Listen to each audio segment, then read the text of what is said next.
Half a bottle of sweet urine sells for 10 million. Neighbors are all scrambling to grab a bottle as a dowry. Women are even more eager to get married. All because the global doomsday game has arrived. Every month, the Earth will face different doomsday disasters. Humans randomly receive a refuge with unique abilities, while others are risking their lives to upgrade their refuge and gather resources. You have already turned your refuge into the strongest fortress in the world. And you also hold an S-rank battle beauty as a reward, chatting about life every day. And all of this is thanks to you obtaining the refuge with the Otaku Home talent. As long as you stay in the refuge for a day, you can receive a much-needed survival reward. At this moment, a cold mechanical voice rings in everyone's ears again. In 10 minutes, the first round of doomsday disaster will arrive, with an extremely hot theme, a minimum of 60 degrees of heat spreading worldwide. Please carefully check the attributes of your refuge, collect resources as much as possible, and ensure survival. Listening to the prompts in your ears, you quickly walk to the window. Looking outside, the streets are chaotic, with a large number of people rushing into supermarkets and convenience stores. The individual shop owners quickly pull down the shutters, and the chaos on the entire street continues to escalate. You take a deep breath, forcing your trembling body to calm down. The world is about to end in 5 minutes, it's definitely too late to go shopping now. The first disaster is known to be a minimum of 60 degrees heat. Without cooling methods, we probably won't survive for long. Also, with technology failing now, there will be major issues with the city's water system. Given the current situation, each of us should be in our own homes. Our homes are our shelters. You try to calm yourself down, using all your survival experience to determine the next steps. Right, first collect water. You quickly realize and bring out all the bowls and bottles in your house to collect water. Then, you keep splashing cold water on your face, trying to keep your skin moist while there's still time. You glance at the time, there's only 1 minute left. You know that what you're doing is just a temporary solution. If the global temperature exceeds 60 degrees in 1 minute, and all human technological means fail, it will be difficult to survive no matter what. It seems you can only rely on the shelter's talent. You lift your head, take a deep breath, and activate the shelter's talent with your whole body. Congratulations on obtaining the Shelter Talent Otaku Home SSS level. You will randomly receive the most urgently needed survival reward every 24 hours you stay in your shelter. As the shelter upgrades, the effectiveness of this talent will also increase. What SSS level shelter talent? You're stunned at first, then instantly delighted. Staying at home comes with rewards, and they are the most urgently needed rewards. It's like getting what you lack. Damn, why bother putting in so much effort? Isn't this talent meant for an easy win in the apocalypse? But we still need to wait until this time tomorrow to verify the specific effects. I've done all I can for now, just have to pray I can hold on until tomorrow. Before your murmurs could fade, suddenly, a scorching sensation envelopes your entire body. You quickly turn your head to look out the window, only to see the once clear sky now a deep red. Endless waves of scorching heat are streaming in through the open window, rapidly raising the room's temperature to oven-like levels. Oh no, forgot to close the window. The first round of doomsday has already begun. Ninian rushed to the window, about to pull the curtain, but got burned by the steel bar on the security window. Damn, it's so hot. The temperature is rising way too quickly. After a brief delay, you happen to witness the previously chaotic streets now filled with piercing screams and pleas. So hot, I'm gonna die from the heat. What kind of weird weather is this? Who can help me? I feel dizzy, I think I have heat stroke. Many people who haven't made it back to their houses are sweating profusely in the heat, frantically searching for shelter. Above people's heads, the sun has suddenly grown much larger, spreading endless heat unchecked. On the streets, frail individuals unable to bear the scorching heat are collapsing weakly, showing signs of severe heat stroke. But now, no one can help these weak ones anymore. Everyone is frantically running home or seeking shelter in nearby buildings to escape the sun. You pulled the curtains around your palms, gritted your teeth to close the window, then raised the curtains. The temperature inside the house dropped slightly. Although it's still scorching inside, it's slightly better than the furnace-like conditions outside. Just a few minutes into doomsday, you're already drenched in sweat, losing a large amount of water from your body, lips parched and thin, and your head starting to feel dizzy. Feeling inexplicably tired, with a sense of restlessness in your heart, you quickly realize this is a sign of your body rapidly dehydrating. Not daring to be careless, you quickly stripped off and gulped down a bottle of water. Then you climbed into the bathtub in the bathroom, the extremely hot earth temperature causing the icy water in the tub to gradually warm up. If you keep soaking, will you end up cooking yourself? After all, the disaster information mentioned a minimum of 60 degrees, but it didn't say it couldn't get even hotter. The oppressive feeling of scorching heat and dryness makes it hard for you to stay calm. You desperately want to come up with some breakthrough solutions to increase your chances of survival. But given the current situation, this is too difficult to achieve. It seems you can only wait for the effects of tomorrow. You soaked in the bathtub for quite a while, only to find yourself still dripping wet as you got up. But before you even stepped out of the bathroom, the water droplets on your body had evaporated almost completely. Feeling slightly better, you head to the kitchen to replenish your energy. After all, in such hot weather, some things can spoil if left out for too long. You choose food that is not easy to cook at home, enduring the scalding sensation as you swallow it. You try to eat slowly during your meal, in order to slow down the loss of energy. During this process, you occasionally hear loud shouts and screams coming from outside the house and the floors above and below. You can't hear them clearly, but you can feel the desperation and agony in those cries. The human body finds it difficult to adapt to sudden changes in high temperatures. When doomsday suddenly arrives, many humans with insufficient stress resistance are bound to panic, some even experiencing heart failure on the spot. The extreme heat can make people irritable, overwhelmed with stress, unable to stay calm. In order to prevent excessive mental pressure, you drink water continuously while taking out pen and paper, starting to contemplate the current state of the survival environment. If the talent is effective, then by tomorrow noon, I can receive the first reward. Considering the talent effect, what is it that I currently need the most? You assess your supplies, pondering slightly. The first round of disaster is the heat, where the extreme heat corresponds to rapid water loss. In theory, what I lack the most is water, but based on the supplies I currently have, both food and water can last for a few more days, so they are not the most urgently needed resources.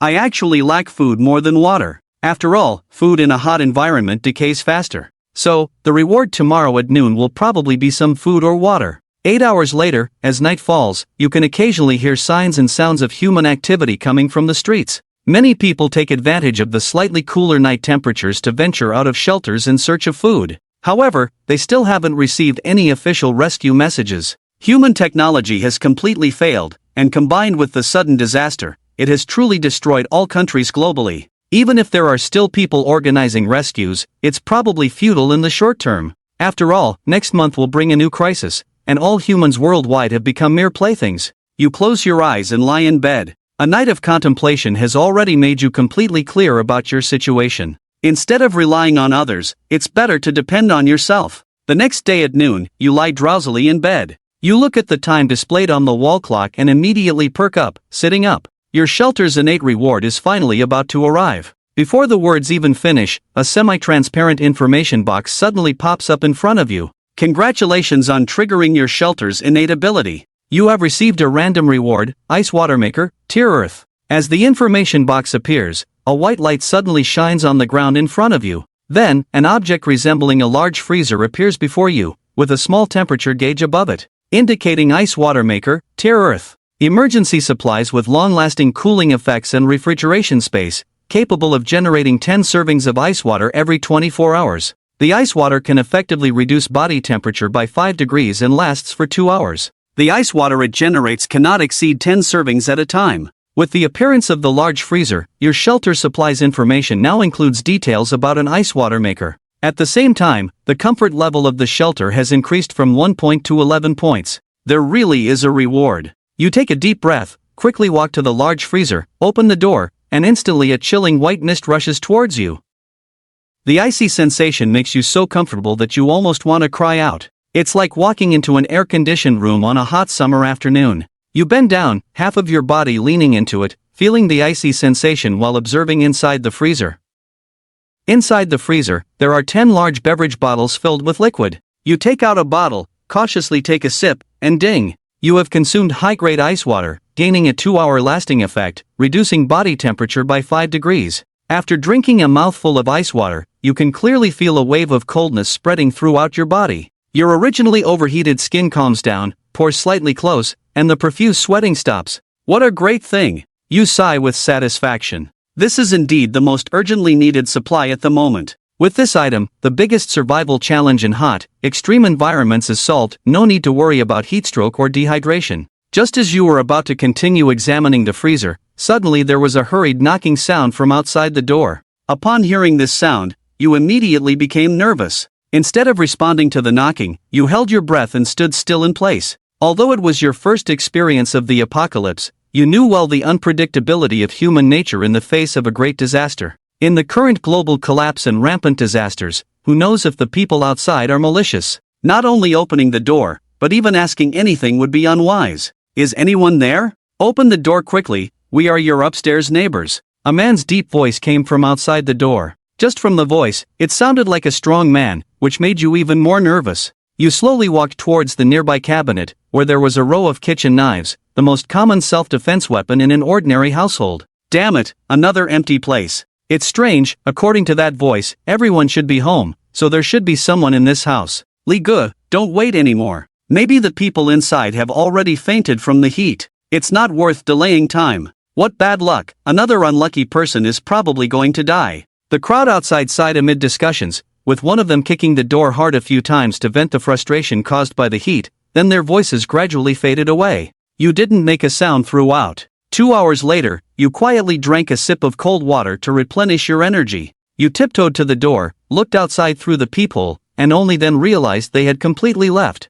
Luckily, you had locked the door yesterday. You glanced back at the freezer, feeling somewhat relieved. It's good to be cautious, as if someone found that, who knows if they wouldn't turn hostile. The world order has collapsed, with no laws to protect people in the apocalypse. Everyone must rely on themselves, not trust others, and be extremely cautious to survive. You silently recite in your heart, then move all the tables and chairs in your house to block the door, also moving the refrigerator over. The main strategy is a turtle shell tactic, disregarding the outside world, as you refuse to leave your home. Wiping the sweat off your forehead, you look contentedly at the various items stacked in front of the blocked door. You're not worried about the outside, as the curtains remain drawn, coupled with almost melting hot anti-theft windows.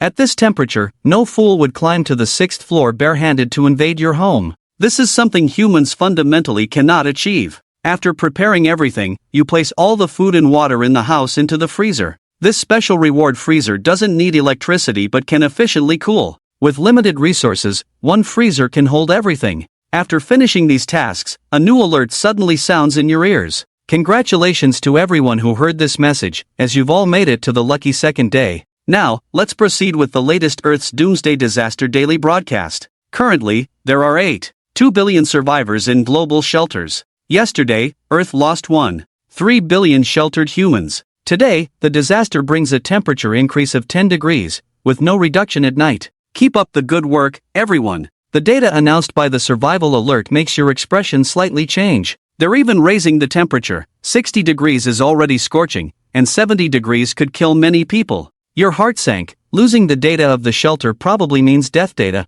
with only 9 billion people surviving globally. 1.3 billion people died on the first day alone, more deaths to come in the following days. Feeling heavy-hearted, but soon a new alert sound rang out. As a reward for surviving the first day, now we will open up the communication platform for shelters in major regions around the world on a city-by-city basis, opening up trade payments in the various city areas of the shelters. Any shelter can freely trade any items. Please note that order transactions must ensure authenticity. If there is deception, the perpetrator will have 10 times the shelter supplies confiscated. The collective rewards are divided by city regions, allowing everyone to communicate and trade freely. This is really becoming more and more like a game, except the cost of running this game is based on the lives of all humanity. Looking at this new data panel, you feel a wave of familiarity. Isn't this the most familiar chat interface of human beings, just like an online game? You silently observe the chat messages. Without speaking, the chat messages are filled with requests for help, trades, and other information. After watching for a while, you notice everyone is cautious and not sharing useful information. Then you open the trade interface.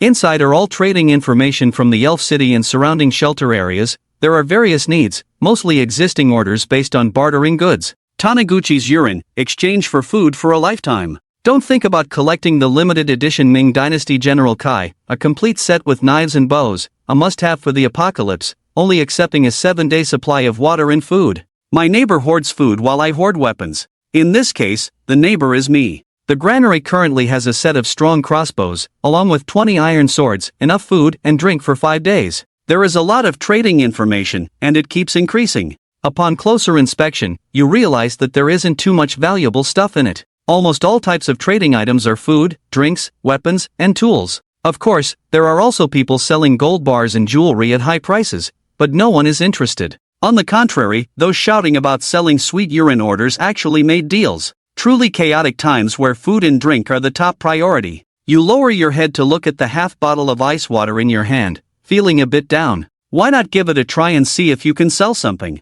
You still have plenty of ice water, so it doesn't matter to put half a bottle up for sale. You quickly operate to list the half bottle of water for trade. Then, you set the category of the trade as physical weapons under these two categories. Around 2 hours later, you see an item information that catches your eye. Plant bread, a local level consumable. After use, it can provide the basic nutrition needed for a day, replenish a day's physical strength for labor, but hunger may still persist. Buddy, want it? 2 magical bread for your half bottle, you won't lose out. This information is quite interesting. The buyer claims their bread is magical bread, and the message they sent is apparently another magical item, similar to the ice water, a special product of the refuge. Exchanging magical ice water for magical bread, it's a win-win situation no matter how you look at it. You quickly agree to the trade request, confirm the trade content, and a notification sound rings out. Your order has been successfully processed. With the sound of the prompt, the information on the shelter interface now includes details about plant bread. You open your hands, silently recite in your mind, and the next moment, 2 palm-sized loaves of bread appear in your hands. The bread is wheat-colored, emitting a tantalizing aroma that whets your appetite. Above the bread, there is a clear display of item information, exactly matching what the buyer mentioned. Without hesitation, you eat one of the bread loaves. It tastes good, with a hint of sweetness. As you look at the remaining loaf in your hand, a sudden realization dawns on you. Your talent is rewarded with what you need most each day. Judging from the first instance, the next reward is likely to be food-related, considering that water and food are undoubtedly the most important in the current situation. However, if you exchange enough food for ice water, what will the second reward be? If you already have sufficient food, will the second reward change? If it does change, does it mean that you can control the content of the rewards? With this in mind, you immediately head to the icebox, take out 5 bottles of ice water, and put them on the shelf. This time, you opt for only food. In less than 2 hours,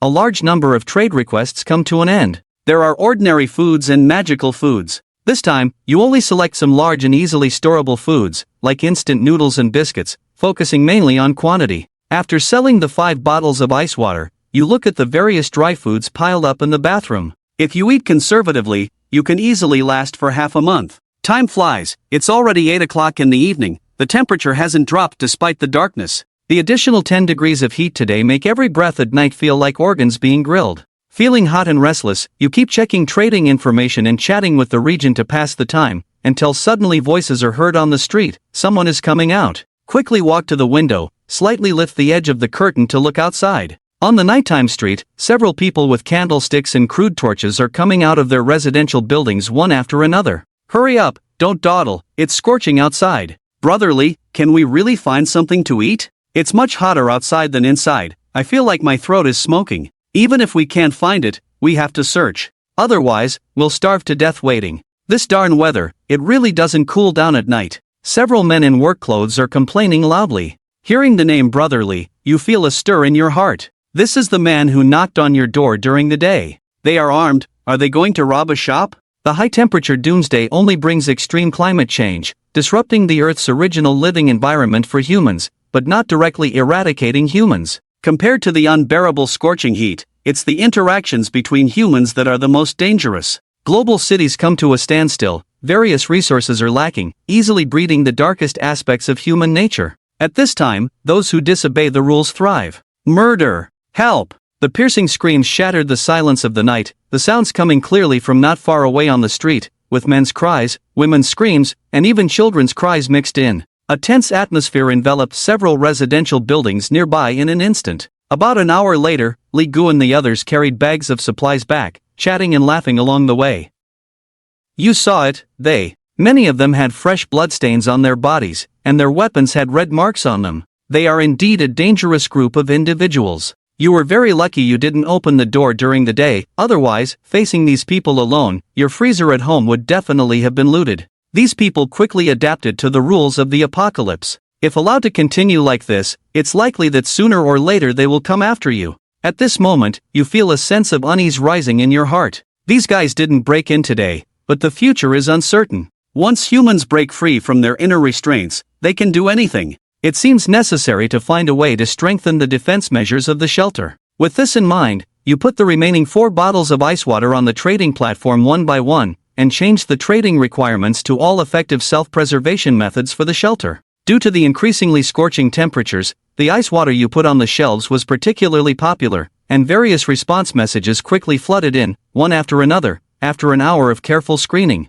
You ultimately paid the price of 3 bottles of water, choosing a set to wear a small composite with 30 professional steel sword teeth. This item is strictly controlled in peacetime, with killing power not weaker than a pistol. The other bottle of water was exchanged for an insulating jacket. Now these guys are getting smarter one by one. Although ice water is precious, it can only be exchanged for so many things. But now with these guys, there is a slight sense of security in their hearts. You glanced at the tightly closed door, then placed the crossbow next to the pillow to ensure that you could grab it first while sleeping, and then peacefully fell asleep. You slept soundly this time, waking up to find that the sky outside was already bright. The sky was still a deep red, filled with distorted waves of heat. The clock on the wall happened to strike noon at this moment. Congratulations, you have stayed in the shelter for a new 24 hours and have obtained a shelter-level talent recruitment voucher. As the mysterious voice sounded, a light golden paper floated down. On the coffee table was a talent recruitment voucher. This is my second reward.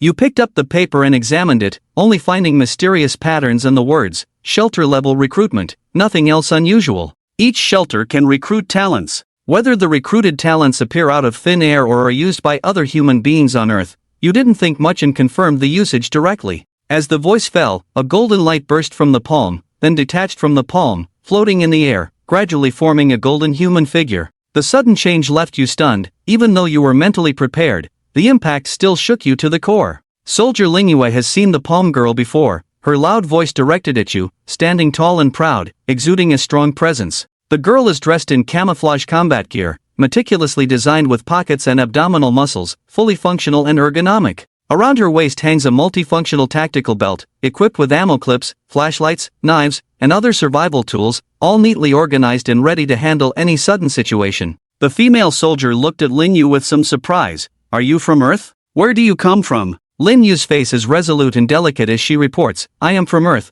specifically from the Huaxia Special Preparedness Zone. I have received the orders. As the doomsday approaches, the fate of humanity hangs in the balance. At this moment, I am ready to take on the responsibility to protect the leader and follow their commands. Lin Yu's response is clear and resolute. This also gives you a rough idea. Perhaps this is the mysterious being, a new human created based on Earthlings, naturally inclined to loyalty in his memory. Understanding the current situation, you silently contemplate in your mind as a notification sound rings in your ears. Congratulations, you have successfully recruited a D-grade combat specialist soldier, Lingyue. You have now activated the corresponding talent information panel, where you can check all the talents in your shelter under the talent module interface. You use your finger to click on the talent module, and quickly, Lin Yu's detailed information pops up in front of you. Name Lin Yu, 22 years old, military talent grade D, physical strength 85, neural response 83, endurance 88, mental willpower 95, self-recovery. Immunity 82. Lin Yu is a loyal Huaxia warrior with exceptional talent. He will never betray, excels in modern military combat skills, proficient in firearms and blades, skilled in hand-to-hand combat, reconnaissance, and wilderness survival. Combat power rating 105 points. A panel very similar to game data, detailing Lin Yu's personal information. Commander, what do I need to do now? Lin Yu looks at you intently. You waved your hand and asked, not in a hurry to eat? Hungry, want something to eat? Not hungry, Lin Yu shook his head. Commander, our situation is dire, severely lacking in supplies. I can't waste food. In a non-combat state, I can go 3 days with just one meal, eating only half of what an adult man would eat. Eating half a meal in 3 days, truly worthy of a Huaxia soldier. This level of endurance and perseverance is almost superhuman. Before you could even speak, a new mysterious alert sounded in your ear. City area announcement. Shelters have acquired talents. Now initiating Shelter Exploration Mission Module. All shelters can dispatch talents to carry out exploration tasks and obtain more survival supplies. Simultaneously, the Shelter Level Leaderboard, Shelter Talent Leaderboard, and Shelter Exploration Mission Leaderboard are now open in this area. When this round of Doomsday ends, more survival rewards will be distributed based on the rankings. The reward for this hint is a citywide announcement. The entire city was stirred up for a moment, causing a huge commotion in the once lifeless chat channel. What's going on? Starting exploration missions, opening the rankings. How come this doomsday feels like a pay-to-win online game? We're barely surviving here, and now there's this mysterious presence watching us play games. The chat channel was buzzing, and after silently observing for a while, you closed the chat interface, then opened 3 rankings. Glancing at the shelter, the level rankings were chaotic, filled with shelters at level 0. You saw your ranking displayed as 35,164. The talent rankings for the shelter were much cleaner, with only you in the top position. This means that you were the first in the entire city to recruit shelter talent.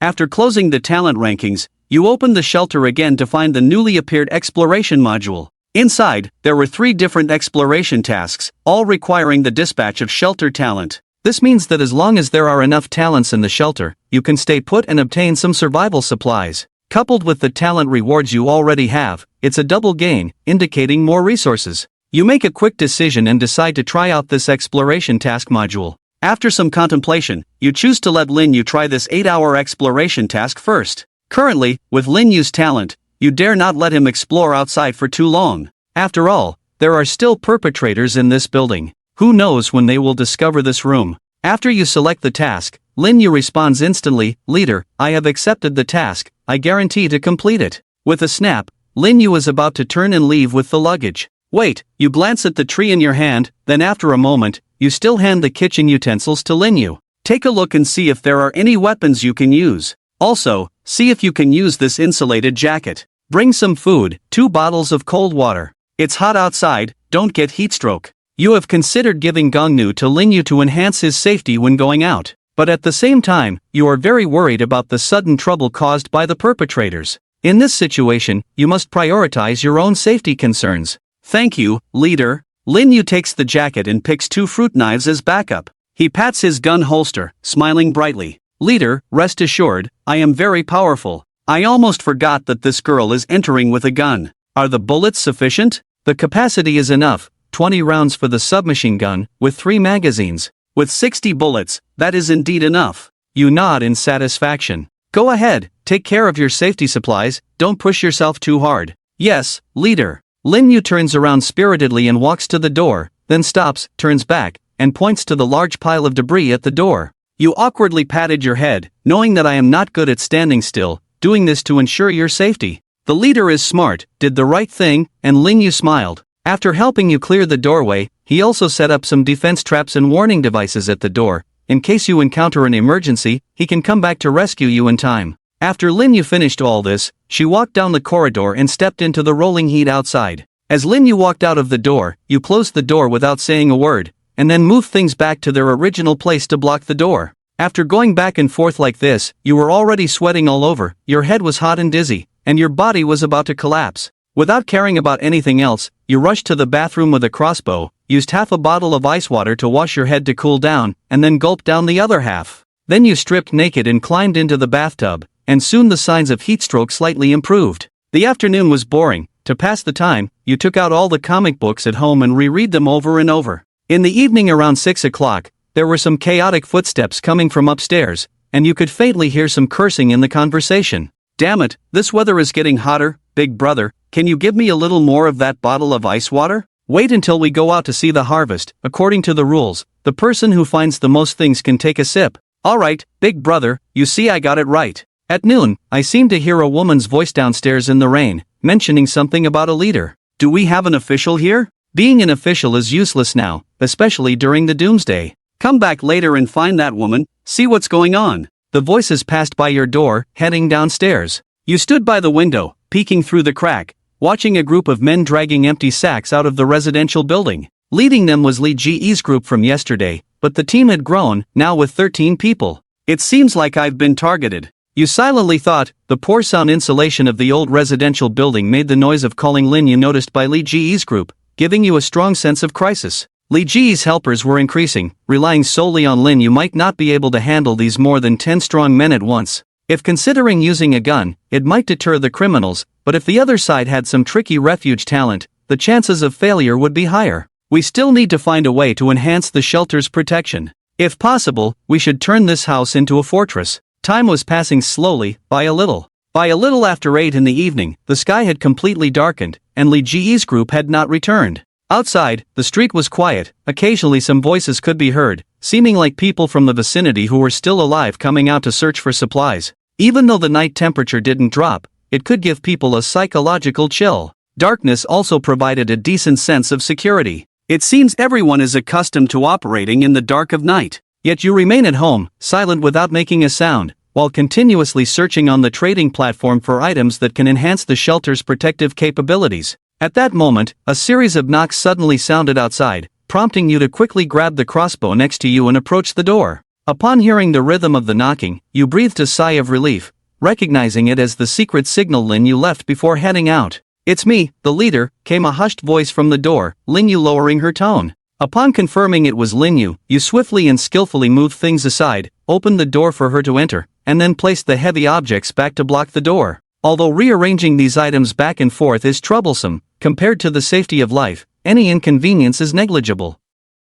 How was the harvest? Lin Yu slipped into the bathroom, used the wall as cover to turn on a tactical flashlight, and placed the 3 backpacks she was carrying on the ground. With everything in her hands, Lin Yu was equally cautious, deftly opening the backpacks to reveal the abundance of supplies inside. As you looked over, a notification sounded in your ear, congratulating you on completing the shelter exploration task, achieving an excellent rating for this exploration. Your shelter has obtained 10 survival points, and the survival point store has been unlocked. You can use survival points to purchase doomsday items or enhance talent attributes. Survival points. You raised an eyebrow slightly. The shelter data does indeed include this item, but I didn't know survival points existed before. It's actually quite easy. Well done. You patted Ling Yue's shoulder, turned off the light, picked some things to put in the freezer, and then we clapped our hands to have dinner. But I'm not hungry yet. Even if you're not hungry, you should eat to replenish your strength. Looking at Ling Yue, the barely noticeable stamina bar above her head has changed from full green at noon to half yellow.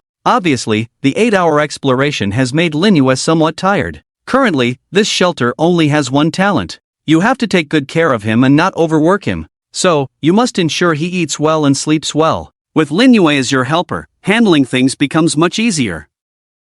At 10 o'clock in the evening, you and Lin Yue opened 2 cans to replenish the nutrients needed by the body. Then Lin Yue suggested taking advantage of the night to improve the basic protection measures in the house, setting up some internal traps and warning devices. Upon hearing this, naturally nodded happily in agreement. Having a professional soldier handle these things will definitely be better than doing it yourself. If you need anything else, just tell me, and I'll try to get it. Chief, I still need nylon rope, knives, chili powder, and other common items. Ling Yue, in creating the shelter's current situation, did not make excessive material requests. I understand. I'll go get these things. Nodding, I opened the trading platform and directly searched for the corresponding items. After consuming a small amount of perishable food and a bottle of ice water, I quickly bought the things Lin Yue wanted. While you and Lin Yu were focused on setting traps, suddenly, a loud noise shattered the silence of the night. A sound like a missile exploding came from outside the window. A flash of fire instantly illuminated the night sky outside the window.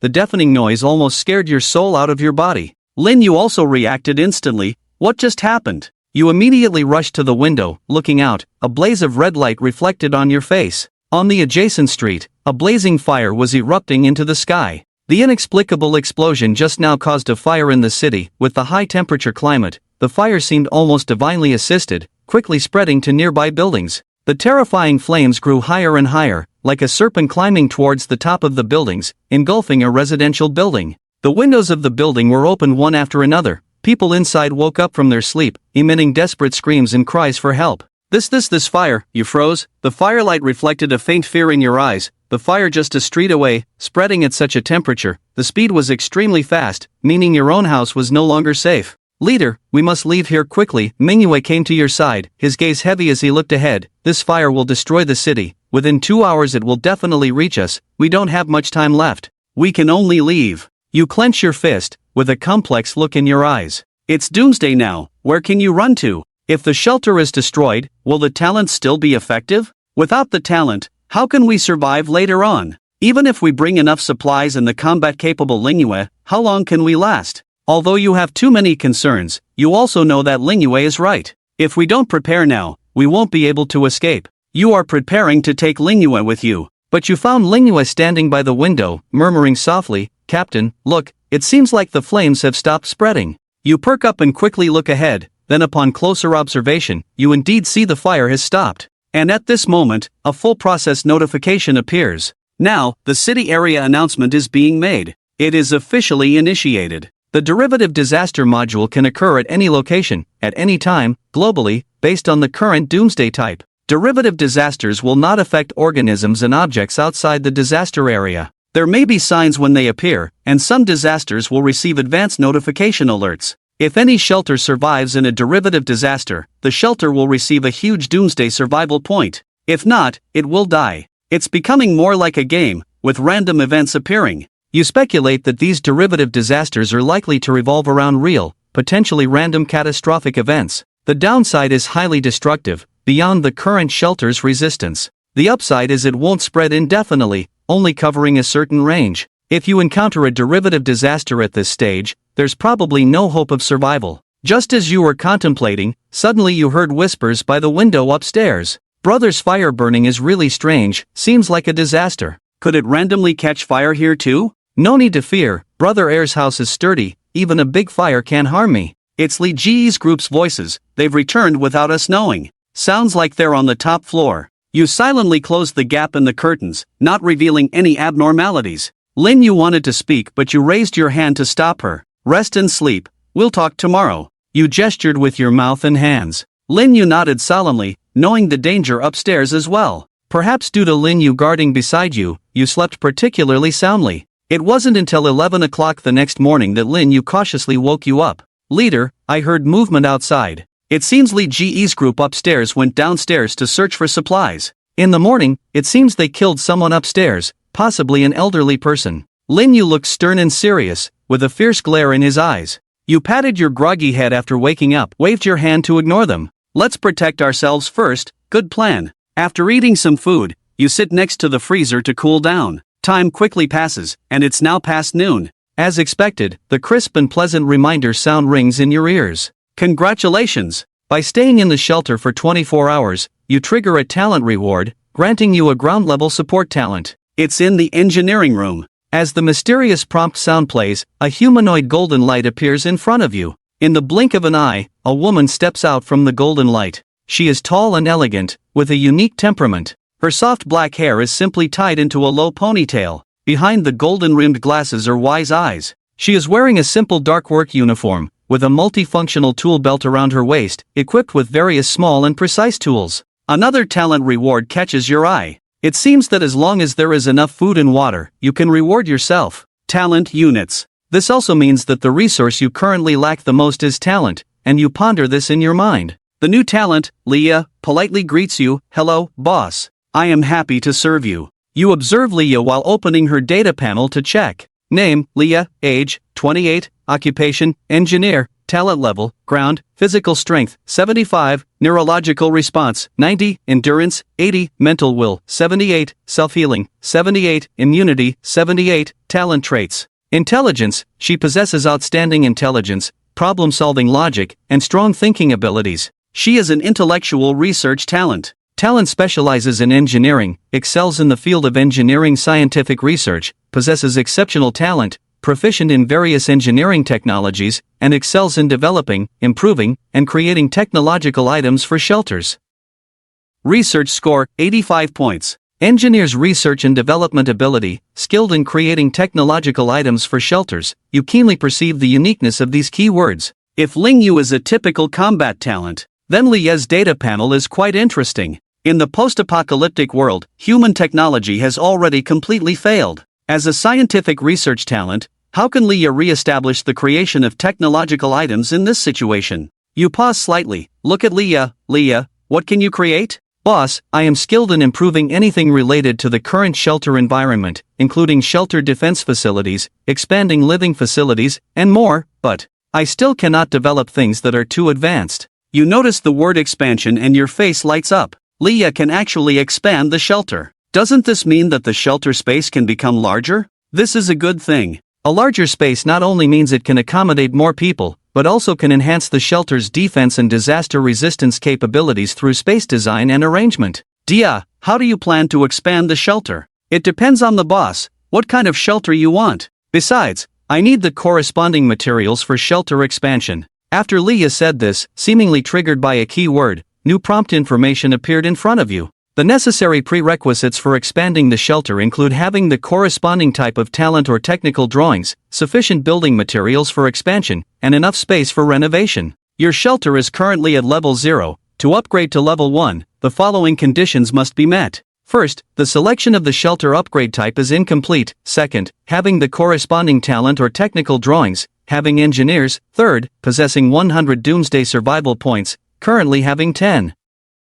4. Being trapped in the adjacent space of the shelter, unexplored. And 5th, not having 100 units of the corresponding building materials. You widen your eyes, muttering that these 5 requirements do not seem simple, and they are just the conditions for upgrading a level of the shelter. Lin Yu is preparing to go out for exploration. You open today's dispatch task, which involves a 12-hour material collection task. The exploration mission is. Lin Yu nods, takes 2 bottles of water and snacks, then moves away the clutter blocking the door and leaves home. It is now just after noon. Lin Yu will need to return after midnight. After arranging Lin Yu, you look at Leah and ask, Leah, can you renovate our shelter and enhance its defense? Leah nods, saying she can do some simple repairs to strengthen it, but cannot enhance it too much. Enhance it as much as possible. Hearing this, you are already satisfied. As long as the shelter is strong enough to withstand risks, it's fine. Now, get to work. Oh, keep it quiet, don't let the neighbors nearby hear. Alright boss, Leah nods, picks up her toolbox, and starts working. You wander around, wanting to help but unable to intervene. So, you decide to lie back down on the bed, contemplating the next steps to take. The temperature in the room remains hot, but luckily the freezer is nearby, continuously emitting coldness, a cool sensation that makes your mind drift off to sleep. Boss, wake up, Leah softly calls out, prompting you to cleverly open your eyes and roll out of bed. Outside the window is pitch black. You suddenly realize, Leah, how long have I been sleeping? You slept for 9 hours, boss. Your mental stress is too high, so you slept deeply, but this is a good thing. Effective sleep can restore your mental state. Did anything happen while I was asleep? Any commotion outside? An hour ago, a group of people came outside, seemed like a bunch of men. They tried to push open our door, but they failed, Leah reported softly. It's Li Gu and the others. You suddenly become nervous, then reflexively look towards the door. But the next moment you freeze. The obstacles originally placed beside the door have all disappeared. They have all returned to their original positions in the room. The originally old wooden door now has steel bars, interwoven and covering the inner structure. On top of these steel reinforcements, there are fine iron spikes, seemingly a defense measure intentionally created to prevent the outside wooden door from being pushed open. You did all of this. You look at Leah with a face full of surprise. Yes, boss, due to limited materials, I can only do this for now. Where did you get these materials from? After all, there aren't many iron products in your own home. Where did Leah get these things to modify the gate? Could it be that this girl can conjure things out of thin air? Boss, I explored the other 3 households on the same floor outside the door and found some usable materials inside. This conversation also makes you realize something. It seems that as long as you give the order, people can figure out how to complete the task on their own. You take a deep breath, then look around the other areas of the room. Many parts of the room have been intentionally modified, with some details like adding a wooden insulation layer to the windows, thickening the curtains, and installing a rudimentary air diffusion device outside the freezer. Leah's modifications not only consider the safety of the shelter, but also take into account comfort. No wonder the temperature is a bit lower tonight. Leah, you are really capable. It's almost time, let's have dinner first.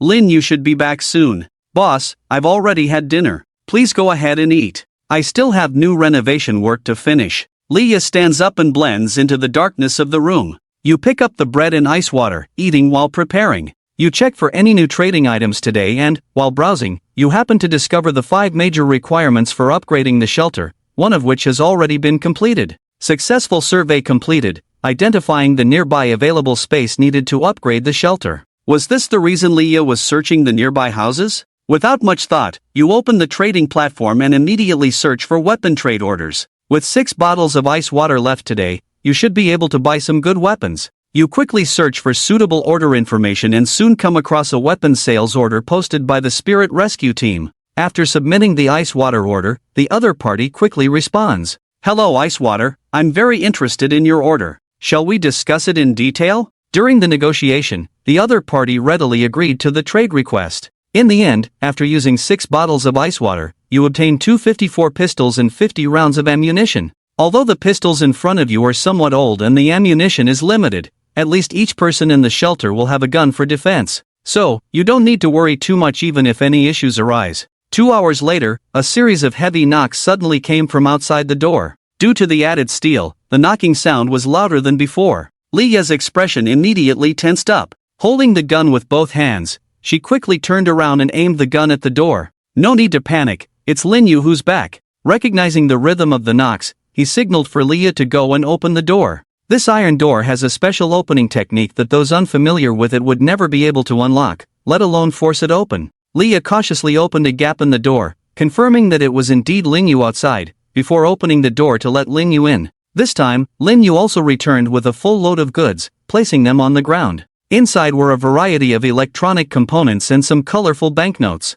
Congratulations on your talent exploration this time. You obtained 103 units of electronic components and 76 units of large banknotes. The exploration mission is complete, rated as perfect, and you have earned 20 survival points. Lin, you did a great job. The smile at the corner of your mouth is uncontrollable. This wave of material collection tasks is too perfect, and one was directly completed, the necessary material for upgrading the shelter classification. I already have 4 of them, just need to gather 100 survival points to upgrade to the first level shelter. After Lin Yu heard your praise, his face remained heavy. He looked at you and whispered, "Captain, on my way upstairs, I heard the group of people upstairs preparing for a search. They are planning to search the entire building clean tonight." Lin Yu's words made your expression slightly change. Before you could speak, suddenly a noisy commotion came from the corridor outside. "Hurry up! Grab your weapons. Tonight, let's round up all the live ones." Damn, who knew killing would earn survival points? Li Gu said, "Tonight we'll take care of this floor, and the day after tomorrow, we'll deal with the neighboring ones. It won't be long before the whole city is ours. We are the emperors of Jinling. Follow Li Gu, and we'll definitely have a good time." The voices of the group grew closer, soon gathering at Su Chen's door. "This is it. I always felt something was off here. I can't even open this damn door. Brothers, break the door down. Kill if you find someone, search for supplies if not." Su Chen's expression darkened as the actions of these thugs were faster than he had anticipated. Without any warning, they were launching a night raid. Just as Lin Yu's message reached Su Chen, the thugs had already assembled in the hallway outside the door. Su Chen had almost no time to react. He could already hear the men outside seemingly thoroughly checking this floor, with the sounds of the thugs from the neighboring rooms faintly audible. The traces I left here yesterday are gone? Someone has been here? Seems like something is missing. It must be the ones who closed the door. I knew there were people inside. Damn it, go find them, they dare to hide." Su Chen squinted at Lin Yu, who subtly gestured for Su Chen and Leah to stand in the blind spot of the room. Su Chen nodded, cautiously leaning against the wall, while Leah stood in the opposite corner. Lin Yu crouched behind the freezer, all three armed, holding their breath, waiting for the enemy to come knocking. Before long, a loud banging on the door echoed from outside. "Bang! Bang bang! Come out, you people inside. If you keep hiding, I'll kill you all. Damn it, daring to mess with me. I came knocking on the first day, and you still don't make a sound. Open this door, bring the hammer." Bang! Boom! Along with the thugs' clamor, the sound of which shattering rang out, the old wooden door outside unable to withstand the thugs outside. As the wooden door shattered, beams of flashlight pierced through the steel bars, casting a glaring light into the room. The light flickered, allowing Su Chen to see faint shadows moving outside through the reflection in the mirror. Roughly estimating, there were at least 20 people. The group of thugs had grown stronger, outnumbering them. Su Chen dared not risk exposing his position by firing recklessly. It was Lin Yu who displayed great courage. As the light shone in, she decisively fired her gun. Rat-tat-tat. A burst of bullets erupted from the muzzle. Almost instantly after the gunshot, there were sounds of from outside the door. They have guns inside. Damn it, I've been shot. Li Gu, I've been shot, I'm going to die. Hide. Let's hide quickly. Where are our guns? Bring them out and shoot. Outside, there were cries of pain and chaos. Lin Yu's sudden attack directly disrupted the enemy's arrogance. Impressive. Su Chen's eyes lit up as he looked at Lin Yu behind the freezer. He knew how complex the iron door modified by Leah was. Although there were gaps between the steel bars, they were not large. If Su Chen were to shoot, his bullets would likely not pass through the gaps, possibly causing harm to their own people inside. Lin Yu's marksmanship was extraordinary. She could achieve this even with a semi-automatic pistol. However, the thugs outside were not to be underestimated, and soon, dark gun muzzles were pressed against the gaps in the iron door. Bang! Bang bang! The crisp sound of gunfire echoed in the darkness, the flash of bullets darting around the room's walls, shattering some things. The thugs also had guns, most likely purchased from online trading platforms. Kill them. Fire quickly.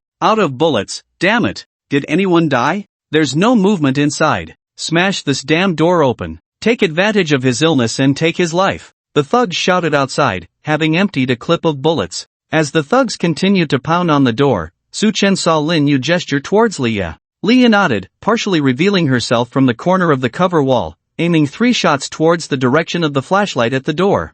Bang! Bang! Bang! 1 bullet missed, ricocheting off the iron door, while the other 2 clearly hit outside. Ah! Damn! There are still people inside. My brother got shot. My brother got hit. Li Go, what do we do now? Fire! Keep firing! The thugs outside panicked, reloading and shooting towards the inside again. But Leah had already retreated back to the corner. The thugs' bullets scattered around the room, unable to harm Su Chen and the other 2. Lin Yu's positioning had taken stray bullets into account, ensuring their relative safety in the confined space, unaffected by stray bullets and avoiding direct hits from the enemy's bullets. When the thugs finished a round of shooting, just as the gunfire ceased, Lin Yu almost instantly exposed herself, firing 2 rounds towards the door. Rat-a-tat! Rat-a-tat! Put! Put! The sound of bullets hitting flesh outside, accompanied by the thugs' screams, filled the air. No! We can't be sitting ducks at the door. There's a sharpshooter inside, we can't beat them, Li Gu. Let's retreat first. Damn it, our plan backfired, let's retreat upstairs. The thugs lacked the fighting spirit of regular soldiers. After several counterattacks, many of them were injured, fearing they might be the next unlucky one to get shot. Amidst the chaos and screams, the disarrayed voices outside gradually faded away. Have they left? Su Chen asked quietly, but Lin Yu held her breath, crouching in place without moving. Suddenly, Lin Yu raised her arm and fired to the right side, rat-a-tat-tat. Accompanied by the gunfire, more screams came from the door. Damn! They've spotted us inside. Go! Move fast! Damn it! New chaos erupted outside, followed by a flurry of footsteps moving away. Su Chen's forehead broke out in a cold sweat. These thugs were too cunning, still thinking of ambushing the people inside in such a situation, waiting for the moment when the people inside relaxed under high pressure before launching a new assault. Fortunately, Lin Yu was there, her combat skills were exceptional, seeing through the thugs' ambush. Chief, they've run away.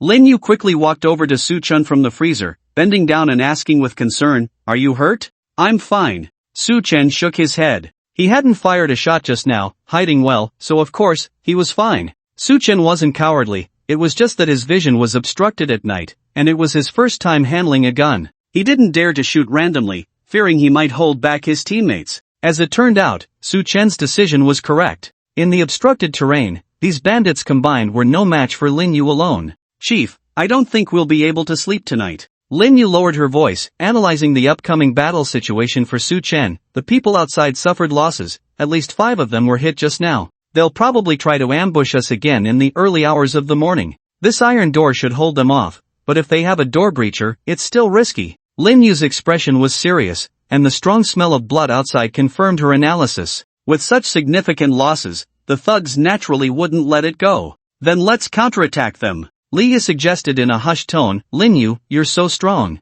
Let's take the initiative, disrupt their formation, and use offense as defense. Your analysis is very reasonable. Lin Yu glanced at Leah and said with a bitter smile, but I can't do it. They should be squatting in the corridor right now, waiting for us to go out. We don't know how many guns the other side has. Besides, the leader also mentioned that they might have some special combat talents, which could make things more difficult. I'm not afraid of death, but I'm worried that if I go out, I might not be able to take them all down. If I die and leave a few enemies behind, the leader will be in danger. Lin Yu furrowed her brows tightly. She was the only combat unit in the shelter, while Leah could shoot but was far less skilled in combat than Lin Yu. As for Su Chen, he was even less capable. Just a few days ago, he was just an ordinary person. He could fight hard, but at most, he can only be counted as one combat force. It seems that we can only resort to delaying tactics. Leah glanced at Su Chen and whispered, Boss, let's not let Lin Yu go out these days. Let's wait for the enemy to make a move and find a way to strike back.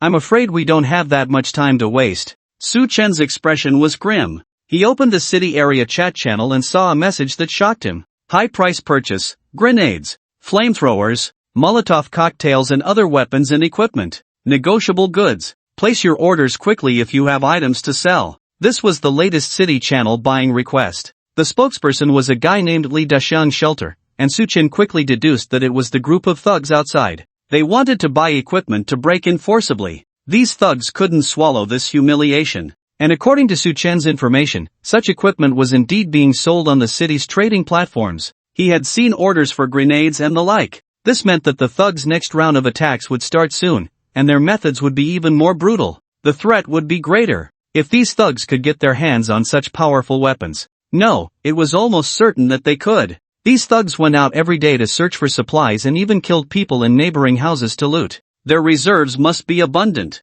As long as they were willing to pay a high price, they could definitely get what they wanted. If they get their hands on such deadly weapons, I'm afraid I won't make it through tonight. Suchen's expression was grim, with a deep sense of helplessness in his eyes. He hadn't offended anyone, he just stayed at home every day, trying to figure out how to survive the apocalypse, yet he encountered such a situation. Leader, you. Lin Yu saw Suchen's changing expression and asked softly, is the situation really bad? Yes. Suchen nodded and informed Lin Yu and Leah of his concerns and discoveries. Do you have any solutions? As long as we hold on until tomorrow noon, that should be enough. Suchen earnestly sought advice, hoping that the two of them could provide the right suggestions. If he could hold on until tomorrow noon, Suchen would receive a new talent reward. According to the talent information, the talent reward would provide Suchen with the most urgently needed reward, something that would help him break the deadlock. Lin Yu remained silent with her head down, while Leah glanced at Suchen and then at Lin Yu, hesitating to speak.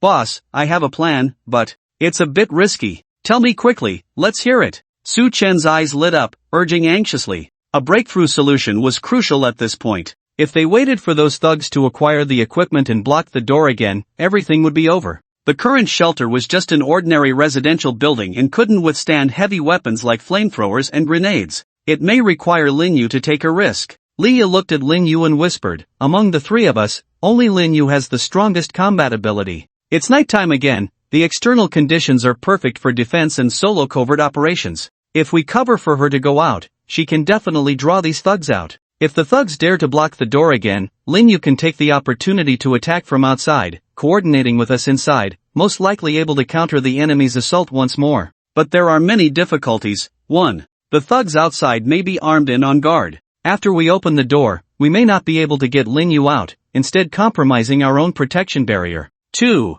Lin Yu can ensure her safety under the cover of darkness, but once it's daylight, by morning, if she rashly fires a shot, she may expose herself. In such a small building, it will be hard for her to evade the enemy's search. If Lin Yu dies outside, the two of us inside won't last long. Lia's analysis was comprehensive. Suchen opened his mouth, but ultimately sighed. Should they let a woman go out alone to her death? She is their comrade in the shelter. Lia's analysis was the most logical breakthrough plan, and Suchen couldn't think of a better way. After all, the numerical difference between them and the thugs was too great, making it hard to come up with any feasible strategy. Let's do it this way. Lin Yu suddenly spoke up, agreeing with Leah's plan. Captain, Leah is right. If I go out, I can have more control, and delay those bandits as much as possible. You will die. Suchen looked at Lin Yu with a complex expression. There's a high probability you will die out there. I'm not afraid of death, as long as it ensures your survival. Lin Yu replied without hesitation,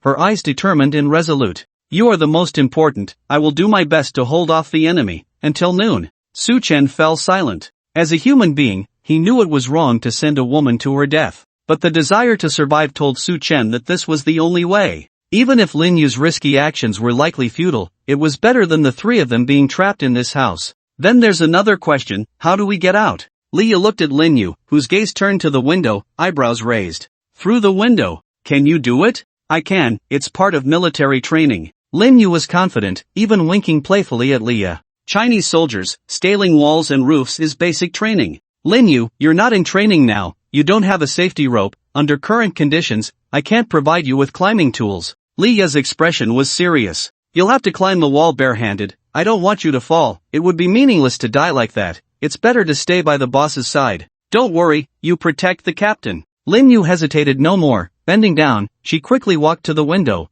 pulling back the curtain slightly, removing the coverings from the doorframe, and opening the window. A wave of heat rushed into the room from outside. Lin Yu hung a bottle of ice water around her waist, then agilely leaped out of the window, her figure disappearing into the night. Lin Yu! Suchen hurried to the window, stretching his head to look out. In the moonlight, there was a nimble figure stepping on the air conditioning unit, moving along the outer edge of the wall using the scalding water pipes for support. Everywhere she touched was scorching hot. The scene was perilous. If she misstepped, she would shatter to pieces. The heat kept sweeping in, enveloping her whole body, draining her strength and moisture. "Boss, come back quickly." Leah pulled Su Chen back from behind. "Be careful at the door. If the enemy shoots, you'll be hit in that position. Trust Lin Yu, this is our only way out." Leah dragged Su Chen to a corner, her expression serious. "Boss, you can't be too soft-hearted. In extraordinary times, we must resort to extraordinary measures. Am I being too soft-hearted?" Su Chen lowered his head, a bitter smile playing on his lips.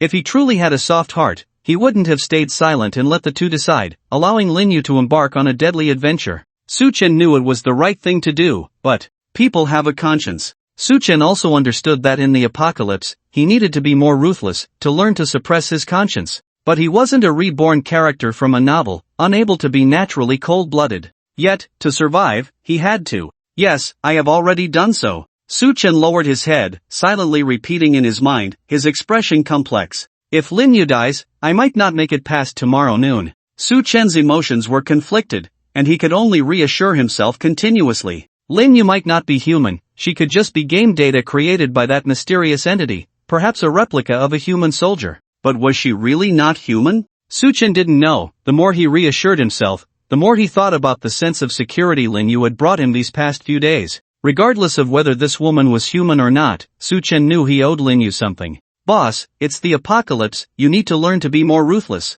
Leah leaned close to Su Chen, her eyes alert at the door, lowering her voice. "If you don't do this, you won't be a qualified leader." "I'm trying," Su Chen muttered, rubbing his forehead, sighing deeply. "Leah, I'm already quite ruthless. I just might need a bit more time to adapt." Despite feeling guilty, he still let Lin Yu take the risk. He was already being ruthless, just feeling a bit uneasy in his conscience. The atmosphere in the room fell into a momentary silence. Su Chen's expression gradually relaxed, he had adjusted his state. "Anyway, at least it proves that the recruited talents are highly loyal to me." Su Chen took a deep breath, silently hoping, "I hope I can make it to tomorrow noon." Reflecting on his conscience and the high-pressure environment of the apocalypse was a luxury. He didn't know how much time had passed. Outside the door, there was still no movement. The group of thugs seemed to lack the equipment to break in, with only some muttering upstairs accompanied by the cries of the wounded. Lin Yu's whereabouts were unknown. There was no body downstairs from her accidental fall. Su Chen didn't know where she was hiding.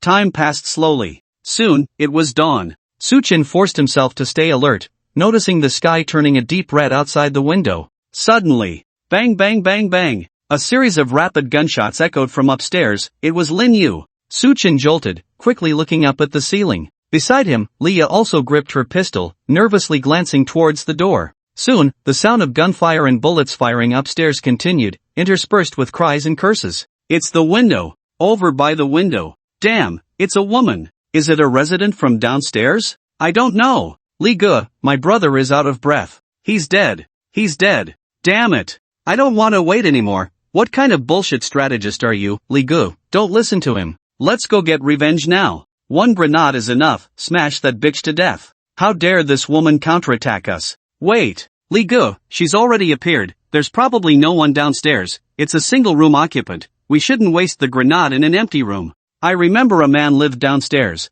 when did it change to a woman?" The chaotic sounds from upstairs continued. Su Chen listened intently, his expression serious. The other side had indeed acquired grenades. No wonder Lin Yu suddenly started shooting, she was drawing fire to prevent them from bringing grenades to Su Chen. Shoo! Leah's fingers were placed near her mouth, signaling to Su Chen not to make a sound. If the other party knew there were still people downstairs at this moment, both of them would undoubtedly be doomed. In such a confined space, they would definitely suffer the full impact of the hand grenade explosion. As expected, within a few minutes, there were rustling sounds outside the door. Su Chen's hair stood on end as he saw through the mirror deliberately placed in the corner, a pupil moving back and forth through the gap in the iron door, someone peering into the room. The person pressed against the iron door, eyes darting around like a demon, sending shivers down one's spine. Soon, shouts came from outside the door. "Li Ge! There's no one downstairs, not a single sound. But this iron door is locked tight, she seems to have not used the main entrance."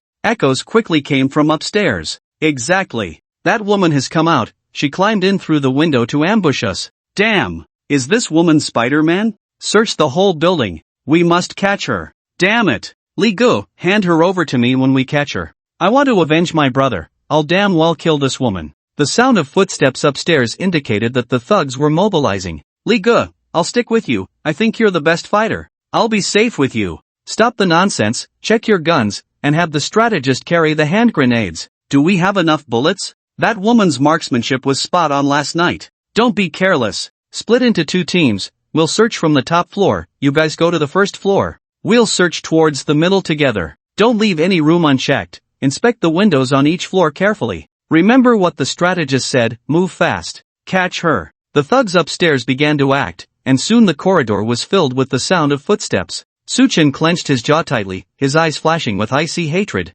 These guys, I haven't done anything, yet they want to kill me. Lin Yu, you must survive. Whether for his own safety or for Lin Yu's, Suchin fervently hoped that Lin Yu would stay safe. About 10 minutes later. Bang bang bang. Gunshots rang out again downstairs. Damn. She's on the second floor. The strategist is dead. The strategist is dead. Damn, her marksmanship is too accurate. She shot him in the head with 1 shot. We're on the second floor. Did you catch her? Suchin heard that Li Gu and his men were rushing down from upstairs, shouting anxiously, what happened to my strategist? Li Gu, the strategist is gone. That woman is in the house on the right side of the second floor. We searched here before. The door wasn't closed. Damn it. Lao Song. Lao Song. A bunch of useless people. Can't even protect the strategist. What are you waiting for? Too scared to rush in and catch her. Li Gu. That woman is eerie. Her marksmanship is too accurate. Downstairs was chaotic. Suchen listened nervously but didn't hear any new gunshots. Obviously, the thugs didn't dare to rush into the room immediately, giving Lin Yu time to escape. They didn't catch Lin Yu. Damn it. No one here. Continue the search. Damn woman, I'll tear her apart. Where's my hand grenade? Give it to me. Li Gu, on the floor. Bang bang bang. Bang bang bang. Gunshots rang out, this time from the top floor, with some poor soul shot dead without even a warning. Li Gu was almost going crazy, leading his men in a rush from downstairs to upstairs, only to find nothing. A bunch of useless people. Hold her down. Hold her down. Wait for me to come. Li Gu was almost losing his mind. His men didn't dare to talk back, seemingly very afraid of Li Gu. But they were also afraid of Lin Yu. The more they trembled, the greater their fear of her. This woman was elusive, shooting to kill, and changing positions after each kill. If they hesitated at all, they wouldn't be able to catch her at all. Moreover, this woman is very clever. She completely avoided Li Gu and only targeted the subordinates around him. Good, very good. Suchen clenched his fists tightly, sweat dripping from his forehead continuously, unaware of it, nervously murmuring, Lin Yu did a great job. Don't confront this guy surnamedly, he definitely has combat talent. Boss, it's 10:30 in the morning. Li Yu reminded softly on the side, almost whispering into Su Chen's ear to prevent the thugs outside from noticing. Su Chen glanced at the clock on the wall. It was partially hit by a stray bullet last night. The main body was already in tatters, barely able to see the hands still moving slowly. 2 more hours. Su Chen gritted his teeth. The only thing he was worried about now was the talent reward effect. He wasn't sure if the talent would really work. After all, it was just a talent reward for a level 0 shelter. Even if it gave him what he needed most, what if it turned out to be useless? Or couldn't solve the current dilemma? That would be a complete deadlock. Suchen had no better way. He could only pray in his heart, feeling extremely tormented. If only my start was a bit better, if only these thugs weren't around me. Sigh. Suchen sighed deeply. God gave him an SSS level talent but also arranged such a group of crazy thugs around him. It was truly a case of blessings and misfortunes, with an indescribable underlying fairness. Time was passing bit by bit. The gunfire from both sides continued incessantly, sporadic and unpredictable. Now, even Su Chen was unsure of Lin Yu's whereabouts. He took a few risks to look outside the window, but didn't see Lin Yu's figure climbing. God knows how she managed to hide like a ghost, turning the small residential building into Lin Yu's main battlefield. However, Lin Yu was not invincible. She had been guerrilla fighting, avoiding direct conflicts with the enemy, striking and then fleeing. During the guerrilla warfare, Su Chen heard the thugs passing by his door several times. Li Gu even suspected halfway that Lin Yu had hidden back inside and tried to break in forcibly, but thanks to Li Yu's strong improvement skills, Li Gu returned empty-handed, kicking the iron door in frustration several times. The two sides remained deadlocked until 12:20. Just when the new reward was about to be issued, a deafening explosion suddenly came from the rooftop. Boom! The entire floor shook. Su Chen lost his balance and fell, seeing a lot of dust and debris falling from the ceiling. It's a grenade! Leah widened her eyes, almost speechless. The enemy used a grenade, they must have caught Linyu. Is she dead? Is she dead? Suchen gritted his teeth and got up, looking at Leah, who shook her head in silence. She didn't know, and no one knew Lin Yu's fate now.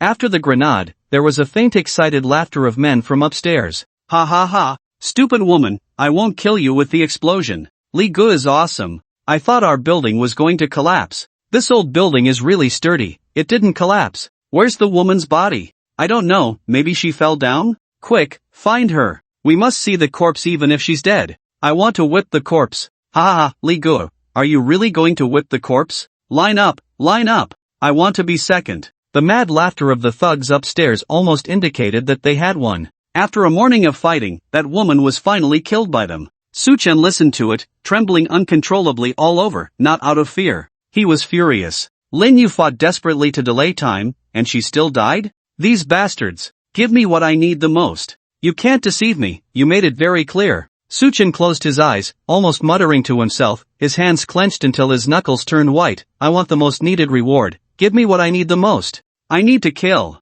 I need to kill now. I want to kill these bastards. Congratulations. Your stay in the shelter has reached 24 hours, triggering the talent reward. The stay time will be recalculated. Congratulations, you have received the talent reward D-level combat team card, consumable. Along with a clear message box flashing in front of Su Chen, a golden card fell into his palm. It was a card about the size of a bank card, entirely golden, with vague silhouettes of several soldiers engraved on it. At the top of the card, there was a detailed introduction of the item. D-level combat team, consumable, can randomly summon a technological combat team of 3 to 6 people, each member's strength fixed at D-level, equipped adaptively according to the number of people. The effect of this item only lasts for 2 hours, after which the combat team will be withdrawn. Temporary summoning type. D-level soldiers with a minimum of 3 people. Su Chen's eyes lit up. The strength of D-level soldiers had been vividly demonstrated on Lin Yu, almost comparable to that of special forces. A combat team of at least 3 people would definitely crush these thugs. Summon. Su Chen chose to use the card without hesitation, and a hazy golden light appeared all around him. When the golden light dissipated, 6 special forces soldiers in full combat gear stood beside Su Chen, ready for action. They were all males, dressed in special camouflage suits, wearing combat boots, night vision goggles on their heads, grenades and navigators hanging from their waists, and wielding black firearms of various lengths. Each of them had a resolute and sharp gaze, exuding a well-trained and decisive aura. With just a glance, Su Chen could tell that the roles of these 6 individuals were very clear. There was a combat medic carrying a medical kit, a main assault with a submachine gun, a teammate with a special rifle, and a sniper with a Barrett rifle protected in the core position. 3 main assaults, 1 medic, 1 communications soldier, 1 sniper. A well-equipped 6-person combat team. Commander. The leading assault saluted Su Chen, his eyes visible behind a face mask, his voice steady as he inquired, "Please give the command, Commander. What is our mission?" "To kill." Su Chen took a deep breath, almost without hesitation, pointing towards the door. "There are people in this building threatening our lives. Kill them all."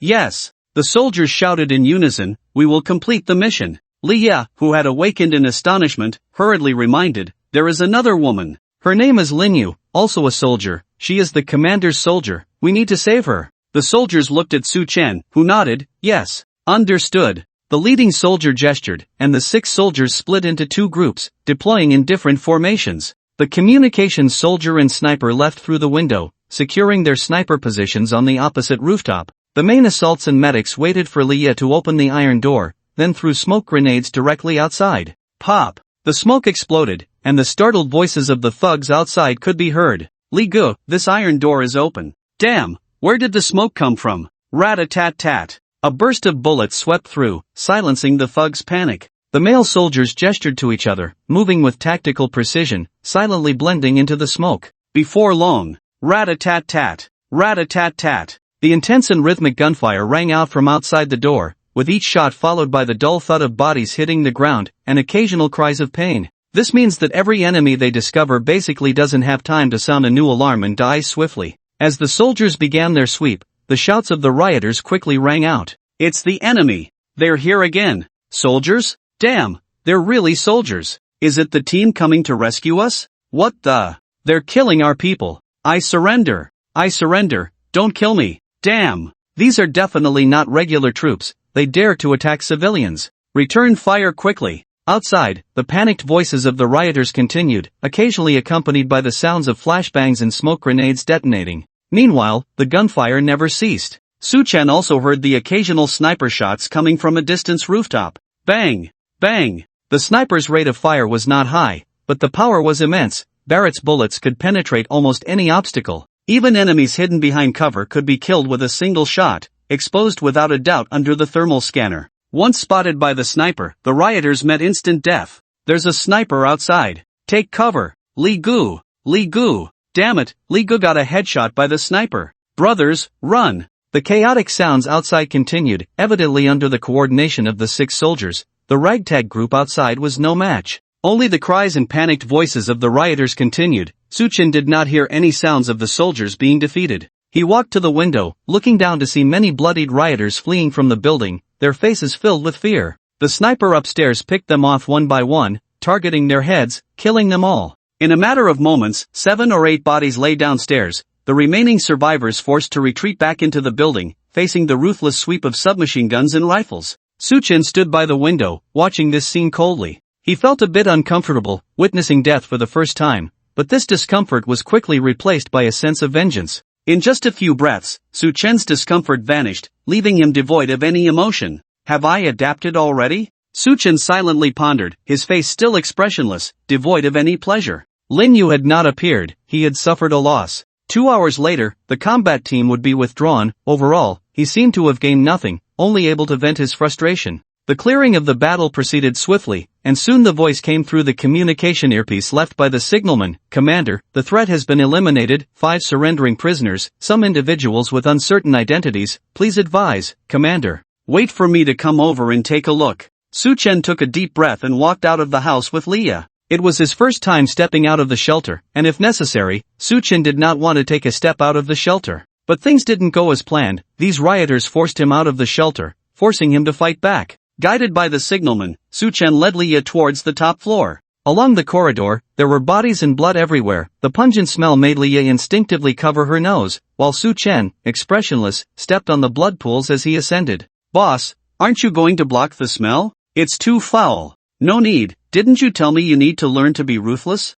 Su-Chen glanced at Leah and forced a smile. I think I need to adapt in advance. In the future, scenes like this probably won't be rare. Su-Chen silently continued upwards, reaching the top floor to find it completely connected. The chaotic interior was filled with the smell of blood and unsanitary stench, trash scattered around, a few headless bodies lying on the ground. In the inner room, there were about a dozen naked women cowering in the corner, their faces full of fear, traces of foul odor still lingering on their bodies. Commander! The rifleman guarding the female prisoners saluted Su-Chen and whispered, the rebels have all been killed. These women have no weapons and seem to have been captured by the bandits for their pleasure. Should we kill them too? No need. Su-Chen glanced over. It was a group of naked women without even weapons, their faces filled with numb despair. He even recognized some familiar faces among them, the jogging girl he used to see on his way to work, the young mother from the neighborhood taking her daughter to school, and the cleaning lady from the nearby company. Without exception, they had all suffered at the hands of the enemy, regardless of their age.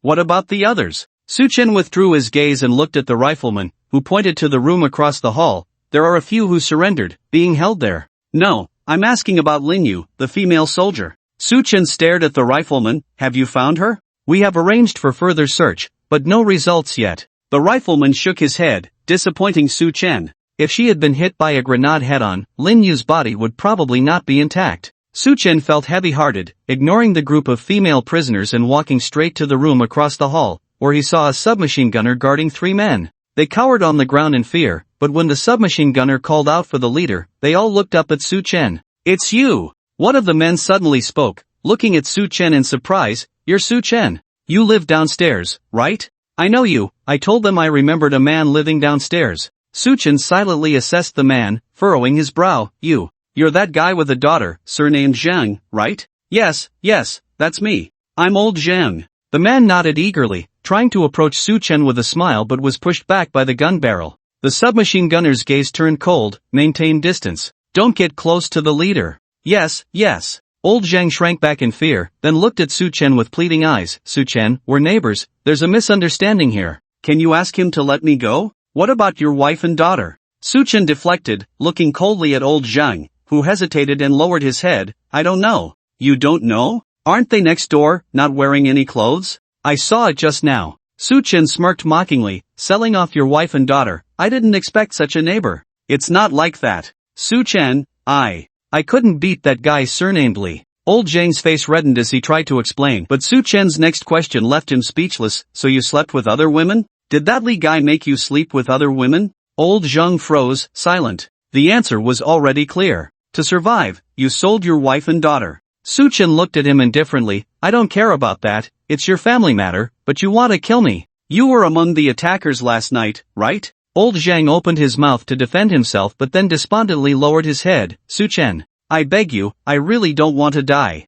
The scorching sun outside shone on old Zhang's back, almost making him faint from the heat, yet the heat couldn't dispel the fear in his heart at that moment. Who would have thought that the young man living downstairs, usually unnoticed, would suddenly possess such armed strength? If he had known Suchen was so powerful, why would he have sought refuge with that Li guy? He should have followed Suchen long ago. What about Li? Suchen asked, and a man beside him hastily interjected, Boss, he's dead. That Li guy got shot in the head, I saw it with my own eyes. Where's the body? He's not dead. Suchen hadn't finished asking when Lao Zhang suddenly spoke up, catching Suchen's attention. What did you say? Suchen looked at Lao Zhang, furrowing his brows. How do you know he's not dead? He has an undying body. Lao Zhang looked up at Suchen, gritting his teeth as he decided to reveal the secret. That guy is very strong. He can't be killed. People have tried, but he comes back to life. He was stabbed through the heart, his head was chopped off, but he still came back to life. This guy is basically unkillable.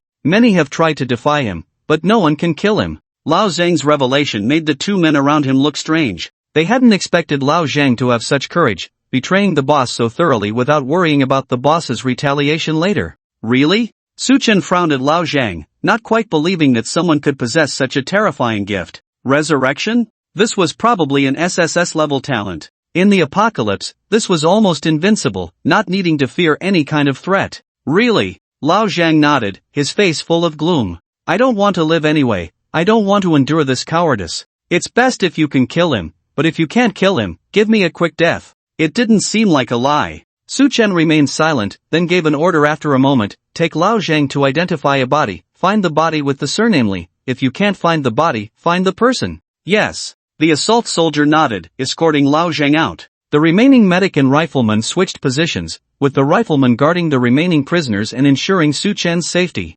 Suchen kept these two prisoners and intended to ask them some questions. Tell me, what good deeds did you and the one surnamed Li do? Suchen glanced at the two prisoners, speaking lightly, tell me everything you know, don't try to deceive me. I will verify your words with Lao Zhang. If I find out you're lying, you'll accompany Lao Zhang on his way. Suchen's words clearly gave the two men hope of surviving. The two prisoners exchanged a glance, and one of them gritted his teeth and spoke up, Boss, what do you want to know? Everything. What have you been doing since the apocalypse began? Especially that one surnamed Li, what's so strange about him? Suchen glanced at the two prisoners, emphasizing his question, if you tell me, you might not be killed. The other person was a bit timid, nervously swallowing saliva, and stuttered, that day, after we were brought back, the sky turned red. We both lived together on the third floor, there was no food at home, and we were starving. At that moment, that guy surnamed Li approached us, saying he could take us out to get food and water. We followed him, going out to scavenge every night, and sleeping with women upstairs during the day. After that, Li found many people and robbed most of the people on the first floor. As the man spoke, his head lowered more and more, as if he knew he had done things worse than beasts. At first, Li just threatened everyone, but then one day, he started killing with a knife. Then, he said he would kill those who didn't obey. The elderly suffered first. He made the men go out hunting with him in batches, and after hunting, they would come back to sleep with the women. Many people thought since it was already the end of the world, they might as well listen to him. The man rambled on, and Suchen interrupted with a frown, what's the deal with Li's undying body? I don't know. Fear appeared on the man's face, and he shook his head, murmuring, I did see it, his head was chopped off by someone. On the rooftop, there was a girl. When doomsday broke out, her boyfriend was also there, rumored to be a skilled martial artist. That guy chopped off old Li's head, but then old Li's head grew back in no time and killed that man. That guy's woman was later played to death by old Li, and after that, no one dared to resist old Li. Suchen raised an eyebrow, speaking coldly, neither dared nor wanted to, right? The man shuddered, remaining silent. Old Lee was quite a character, using a mix of kindness and severity, setting an example by killing 1 to 100 while also rewarding these men. With Doomsday already instilling fear in people, Old Lee's actions made most men willing to follow him. If nothing unexpected happened, Old Lee's shelter would likely grow easily. Since Old Lee's talent is immortality, what is your talent? Su Chen asked indifferently. The man was puzzled. Talent? What talent? Su Chen raised an eyebrow, silently scrutinizing the man. He didn't seem like he was lying. Or perhaps, his talent needed to remain hidden? Su Chen couldn't figure it out, but the man was getting nervous under his gaze and hurriedly explained. Boss, you don't think we're also immortal like Old Lee, right? We are just humans, ordinary people. One cut and we're dead. Don't joke around, don't try. We just want to survive. Many things are beyond our control. Even if someone wants to kill us, it should be the police who come to arrest and judge us. The man explained anxiously. Su Chen suddenly interrupted. You haven't returned to your own house? Been following Li Gu all this time? Yes, boss. The man was puzzled, nodding. Old Lee doesn't allow us to separate. He's afraid of betrayal, wants everyone under his watchful eyes, even sleeping where he can see. No wonder. Su Chen muttered. That Lee person probably knew about talents and feared formidable opponents, hence forbidding anyone from leaving his shelter. Many people at the beginning of Doomsday, who hadn't activated their talents, were taken in by Lee. Without talents, these people were just ordinary folks. Su Chen silently called up the shelter's data panel and found no response. So conservatively speaking, only Lee has a talent, and these 3 surviving individuals probably haven't activated theirs. Su Chen pondered. The only headache now was Lee's immortality. Just then, the worst news arrived. A Sultan Old Zhang returned with news after thoroughly searching upstairs and downstairs, finding no sign of Lee's body. Su Chen furrowed his brows. Not finding the body meant that the guy had resurrected. A living potential enemy posed an immense threat. After all, Su Chen's 5 warriors had less than an hour left. Once they were recalled, and with Lin Yu's uncertain fate, the combat strength of Su Chen's shelter would plummet. Thinking of this, a new sense of crisis arose in Su Chen. Detain these prisoners securely, have the communication soldier return, and let the sniper continue searching for Lee's whereabouts. Su Chen frowned, quickly giving orders. Move all the supplies downstairs. Anything edible or usable, take it all. Leave nothing behind. Also, inform Leah to reinforce her home and use all the resources in the building. But she only has 1 hour. With Su Chen's command, everyone except the sniper sprang into action. The 3 prisoners were put to work, tirelessly carrying supplies up and down, moving all the goods collected by Li Gu and others over the past few days downstairs. 7 big men kept moving supplies up and down. The speed was not slow, but Su Chen still found it too slow. He kept pinching time in his mind, pacing back and forth in front of the group of women in the inner room. Su Chen didn't have any evil intentions. He was just thinking about whether he could use these women to provide more security for the shelter. They should have been tortured enough by Li Gu.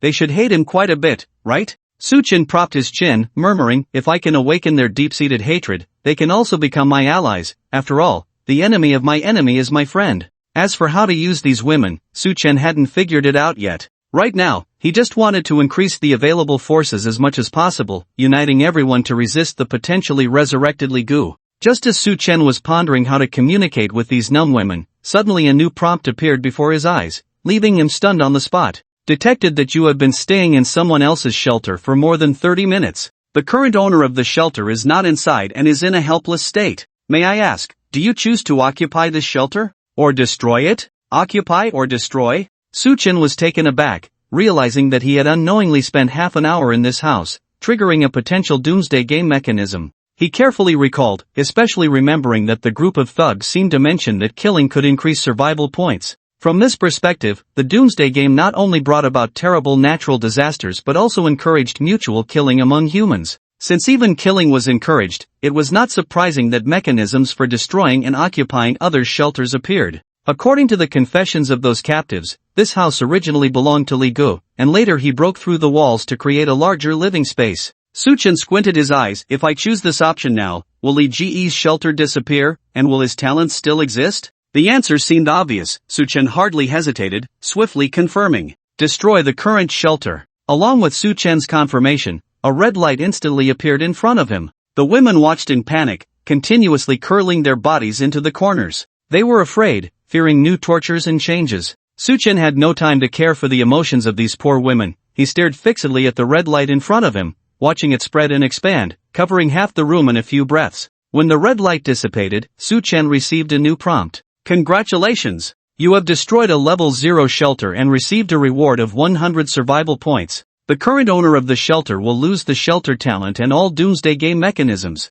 You now have a 30% chance of inheriting the current shelter's items, with an inheritance rate of 20%. As this is your first time destroying a shelter, the inheritance probability is increased to 100%. The inheritance rate is increased to 100%. May I ask, do you confirm the inheritance? If there is no response to this message within 24 hours, it will be considered as giving up the inheritance. A series of prompts made Su Chen ecstatic. Indeed, by destroying the shelter, he lost the talent for resurrection. Ah, well done, very well done. Su Chen's excited smile was hard to contain, not noticing the increasingly desperate looks from the women in front of him. In their eyes, this young man had seemed quite normal, but suddenly he couldn't stop leering. Oh well, at least this guy doesn't look bad, letting him have his way wouldn't be too much of a waste. While the women tried to console themselves in despair, Su Chen had already confirmed a new piece of information. Confirmed the inheritance. Su Chen raised an eyebrow, not willing to miss any opportunity to strengthen himself.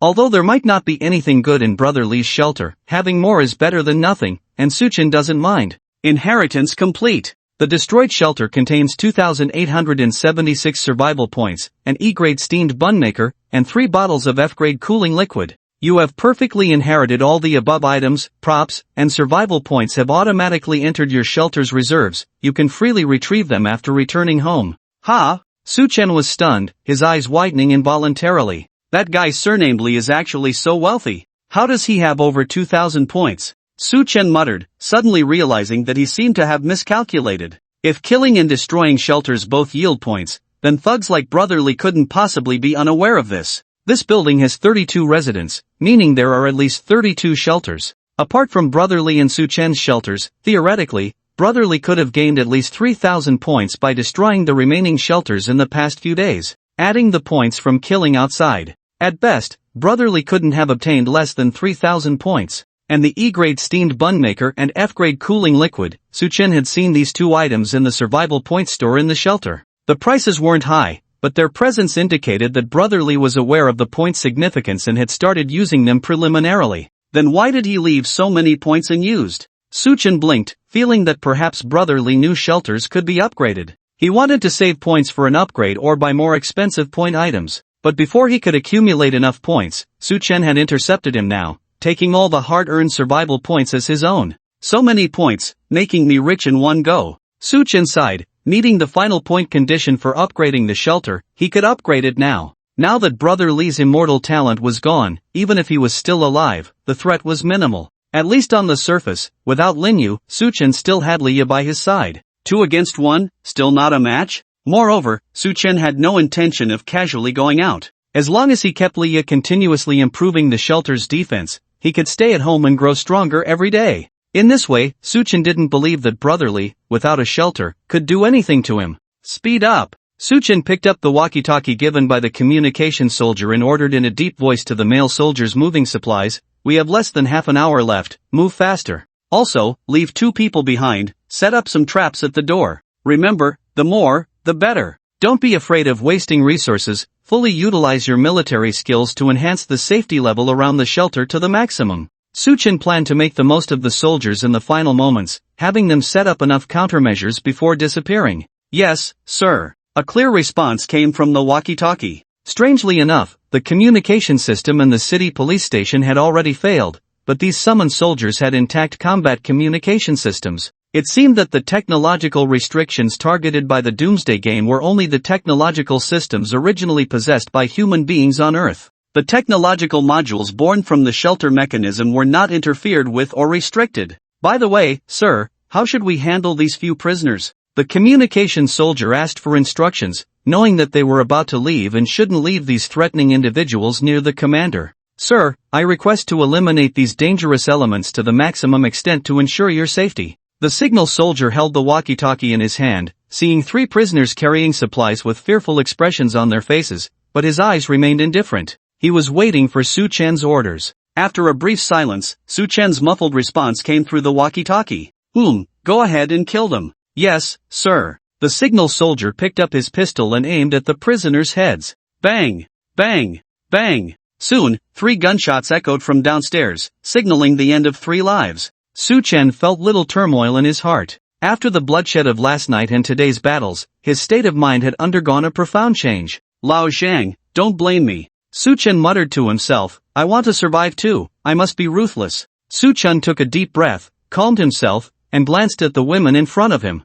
This posed a new problem, causing Su Chen some headache. Should he kill them? But these women seemed to be victims of Li Ji's torment as well. They had not posed a threat to Su Chen, making it difficult for him to act. He could be ruthless towards enemies, but a faint conscience still lingered within him when it came to the weak. Let's just drive them away. Su Chen took a deep breath, furrowed his brow, and made a decision in his mind. I may not kill them, but they cannot stay in this building either.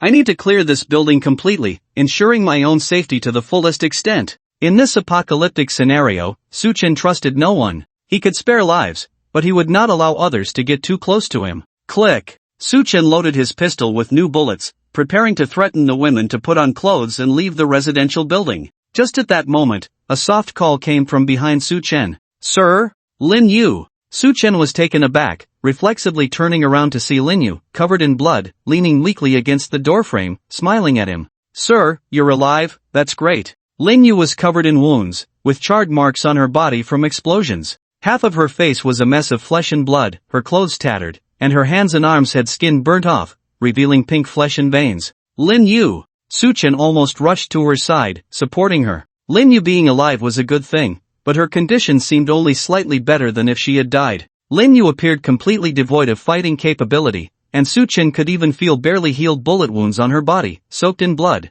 Sir, I'm not a hindrance, I still have some strength. Lin Yu paused, her voice weak, speaking with great effort. Those guys used a grenade on me, but I managed to lure their leader into a trap. I found out he seems to be bulletproof, not human, able to regenerate. So, Lin Yu looked up at Su Chen, smiling with bloodstains on her teeth. I tied him up. No matter what he grows, I'll keep cutting him down. His head and limbs. I thought, as long as I endure, I can wear him down. Just now, his head didn't grow back. I think I successfully wore him down. You should be safe now. Before Lin Yu could finish her last sentence, she collapsed softly into Su Chen's arms. Medic! Medic! Su Chen grabbed the walkie-talkie, shouting desperately, come up and save her. Hurry! Sir, I'm coming. The medic downstairs quickly dropped his supplies and ran up the stairs. He took Lin Yu from Su Chen's arms, laid her on the ground, and began a swift examination and treatment. Su Chen watched with a complex expression as Lin Yu lay on the ground being treated, realizing he had underestimated the loyalty of his people. Lin Yu discovered Li Ji's talent for resurrection, but still had no intention of escaping. She exerted all her strength to hold Li Gu back. Although Lin Yu thought she had exhausted Li Gu to death, none of that mattered anymore. Without his talent, Li Gu would definitely die if Lin Yu chopped off his head. Now, Su Chen only wanted to cure Lin Yu as soon as possible. Such a loyal and talented fighter was of immense significance to the shelter. Captain, I can't save her. The medic raised his head, looking apologetic. She has 7 bullet wounds, been hit by a grenade, her skin has been mostly burnt off by the high-temperature climate, she's severely dehydrated, losing a lot of blood, and her internal organs are damaged. She needs surgery to survive, but I lack the conditions and medical supplies. She's holding on until now probably by sheer willpower. I predict she'll pass away before nightfall. The medic's report made Su Chen's expression darken. It was already afternoon, with only a few hours left until nightfall. Even if he seemed to take Lin Yu to the nearest hospital to find an operating table and medical supplies, the medic wouldn't last until then. They were running out of time. She must be saved. I remember there are healing items in the survival supplies store. Su Chen gritted his teeth, gesturing for the medic to carry Lin Yu, then swiftly headed home. Upon returning to the shelter, Leah also noticed the heavily injured and unconscious Lin Yu, rushing over to assist. Leah wanted to ask Su Chen, but he had already rushed inside. Open the survival point store. After returning to the shelter, Su Chen immediately called up the panel. A semi-transparent display of data information appeared in front of Su Chen. Indeed, only humans could perform these operations once back in their shelter. Filter item categories, intelligently adjust purchase needs, healing severely injured combat personnel. Su Chen had been holed up at home these days, becoming familiar with the shelter panel, mastering many detailed operations. Soon, the store's product information in front of Su Chen changed rapidly, showing new information. There was a dazzling array of healing supplies, most with miraculous effects, not products of human technology, but all very expensive. Even the cheapest healing item cost 500 survival points. Su-chen didn't hesitate, making a selection and purchasing directly. For someone who had risked their life for him, Su-chen was generous, even if the person might just be a replica created by the shelter. Congratulations, you have successfully purchased C-grade medical consumable Gene Enhancement Elixir. Gene Enhancement Elixir, C-grade medical consumable, when used on a target, can inject new gene sequences, comprehensively treating most of the target's injuries, with a certain probability of optimizing the target's gene sequence, enhancing the target's physical qualities. Purchase price, 1,000 survival points. 1,000 points. Few people worldwide could easily spend that many points at once. Su-chen didn't hesitate, purchasing it and injecting it into Lin Yu. As the emerald liquid entered Lin Yu's veins through the syringe, her pale face gradually flushed, and the visible wounds on her body began to heal slowly. Although Lin Yu was still unconscious, according to the latest examination by the medic, her body was gradually recovering, expected to wake up on her own in a few hours. As long as she can be saved. Su-chen breathed a sigh of relief. Lin Yu had fought so hard, he had no reason to abandon her. Moreover, the shelter would need Lin Yu's combat talent to support it for a long time to come. After settling Lin Yu, Su-chen was about to give new orders to the soldiers, but as he looked up, he saw that the medic who had been standing in front of him had disappeared. Leah, where are those soldiers? They're gone, boss. Leah crouched at the door, continuing to repair the iron gate. Without lifting her head, she replied, didn't you say so earlier? They were temporary rescue forces and would disappear. Well, the time has indeed come. Su-chen lowered his head, looking around. The walkie-talkies were gone, along with the equipment they brought. Even the traps Su-chen had them set up at the door were all gone, completely vanished, erasing any trace of their presence in the world. What a pity, Su-chen sighed, feeling a bit reluctant. 6 fully armed Special Forces soldiers, that was an extremely powerful security force. If they could have stayed, the safety factor of the shelter would have greatly increased.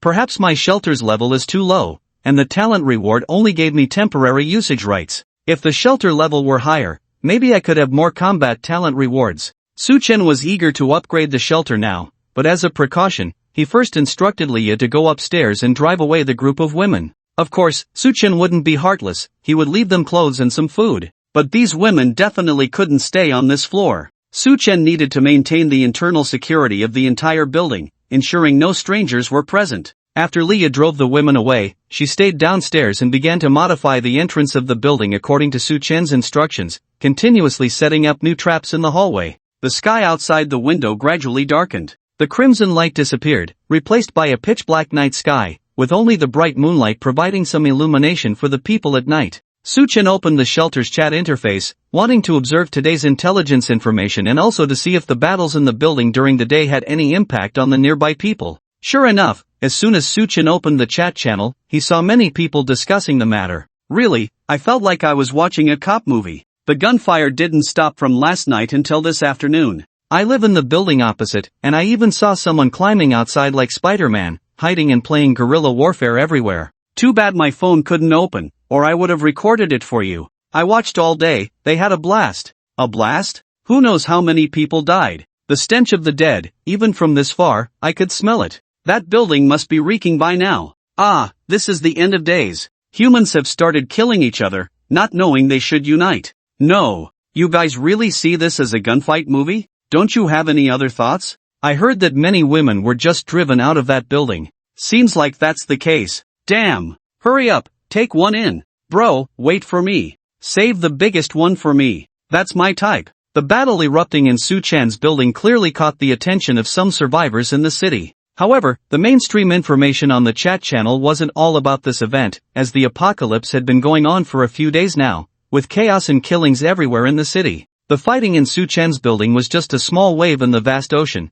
only attracting the attention and discussion of nearby survivors. Can't see any new dangers, but it's certain that this building has attracted someone's attention. Su-chen closed the chat window, analyzing to himself, but judging from the display of my strength during the day, no one should be foolish enough to come looking for trouble, right? As long as I can secure a few more days of reward time, I can survive the most difficult early stages of the apocalypse. Su-chen took a deep breath, checked the curtains in his home to make sure no one would disturb him, and then began to summon the shelter panel. Check the upgrade conditions for the shelter. Congratulations, all 5 major upgrade prerequisites have been met. You can now upgrade the shelter to a level 1 experimental house, or wait for more upgrade options. Begin the upgrade. Su-chen didn't hesitate and started the operation directly. He didn't have time to choose, as there were only 3 types of shelters that could be upgraded, and it didn't matter much which one he upgraded. What he cared about was whether the talent rewards after the upgrade would be more generous. Congratulations, conditions met, shelter upgrade initiated.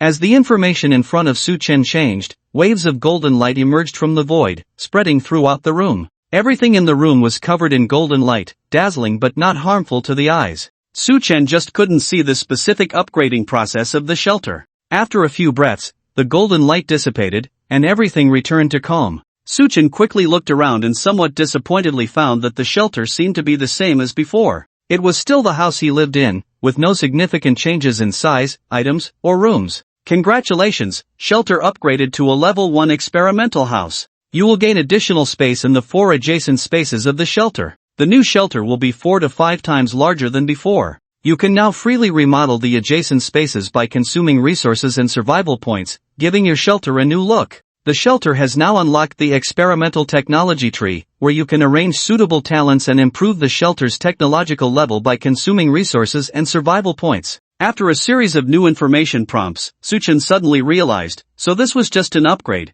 and I have to personally oversee the specific transformation of the shelter? Su Chen noticed an option for shelter reconstruction in the shelter module information in front of him. He reached out and clicked to open it, and suddenly felt a daze. Su Chen felt his soul being pulled out of his body, and his perspective shifted to an overhead view of the entire shelter, observing it from top to bottom. All the walls and obstacles turned into shadows, with green markings on the floor indicating the range of Su Chen's original house and the resources of his neighbors on all sides. The green areas covered the entire current floor, representing spaces belonging to Su Chen's shelter. Su Chen also saw a series of construction options popping up in front of him, allowing him to freely place new rooms, break down walls, adjust the positions of load-bearing walls, or choose room colors and purchase various decorations within these green areas. This has really turned into a building game. Su Chen widened his eyes, feeling like the world had gone completely mad. Su Chen felt like he was playing The Sims, experiencing a detailed and complex shelter construction module. But he was clearly a living human being, existing on Earth. How did his survival start to feel more and more like a game? Su Chen was deeply shocked, and instead of immediately remodeling the shelter, he silently exited the construction interface. He needed to calm his mind and think about how to adjust the upgraded shelter. Just as Su Chen had exited the shelter construction interface, a wave of new information suddenly surrounded him like a tide. Congratulations! Shelter upgrade completed, and your shelter talent has been enhanced. Shelter talent homebody effect has been improved. Homebody, every 24 hours spent in your shelter, you will randomly receive a survival reward that you need the most. The minimum reward is at the C level, excluding special rewards. And the current talent reset time is set to exactly 12 noon. You have 1 hour of exemption time per day, which does not affect the reward calculation time. After upgrading the shelter, the talent effects will continue to be upgraded. Congratulations! You are the first survivor to upgrade the shelter in this city area, and you have received a special commendation, the Horn of the Pioneer. Horn of the Pioneer, a C-level special item that can be used on any individual, adding the Pioneer trait. Pioneer trait effect. In this dangerous era, the most important quality for a brave pioneer is luck, and the owner of this trait often has good luck. Special reward? Su Chen rubbed his chin, somewhat surprised. He never expected to be the first to upgrade the shelter in the entire city and receive a reward similar to a game achievement. Just as Su Chen was checking how to use this reward, a new prompt appeared before him. Congratulations! You are the first survivor to upgrade the shelter in the country, and you have received a special commendation, Awakening of the Bloodline. Awakening of the Bloodline, an A-level special item that can summon special talents with the characteristics of the country. These talents have growth potential and extremely high prospects. Another special reward. Su Chen widened his eyes. Besides being the first in the city area, there was also a national achievement? An A-level talent, damn, hitting the jackpot. Su Chen was almost grinning from ear to ear. Getting an A-level talent for free, this was probably the top talent among all shelters at this stage. However, at the same time, Su Chen realized some not-so-good news for the entire country. It's been so many days since the apocalypse started, and I'm the only one who upgraded the shelter in the whole country. How much pressure must others be under for survival? Su Chen sighed. Most of humanity's technological means were restricted, and only some low-end technology and simple weapons could be used. But this wasn't a typical biocrisis apocalypse. Under global warming, the air had become humanity's enemy. After all, even with firearms in hand, Humans couldn't stop the spread of high temperatures by shooting. Instead, the lack of many life-related technologies had deprived humanity of most effective means to resist high temperatures. Su Chen's sight didn't last long. He knew he was just an ordinary person, without the grand scope to worry about the life and death of all humanity. Su Chen just wanted to survive, to live well. The special rewards for these two achievements were stored in the shelter's data in a usable form, and Su Chen could use them at any time, just like when he activated his talents initially. Use Awakening of the Bloodline. As Su Chen used the reward, a golden light burst around him, quickly condensing into a human form. Before long, a woman in a white cheongsam stood in front of Su Chen. Her face was as delicate as a painting, her skin as fair as jade, and her slender willow eyebrows framed eyes as clear as autumn water. "Sir." The woman gently bowed to Su Chen, exuding a gentle charm as if she had stepped out of classical poetry, her beautiful smile giving a refreshing feeling. "What is your name?" Su Chen appraised the woman, quite amazed. He never expected to summon such a beauty. Her appearance was simply breathtaking, with a stunning beauty that captivated at first sight. "Sir, my name is Jiang Xiaozi." The woman lowered her head and softly introduced herself, "A person from the south of the Yangtze River. Meeting you today is truly a fortunate event." "A good name." Su Chen nodded. Jiang Xiaozi had a tall figure, elegant curves, and the white cheongsam perfectly highlighted her slender waist, making her look graceful and charming. This woman exuded a noble temperament, with a distinct delicate beauty of an Eastern woman, appearing to have an extraordinary background. But what attracted Su Chen the most about her was not the proud figure under the cheongsam, but the ancient jade pendant around her waist, carved with intricate patterns. The jade was round, entirely green, emitting a faint glow visible to the naked eye. "Congratulations, you have obtained an A-level special talent, Jiang Xiaozi." A message popped up in front of Su Chen, and he casually opened Jiang Xiaozi's data panel. Su Chen took a glance and his expression changed drastically. Name, Jiang Xiaozi. Age, 28 years old. Type, National Fortune Prodigy. Talent grade, A-level. Physical strength, 60. Nerve reaction, 68. Endurance, 50. Mental willpower, 368. Self-healing immunity, 211. Talent characteristics, National Fortune blessing. She possesses specific qualities of the Chinese nation, blessed by the national fortune, and the shelter she resides in will not be affected by the derivative catastrophes of the apocalypse. Filial piety first for every resident over 40 years old in the shelter, the dispatch exploration rewards, the rate of obtaining high-level talents, and the speed of technological research will increase by 1%, with a maximum blessing limit of 100%. Farsighted planning. Any affairs in the shelter that require strategic thinking, planning, scientific research, traps, defense, etc. will not fail. Talent gifts, extensive networking. She has many friends, with a certain probability each month of bringing new talents to the shelter. If no talents are recommended that month, the probability of recommending high-level talents next time will increase. Strategic brilliance. She can effectively pass on her knowledge and experience to others, significantly improving their skill levels and thinking abilities through communication and guidance with shelter residents. Unity of hearts. Her presence unites the shelter residents, rallying them together. Within the shelter, her existence greatly boosts the morale and work efficiency of the residents, making the operation of the entire shelter smoother. Value score, 3,568 points. Hiss. Su Chen couldn't help but inhale sharply, repeatedly looking at Jiang Xiaozi's talent data to confirm he wasn't seeing things. This is too exaggerated. Su Chen muttered, Jiang Xiaozi's data simply outclass Lin Yu and Li Yu by miles. With a mental willpower as high as 368 and a self-healing immunity value of 211, these didn't shock Su Chen. They merely indicated that Jiang Xiaozi's data panel was not suited for combat talents. What truly surprised and amazed Su Chen were Jiang Xiaozi's talent characteristics and gifts. 3 characteristics, 3 gifts, working together. Jiang Xiaozi was simply the most perfect talent for internal affairs. The combined effects of her talents and characteristics are like a group-enhancing buff auto-activator. Most importantly, this extensive networking. Do I still need to worry about lacking talents in the future? 1 gifted every month, with a chance to acquire high-level talents for free. Is this considered a buy-one-get-one deal? Su Chen couldn't stop smiling. The only thing on Jiang Xiaozi's entire panel that Su Chen found somewhat regrettable was the characteristic filial piety first. Its effect required the presence of residents over 40 years old in the territory to take effect. In an environment plagued by apocalyptic disasters,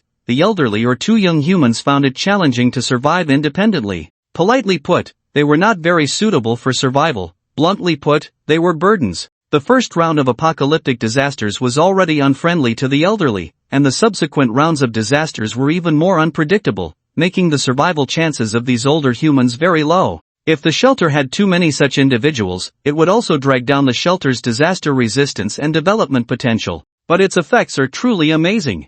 3 types of benefits, with the potential to increase profits by 100%. Su Chen murmured, the awakening of bloodline can summon talents with our country's characteristics. It's indeed quite distinctive. Filial piety comes first. It seems that if I have free time in the future, I should support some elderly folks. Su Chen calculated that as long as he controlled the number of elderly people, the effect of this talent characteristic would greatly benefit the shelter. Just as Su Chen was thinking about how to make good use of Jiang Xiaozi's characteristics and talents, suddenly a woman's soft moan came from the bed behind him.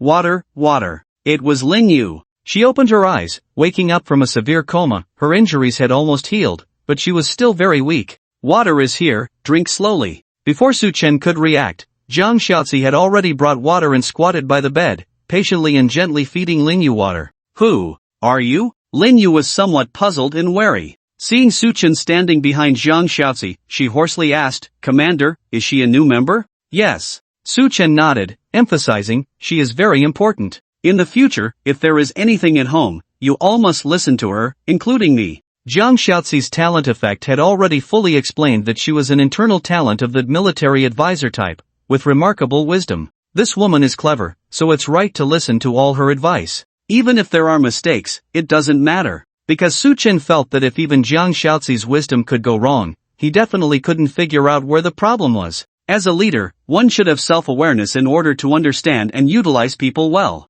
Very important. Lin Yu chewed on these words, propping up her weak body, trying to stand up. Comrade, I'll take care of myself. She didn't dare to let Jiang Xiaozi take care of her, but Jiang Xiaozi pressed her back down. You're injured, you need to rest well. Listen to her, rest well. Su Chen smiled and spoke, then paused and emphasized, you are also very important, don't neglect your own body. I am also important. Lin Yu was stunned, looking up at the man in the darkness. His smile was very gentle. Our family has also grown a bit now, with a bit of vitality compared to a few days ago. Su Chen sat by the bed, speaking to Jiang Xiaozi, including you and me. There are now 4 people in the shelter, namely you and me, Leah, and Lin Yu. Lin Yu is my first subordinate, a soldier, very loyal. Leah is an engineer, with some insights into reconstruction and technological research. Furthermore, I have just checked more information related to talents. I have already transferred some operational permissions of the shelter to you. Su Chen paused, looking very serious. Xiaozi, may I call you that?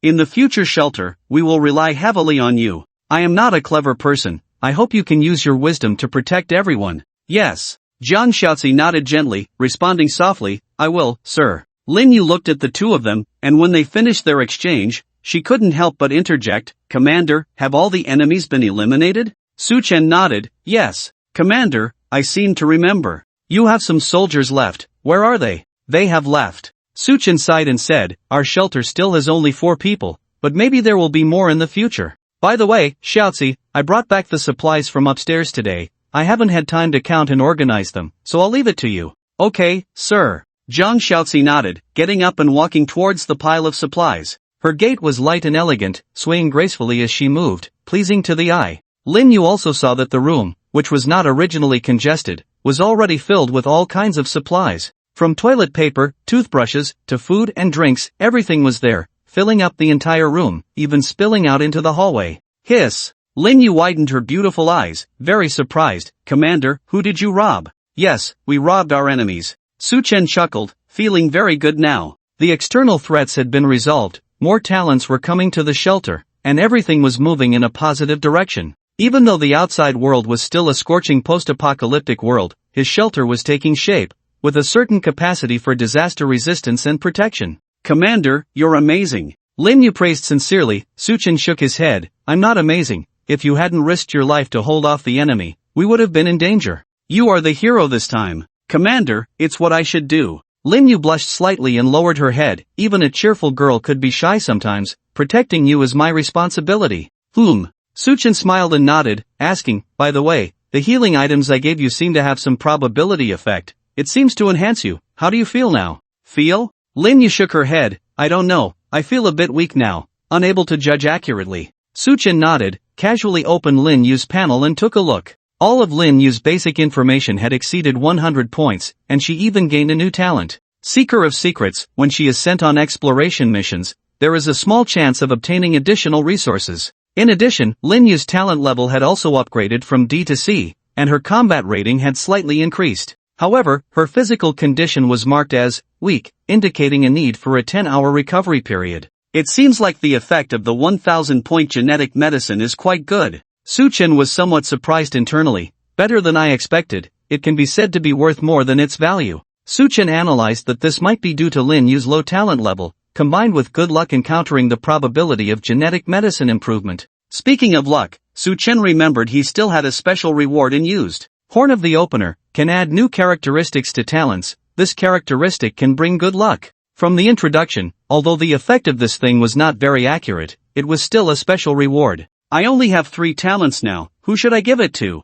Su Chen pondered. According to common sense, it would naturally be given to Jiang Shaozi, who had the highest rank. However, Jiang Shaozi's overall characteristics and talents were fixed gain effects, and she was an administrative talent herself. Her responsibilities at the shelter were not very related to this thing called luck. Even though Jiang Shaozi's characteristics mentioned words like tactics and strategy, Su Chen had not encountered these things yet, and was not sure if these things needed the blessing of luck. On the other hand, Lin Yu, who had always been the main force in exploring resources outside, was quite in need of luck. If her luck improved, the resources she brought back would naturally be more abundant. As for Li Ya, Su Chen didn't even consider her, a scientific research engineer. What good luck did she need at this stage? Scientific research required diligence. Let's give it to Lin Yu. It seems like she would benefit the most from using this characteristic. Without hesitation, Su Chen, while Lin Yu was resting with her eyes closed, opened the shelter panel and chose to use the special reward on Lin Yu. When a golden light flashed across Lin Yu, the prompt showed that Lin Yu now possessed the Horn of the Opener characteristic. Commander, I feel like something has been added to my mind? Lin Yu suddenly opened her eyes, looking a bit puzzled. Su Chen smiled reassuringly. Don't overthink it. Just lie down and rest well. You are our only guardian angel now. Okay. Lin Yu obediently nodded and lay down on the bed to rest. Su Chen didn't think it was a waste to give Lin Yu special rewards. He didn't save these rewards for someone more suitable in the future. After all, although the current shelter mechanism resembled a game, it was based on reality. It was beneficial to stock up appropriately, but hoarding everything mindlessly would only compromise one's safety. Some things should be used when needed to be enjoyed early. The night was vast and quiet, with only Leah downstairs making the clanging sound of building safety facilities and Jiang Shaozi counting supplies in a soft voice. Su Chen opened the shelter and finally had time to inventory today's gains. Thanks to today's talent rewards, Su Chen wiped out the thugs and took over the entire building in one go. The supplies collected by Li Gu and others from outside in these days were all cheap for Su Chen. Su Chen roughly estimated that if only 4 people were to use these supplies, they could definitely last for several months and live relatively comfortably. After all, while other survivors in the city were still worrying about food and water, Su Chen had already started using details like toilet paper and toothbrushes to improve the quality of life. Additionally, he could smoke a bit, and there were even some colorful magazines and comics in the pile of supplies. It seemed that Li Gu and his group of men really accepted all kinds of supplies and brought them into the building. More supplies were naturally good, but there were also some drawbacks. There are too many supplies. The storage space in the freezer is limited, and some food will definitely spoil prematurely in high temperatures. Su Chen frowned. I need to hurry and trade some perishable food for new things. By the way, how many survival points do I have left? Su Chen checked and found that he still had 1,806 survival points. Let's start by developing the blank areas of the shelter. With the extra points, let's see if we can get some good stuff. Su Chen opened the shelter's construction module, and that feeling of out-of-body experience appeared once again. Su Chen's perspective was raised to an overhead angle, but this time he didn't feel too shocked and immediately began to carefully examine the overall structure of the shelter. This building was an old residential building with a total of 8 floors, 4 units per floor. The current range of Su Chen's shelter covered the entire 6th floor area, including the upper and lower corridors. Judging by the trend of the shelter expanding with upgrades, Su Chen easily concluded that one day the entire building would be occupied as the shelter upgraded. So, my vision for development should be a bit more long-term, focusing on the entire building as the main body for future blueprint construction. At the moment, I can't directly build things on the other floors, so I can't establish a defense mechanism on the first floor. Therefore, defense mechanisms should not be the main goal. And besides, this stuff is too expensive. Suchen glanced at the things that could be built in the shelter, including basic defense facilities like iron gates, electric gates, and steel wire mesh, as well as wall guns, laser traps, and movable floors. There was a wide variety of options, too many to see at a glance. However, without exception, these things were all very expensive. Even the simplest iron gate cost 100 survival points. Although the advantage of building in the shelter was that it could be directly installed, saving the process of collecting building materials and manual construction, Suchen still didn't plan to buy anything from here because he found that the only suitable shelter defense mechanism he could purchase was the iron gate. As for the iron gate, Leah could make it herself. Although it might not be as excellent and sturdy as the modules in the shelter, it could still be used. As for other defense modules, either the shelter's level was not high enough or there were prerequisites. Suchen found out that not only defense modules and items, but most things that could be built in a level 1 shelter, including circuits, underfloor heating, central air conditioning, chemical research labs, and all other building information, required a prerequisite room called the research room. Understood, you need a technology tree to climb up the tech ladder and directly purchase more shelter buildings. Suchen nodded. It makes sense. I'm starting to feel like I'm playing a game. This set is truly authentic, perfectly fitting the unique post-apocalyptic survival game for Earth humans, right?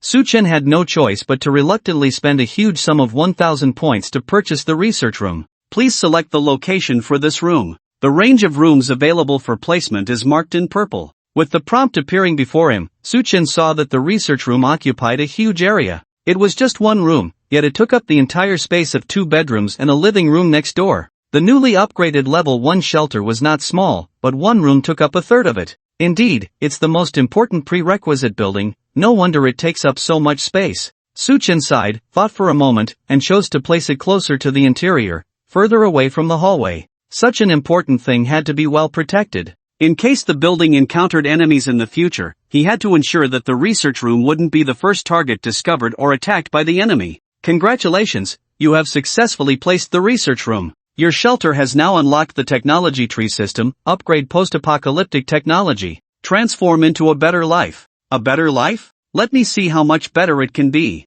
Suchen rubbed his hands together, slightly excited, and opened the latest unlocked technology tree module on the shelter panel. As Suchen opened the technology tree list, a dense array of technological projects appeared before him. At the top of the list was the experimental house sequence, followed by various tech projects such as basic power system, autonomous water resource system, enhanced basic defense measures, pre-project for improved living facilities, enhancement of research and exploration capabilities, agricultural automation system, medical aid station, air purification system, intelligent monitoring network, waste treatment center, central air conditioning module. The numerous technological projects almost made Suchen's head spin. Even without looking at the detailed effects of these tech modules, just by their names, one could imagine that if all these tech projects were activated, the shelter would undergo a drastic transformation. Let me check the prices. Suchen carefully examined them, murmuring, Power System 1000 survival points, Autonomous Water Resource System 1000 points, Waste Treatment Center 300 points,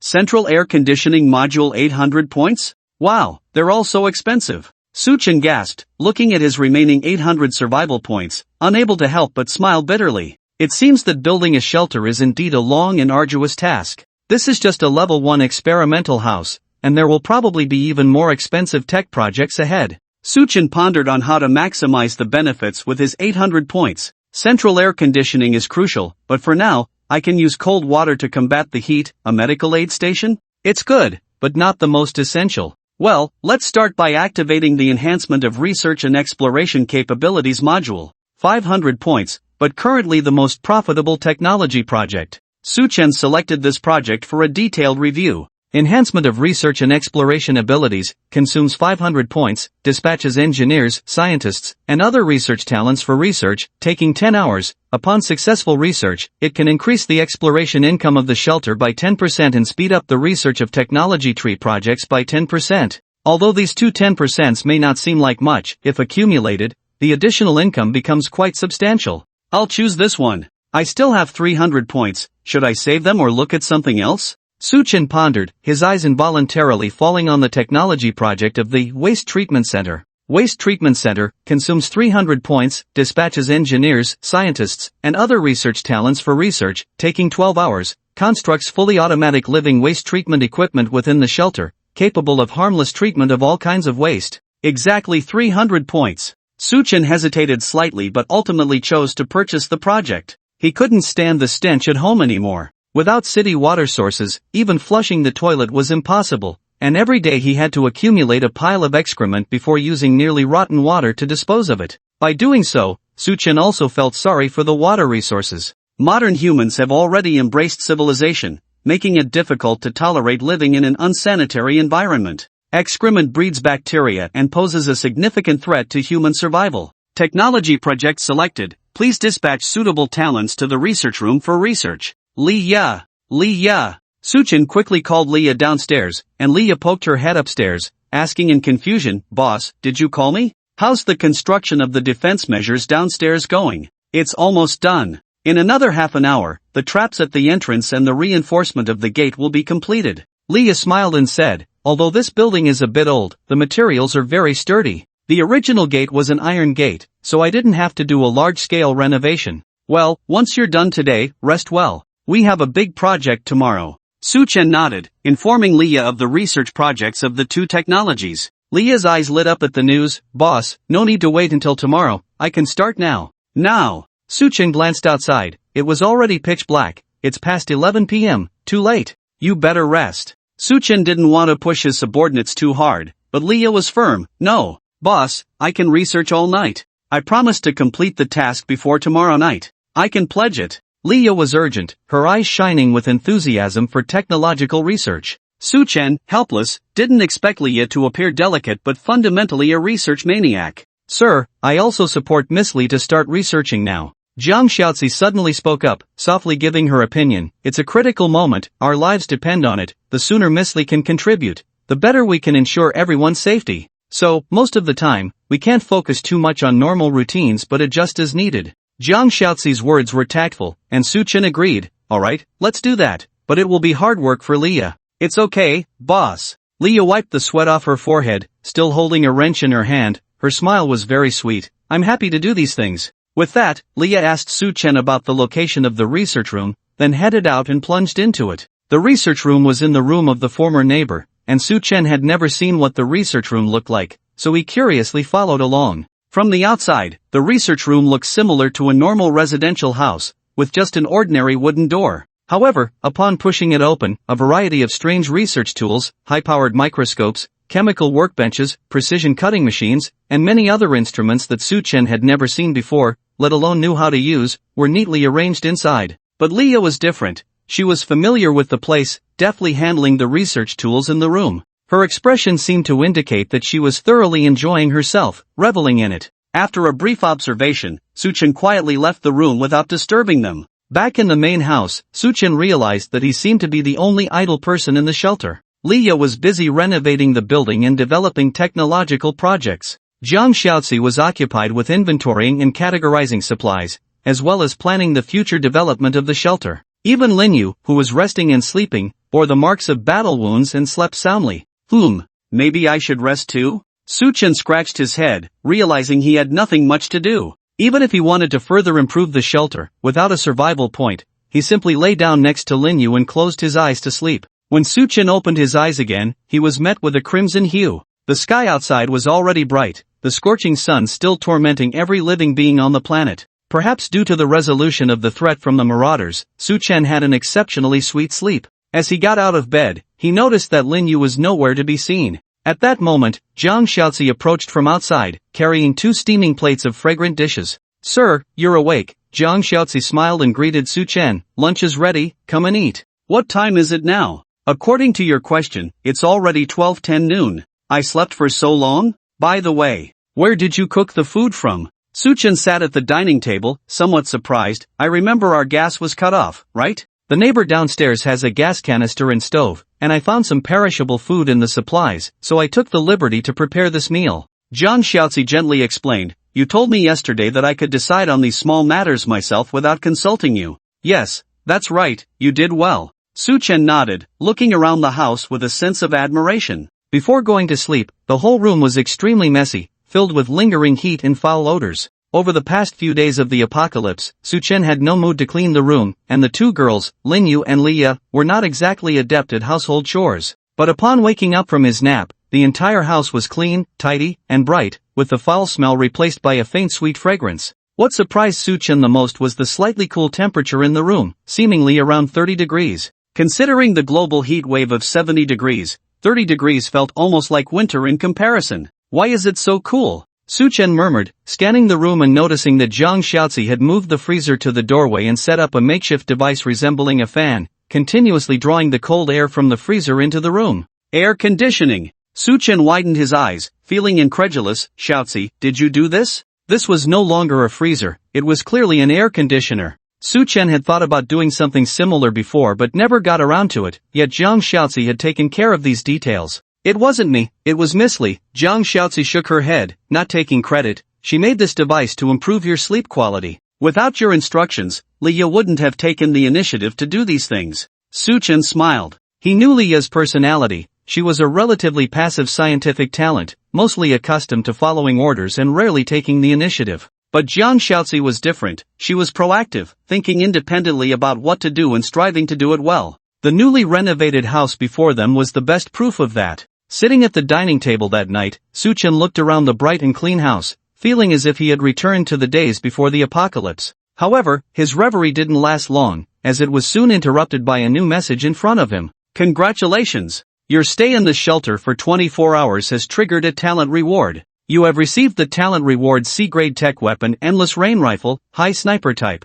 With the appearance of the message, a rifle materialized on the table. Zhang Xiaozi's chopsticks paused slightly, her eyes lowered as if she hadn't seen it, continuing to eat elegantly. Suchen didn't explain either. He picked up the rifle and began to examine it. The rifle was made of lightweight high-strength alloy, shining with a cold metallic luster. Its design was sleek and elegant, equipped with intelligent targeting systems, a silencer, and other devices. There was an energy conversion system in the magazine area, giving it a futuristic feel. As Suchen observed, the rifle's information appeared before his eyes. Weapon name, Endless Rain Rifle. Weapon grade, C-grade. Weapon features, endless ammunition. It can fire gunpowder bullets endlessly, but be mindful of the barrel's cooling. High precision mid-range sniping. Within an 800-meter range, it can be adjusted to single-shot sniper mode for maximum power. Silenced, its firing sound is minimal, almost imperceptible in non-enclosed spaces. Basic attributes. Weight, approximately 4.6 kilograms. Length, 1020 millimeters.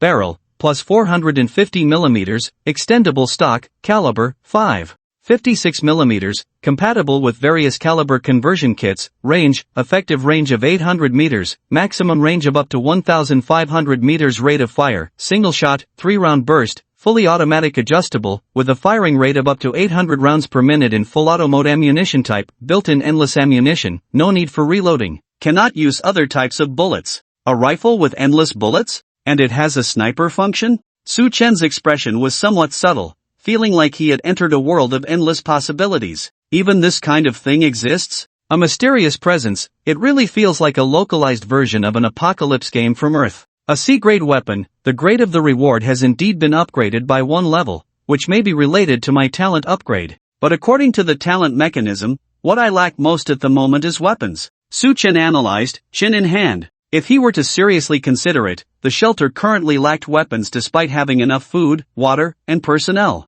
Including the 5 handguns confiscated from the thugs led by Li Gu, there were only 5 handguns in the entire shelter, with less than 100 rounds left after yesterday's skirmish. Although there was a handgun for each person, the remaining bullet reserves were insufficient for higher intensity confrontations. So, did the talent reward just give me a bullet-free rifle? It is indeed a timely help, but I rarely go out, so I won't have many opportunities to use this rifle. Suchen raised his head and asked Zhang Xiaozi, where is Linyu? He planned to give the rifle to Linyu, the shelter's primary explorer at the moment. Carrying this rifle outside would greatly enhance her safety. She went to check the bodies. Zhang Xiaozi whispered. She said she wanted to personally confirm whether yesterday's enemies were completely dead, and she should be back soon. You mean the body of that guy named Li? Suchen propped his chin, murmuring, come to think of it, I forgot to ask her yesterday how she managed to delay for so long and how she caught Li. Suchen was very curious about this. That period yesterday morning was the most dangerous moment in the entire shelter.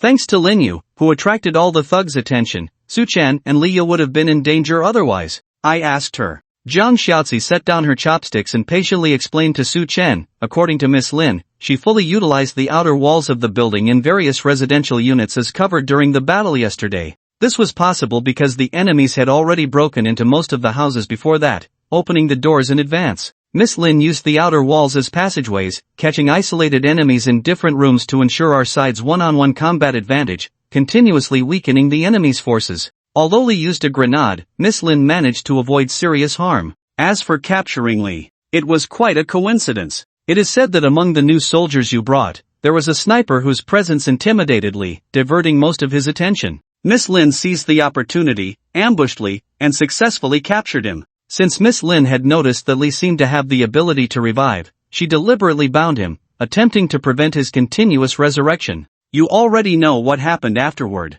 Jiang Xiaozi recounted everything in detail, and Su Chen asked, "Did Lin Yu tell you all this?" "Yes, I felt it was necessary to understand everyone in the shelter, so I had preliminary exchanges with them." Jiang Xiaozi nodded and praised, "Miss Lin's combat ability is outstanding, and her fighting spirit is commendable. She is an exceptional warrior." "I agree." Su Chen nodded in agreement, having experienced the gunfight yesterday and deeply realizing Lin Yu's importance. However, to prevent yesterday's events from happening again, Jiang Xiaozi looked at Su Chen and suggested, "I recommend that you adjust the shelter's development direction, focusing on enhancing the internal defense mechanisms of the shelter." "I was thinking the same thing. I was planning to have Leah take charge of this." "No, that's not enough." Jiang Xiaozi shook her head. "In addition to physical defense measures in the shelter, we need to establish more defense mechanisms." "Such as?" Su Chen humbly sought advice. "If you have any good ideas, please share them." "Residents, we need more help." Jiang Xiaozi spoke softly. "I know you don't trust outsiders, as human hearts are complex and unpredictable, which I fully understand.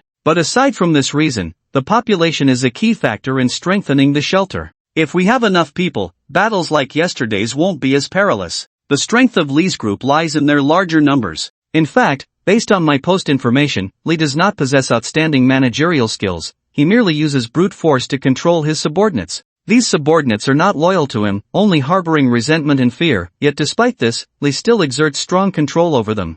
Jiang Xiaozi paused, her expression serious as she promised, "If you trust me, I can take care of this. I can ensure to the greatest extent possible that the new residents will be loyal to you. Gather the strength of the people, forge the shield and sword for you." Jiang Xiaozi's tone was very serious. Obviously this was the direction she thought of for the refuge. "What you said makes sense." Su Chen pondered, furrowing his brows tightly, taking Jiang Xiaozi's words very seriously. Su Chen was cautious by nature, but not foolish. He could read the subtext that Jiang Xiaozi didn't say out loud. Looking at the current situation of the world revolving around the apocalypse, the current policy of staying at home is good, but once faced with an apocalyptic situation that requires unity in numbers, a refuge with weak forces is bound to suffer. And based on the mechanisms shown in the current apocalypse game, in order for humans to survive better, there will inevitably be a phenomenon of shelters merging with each other. Merging can bring more people and resources, and the number of people itself is also one of the prerequisites for survival. Even without considering the factors of the apocalypse revolving, Su Chen had to consider the threat from other shelters once they grew stronger. "I have also hesitated. Instead of external populations, I prefer to gather more talent units as residents." Su Chen took a deep breath. "It's talent units like you, Lin Yu, and Leah that are the cornerstone of the refuge." "Sir, we don't have a stable way to recruit talents." Jiang Xiaozi looked at Su Chen, her tone still gentle. "So, you have to learn the art of managing people, and I will help you." Su Chen stared into Jiang Xiaozi's beautiful eyes, feeling a sudden wave of emotion. It turns out that meeting a strategist feels like this, being convinced involuntarily. Jiang Xiaozi's analysis was spot on. Su Chen couldn't refute it, so he nodded in agreement. "All right, I'll leave this matter to you. However, since you can see my character, you should understand me." "Yes, sir, I know what to do." Jiang Xiaozi smiled and said, "I will develop a comprehensive recruitment system for the refuge, as well as a management plan. I will do my best to tailor a safe identity for you." Jiang Xiaozi spoke mysteriously, making Su Chen curious. "What identity is the safest?" Jiang Xiaozi whispered, "The puppet master." "Hey, Chief, are you discussing some confidential matters?" Lin Yu cautiously pushed open the door, peering inside, not daring to enter. Because the expressions of the two inside were very serious, especially the chief, who had a serious look mixed with surprise and anticipation. "It's okay, come in." Su Chen waved his hand and asked, "Lin Yu, how is the situation with the body you checked?" No resurrection, he's dead for real. Lin Yu smiled happily. The body was starting to stink, so I threw him out of the building.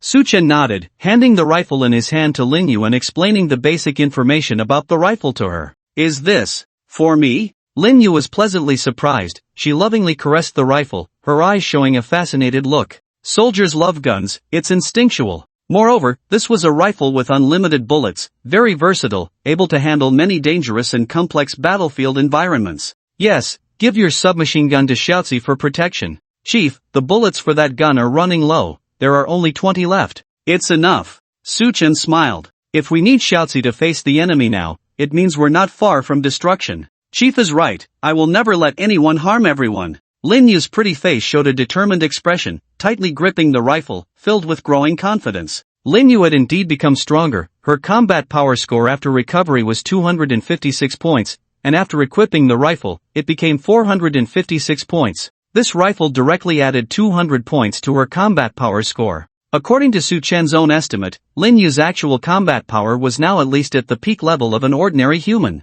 Lin Yu is probably only a superhuman in movies who can match Su Chen's strength. Well, let's get going then. Su Chen opened the dispatch tasks and found that the 3 daily tasks had been upgraded from D to C level. Higher level dispatch tasks would surely yield richer resources. Su Chen chose a task to collect medicine and assigned it to Lin Yu. The most needed supply in the shelter at the moment was medicine, and Lin Yu, upon receiving the task, stood tall and saluted. Commander, rest assured. I will complete the mission. With these words, Lin Yu picked up her gun, grabbed the necessary supplies, and left the shelter. This mission was scheduled to take 12 hours, so she wouldn't be back until night. There are too few combat talents, now there's only Lin Yu. Su Chen sighed. Once she's gone, the shelter's security level will drop by several grades. Sir, everything will get better. Jiang Xiaozi comforted, everything will come in time. Right, please continue. Su Chen glanced at Lin Yu's figure, then turned his interest back to Jiang Xiaozi. Tell me more about your mastermind plan. After Lin Yu left, Su Chen and Jiang Xiaozi exchanged many ideas. Through Jiang Xiaozi's analysis and explanations, the mastermind plan tailored for Su Chen involved recruiting more human survivors to work for the shelter. By establishing a management system centered around talent units in the shelter, suitable talent units would regulate the survivors, suppress unfavorable factors among them, and guide them to contribute more diligently to the shelter. Meanwhile, Su Chen would stay behind the scenes, limiting the survivors' contact with him to ensure that only the most loyal talent units surrounded him. As long as we establish a sound shelter management mechanism, with the principle of master as the leader, talent as the support, and survivors as the people forming a pyramid structure, we can guarantee the safety of the master's life and also promote the rapid development and growth of the shelter.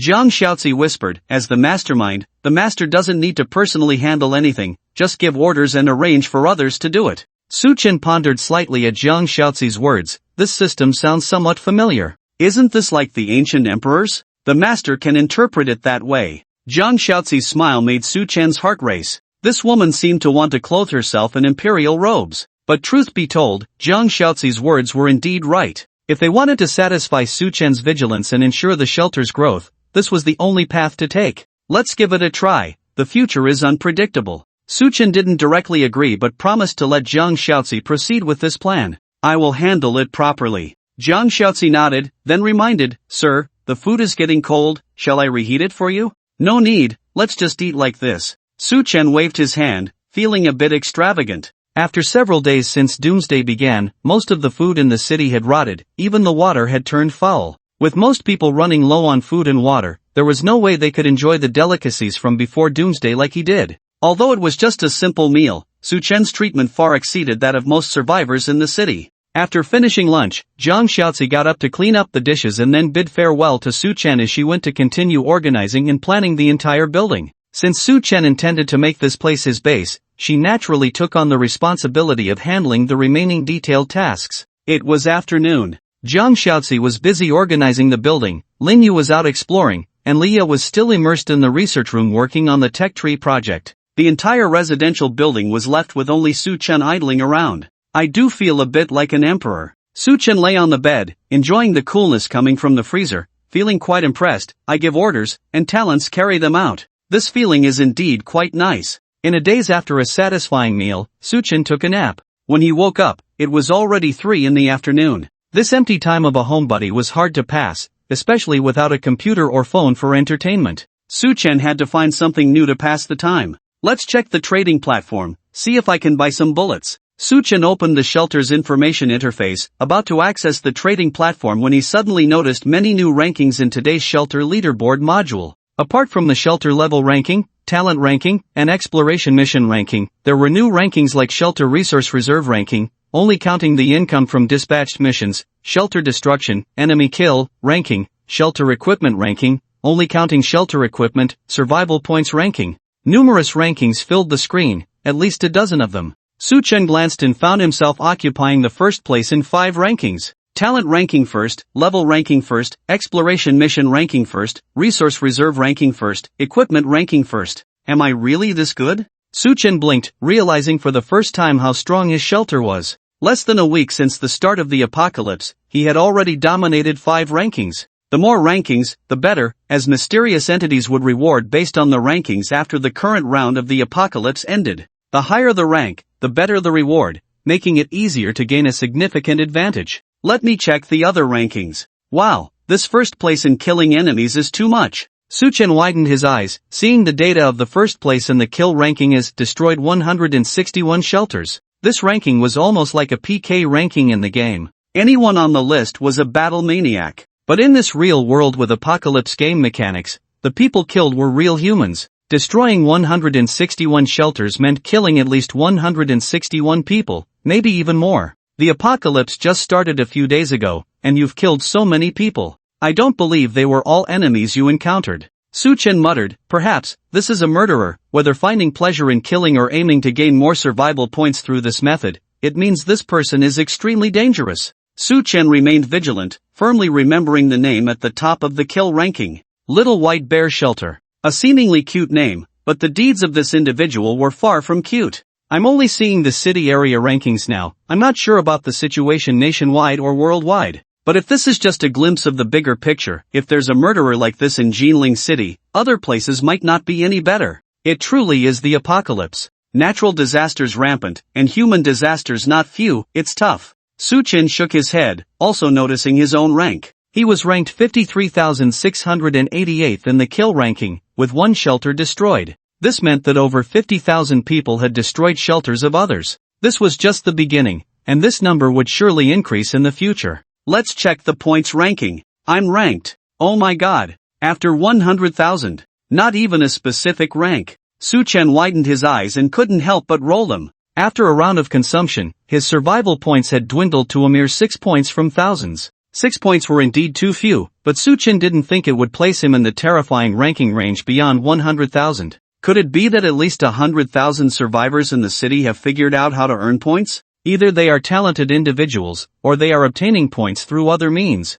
Supporting his chin, Su-chen glanced at the first place on the leaderboard. Little White Bear Shelter, current points 12,620. Over 10,000 survival points. Considering what he might have spent, this guy's total points could very well exceed the 20,000 mark. This guy is really something. Judging by the number of shelters he has destroyed, he must have at least 16,000 points. Although his ranking data doesn't reflect that, indicating he has spent some, his strength is definitely not to be underestimated. Su-chen furrowed his brow tightly. Having a serial killer in the city without specific clues was truly a headache. Especially for someone as vigilant as Su-chen, he could feel that familiar sense of oppression returning. He had barely enjoyed a day of relaxation before it vanished, replaced once again by a thick shroud of crisis. This guy has so many points, yet the shelter level is still 0. This is the most dangerous situation. Can someone with this many points not meet the upgrade conditions for the shelter? Impossible. He is deliberately suppressing the shelter level.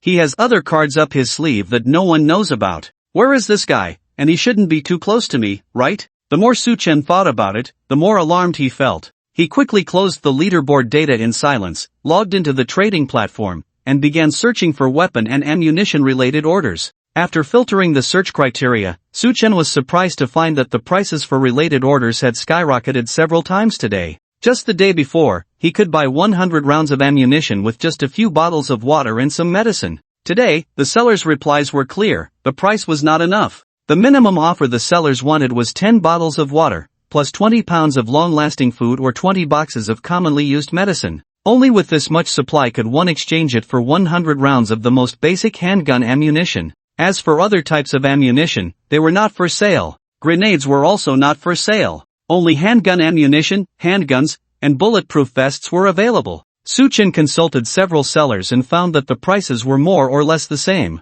It seemed as if within a day, this group of people had all agreed to raise prices. Strange, why did the prices increase so much? Suchen frowned. He opened the city area chat channel, searched for keywords like weapons and ammunition, and checked the chat record information, or he indeed found some clues. So annoying, the price of bullets today is so high, I can't afford it at all. I had finally saved up some resources to buy a gun for self-defense, but now it's not enough. They say there have been too many gunfights in the city these past few days, mostly due to the struggle for resources, and some even deliberately slaughter weaker shelters. The sellers with firearms have decided to control the amount of goods sold, not wanting humans to kill each other. Nonsense, I don't believe that reason. They clearly want to arm themselves. It's not that extreme, there are still good people. My neighbor next door was rescued by a rescue team yesterday, but unfortunately, their resources are limited, and they can't save too many people. People's hearts are unpredictable. Sigh, I increasingly feel that there's not much difference between life after doomsday and before. Brother, what do you mean by that? You know, before doomsday, I worked hard for decades to buy a house, but the prices kept rising every year, and I always fell just short of being able to afford one. After doomsday, I saved up resources to buy a gun for self-defense, but again, I always fell just short of being able to purchase one. Tell me, honestly, does it look any different before and after doomsday? Has my situation changed at all? Damn it, I'm still at the bottom of society. Damn it! So, did doomsday come for nothing? Survivors in the urban areas had complained about this issue yesterday, but at that time, Su Chen was still resting after the big battle and did not notice it immediately. Originally, during these doomsday days, survivors throughout the city had started getting used to using online trading platforms to exchange goods urgently needed for survival, increasing their overall chances of survival. There were even some overly generous people distributing goods for free or selling them at low prices to help others. However, it didn't take long before the atmosphere in the entire trading market changed. The generous individuals disappeared, and the low-priced goods were gone. Prices for essential survival items like water, food, and even weapons and equipment skyrocketed several times over. The more essential the goods were for survival, the more expensive they became. Items like toilet paper, toothbrushes, and cigarettes, which were non-essential for survival, became cheap, but no one was interested in them. Everyone was now in a critical moment of life and death, worrying about their next meal. Who cared about the quality of life anymore? Su Chen was also troubled by this issue. The goods he had for trade were bottled water, but now, even bottled water was not considered essential by the survivors in the city. After all, bottled water was scarce, and only Su Chen could produce it steadily, but he could only produce 10 bottles a day. Even if he sold all 10 bottles, in the entire city's demand market, it was just a drop in the scorching sun, practically ineffective. Everyone had already considered bottled water as a special scarce commodity, almost a luxury item, and the demand for it had rapidly declined. Could it be that I have to exchange soon-to-expire food for bullets? Su Chen pondered, trying to communicate with sellers, only to find out that they were quite picky. Many perishable foods were not priced high at all, just half the price of non-perishable foods. It's only been a few days, how come everyone has become so shrewd? Everyone wants to take advantage, huh? Fine, I won't buy it. Su Chen gave up. He didn't want to be at a loss, and besides, Su Chen already had a rifle with unlimited bullets, so the need for weapons and equipment was not too urgent, and he didn't need to be a sucker. But I still need to buy something, right? Su Chen looked at the list on the table, which listed some food items that were about to expire or spoil, as compiled by Jiang Xiaozi the previous night. If these items were not dealt with promptly, it would be a huge waste. Eat? Impossible to finish. There were only 4 people in the shelter, but the amount of stored goods was enough for dozens of people to survive for a week. Even if Su Chen allowed everyone to eat freely, they couldn't finish all this food. After all, except for Su Chen, the other 3 were women, and women didn't have much of an appetite. The one who could eat the most was Lin Yu. If not, I'll buy some cigarettes or something, they're cheap, and I haven't smoked in days. Su Chen thought, feeling a bit wasteful about it. While others were still worried about going hungry, he was already considering whether to stock up on a few cigarettes to satisfy his own mental needs. Just as Su Chen was contemplating what to buy, suddenly, there was a commotion downstairs. It sounded like many people were gathered downstairs. What's going on? Su Chen was startled, and he quickly rushed to the window, lifting the curtain slightly to look down. He saw a group of women standing downstairs, the same group of women he had driven out yesterday. who were also originally residents of this building. Back so soon? Su Chen frowned, his eyes noticed Lin Yu standing among the women. She was holding a gun facing the crowd, seemingly comforting the women, then turned and walked towards the residential building, using the special method taught by Leah to open the door. Soon, the sound of Lin Yu going upstairs came from outside the door. At the same time, new prompt information appeared in front of Su Chen. Attention! Your dispatch talent Lin Yu has triggered a special event. Return to the shelter early. Triggered a special event? Return early?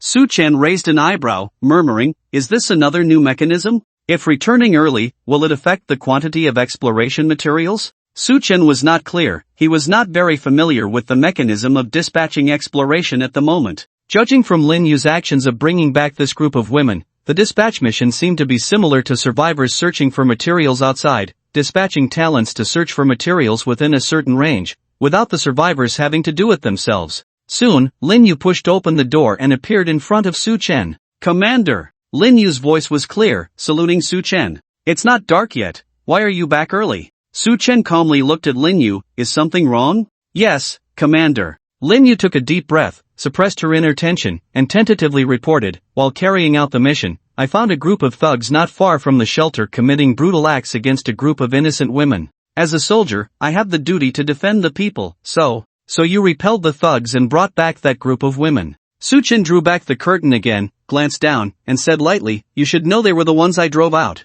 I know, Commander. Lin Yu lowered her head, her tone somewhat hesitant, trying to explain the situation. I didn't mean to disobey your orders, it's just, they were really pitiful. I know, in carrying out missions, there can be no unnecessary softness and kindness. But Miss Jiang mentioned to me last night that if we encounter suitable people during the mission, we can bring them back to the shelter. She said our shelter also needs more fresh blood. She didn't specify who. So, I found them pitiful, Commander. I'm sorry. Lin Yu lowered her head, becoming more uncertain as she spoke, looking dejected. I'll let them go now. No need for that. Su Chen waved his hand, sighing slightly. It seems that Jiang Xiaozi is smart. She has been considering the development plan of the shelter since last night, and she was confident that she could convince him successfully today. At the same time, Jiang Xiaozi also saw Lin Yu's character. Although Lin Yu was a talent unit of the shelter, in Su Chen's eyes, she was no different from a living person. He repeatedly believed that these talents were essentially no different from humans,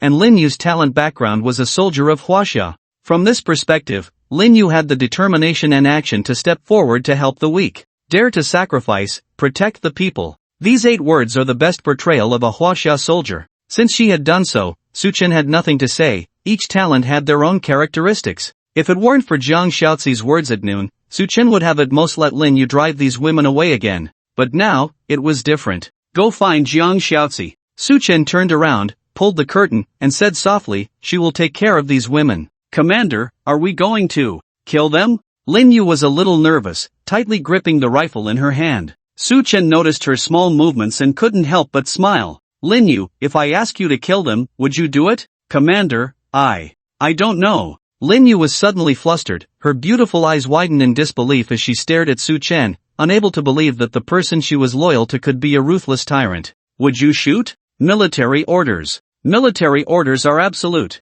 Lin Yu stiffened, murmuring, I would rather die than commit such a crime. She couldn't accept the idea of shooting innocent people, which went against her principles as a soldier. You seem conflicted. Su Chen smiled. I won't give that order. Go find Jiang Xiaozi, she will take care of these women. She knows how to handle it. Commander, Oh, you agree. Lin Yu was suddenly delighted, her eyes sparkling as she looked at Su Chen, her expression one of surprise. Do I look like a murderer? Su Chen looked puzzled. Lin Yu shook her head firmly, no, you are not. You are the greatest leader in my heart. To extend a helping hand to innocent people even in the most difficult circumstances. Such behavior is most convincing to soldiers of the Huaxia. Alright, I'm not great. I have my own plans. Su Chen waved his hand, not as good as Lin Yu made him out to be. There were too many resources in the shelter now, rather than wasting them, it was better to have more people working. It was better to have a group of women than a group of men, as the threat and unpredictability would be slightly lower. Go, find Jiang Xiaozi. Yes, Commander. Lin Yu turned away excitedly, eager to share the good news with the women downstairs. Am I exploiting them? Su Chen looked through the curtains at the people below and muttered, but at least I can provide security, so it's a mutually beneficial arrangement. So, I'm not that bad after all. The apocalypse hasn't completely changed me. Before Su Chen's soliloquy could finish, a new prompt suddenly appeared before him. Congratulations! Successfully completing a special event in the deployment mission. Your talent unit Lin Yu has been greatly motivated and gained a new talent characteristic My Faith. My Faith, talent characteristic. She has been sufficiently motivated, her loyalty has strengthened her faith and pursuit, and she now has the opportunity to break through to a higher talent level. Ha! Su Chen was taken aback, somewhat pleasantly surprised. More unexpected surprises? Special events can be considered as missions being completed? And rewards? I satisfied the spiritual needs of the talent, which led to their progress. I've hit the jackpot. Su Chen laughed happily, not only gaining a group of laborers for free but also helping Lin Yu grow. As the only military force in the shelter, Su Chen naturally hoped she would become stronger. Lin Yu is currently at the C-level tier. If she gets stronger, she might break through to B-level, right? I'm really looking forward to it, just don't know when this characteristic will take effect. Su Chen looked outside the building. Li Jia, do you think he will agree to let us go home? Outside the building, among more than 10 women, a girl in her early 20s timidly spoke up. Her delicate face was deathly pale, with horrifying deep red marks on her neck, and her tattered clothes were in disarray. Despite the scorching red sun overhead and the sweltering heat that could cause heatstroke even if one were almost naked, the girl still struggled to pull her torn clothes tightly around her body, trying her best to cover as much skin as possible. She was terrified, so much so that she felt cold even in the high temperatures. He should. I don't know. Auntie, around 40 years old, looked weary as she gazed at her sisters. With a touch of pity, she embraced the young girl and comforted her softly. Don't be afraid. I don't think that young man is a bad person. He drove away those troublemakers surnamedly, so he's like our savior. Whether he lets us go home or not, at least he didn't harm us. It's just a pity for Xiao Wang, if only she were still alive. Li Jia took a deep breath, her expression dim. The girl in her arms couldn't help but sob, tears streaming down uncontrollably. The women around them also showed deep resentment in their expressions. Those surnamed Li and their gang didn't even spare the underage sister of the young girl. If he doesn't let us in, where else can we go? Someone whispered softly, eyes filled with despair and determination. I don't know, a girl shook her head, her eyes filled with deep confusion. Maybe, we'll really die. They had already experienced it. Since being driven away yesterday, they had witnessed the chaos outside. All they found were scorching heat and villains, countless pairs of eyes from the darkness watching these women. They had only huddled together at the subway station last night and already 3 were missing. 3 women innocently disappeared in the dark night, and no one knew what had happened to them. The remaining women dared not stay at the subway station any longer, but stepping out to face the scorching sun during the day almost made them faint, not knowing where to go. Filled with fear and unease, they wandered aimlessly. Unconsciously, the women found themselves near the residential buildings again, only to encounter a group of men searching for supplies, who immediately surrounded them. These men tried to forcibly take the women away, and once taken, their fate might be to become new slaves. In their most desperate moment, Lin Yu appeared, driving away the thugs and leading them to the bottom of the residential building. The girl with the rifle said her leader might be willing to take them in. Leader, a title that unconsciously brought a sense of security. This girl must be a soldier, and her leader probably provided a sense of security like a soldier. The women didn't know, they could only guess in confusion in their hearts. She's coming out! She's coming out! A woman suddenly exclaimed, and the girls all looked up to see the gates of the building in front of them being opened. Lin Yu, carrying a rifle, walked out with a serious expression on her face. The girls noticed that in front of Lin Yu was a beautiful woman in a cheongsam, seemingly leading the way. You must be the new friends Lin Yu brought back, right? Jiang Shaoxi's voice was gentle as she approached, naturally taking Li Jie's hands. Are you Li Jie? I've heard Lin Yu mention you, you've been taking care of the girls, truly a great sister. Li Jie hesitated, at a loss for words. But thankfully, you've returned safely after all the twists and turns, Jiang Shaoxi said, leading Li Jie while calling out to the girls. What are you standing around for? Come home with me. Go home. A girl timidly spoke up in the crowd. Won't that man drive us away? He sent us away yesterday, he doesn't seem to welcome us. Are you talking about Mr. Su? Jiang Shaoxi looked at the girl, gently explaining. He asked you to leave yesterday because he was worried there might still be thugs hiding in the building. To eliminate the threats in the neighborhood, Mr. Su had no choice but to let you stay outside for a night. But now that the building has been confirmed safe, Mr. Su sent Lin Yu to find you as soon as it was light out. Speaking of which, Mr. Su did act improperly in this matter, and I want to apologize on his behalf to the sisters. Jiang Shaozi spoke sincerely, with a hint of apology on her exquisite face. Lin Yu felt somewhat uneasy on the side, not accustomed to being a part of a lie. Although Jiang Shaozi's reasons seemed a bit far-fetched, in the chaotic and dark world today, even the most far-fetched reasons could be accepted by people, as long as one can survive. Really? Sister Li was pleasantly surprised, looking at Jiang Shaozi with gratitude. You are truly good people. Yesterday, when those soldiers appeared and killed the bastards with the surname Li, I knew you were good people. And among you are all girls, except for Mr. Su. Yes, Mr. Su, the only man. A man who can be followed by you all must not be a bad person. Sister Li's words were a bit disordered, her heart filled with excitement at the moment. Being able to return to their original home, not having to live in fear outside, was the survival instinct of all human beings. Come with me back home, rest well, I have prepared food and water. Jiang Shaozi paused, smiling gently. And you can even take a bath, with this weather. There's hot water ready. A bath. The women's eyes lit up, realizing how many days had passed since their last bath. Ever since the Li family took over the entire building, they had been subjected to daily abuse, only able to eat the scraps left by those men to fill their stomachs.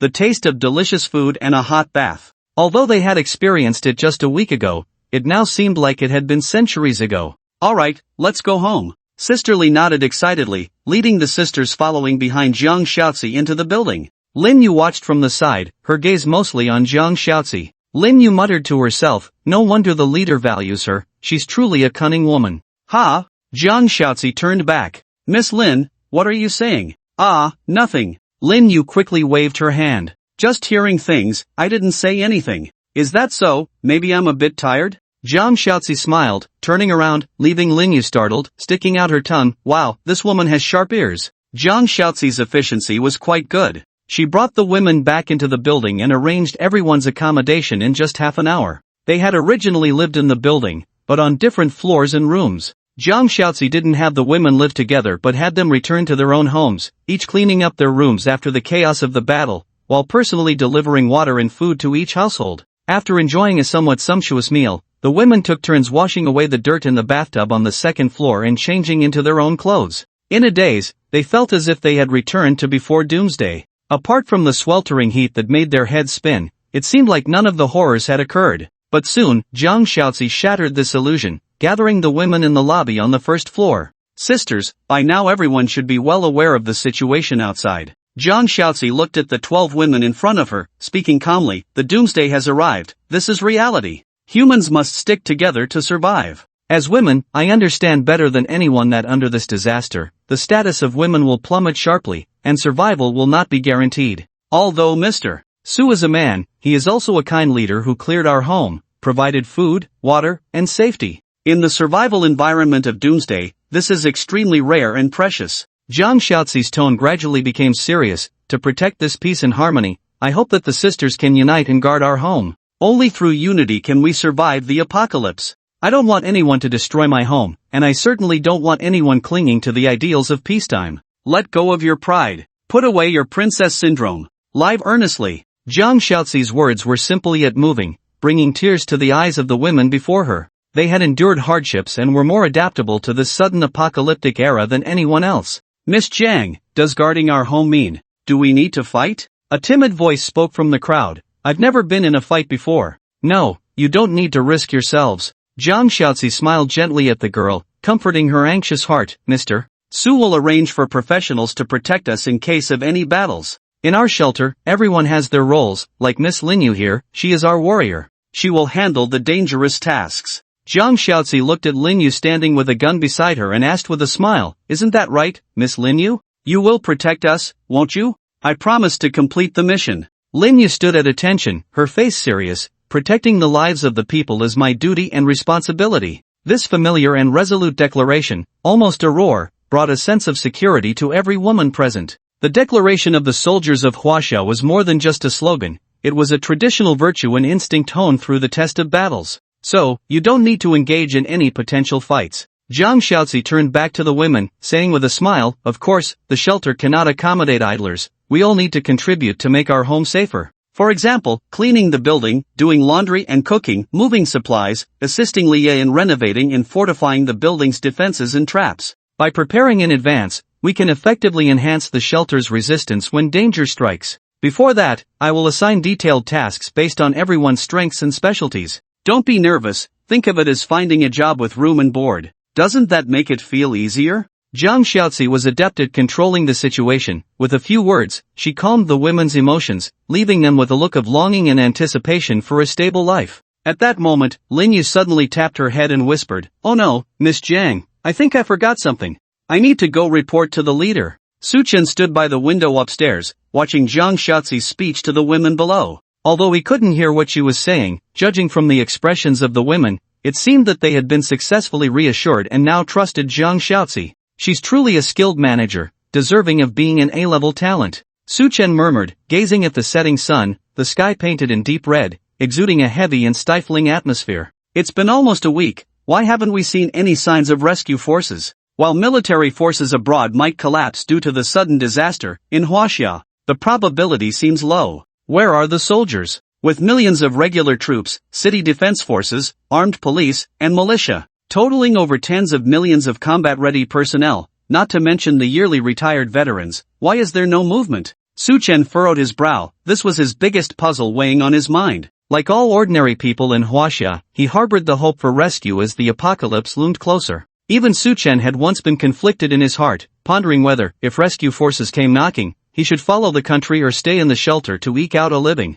But now, there was no need for such inner turmoil, as rescue forces were nowhere to be seen. Not to mention the military, even news of the police was scarce, and official political forces were nowhere to be found. In the entire city's chat channels, only a few self-proclaimed police officers were seen gathering homeless survivors at shelters. Apart from that, there was no other relevant information or clues. This is extremely unreasonable. As far as I know, there is a military district next to Jinling City. The military strength of this city is not weak. The first round of doomsday calamity was just extreme heat, not some alien invasion. How could human military forces disappear? Su Chen couldn't understand. He had already made simple estimates and speculations in his mind. Even if the Doomsday Game's arrival caused the global failure of high-tech human items, communication methods, planes, tanks, satellites, drones, none of them could be used. But we still have people, soldiers are also human beings. Even if they are unarmed, even if they are wielding cold weapons, this is still a force to be reckoned with. With the temperament of Chinese soldiers, in the face of great disasters,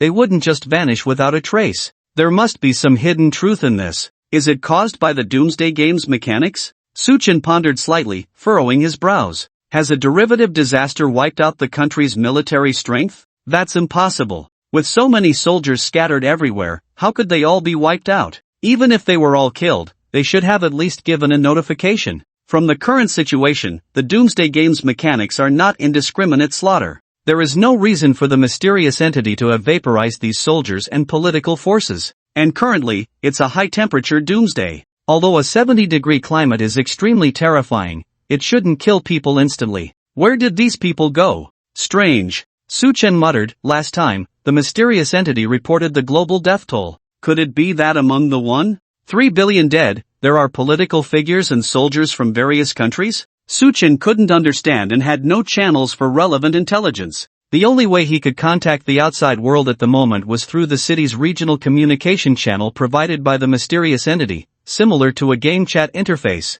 But on it, every day, there were only various distress calls, trade information, and sighs of despair from the hopeless, with little useful information. I always feel like there is an invisible force deliberately suppressing human civilization's self-rescue and error correction capabilities. That mysterious fellow, does he want to see how humans struggle to survive in complete chaos? It's like watching noble gentlemen watching trapped beasts fight, it enjoys human despair. Su Chen sat on the bed, his inner turmoil not quite settled. In his relatively safe environment now, his thoughts naturally began to deepen. But the more he thought, the more Su Chen realized that this sudden doomsday game was filled with inexplicable mysteries everywhere. Commander? Commander, are you there? Lin Yu's voice came from outside the room, interrupting Su Chen's thoughts. Come in. Yes. Lin Yu entered and saluted Su Chen. Commander, I have an important report. Go ahead. Su Chen nodded, and Lin Yu carefully organized her words before speaking solemnly. During the mission just now, I found an unattended large supermarket. Upon exploration, I discovered that there were no personnel there, and some supplies had been taken away. But there are still a large number of supplies left inside. I can't carry too much on my own, so I'm seeking permission from the commander. Should my focus for the next collection be on this large supermarket with no one around? An unattended large supermarket? Su Chen was taken aback, rubbing his chin. Could it be a trap? In such chaos, no one can eat their fill, and the streets are full of hungry ghosts risking their lives to scavenge for food. There's actually a supermarket that no one has taken over? That's unusual. If it's discovered by someone, it will be emptied immediately. Leader, it shouldn't be a trap. I've confirmed it carefully. Lin Yu shook her head, serious, but there are signs of fighting in the supermarket, with bodies and blood left behind, indicating the deaths occurred in the last 2 days. Based on the scene, it seems that someone attacked the supermarket owner and the locals, then took some supplies and left. I believe the killer will continue to come to the supermarket to move supplies in the next few days. So, you want to snatch food from the tiger's mouth? Su Chen frowned. It's a bit risky. Leader, they don't have guns. Lin Yu said in a deep voice, the weapons used in the killings are sharp tools, mostly regular commercial items, not military equipment. There are 8 dead bodies. The fight was intense. Estimated attackers are probably around 10 to 15 people, including potential backup forces, not exceeding 30 people. And I have this. Lin Yu patted the rifle on her back, exuding a strong sense of confidence. 1 against 30. 1 gun is enough. Well, okay. Su Chen blinked, feeling amazed inside. Lin Yu's background as a military person truly lives up to the template of a Chinese soldier, embodying the spirit of I am invincible. The possibility of over 30 enemies seemed insignificant to her, as she was already thinking about the large supermarket that had been taken over by others. Lin Yu, I don't want to see you get hurt. Are you sure about this? Su Chen was also eager. They had just gathered a group of people at the gathering place and needed more supplies to cope with the consumption. Jiang Xiaozi was confident in training these women to become qualified residents of the shelter, but the condition was that Su Chen could support so many people. I'm 100% sure, I can definitely succeed. What I mean is, I don't want to see you injured. I won't get hurt, absolutely. Lin Yu raised her head, calm and determined. A group of thugs without professional equipment. They don't even have the qualifications to see me. Wow, that confidence, she's like the queen of female soldiers. Su Chen smiled. Lin Yu indeed had the strength of a female soldier, he had witnessed it firsthand. Alright, I agree. You handle the operational plan yourself. I'm not a professional. But I suggest you go to Jiang Xiaozi for some strategies. She's smart and can help you. Also, inform Leah to try and make some useful things for you. Su Chen paused, reminding her, don't rush, prepare well. I can't afford to lose you. This statement, Su Chen said sincerely. It had nothing to do with love. He genuinely couldn't afford to lose Lin Yu. She was too important. I promised to return victorious.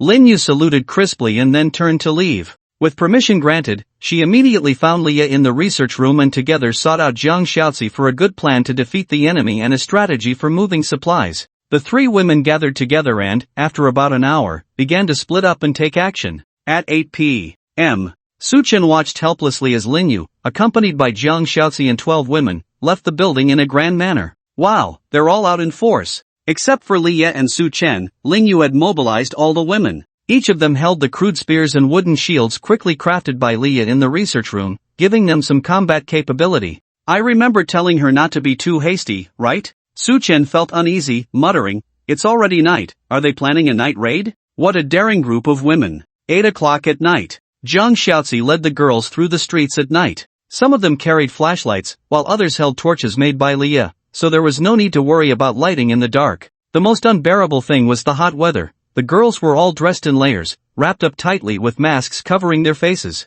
At first glance, it seemed like they were preparing for winter, with some even wearing down jackets. This was Leah's method of keeping warm, by wearing multiple layers of clothing to create air pockets for better insulation. The inner layers could be made of moisture-wicking fabrics like cotton or high-tech synthetics to keep the skin dry, while the outer layers could be thicker to block out the heat. It proved to be effective. Although everyone was sweating profusely, it was better than exposing their skin directly to the scorching 70-degree temperature. Still, everyone felt dizzy and lightheaded. The heat wave had been going on for days, and they were still struggling to adapt. Just hold on a little longer. Jiang Xiaozi distributed small sips of ice water to everyone to cool down, while boosting morale. Sisters, this is not peacetime. We can't rely on men, we have to unite ourselves. After we finish moving the supplies this time, I will suggest to Mr. Su to distribute more basic necessities to everyone. Also, this time we are not just moving food, but also essential items like sanitary pads and insulation materials. Jiang Xiaozi's words brightened the girls' eyes. they were all women, and their lives were slightly more complicated than men's.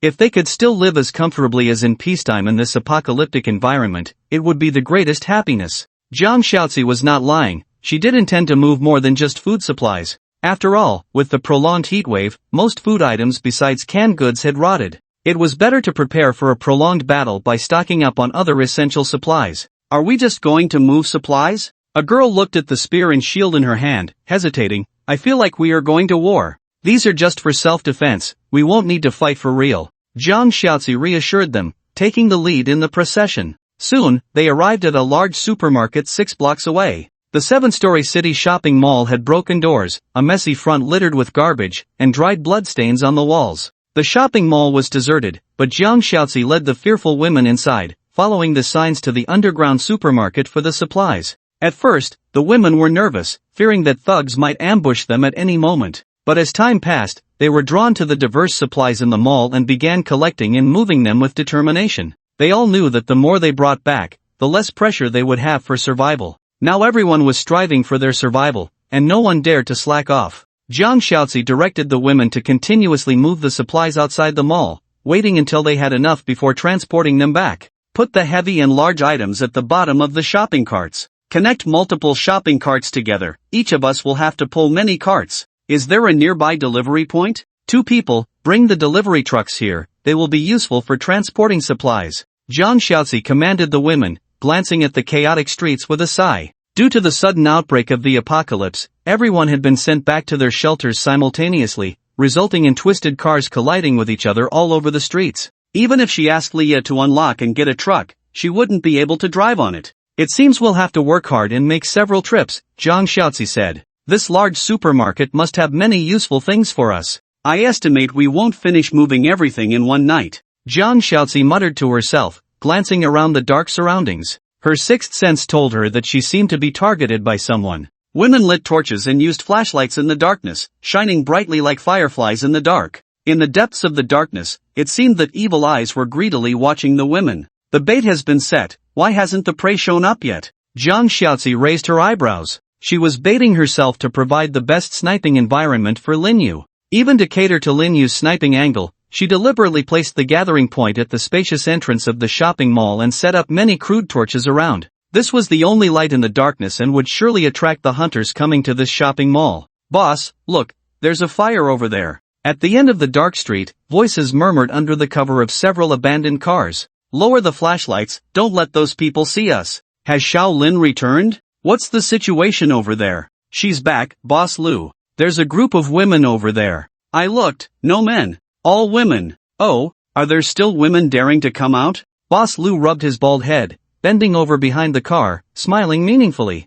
A group of women huddling together, they are also lambs. It seems we're going to have some fun tonight. Boss, don't be too careless. A young man next to him adjusted his glasses and lowered his voice. Anything can happen these days. We need to be cautious, let's observe a bit more. Xiao Lu is right, let's watch a bit more. The men around nodded in agreement, showing that the young man with glasses held a high position in their minds. Alright, let's watch a bit more. Boss Lu nodded, and everyone waited patiently for another hour. They hid in the darkness, watching the women move more and more supplies out of the supermarket, filling one cart after another. Boss Lu, I think it's about time. These women seem like they're about to leave. If we don't act now, the cooked duck will fly away. Boss Lu, I want to sleep with a woman tonight, please, my child is starving at home. The men were getting impatient, and many of them had hoarse voices. Brother, what do you think? Boss Lu looked at his younger brother, Xiao Lu, who stroked his chin. Bro, I just thought about it. Where did these women come from? I recalled the recent intelligence we gathered.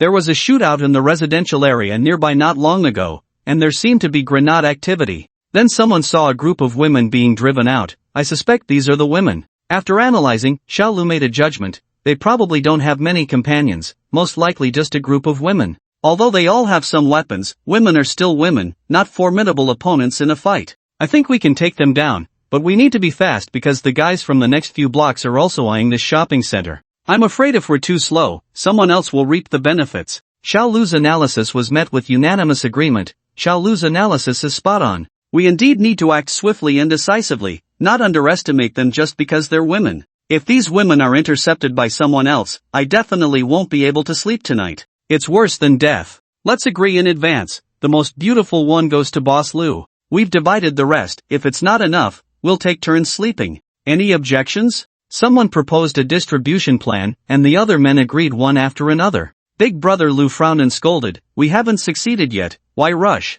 Even if we have to divide, it should be the one my little brother saw in a cheapao. The most beautiful one should go to the one with the sharpest mind. Brother! Little Brother Lu looked at Big Brother Lu with gratitude, and Big Brother Lu patted his shoulder. Brother will do his best. You have a sharp mind, so of course, you get the best. I hope you can find a wife for our old Lu family. Those cheapao ladies look pretty good, qualified to be my wife. Little Brother Lu was deeply moved. The men beside him couldn't wait any longer, urging, Big Brother Lu, let's get started. Alright, let's allocate the operation plan. As my little brother said before, 10 people in a team, flanking from left and right. Bro, you take 2 men to the back door to block the escaping women. We'll start in 10 minutes. Yes, bro. The young man led 2 men, bent over, sneaking towards the back door of the building. Big Brother Lu was accompanied by over 20 men. After waiting in the dark for more than 10 minutes, he gestured quietly, brothers, let's go. Let's get what we came for. Hee hee, let's go. Grab the women.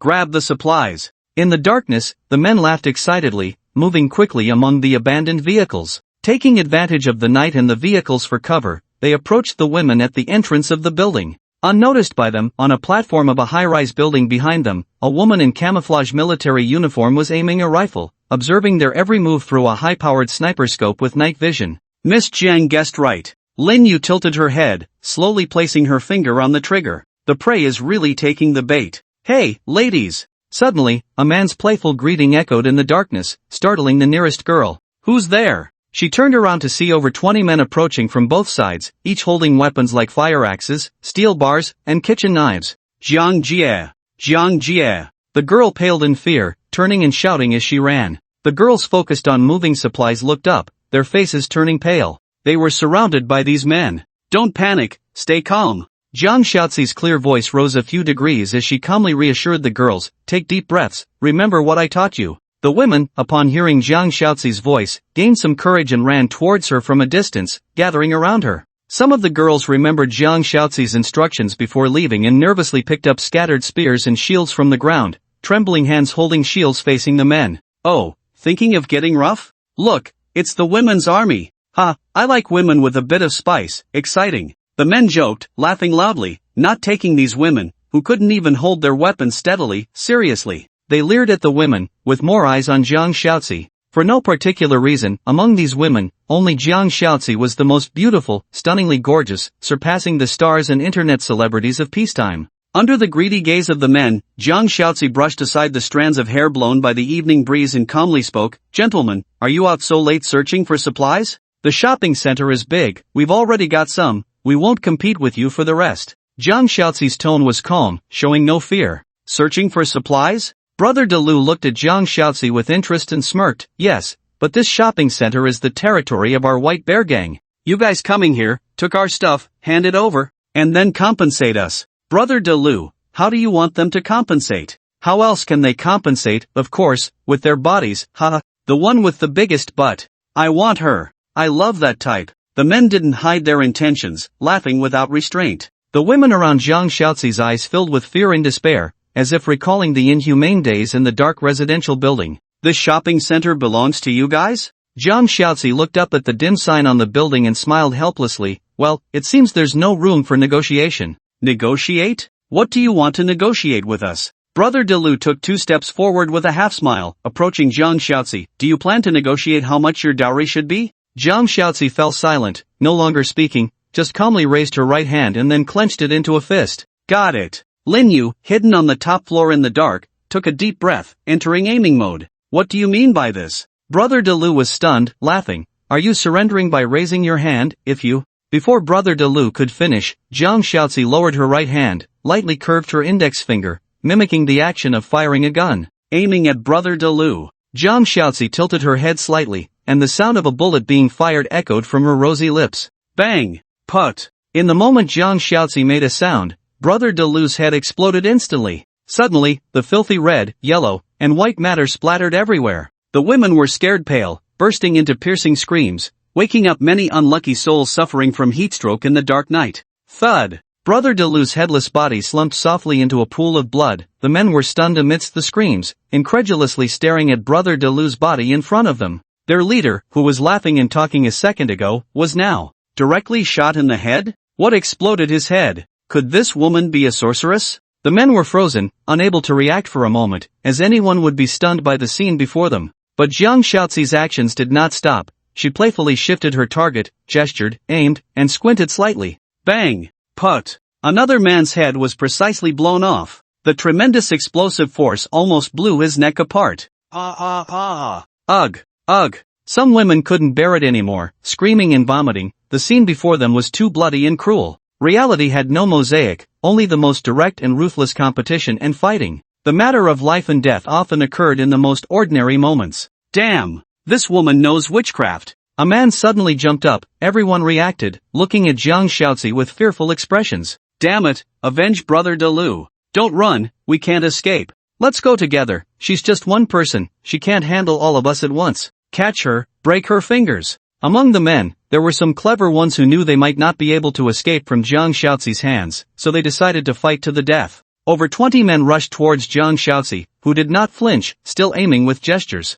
Bang! Put! Bang! Put! Jiang Shaoxi kept switching targets, as if her fair and slender fingers could really shoot bullets. One man after another who approached her kept falling. In just a few breaths, 7 or 8 of the first men to charge fell to the ground, their headless bodies forming a natural barrier, hindering the speed of the men behind them. It's over. This woman really knows sorcery. Whoever she aims at, will die. Is this her innate talent for targeting shelters? Some men were scared stiff on the spot, murmuring with cold bodies, targeting the void? Whoever she points at, dies? Quick, help Miss Jiang. Among the women, the oldest, Sisterly, was the first to react. She wiped away the vomit from the corner of her mouth, suppressing her fear and unease, hoarsely encouraging her sisters, if Miss Jiang dies, we have nowhere to run. Pick up your weapons. Protect Miss Jiang. In Sister Li's hoarse roar, the girls woke up one after another, picking up their steel spears, spreading out, barely maintaining a special formation to counter any possible new charge from the men.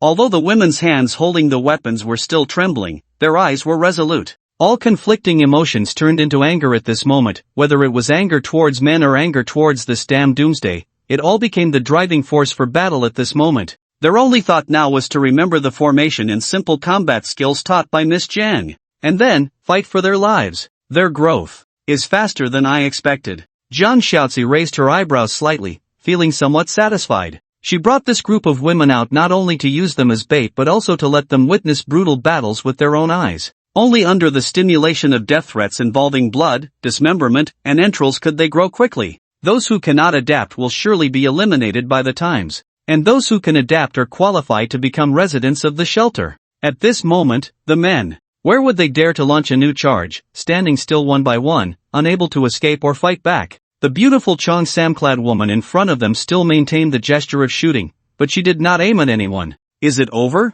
Lin Yu exhaled slowly, also happy to take a break and let the hot gun barrel cool down. You just said, the White Bear Gang?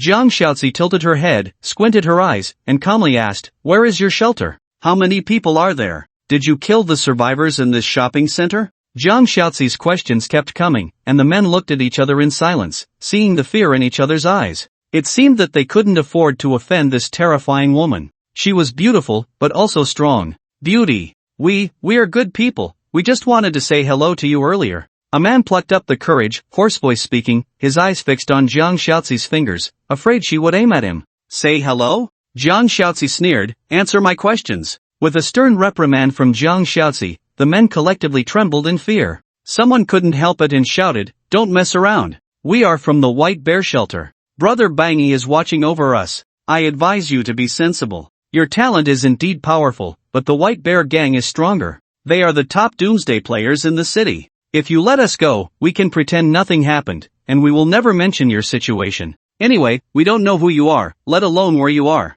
A man had a sudden inspiration and his words were agreed upon by the other men, eagerly looking at Jiang Shaoxi. This statement, both a threat and a demonstration that they would not pose a danger to Jiang Shaoxi, was the most convincing. After all, in common sense, no one wants to make too many enemies in the apocalypse, let alone offend Brother Bangi. The reputation of the White Bear Gang had already spread throughout the city in these few days. Any survivor with a shelter panel knew the name of the White Bear Shelter, Even those who had lost their shelters had heard of it. The men thought that Zhang Xiaozi, as a woman, definitely did not want to offend Brother Bainyi. The White Bear Gang. Zhang Xiaozi showed no surprise on her face, just a calm silence for a moment, as if she was pondering something. The men waited nervously for their fate, until Zhang Xiaozi slowly raised her left hand. Oh, all killed? Lin Yu was stunned, held her breath, and decisively pulled the trigger. Bang! Bang!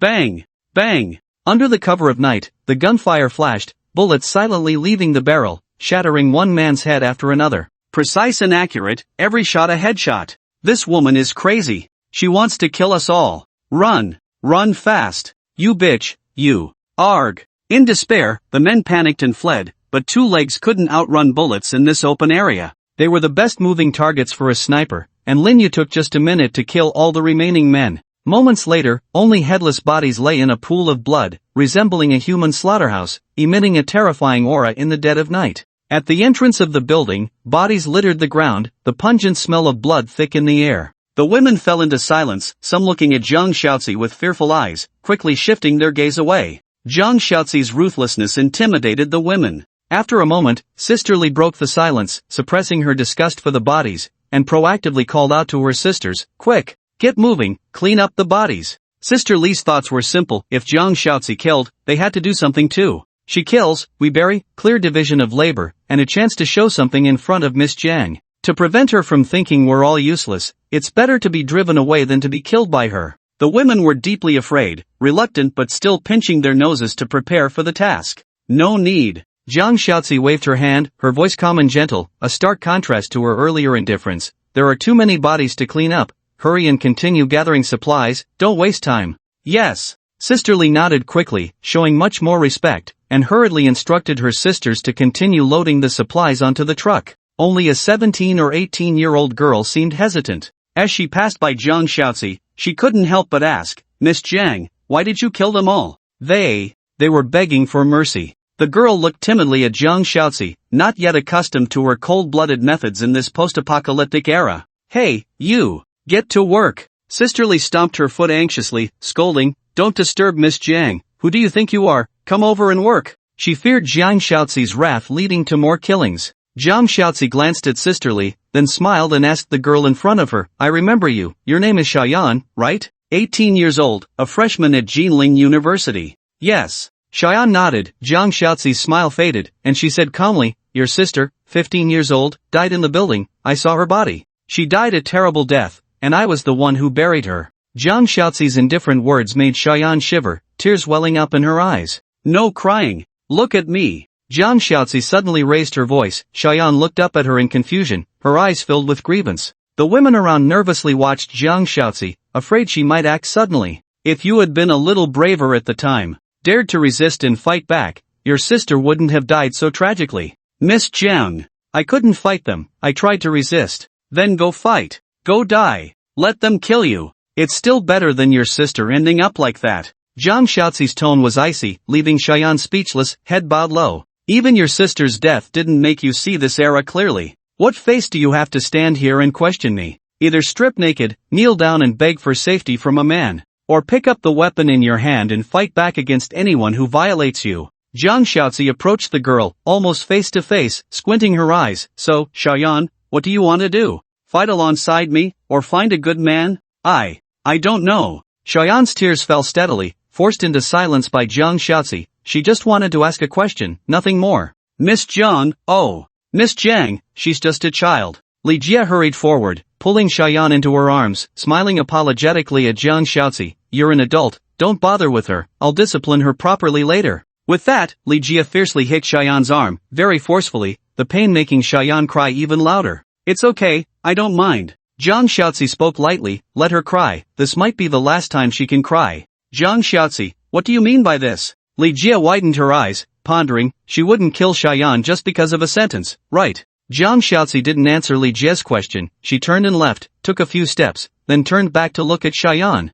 "You asked me why I killed them. Mister, mentioned to me about the polar bear shelter, a serial killer, the one with the highest kill count in the city. Think about it, would such a ruthless devil spare a group of vulnerable women? We've been discovered by them, if we don't silence them, they will definitely come knocking. Cheyenne, you can be kind-hearted, but I hope that next time you show kindness, think about whether your kindness will kill us. Zhang Xiaozi raised an eyebrow, turned to glance at the women. Get to work. Yes, yes. The women nodded quickly, hearing Zhang Xiaozi's explanation. They suddenly understood. Miss Jiang wasn't indiscriminately killing, she was doing it to protect everyone. But that phrase Miss Jiang said about vulnerable women. To be honest, everyone didn't think Zhang Xiaozi was very vulnerable. She seemed more like a ruthless killer than the legendary serial killer. Li Jie was still comforting Cheyenne, but soon pushed away by Cheyenne after she thanked her. The girl silently wiped away her tears, shouldered the steel spear, bowed her head and continued to move supplies in and out of the shopping center. This time, she seemed to be carrying more things. Although it was difficult, she still gritted her teeth and persevered, her face turning red. It seemed like she wanted to bring back her sister's share too. The hot evening breeze blew. There were no more hitches in the remaining hours, until 2 a.m. In the early morning, the team set off on their way back with a full load of supplies. 4 a.m. In the early morning, Su Chen, who was asleep, was awakened by the chattering voices of women downstairs, accompanied by crisp and pleasant laughter. He was a little curious, so he pushed the door and followed the stairs down to the first-floor hall. After Su Chen's talent upgrade, he had 1 hour of exemption time for going out every day, so he didn't have to worry about affecting his talent rewards. In the corridor, Su Chen saw the hall filled with all kinds of supplies, all stacked in shopping carts. The hall was packed full. Women holding torches and flashlights were cheerfully categorizing the supplies amidst laughter. In their laughter, there was a sense of joy in their harvest. This was a joy that even the scorching heat couldn't dispel. It was the hope of surviving. Lin Yu stood against the wall holding a gun, her vigilant eyes scanning around, and she seemed to sense something as she looked up at the corridor. She saw the figure of a man. Snap! Lin Yu instantly stood at attention, reflexively shouting, "Hello, Commander!" At that moment, the noisy women fell silent, and the air instantly quieted down. Countless pairs of eyes turned towards Lin Yu, then followed her gesture of respect. In the silent atmosphere, only the sound of men's boots stepping on the stairs was crisp and forceful. A man's figure slowly descended from the dark staircase. The women saw Su Chen, who walked expressionless down the corridor and stood before everyone. Su Chen wasn't deliberately striking a pose, he just lacked experience and could only maintain a stern face without showing fear. "Quick! Stand up!" The women responded to each other, getting up one by one and standing in line behind Lin Yu. Suddenly, Sister Li lowered her head and exclaimed, "Hello, Chief." The women quickly caught on, one after another shouting, "Hello, Chief! Hello, Chief!" The voices were not very organized but carried a sense of reverence. There was also a hint of curiosity. A bold girl dared to raise her head and, by the light of the torch on the wall, cautiously scrutinized the chief before her. He looked somewhat young, handsome, with well-defined features and sharp eyebrows. His fair face resembled that of a scholar, not quite fitting the image of a pot-bellied chief as rumored. Su Chen's amiable appearance quickly won the women's favor. He seemed harmless, despite his stern face lacking much authority. Instead, he exuded a sense of warmth, making people unconsciously drawn to him. Su Chen stood before the women, while Zhang Xiaozi smiled faintly, remaining silent to give the spotlight to Su Chen. Lin Yu remained silent as well, standing behind Su Chen like a loyal guard. Zhang Xiaozi blinked at Su Chen's direction, indicating for him to say something. This was the chief's first meeting with his residents, and he should say something, at least greet them. Su Chen took a deep breath, suddenly feeling the weight on his shoulders. His shelter already housed the first group of residents, a group of women who had suffered hardships and now entrusted their lives to him. Indeed, he should say something to reassure these unfortunate souls. Su Chen slowly opened his mouth, but before he could speak, a clear murmur came from the crowd of women. "Chief, you're really handsome." "Ha?" Su Chen was taken aback, the words he was about to say choked back, forcing him to maintain his serious expression. Zhang Xiaozi kindly intervened, stepping forward, breaking the silence, and respectfully reporting to Su Chen. "Sir, we've obtained a lot of supplies tonight. Here's the list, and I've made detailed records." Zhang Xiaozi laid a paper on the ground as if performing a magic trick, filled with the contents of the supplies. The women didn't know when she had made the record, finding the scene quite magical.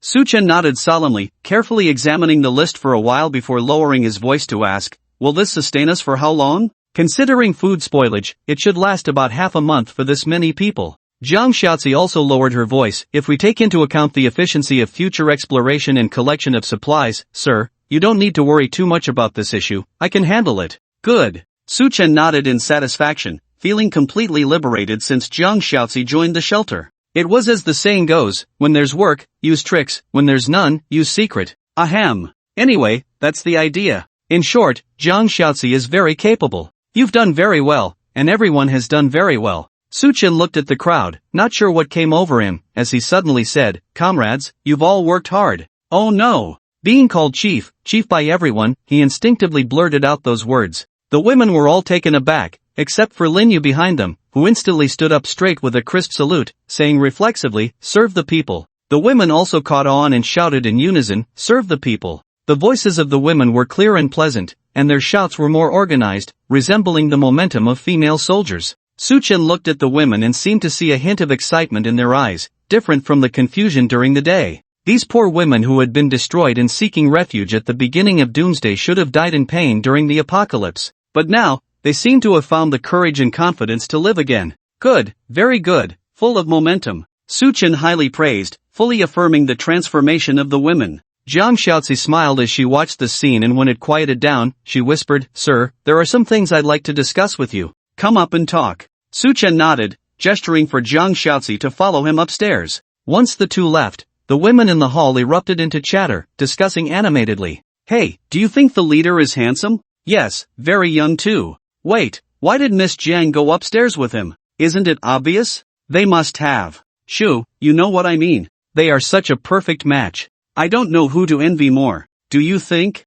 Who between them is more dominant? Is it the leader?" "No, I think Miss Jiang is more dominant. She must show respect to the leader in front of others, but behind closed doors, she must be quite fierce." "Sir." Zhang Xiaozi entered the room and knelt obediently in front of Su Chen. "What are you doing?" Su Chen looked at Zhang Xiaozi with some surprise as she gently removed his shoes and softly said, "You are the master, and I am the servant. You show me respect outside, and I must follow the rules inside." "I don't have so many rules here, get up." Su Chen waved his hand, curious as he asked, "By the way, I haven't asked you about your background in detail. Lin Yu comes from a modern military background, Leah comes from a modern engineering background, and you, are you from an earlier time?" From Zhang Xiaozi's behavior, she didn't seem like a modern person. She valued etiquette and seemed to have some traditional beliefs. "Sir, if we go by time, I am from the modern era." Zhang Xiaozi clearly understood the current era, lowering her head as she gently removed Su Chen's socks. "If we calculate it seriously, it should be during the Republic of China." "Republic of China?" Su Chen was surprised, pondering slightly. "So, do you know why you are here?" Su Chen had always been puzzled about the talents recruited by the shelter. Were they clones or earthlings summoned from a special time and space? Sort of. Zhang Xiaozi smiled and pursed her lips. "My world is different from yours, sir, but there are many similarities. Anyway, since I'm here, I will serve you well. After all, I can't go back." Zhang Xiaozi lowered her eyes, making Su Chen feel a bit embarrassed. "What did you want to tell me just now?" "Tonight at the shopping center, we did encounter some thugs." Zhang Xiaozi whispered. "According to their confession, they are from the Little White Bear Shelter, perhaps residents or subordinates." Little White Bear Shelter. Su Chen was suddenly shocked. This was the refuge of a serial killer. It was the top of the PK murder list. "What did you do?" Su Chen stared at Zhang Xiaozi intently, and she raised her head, giving Su Chen a gentle smile. "I had Lin Yu kill them." "All of them?" "At least from what I saw, all of them." Zhang Xiaozi said calmly, "I had the girls act as bait to lure them out, ensuring that they all appeared before letting Lin Yu take action. Initially, I didn't want to kill them all, but when they mentioned the White Bear Shelter, I realized that I might not have a choice and had to be a bit ruthless." "Xiaozi, you did the right thing." Su Chen took a deep breath, his tone filled with complexity as he praised her. He agreed with Zhang Xiaozi's actions. For the sake of their own safety and that of the shelter, Su Chen had no intention of dealing with the White Bear Shelter. At least not now. Zhang Xiaozi silenced everyone, at least cutting off any leads that could cause unnecessary trouble for the shelter. "But that shopping center is off limits now." Zhang Xiaozi sighed softly. "It was hard enough to find a place where we could get a large amount of supplies long term. It looks like Lin Yu will have to work hard to find more things again." "It's okay, we'll manage." Su Chen wasn't worried about survival. His shelter talent would surely help him out of his current predicament. What Su Chen was thinking about now was Zhang Xiaozi's actions tonight. Although she spoke lightly, Su Chen could sense a hint of subtle bloodthirstiness in her tone. Su Chen had initially thought Zhang Xiaozi was a smart and gentle woman, a typical talent in internal affairs, not skilled in warfare, more adept at strategy and management. But now, Su Chen realized he had been wrong in his judgment. Indeed, a clever woman who emerged from the Republic of China era, how could her methods not be ruthless? Su Chen sighed inwardly. That era was really chaotic. "Sir." "Yes?" Will you dislike me? Why would you say that? Suchen looked at Jiang Shaozi, who lowered her head, gently massaging his leg, her voice soft. I had Lin Yu kill so many people. Men probably wouldn't like a woman like that. You did it for self-preservation, and also to protect me. How could I think poorly of you? Suchen took a deep breath, tentatively placing his hand on Jiang Shaozi's hair, gently stroking it. Don't worry, I won't despise you. You are my most important partner. Suchen could feel Jiang Shaozi's body tremble slightly. Then, she nodded softly in response.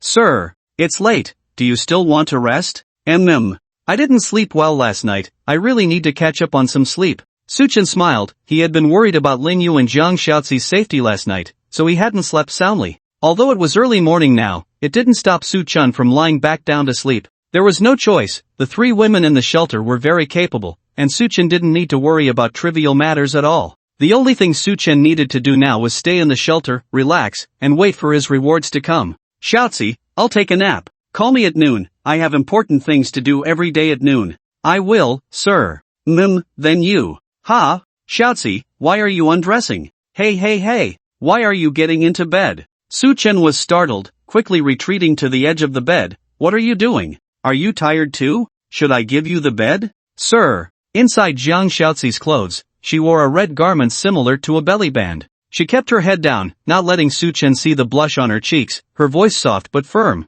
Sir, I think we can sleep together, it might be better this way. Shaozi, you've misunderstood.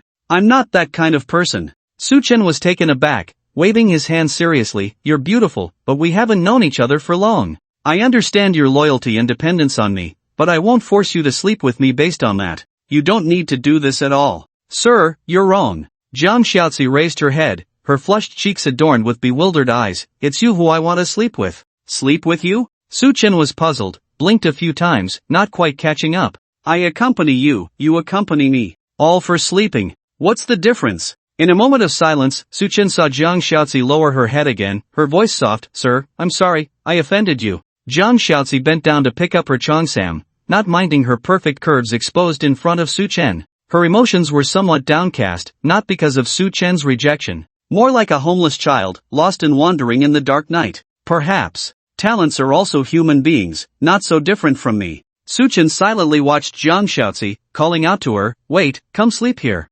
Sir, did you agree? Jiang Shaozi smiled slightly, her smooth back facing Suchen as she folded her cheongsam and placed it neatly on the bedside table. Her unabashed trust, her complete openness, made Suchen involuntarily cautious. Yes, I agreed. Suchen scratched his head, but, can we keep it platonic? Sir, you don't want me? I think you wouldn't want to. I can want to. Remove the word can when you're ready. Suchen shrugged, perhaps you just need a bed to rest peacefully, not a man like me. Or perhaps, you just need a sense of belonging, something akin to a home. You come from another world, a woman who moved from one chaotic era to another. A drifting wanderer, a harbor of warmth, willing to give up things you wouldn't want to give up. Sir. Jiang Shaozi smiled, lying down beside Suchen, gently covering him with a blanket. Has anyone told you that you are indeed a good person? Shaozi, in my era, being a good person isn't exactly a compliment. Sir, you are a good man. A night of peaceful sleep. No storms, just the contemplation of a man and a woman in silence, and the gradual sound of Suchen's snoring.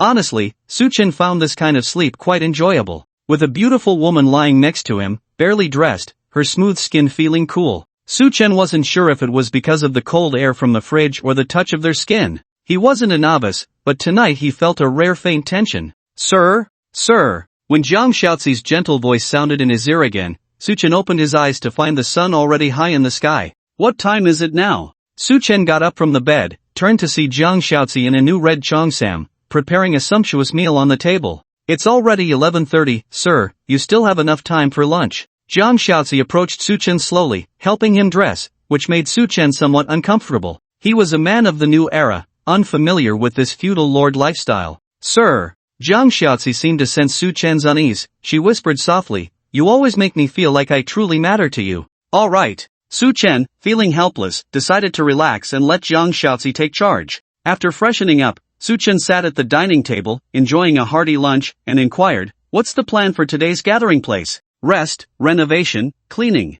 Jiang Shaozi served Suchen food, whispering, we've recently occupied this building, the rooms on different floors need organizing, and there are many supplies that need careful distribution. We now have over 10 people, not many, but we need a detailed management plan. So today I didn't arrange for everyone to go out, not even Linyu to go out and explore resources. After all, we killed so many people yesterday, there must be people nearby searching for us now. Zhang Xiaozi paused, smiling as she said, in that case, let's take this opportunity to tidy up the house. Good arrangement, Su Chen nodded in admiration. Zhang Xiaozi continued, for easier management, I've designated the 6th floor and above as restricted areas, not allowing ordinary people to go upstairs. This way, those women won't have access to you, and if we need to recruit residents in the future, they won't easily see you, ensuring your safety to a great extent. Zhang Xiaozi paused, tentatively adding, of course, if you have any needs, you can instruct me anytime. I will select some reliable and beautiful women to bring up. Bring them up for what? Su Chen was taken aback, quickly waving his hand. No, I'm not some lecherous person.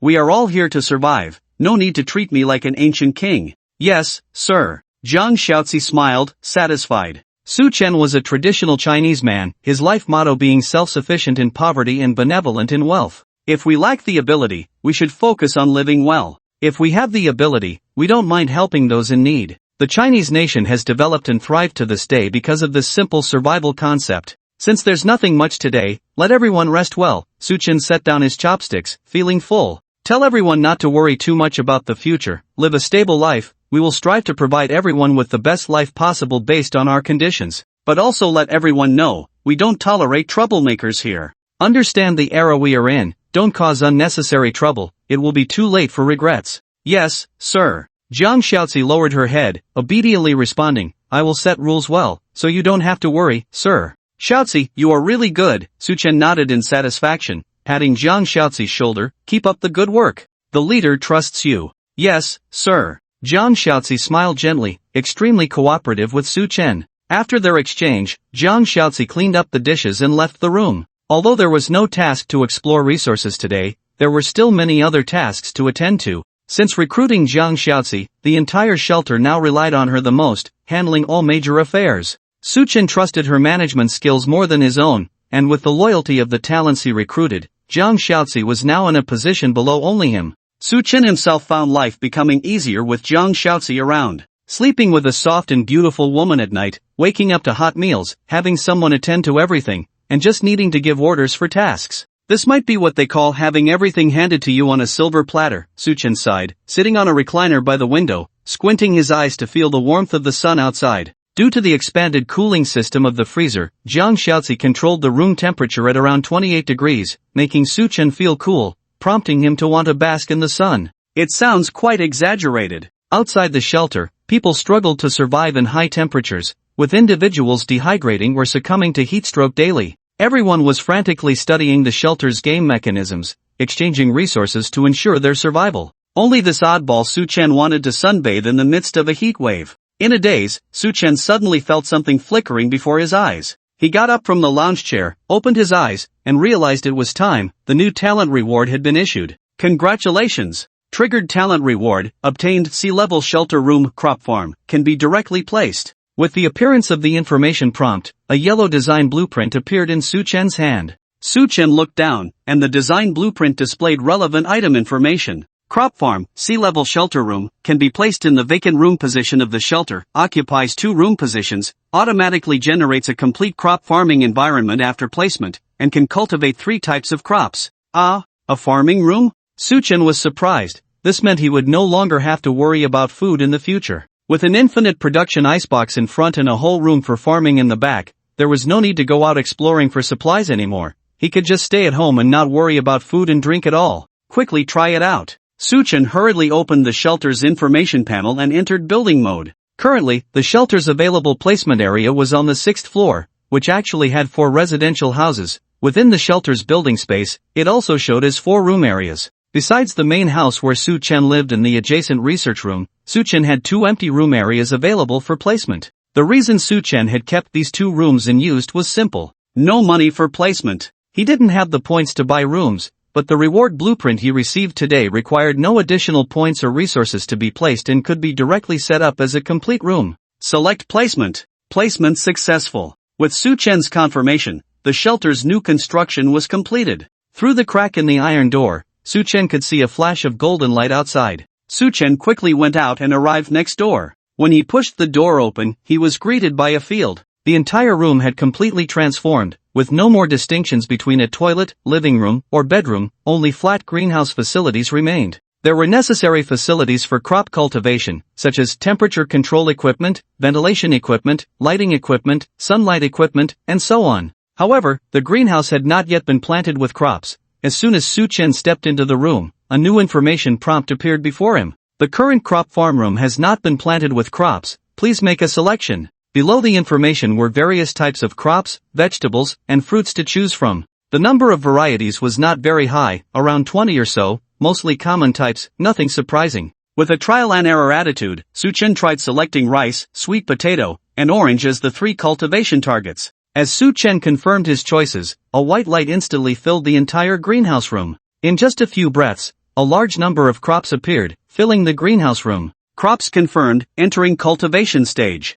Fertilization operation available daily, 1 time. Resources available for daily fertilization, 100 survival points or normal fertilizer resources. Fertilization can accelerate maturity time by double. Current base maturity time, 3 days/10 pounds yield each. Wow! Su Chen widened his eyes, murmuring, this is like a magical artifact. Fertilization accelerates maturity time. Even without fertilization, the base maturity time is once every 3 days for a yield? Damn! Am I just freeloading on food here? Although it was only 30 pounds of yield every 3 days, considering the current population of the shelter, how many people were there? At most 16 people, based on the consumption rate of one person eating their fill every day, the food yield was only about 1 to 1, 2 pounds per day. With 16 people, even if they all ate their fill, it would only be about 20 pounds consumed per day. And this greenhouse room directly met more than half of the food expenses in the shelter. And all of this, the greenhouse's basic income doesn't require any expenditure. If fertilized, the maturation time will be shortened. In addition, Su Chen even saw on the information panel in the room that there were upgradable operations. This greenhouse room is currently at level 1, as long as the shelter upgrades to level 2, Su Chen can consume survival points to upgrade the greenhouse room synchronously and obtain higher food production. Su Chen did a quick calculation in his mind and couldn't help but gasp again, I hit the jackpot. If you look at it in the long run, the food production of this thing will only increase. Does a C-grade item have such potential? Or is it because it's a reward for the room type? Su Chen didn't quite understand the mechanism rules here, but he was clear about one thing, my talent is really awesome. Today, Jiang Xiaozi decided not to send people to explore resources, which means there were no external income for the shelter today. As a result of the talent reward, he was given a greenhouse room. Don't want to go out exploring, huh? Then just lie at home. Be lazy. Enjoy it. Why go out when you can sleep in the cool air at home? Alright, I'm getting more comfortable in this apocalypse. Su Chen sighed, and suddenly a new prompt appeared in front of him. May I ask if you want to use survival points for fertilization? Points? Where do I have points? Lin Yu hasn't brought any dispatch points for 2 days. I'm not a maniac, where would I get so many points? Wait, I remember you can also use normal fertilization resources, right? Normal fertilization resources. Like human excrement? Su Chen's eyes lit up. In ancient times without modern organic compound fertilizers, clever Chinese farmers often used their own human and animal manure for fertilization to help crops grow better. Of course, human and animal manure fertilization is not as simple as just pouring it on. There are some operational steps to this thing. Su Chen vaguely remembered that when he was a child in the countryside, he often saw his grandparents gathering and stacking excrement together, apparently needing to ferment it. Su Chen didn't understand the mystery behind this, but he wasn't worried. I have Liya. I have Jiang Xiaozi. Liya is an engineer. Even if she doesn't understand fertilization, she should know something about the chemical reactions and resulting effects, right? Jiang Xiaozi is so smart, and a woman from the Republic of China era, how could she not know how to farm? Even if they don't know, I'll just fail at fertilizing, try a few more times, and figure out some techniques. Su Chen's eyes lit up, and he decisively went out, found Jiang Xiaozi, and informed her about the fertilization issue in the greenhouse room. It's truly a magical room. Jiang Xiaozi smiled, then pondered, Sir, I have had farming experience before, and what you said about fertilizing with excrement is feasible. But attention must be paid to isolation and fermentation issues, it must not be contaminated by sewage, and the excrement must be mixed and piled with other organic waste, such as straw, wood ash, etc. At the same time, increase ventilation conditions to promote the speed of fermentation. Let the excrement naturally decompose under suitable conditions before irrigation can be carried out. Just as Jiang Xiaozi finished speaking, Leah, who was beside her, put down her notebook and raised her head. Boss, this is actually the decomposition action of microorganisms, promoting microbial activity through fermentation to convert organic matter into stable humus.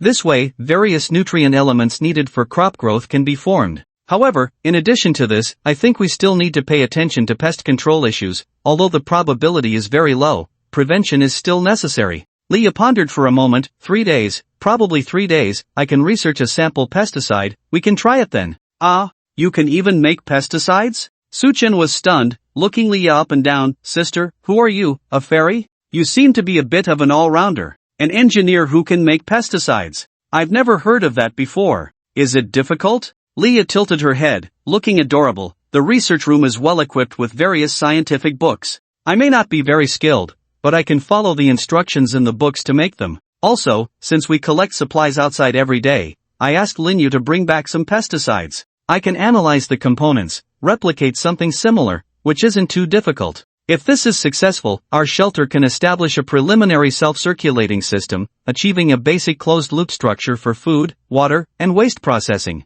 Of course, I still need the raw materials to make pesticides. After all, I can't create pesticides out of thin air. Leah spread her hands innocently. Su-chun found her increasingly likable, almost wanting to hug and kiss her. Talents, they are all talents. Su-chun laughed. Alright, I'll inform Linyu about this. Xiao Xi, can you handle the issue of using excrement as fertilizer? Of course, Jiang Xiaozi nodded, smiling. There are enough people in the shelter. Recently, I've been thinking about how to deal with everyone's waste if the city's underground system collapses. Now it seems we don't need to worry too much. Done. That's settled. Suchen clapped, and the two women began to carry out the orders. As Leah was about to leave, Suchen seemed to remember something and asked, "Oh, Leah, I don't recall assigning you any new research projects recently. Why do you spend all your time in the research room?" Initially, Suchen had given Leah 2 technology projects, namely, Enhancing Research and Exploration Abilities and Waste Treatment Center. The former aimed to improve exploration benefits, while the latter was a complete automatic waste processing system within the shelter. These 2 technology projects had already been developed, but Leah still stayed in the research room day and night, rarely going out. There's nothing else to do anyway. Leah shrugged. I read books in there when I'm free. The research room has a lot of useful knowledge. I thought if I could learn more, maybe I could help the boss more. Oh, that's good. Suchen couldn't stop smiling. Very conscientious. Very ambitious. Go ahead and learn. Okay, boss. Leah waved her hand and bounced out of the room. Look, what a great girl. Even without tasks, she seeks self-improvement, prepares adequately for the next research task, and keeps charging herself. She's incredibly self-disciplined, almost like a born leader. After the 2 women left, Suchen fell back into a long period of idleness. Honestly, he suddenly felt that the huge benefits from the talent rewards earlier were just a small episode in his long and boring life. Even if we have more resources and more talented people, so what? I'm still doing nothing. Suchen lay back on the bench again, squinting his eyes, swaying his body, humming an unknown tune leisurely.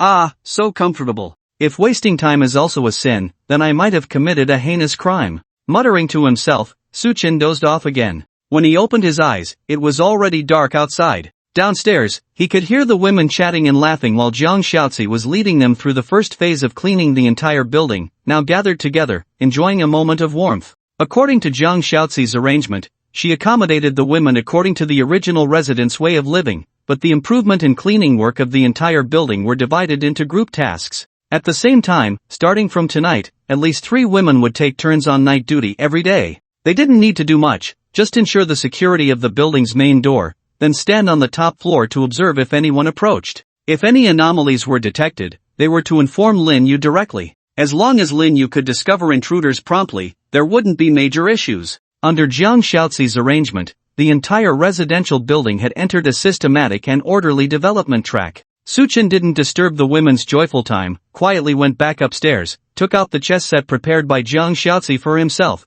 and started playing against himself. A leader should act like a leader. It's not good to read comics every day. Playing chess can cultivate one's character. Suchen rubbed his chin, then sighed. Mainly because he had finished reading all the comics, many of them had been flipped through several times, and he really had nothing to pass the time with. Without electricity, many regular entertainment activities were impossible to carry out. It's indeed a bit boring like this. I need to figure out a way, accumulate some survival points, and quickly have Leah research the technological project of the power system. Suchen muttered to himself, by then, get a high-end computer, set up 700 large single-player games, and play all night without closing my eyes. When tired of playing, I'll just cuddle Xiaozi to sleep, wake up to eat, then continue playing. Ah, this life would be so enjoyable. Suchen sighed. If his parents were around, they would probably scold him for not focusing on serious matters. But Suchen felt that it was already doomsday. What serious matters were there to focus on? Ensuring his own survival and living better each day was enough.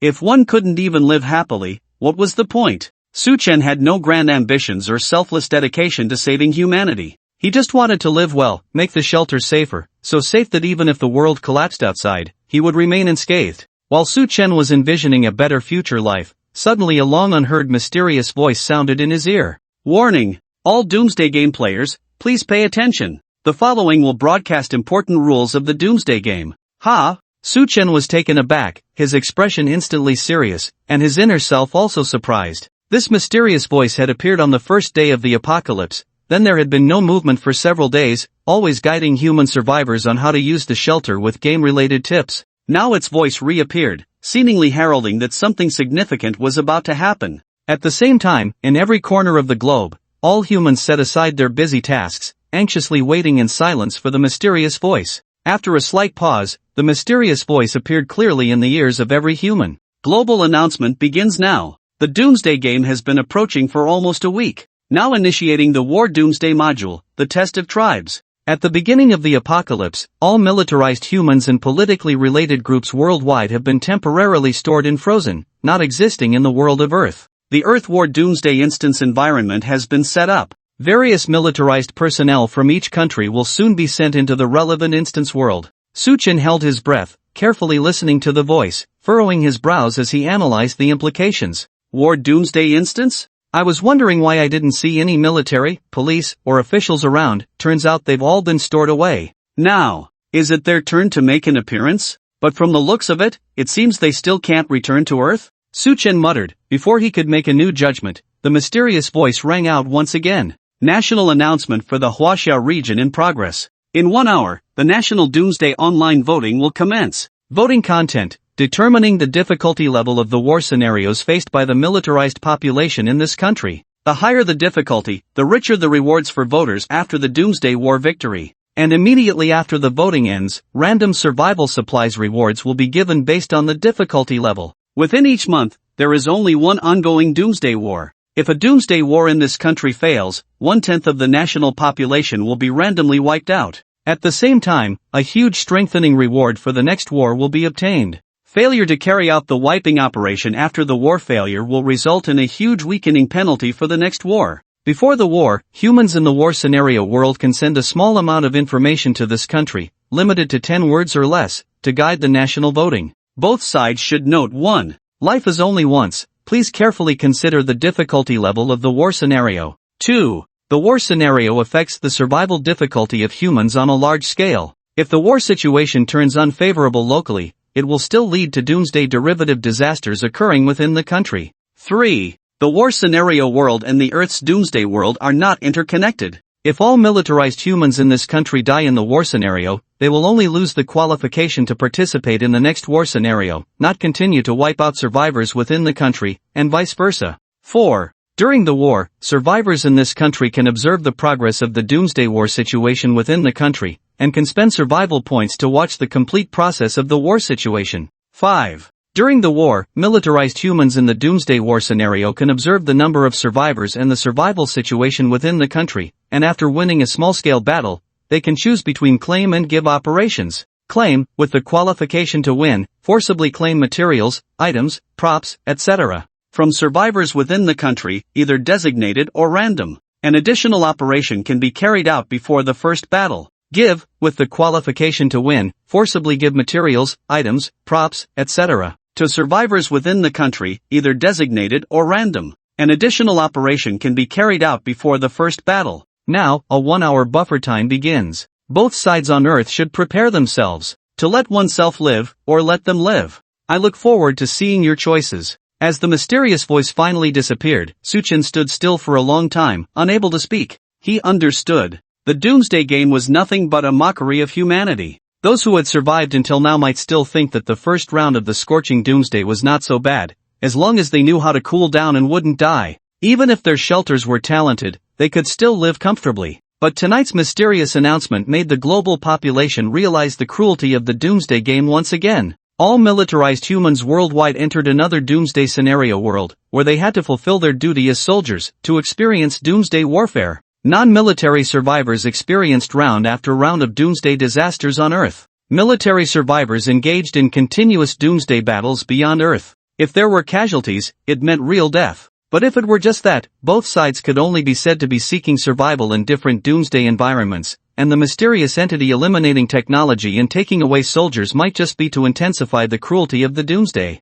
But the worst part was that this guy was trying to play with people's minds. Both sides were in different worlds, yet they could intricately influence each other. Earth survivors could vote to determine the difficulty of the doomsday war faced by the country's soldiers. Want to be comfortable yourself? Then let the country's soldiers experience the highest difficulty of the doomsday war. I'll reward you with survival supplies right away. Soldiers in the doomsday instance fought desperately in a difficult war to secure victory. Do you want to survive and win the next battle? Then let the survivors of your own country offer their resources, plunder the people of your own country, and strengthen the hope of surviving. Of course, you can also choose not to oppress others. As long as you can withstand increasing survival pressures, facing more, bigger, and more oppressive life and death crises. This is the truth of the doomsday game. Su Chen murmured, feeling his hands trembling slightly. No one can completely control their own destiny, cannot be proud because of their talents, because both sides are influencing each other. Human hearts are unpredictable. This not only tests all of humanity from the external environment but also torments the hearts of every individual globally. It was only at this moment that Su Chen truly understood. The past week of the doomsday game was just a relatively calm prelude. The high-temperature crisis, city chaos, rampant thugs, resource shortages. These were just appetizers. They didn't even qualify as a real doomsday, and before long, they would be resolved or adapted by humans themselves, returning to a peaceful life. Is this the doomsday? No. The real doomsday crisis is only just beginning now. Humans themselves will determine the future, struggling in life and death, betrayal or sacrifice. It's up to humans to decide. Su Chen fell into a long silence. He had realized one thing, that the doomsday was truly beginning now. No one could escape, everyone was unable to control their own destiny. This was a threat brought by humanity itself, far surpassing all natural disasters. I'm afraid I can't do anything, at least not now. All I can do is wait. Su Chen took a deep breath and opened the city chat channel that had been closed for a long time. The city chat channel, which had been filled with various rescue information and desperate complaints, suddenly exploded. All the surviving people in the city heard the recent notification and learned about the Doomsday War instance. Damn! I was wondering where all the soldiers had gone. Turns out they were all being held back by that damn thing. I've been struggling for a week, drinking urine for a week, eating moldy and rotten food for a week. I've been waiting for the country to rescue me, and now they're telling me the country can't save me? They want to force us into some doomsday war? Damn it! I collected a bunch of gold, jewels, and cash during the doomsday, waiting for the country to stabilize, that I could make a killing. And now you're playing this game with me? The people in the city were desperate, especially those who initially believed that the doomsday era would quickly pass. It's not entirely their fault for being naive. After all, in the context of the country, joking about doomsday is not uncommon. My army enters the city, problem solved in minutes. What natural disasters can't be overcome? A nation that has survived for 5,000 years, can it be defeated by such trivial difficulties? Do you really think we're like foreign countries, a few zombies and everyone panics?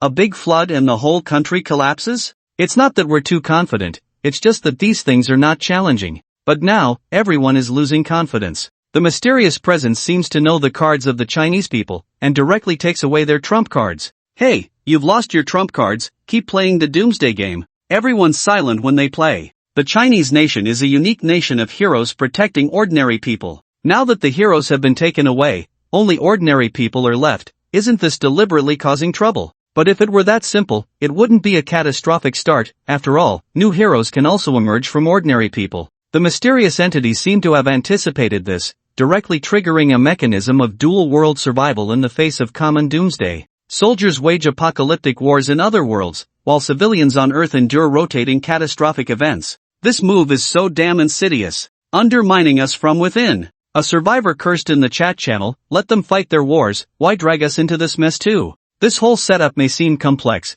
but it all boils down to one thing: internal strife. It wants us to fight amongst ourselves, pushing soldiers to vote for the most challenging wars, draining our resources to ensure their victories. Under the scheme, if either side distrusts the other, it leads to soldiers fighting the toughest battles daily. We'll be left with nothing to eat or drink, waiting for death. Even survivors who didn't fully grasp the mechanism realized the severity of the situation after explanations. This isn't about sowing discord between individuals. The mysterious entity is toying with all of humanity. It forcibly divides humanity into two factions, aiming to make them send each other to hell. What should we do? How should we vote? The lowest difficulty, considering there's also an elimination mechanism. If we lose, we might all die. The highest difficulty. Trust our country's soldiers. I need supplies, damn it, I'm thirsty. If they don't give me something to drink, I won't even make it to the day of elimination. Damn it, even the officials have been taken away. There's no leader. Who should we listen to? How about a compromise? Choose a moderate difficulty.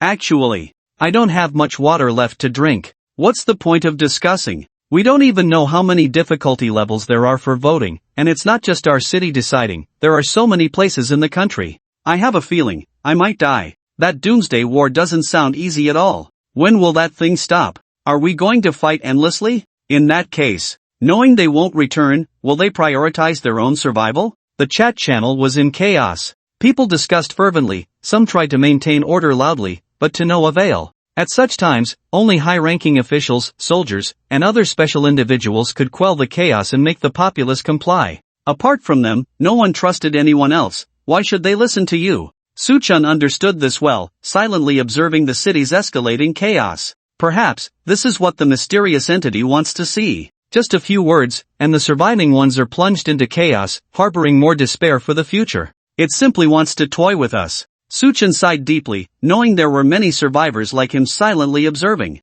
No one knew what others were thinking, not even if the abducted soldiers still held their principles. After all, this wasn't a time of peace or war among Earth's humans. This was doomsday. A cruel game manipulated entirely by the mysterious entity. Voting phase begins now. Before the voting phase, guidance messages regarding the country's doomsday war will be disclosed. The specific content of the guidance message is as follows. A new prompt appeared before everyone, a special red dialog box slowly emerging at the bottom line. It was a guidance message, with just 10 simple words. Choose the highest difficulty. Trust the Liberation Army. In an instant, the entire city fell silent, devoid of noise and complaints. Everyone stared blankly at the line of words in front of them. Just 10 simple words, yet they stirred up an uncontrollable surge of passion, bringing tears to some eyes. No hesitation. No cowardice. Only firm persuasion, sparing us the need to ask about the possible choices of victory or defeat. These simple 10 words almost engraved themselves into the pupils of every surviving descendant of the Huaxia nation.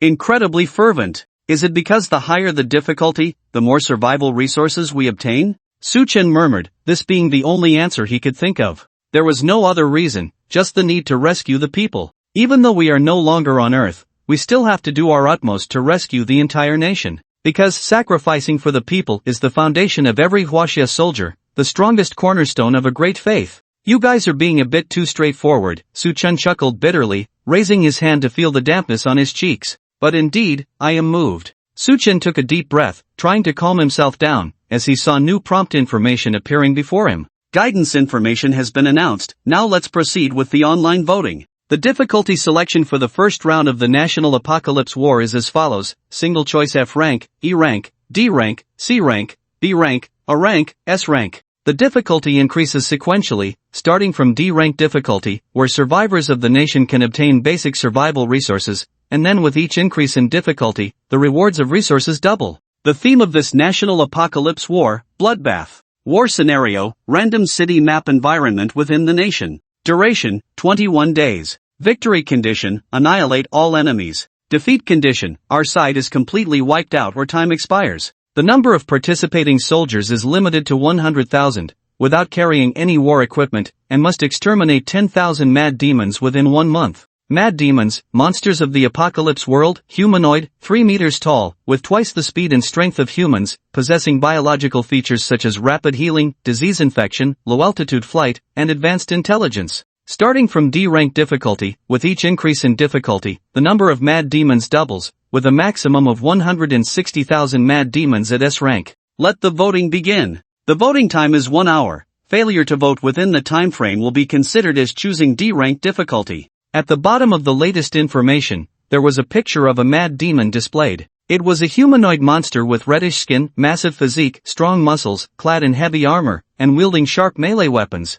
Suchen silently examined the picture of the monster, able to deduce several key pieces of war intelligence. 1. The monsters wear armor and wield weapons, indicating their intelligence in manufacturing and using tools, perhaps comparable to the level of normal humans. 2. With a height of 3 meters, almost twice the height of a normal human, towering like a building floor, they completely overpower human soldiers in strength and speed. 3. Human soldiers entering unarmed, without weapons or equipment, would find it nearly impossible to defeat such monsters. Even 10 against 1 would be challenging, especially since the monsters can fly. Even I can analyze it, so they, who are far away in the war instance world, should also know how dangerous this fellow is. Not to mention fighting 160,000, even fighting 1,000 would be an extremely difficult task. Suchen took a deep breath and silently made his voting choice. F rank. The lowest difficulty. It's not that I don't believe in you, I just don't want you to suffer too much. I can do without these rewards. Suchen looked at the reward information for F rank.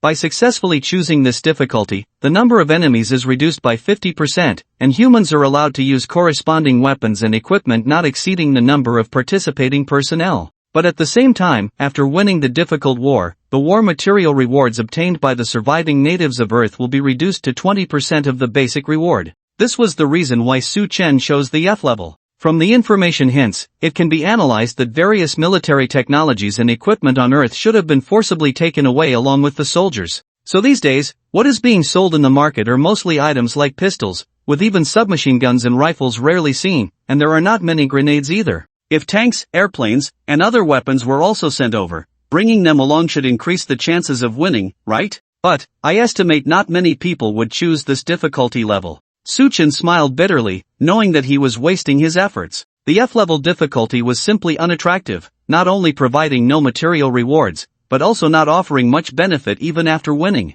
Currently, there are few people nationwide like Suchen who do not have to worry about food and drink, with most survivors still unable to escape their basic survival needs. Lack of food, lack of water, lack of heat resistance. This is the most deadly thing. Who can give up life-saving supplies at the critical moment of life and death, and give the hope of survival to the soldiers of their own country who are far away in other worlds and may not even be able to come back? At least, I can be at peace with my conscience. Suchen closed the voting interface, sitting silently in the dark, waiting for the final voting results. During this long time, Suchen pondered a lot. The only way I can help them is through my meager vote. Regardless of whether they can win or not, I must first ensure my own safety. The doomsday rotation mechanism has not disappeared yet, and now there is another doomsday war mechanism. This means that I have to ensure my survival in the constantly rotating doomsday disasters, and also have the luck to not be randomly eliminated. Suchen frowned, feeling immense pressure at this moment. This is really difficult. I have to come up with a way to at least ensure my own survival, without the risk of dying.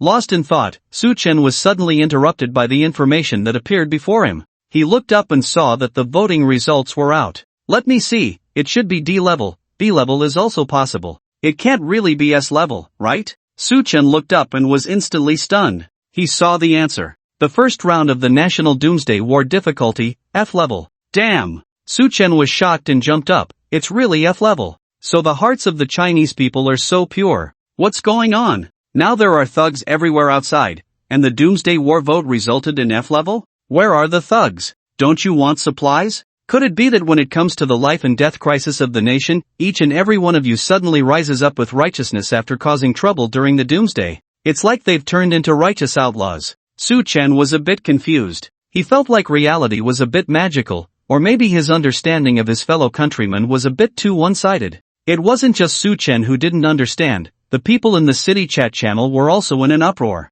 F level? No, weren't you just discussing about voting for C? Saying how we could get some survival supplies? Damn, we've been deceived. Turns out only I voted for S level, only I am the most obedient to the country's words. You all want to rebel. Hilarious, none of you believe in the People's Liberation Army, huh? A sudden F level difficulty voting result, the soldiers would be dumbfounded. Soldiers, I'm a top-notch warrior on Earth, but my family makes me play at the lowest difficulty level? Oh, just a moment ago, you were all crying and saying you were about to die of thirst, and now this? Rather die of thirst than vote for F level? You can't say that. I just checked the specific vote counts. F grade is only leading by 83 votes, a slim margin. The second place is B grade difficulty. I missed out on the B grade resource reward. So, did you vote for B grade? I remember you said you were about to die of thirst earlier. Are you B grade or S grade? I voted for F grade, thank you. Anyway, my wretched life may not last much longer, so let the brothers live a few more days. Damn. Brother, report your location. I'll send some supplies over to you. The survivors on the city chat channel were all exclaiming in disbelief. At this moment, the shadow and discomfort of the apocalypse were somewhat alleviated. All survivors nationwide were paying attention to the voting results. Some even pulled out all the voting information data to examine carefully. First vote, F grade. Second vote, B grade. Third vote, D grade. Fourth vote, S grade. Only these 4 vote counts were significantly ahead. B grade and D grade were understandable, although everyone felt sorry for the soldiers. They also wanted some supplies to solve their urgent needs. The S grade voting data was not difficult to explain. After all, this was the choice the country wanted me to make, blindly believing in the country, right? But F grade taking the lead was something no one in the country had expected. Maybe, many people share the same thoughts as me. Su Chen murmured, a smile unconsciously forming at the corner of his mouth. I just wanted to try it out with a clear conscience, but it turns out, well, everyone wants to have a clear conscience. The people of Huaxia are truly amazing. They can even come up with such voting results. Su Chen had to admit that many people, including himself, didn't really understand their own nation. That's why they created some miraculous acts that even their own people couldn't believe in reality. Su Chen was very happy and felt the urge to confide in someone. So, he found Jiang Xiaozi and told her the whole story. With Jiang Xiaozi's intelligence, she quickly analyzed the reasons behind it. Sir, there's no need to be so surprised. The people of our country have always had great wisdom, not to mention that modern wisdom is already open, naturally understanding the principle that everyone benefits, regardless of whether the army still has hope of returning, just based on the mechanism of the apocalypse war. Treating soldiers well is treating oneself well. By allowing soldiers to win at the lowest cost, once they win, they can exchange for giving operations and receive survival supplies. In order to ensure not to anger the public and lead to a higher difficulty in the next vote, soldiers naturally won't engage in demanding operations. As long as there is a certain level of mutual trust between the military and civilians, it is easy to form a situation of mutual support. Even if they are worlds apart, they can still look out for each other. Jiang Xiaozi's analysis was very reasonable, but Su Chen felt that maybe the common people didn't think so complicatedly. By the way, Xiaozi, do you know the purpose of the People's Liberation Army of Huaxia? Sir, I've only been here for a short time, so I'm not clear. Jiang Xiaozi was very humble. Is there something I didn't understand in the details? Is my analysis not quite correct? Your analysis is quite correct, it's just that maybe people didn't think as deeply as you did. Su Chen rubbed his chin and suddenly smiled. In front of the People's Liberation Army, there are the words people. This is the People's Army, with the belief of defending the safety and interests of the people. Do you think, with such an army, ordinary people would allow them to engage in excessively brutal wars? I see. Jiang Xiaozi was taken aback, smiled gently, and said, perhaps they are soldiers like Lin Yu.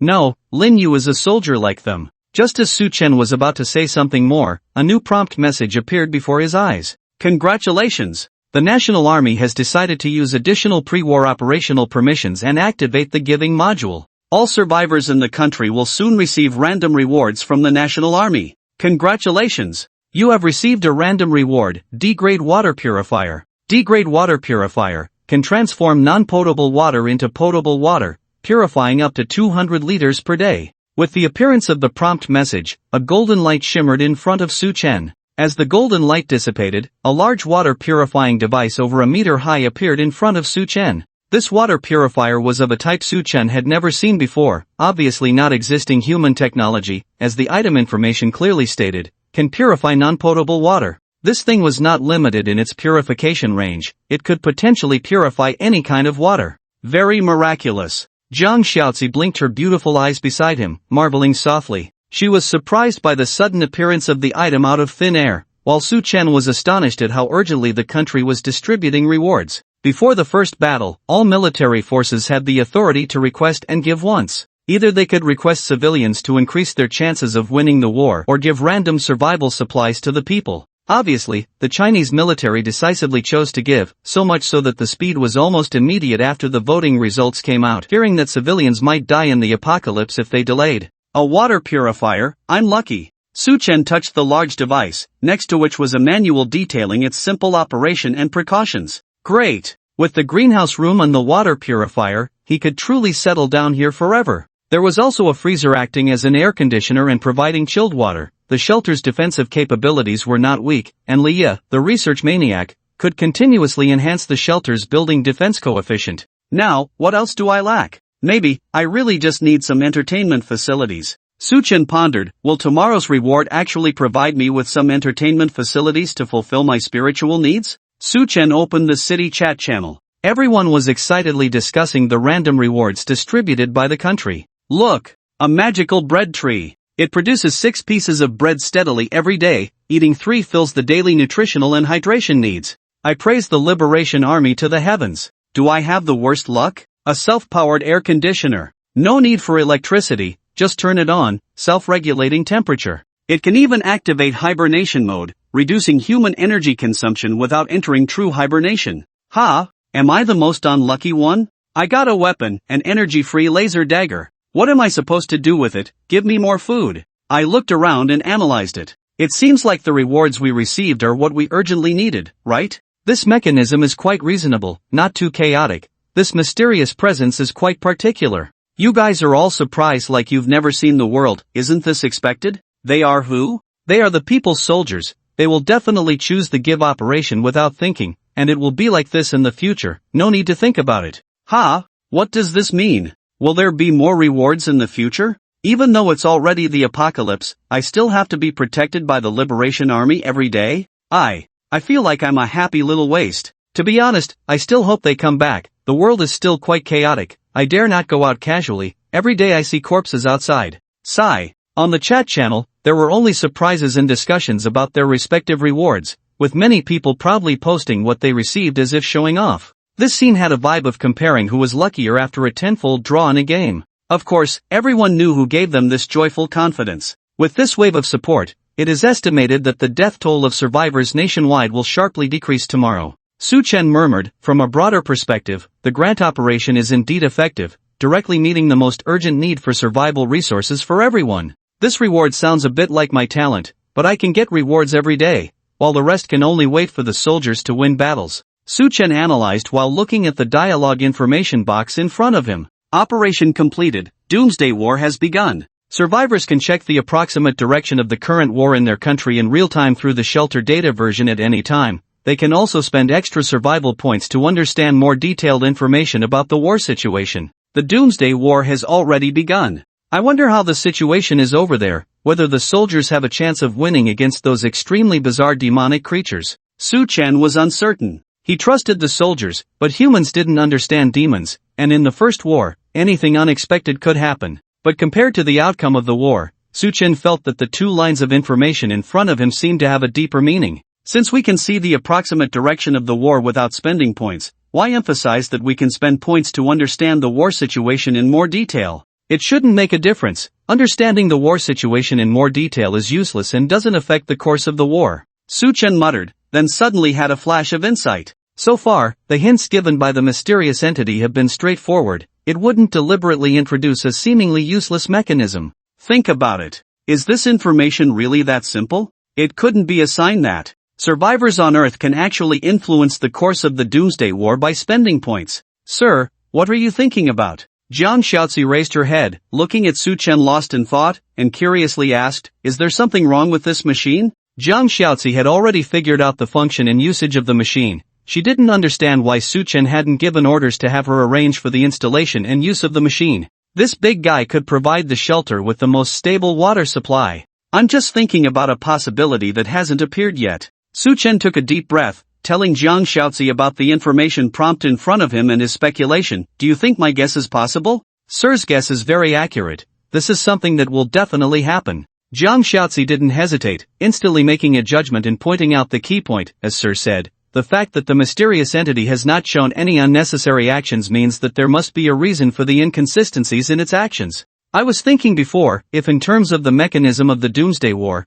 it really wanted to test humanity, it shouldn't just provide a cruel choice. Simply sowing discord and exploiting is not a test. Providing more opportunities and choices is more in line with the mindset of those in power and can better demonstrate absolute control. I can't understand at what level it operates or what kind of powerful force it holds. I just feel, if I were facing a group of ants and wanted to test them, I would undoubtedly provide a way out. If I just wanted to kill a group of ants, I could just pour a pot of boiling water. Why go to such lengths? Jiang Shaozi paused, smiling, and said, so Sir's guess is entirely correct. Although we don't know when this new mechanism will appear, we can almost be certain that we will have the ability to influence the Doomsday War. Of course, this influence not only supports our army but also doesn't rule out the possibility of someone weakening their combat power. I think this is the true clash of good and evil in human nature under more choices. Jiang Shaozi's agreement relieved Su Chen. It seemed he wasn't overthinking it. Smart people also thought the same, so there might really be such a thing. If that's the case, other smart people will definitely think of this too.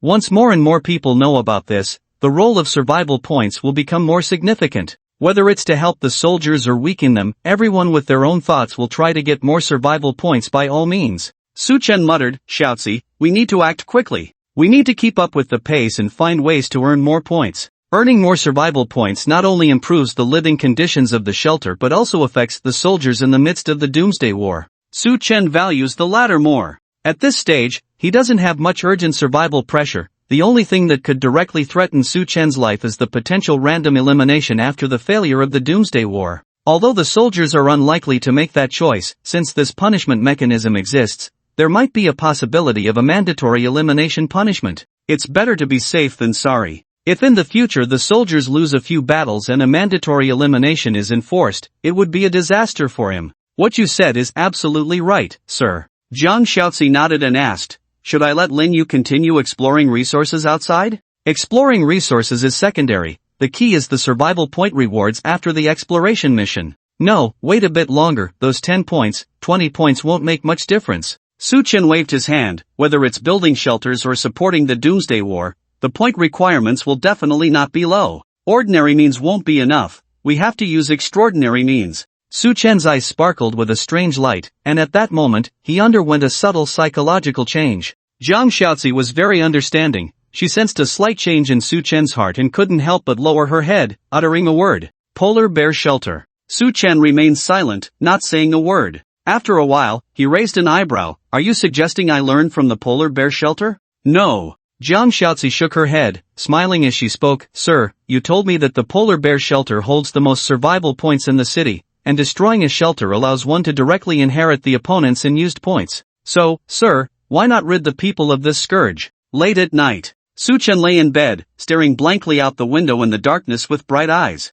Beside him was Jiang Shaozi, already sound asleep. After arranging the water purifier and night watch duties, she naturally lay down next to Su Chen, and they slept side by side. Neither of them refused this arrangement. It seemed to have become an unspoken agreement between the two. Su Chen could feel the warmth of her body beside him, still and peaceful. Yet, Su Chen had no distractions and no desire to sleep. He was contemplating the advice Jiang Shaozi had given him. To take the initiative to punish the evildoers, I don't mind. It's just that I only have Lin Yu right now. Su Chen calculated silently in his mind. No matter how he thought about it, he didn't believe Lin Yu alone could solve the polar bear shelter issue. He was a top-tier brother. His innate abilities must be exceptional. Su Chen even doubted that the opponent's talents might be much stronger than his own. Otherwise, how could he destroy so many shelters in just a few days? One Lin Yu couldn't possibly defeat him. But Jiang Shaozi's suggestion couldn't be completely ignored. After all, both sides had already formed a grudge. Even if the other party can't find Su Chen now,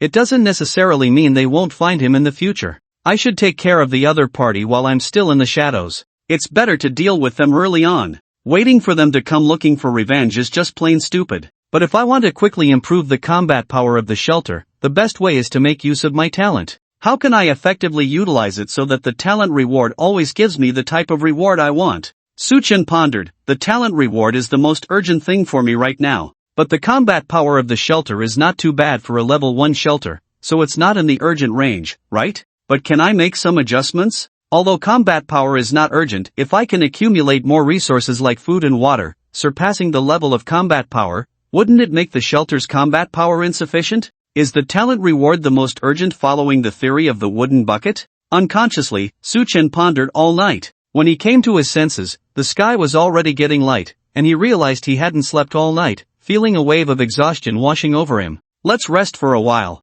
Mastering the talent mechanism is not something that can be done in just a day or two. Suchin fell asleep in his weariness, feeling like he had just closed his eyes when he heard Jiang Shaoxi's gentle voice waking him up. Sir, it's time to get up. It's already past 11 in the morning. Suchen, feeling a bit weary, opened his eyes, rubbed his throbbing head, and Jiang Shaoxi gently asked, Sir, did you not sleep well last night? I thought about things all night. Suchen sighed, Shaoxi, how can we improve the combat power of the shelter? Build a self-sustaining supply system, develop more population, train an army from it, and research weapons and equipment. Jiang Shaoxi almost instantly gave her answer without hesitation. Build an army loyal to you, naturally fearless of any threats. Build an army? Suchen was taken aback, looking at Jiang Shaoxi, and suddenly asked, have you been planning this all along? Including persuading me to take in those women, was it also for this purpose? Sir. Jiang Shaoxi did not refute, just lowered her head and softly explained, compared to men, I understand women better, and I am more confident in training them. I'm getting more and more curious about what you used to do. You even know how to train female soldiers? Suchen scrutinized Jiang Shaoxi and tentatively asked, can you tell me about it? If this question isn't offensive. Special Forces Training Base Director. Jiang Shaoxi did not conceal it, even explaining in detail to Su Chen, this position is probably the identity of a special soldier trainer during the World War II era in this world, and also responsible for their secret missions, existing as their superior. Secret missions. Damn, underground organization. Infiltrators. Spies. Su Chen widened his eyes, you train spies? Well, sort of. Jiang Shaoxi smiled and nodded. No wonder this woman is an A-level talent, no wonder she strongly urged him to take in those women, she has this kind of ability. Skilled in management, extraordinary intelligence, training spies. This woman is simply versatile. Su Chen was very surprised, but soon he realized that this couldn't solve his current dilemma. Shaoxi, you are indeed amazing, but, well, what I need is to quickly improve the combat power of the shelter. Your approach is only suitable for long-term development. If we encounter danger in the short term, we still have to rely on Linyu. Su Chen understood very well that even if Jiang Shaoxi was amazing, she couldn't quickly turn that group of women into warriors. It's a process that takes time. Jiang Shaoxi also understood. She lowered her head and said softly, Sir, before that, I will do my best to ensure the safety of the shelter and not let us fall into dire straits. Things are unpredictable, let's eat first. Su Chen sat at the dining table, about to start eating when he suddenly remembered the matter of the Doomsday War. It's been a whole night, I wonder how the young soldiers are doing in their first battle. How do I check the situation again? Oh, right, here. Su Chen found the battle status module through the shelter interface, selected it, and several information prompts appeared in front of him. At midnight tonight, the first Doomsday War began, with our country's army entering the scene. At 12:30 a.m. Our country's army obtained information about the battlefield city and sent out scouts to gather enemy intelligence. At 1:30 a.m. The first large-scale encounter occurred, with our country's army sacrificing 569 drones to complete strategic deployment, luring the enemy into an ambush. At 1:40 a.m. The first round of artillery bombardment began, with the H-6 carrying out the mission, perfectly achieving the war objectives by destroying city buildings and burying 525 demons.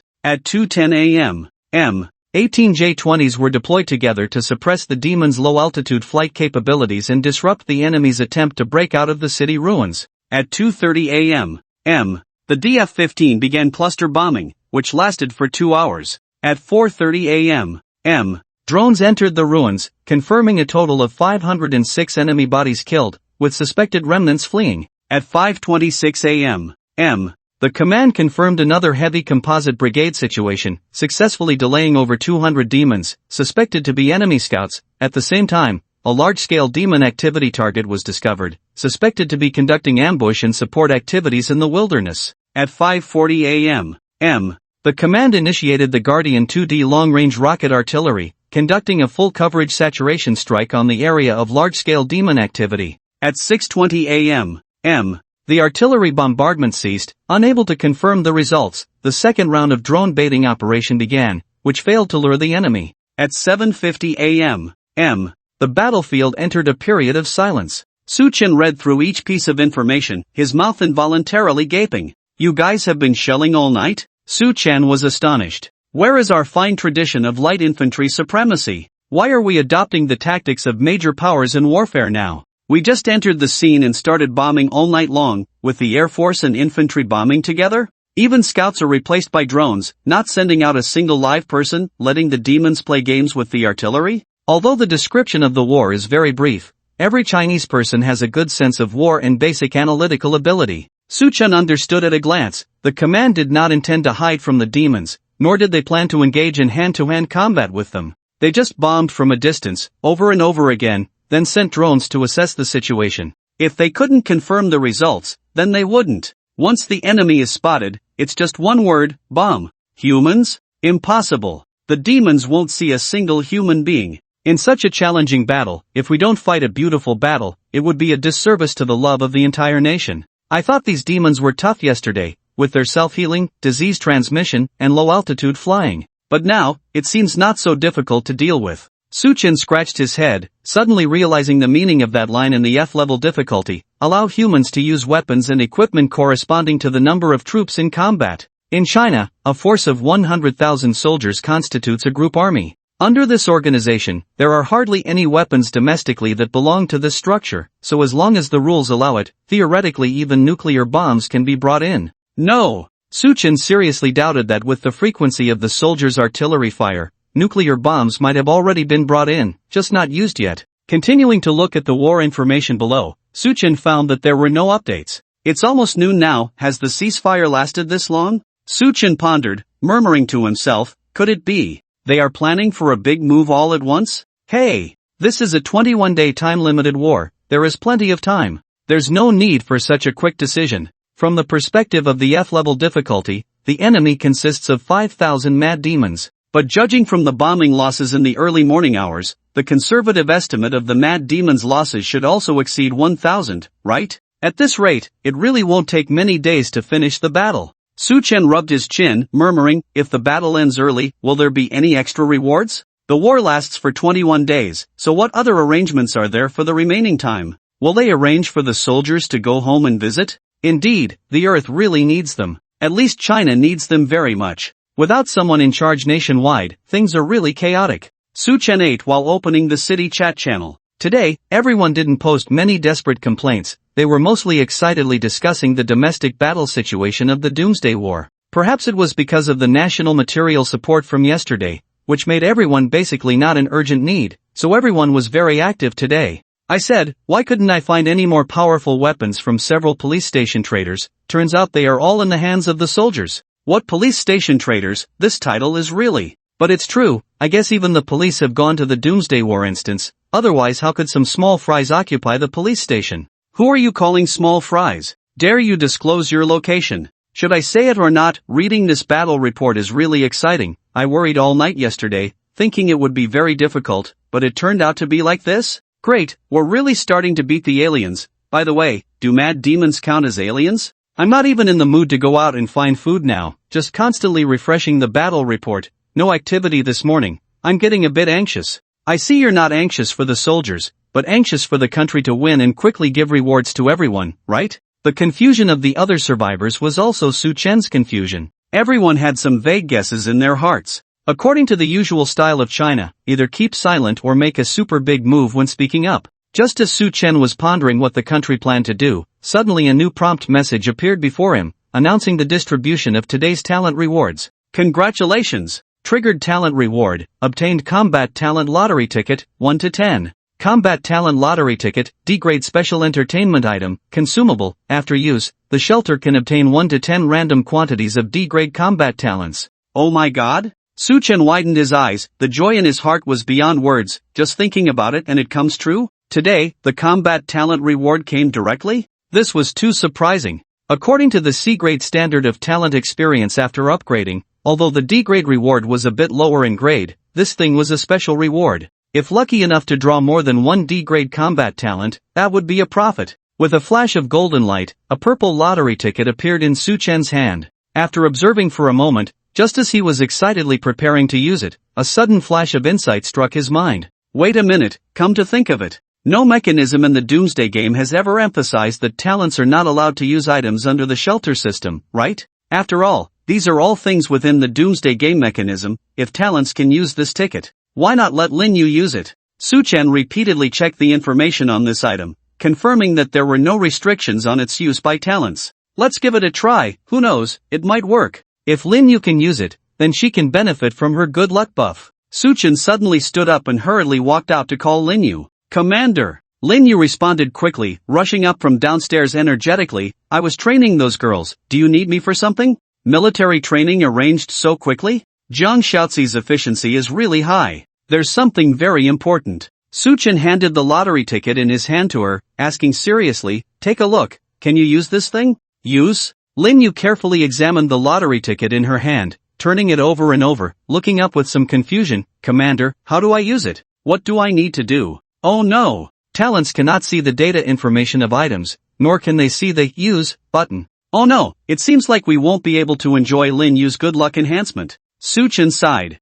Just as he was about to take back the lottery ticket, he saw Lin Yu pondering on her own, tentatively waving the ticket. Use? Boom! The lottery ticket suddenly burst into a golden light, startling Lin Yu, who quickly held her gun protectively in front of Su-Chen. Su-Chen, on the other hand, widened his eyes, watching as the golden light quickly condensed into 10 golden human figures around him. Damn! It worked! It can really be used. This thing can even be triggered by voice control. Su-Chen was overjoyed, pressing Lin Yu's shoulder, signaling her to lower her gun. Then, Su-Chen looked at the golden light with excitement. Lin Yu's good luck effect really worked. The 10 human-shaped golden lights dissipated in the blink of an eye, revealing 10 tall and strong male figures. Without exception, they were all dressed in modern military gear, camouflage suits all over, equipped with basic weapons and combat tools. Comrades? Lin Yu frowned, realizing that these people, like her, were all soldiers of the Huaxia, but she didn't recognize them. By the time the golden light completely dissipated, the 10 soldiers had already filled the small room, as if they had anticipated it, all looking at Su-Chen in unison, saluting.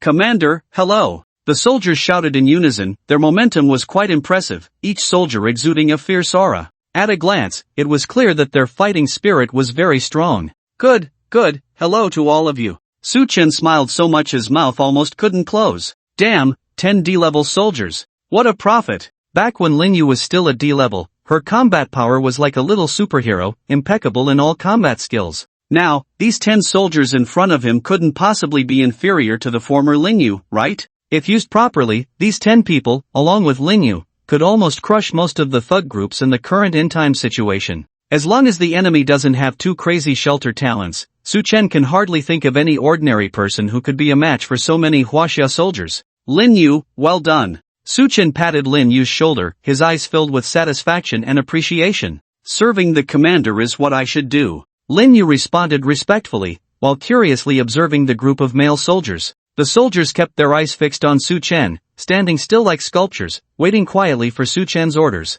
At this moment, Su-Chen was opening the shelter panel to check the data information of the male soldiers. Name, Lu Rue. Age, 25. Type, Soldier, Sniper. Talent grade, D. Physical strength, 105. Neural response, 110. Endurance, 108. Mental will, 112. Self-healing immunity, 107. Talent traits, Stealth operations. He excels at concealing himself in complex environments, able to lurk in any intricate terrain and deliver precise strikes on distant enemies. Talent gift, Precision shooting. After extensive military training, his shooting accuracy is extremely high, almost hitting the target every time. Name, Zhang Yi. Age, 24. Type, Soldier, Scout. Talent grade, D. Physical strength, 102. Neural response, 115. Endurance, 105. Mental will, 110. Self-healing immunity, 106. Talent traits, high-speed endurance. He possesses remarkable endurance, abundant physical strength, excelling in swift movement and traversing various terrains. Talent gift, Enemy detection. He has a keen perception of any hostile units, able to distinguish most lurking and disguised enemy units. Name, Li Yang. Age, 25. Type, Soldier, Communications. Talent grade, D. Physical strength, 103. Neural response, 109. Endurance, 106. Mental will, 113. Self-healing immunity, 109. Talent traits, Technical support. He is skilled in using various communication devices and technical means, possessing detailed knowledge in military communication, capable of establishing and maintaining basic military communication in harsh environments. Talent gift, Rapid encoding. He has outstanding coding and information capabilities, able to complete complex communication decryption and encryption operations in a short time. Su Chen roughly reviewed the information of 10 soldiers and was surprised to find that they all had their own military classifications. When Su Chen recruited Lin Yu initially, Lin Yu only had the soldier profession without specific branch distinctions. However, these 10 soldiers were different. Among them were snipers, scouts, communicators, assault troops, armored troops, aviation troops, anti-aircraft troops, and more.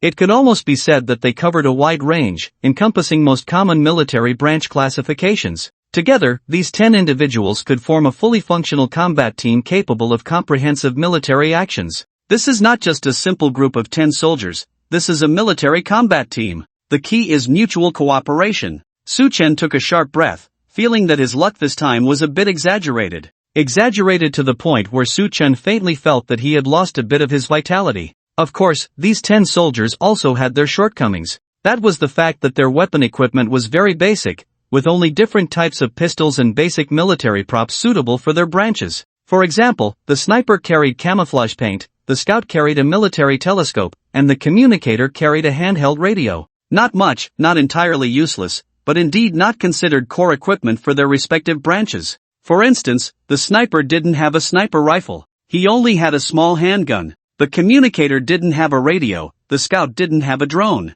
They were all equipped with the basics. It's fine, as long as we have people, we can slowly work on these things later. Su Chen reassured himself. These were all D-grade soldiers, what more could he ask for? If they were fully armed, they probably wouldn't be rated D-grade, as weapon equipment could also affect the combat power values of military talents. You've just arrived, so you might not be familiar with the situation. But I know, and you should know who I am and where we are. Su Chen took a deep breath, looked at the soldiers, and then pointed to Lin Yu beside him. Her name is Lin Yu, the first warrior of the shelter, and from now on, she will be your team leader. Commander! Lin Yu was stunned, a little surprised to speak, but Su Chen raised his hand to stop her. You 10, your military specialties are quite diverse, just enough to form a combat team. Lin Yu will be your team leader, to lead you in defending the shelter and to help you get familiar with the environment here faster. Any objections? Su Chen asked again, and he heard the soldiers shout in unison. No, Commander. We have no objections.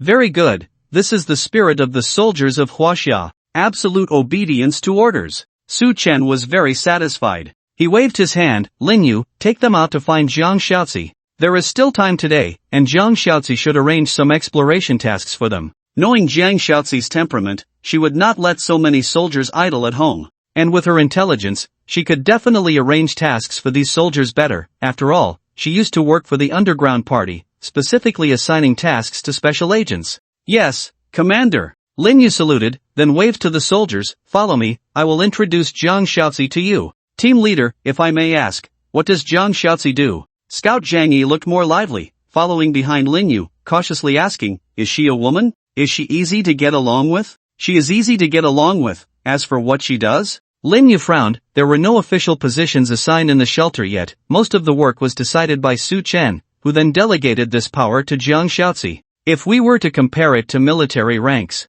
Lin Yu pondered, she is probably equivalent to our political commissar. Political commissar. The male soldiers' expressions immediately became serious, a faint sense of respect rising in their hearts. This term held a different meaning for soldiers. The excellent traditions of the soldiers of Huaxia were inseparable from the grassroots work of each political commissar, and even more so from their leading by example. Today I was given a reward of 10 talented fighters, but they lacked their own equipment. Should I give them equipment rewards tomorrow? Su Chen happily pondered, walking to the window and looking down. Soon, he saw Jiang Xiaozi leading 9 soldiers and Lin Yu out of the building. She stood in front of the building, giving the soldiers their final instructions and reminders, then watched as Lin Yu and the 9 soldiers left. Not bad, she even left a soldier to guard. Xiaozi is indeed cautious. Su Chen nodded in satisfaction, watching the soldiers walk away. The one left behind seems to be the communication soldier Li Yan. It's a reasonable arrangement. After all, he only has a walkie-talkie and currently can't fulfill the role of a communication soldier, so he can only be used as an ordinary soldier. By the way, Lin Yu and the others set off together, a total of 10 people. They must have completed all 3 dispatch tasks for today, right? Wait, that's not right. Su Chen suddenly woke up. There are only 3 dispatch tasks per day. It's enough to assign 3 people. What's the point of assigning more? Why did Xiaozi send out 10 people at once? Su Chen quickly opened the shelters panel to check the status of the dispatch tasks. He was shocked to find that today's 3 dispatch tasks were still in a standby status, Zhang Xiaozi hadn't sent anyone to carry out exploration tasks at all. 10 soldiers who can form close combat coordination with each other, going out not for exploring supplies, could it be 4? Hiss. Su Chen widened his eyes, a shocking speculation popping into his mind. They are going out to kill. Destroying shelters will earn survival points. Xiaozi definitely looks down on the small amount of points for dispatching tasks. She wants to earn more points for me. Damn. This woman truly lives up to being the head of the special agents. She's about to send troops to kill as soon as she gets military power. Su Chen was just guessing, not certain. Just as he was about to call Zhang Xiaozi to inquire, he heard her footsteps going upstairs. Soon after, Zhang Xiaozi pushed the door open and entered. Sir. Zhang Xiaozi's gentle voice sounded behind Su Chen. He turned around and pointed outside the window. He remained silent without speaking, but the intelligent Zhang Xiaozi knew what he wanted to ask and said proactively, I have assigned new tasks to the new soldiers. Initially, when Lin Yu came to see me, I did consider assigning the soldiers dispatch tasks for collecting supplies, but considering Sir's concerns and the shelter's lack of points, so. Zhang Xiaozi paused, lowering her head and said, I have given them new combat tasks to collect more survival points. Zhang Xiaozi expressed it tactfully, not directly mentioning killing and destroying shelters, because she knew that Su Chen was still a man with good intentions. It shouldn't be indiscriminate killing, right? Su Chen raised an eyebrow and quickly got a satisfactory answer. Zhang Xiaozi shook her head, I won't give such an order. I also need to take care of the soldiers' personal emotions and beliefs. I have instructed them to find the troublemakers and pay special attention to gathering information related to the Little Bear shelter. If they encounter rioters, they will pursue appropriately. They have the right to decide whether to kill and destroy shelters. Of course, their main task remains to collect more points for Sir. Zhang Xiaozi gave the soldiers a lot of autonomy, which pleased Su Chen. Actually, if you were to indiscriminately kill, I would understand. After all, I am indeed lacking points now. Su Chen turned to look out the window and suddenly spoke, I won't blame you. You are mine, and I will naturally take responsibility for what you do. Sir. Zhang Xiaozi raised her head somewhat surprised, furrowing her brows slightly. I know you are not that kind of person. So, I am trying to change. Su Chen turned around, looking at her cute frowning face, couldn't help but smile. Leah told me that in such a cruel era, as a leader, I should learn to adapt. She said leaders are born to learn to be cruel, even if it means giving orders that go against their principles. I think Leah is right. Su Chen spoke earnestly, as he truly believed so.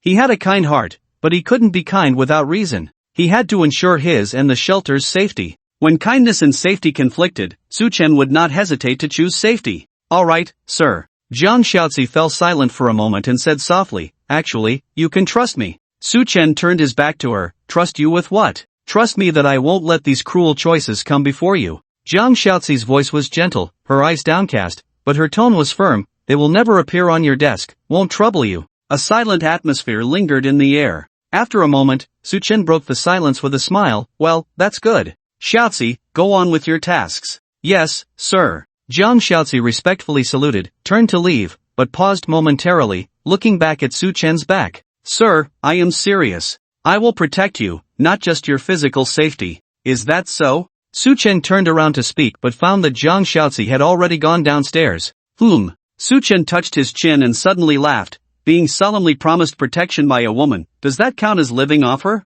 But you know what, it actually feels pretty good. 10 soldiers set off, but Su Chen lacked long-range communication means and was still unclear about the details of their mission. All Su Chen could do now was wait for the results. In the boring wait, Su Chen began planning some self-exercises in the room. At the same time, for the 100th time in his mind, Su Chen secretly vowed, the first thing to do when I gather enough points is to activate the technology tree project and restore the power system of the shelter. I must. I have to. Absolutely. I will play computer games all night long fiercely. No one can stop me. It turned out that being an outstanding leader was not that easy. At least one had to endure loneliness and boredom, maintaining a calm mind in any dull environment. And Su Chen's way of keeping a calm mind now was simple, sleeping. The most he did every day now was sleep. He found that since the apocalypse began, his sleeping time had increased significantly, which was strange. He didn't feel any physical discomfort, wasn't injured and in need of rest, nor was he tired. He just suddenly became very sleepy. If his physical fitness hadn't significantly improved, Su Chen would even suspect that he had awakened a new talent. When Su Chen opened his eyes again, it was already pitch black outside. He had slept until night again. Zhang Xiaozi was not by his side, meaning it was just the beginning of the night. As Su Chen lazily got up from bed, wanting to look at the wall clock, he suddenly noticed a series of dense information prompts in front of him. Congratulations! The first war of this country has ended. War status, overwhelming victory. War evaluation, no casualties, complete score. The country has won the war, and according to the war difficulty, rewards for the country's survivors are being issued. Congratulations! You have obtained the F-grade consumable Little Yellow Fruit. Little Yellow Fruit, a yellow, juicy fruit that can satisfy a person's food and water needs for a day when consumed. The country's army has accumulated 3 victories in the previous war, and the country's army has activated the right to win the war, conducting 3 nationwide giving operations. Congratulations! You have obtained F-grade consumable Little Yellow Fruit, obtained F-grade weapon Beautiful Knife, obtained F-grade special item 10 survival points. Oh, the battle ended in just one day. Su Chen suddenly woke up, quickly got up to check the information, only to find that although the country had won the war, the rewards were very meager. The final victory rewards and battle rewards were squeezed together, totaling 4 rewards, which were not even as valuable as the 10 bottles of ice water Su Chen had every day. TSK, but at least we won, and no one died. Su Chen clicked his tongue, not feeling disappointed. After all, these things were all obtained for free. Soldiers were out there fighting to the death, so he couldn't complain about the quality of the material rewards he received, right? In any case, winning was what mattered. Even if there were no rewards, it was essential to ensure that the country's army won. After all, the price of losing was something all surviving citizens couldn't bear. Su Chen opened the information record of the combat module, checked the general flow of the war, and found that in the evening, the army had figured out the remaining distribution of the demons in the morning.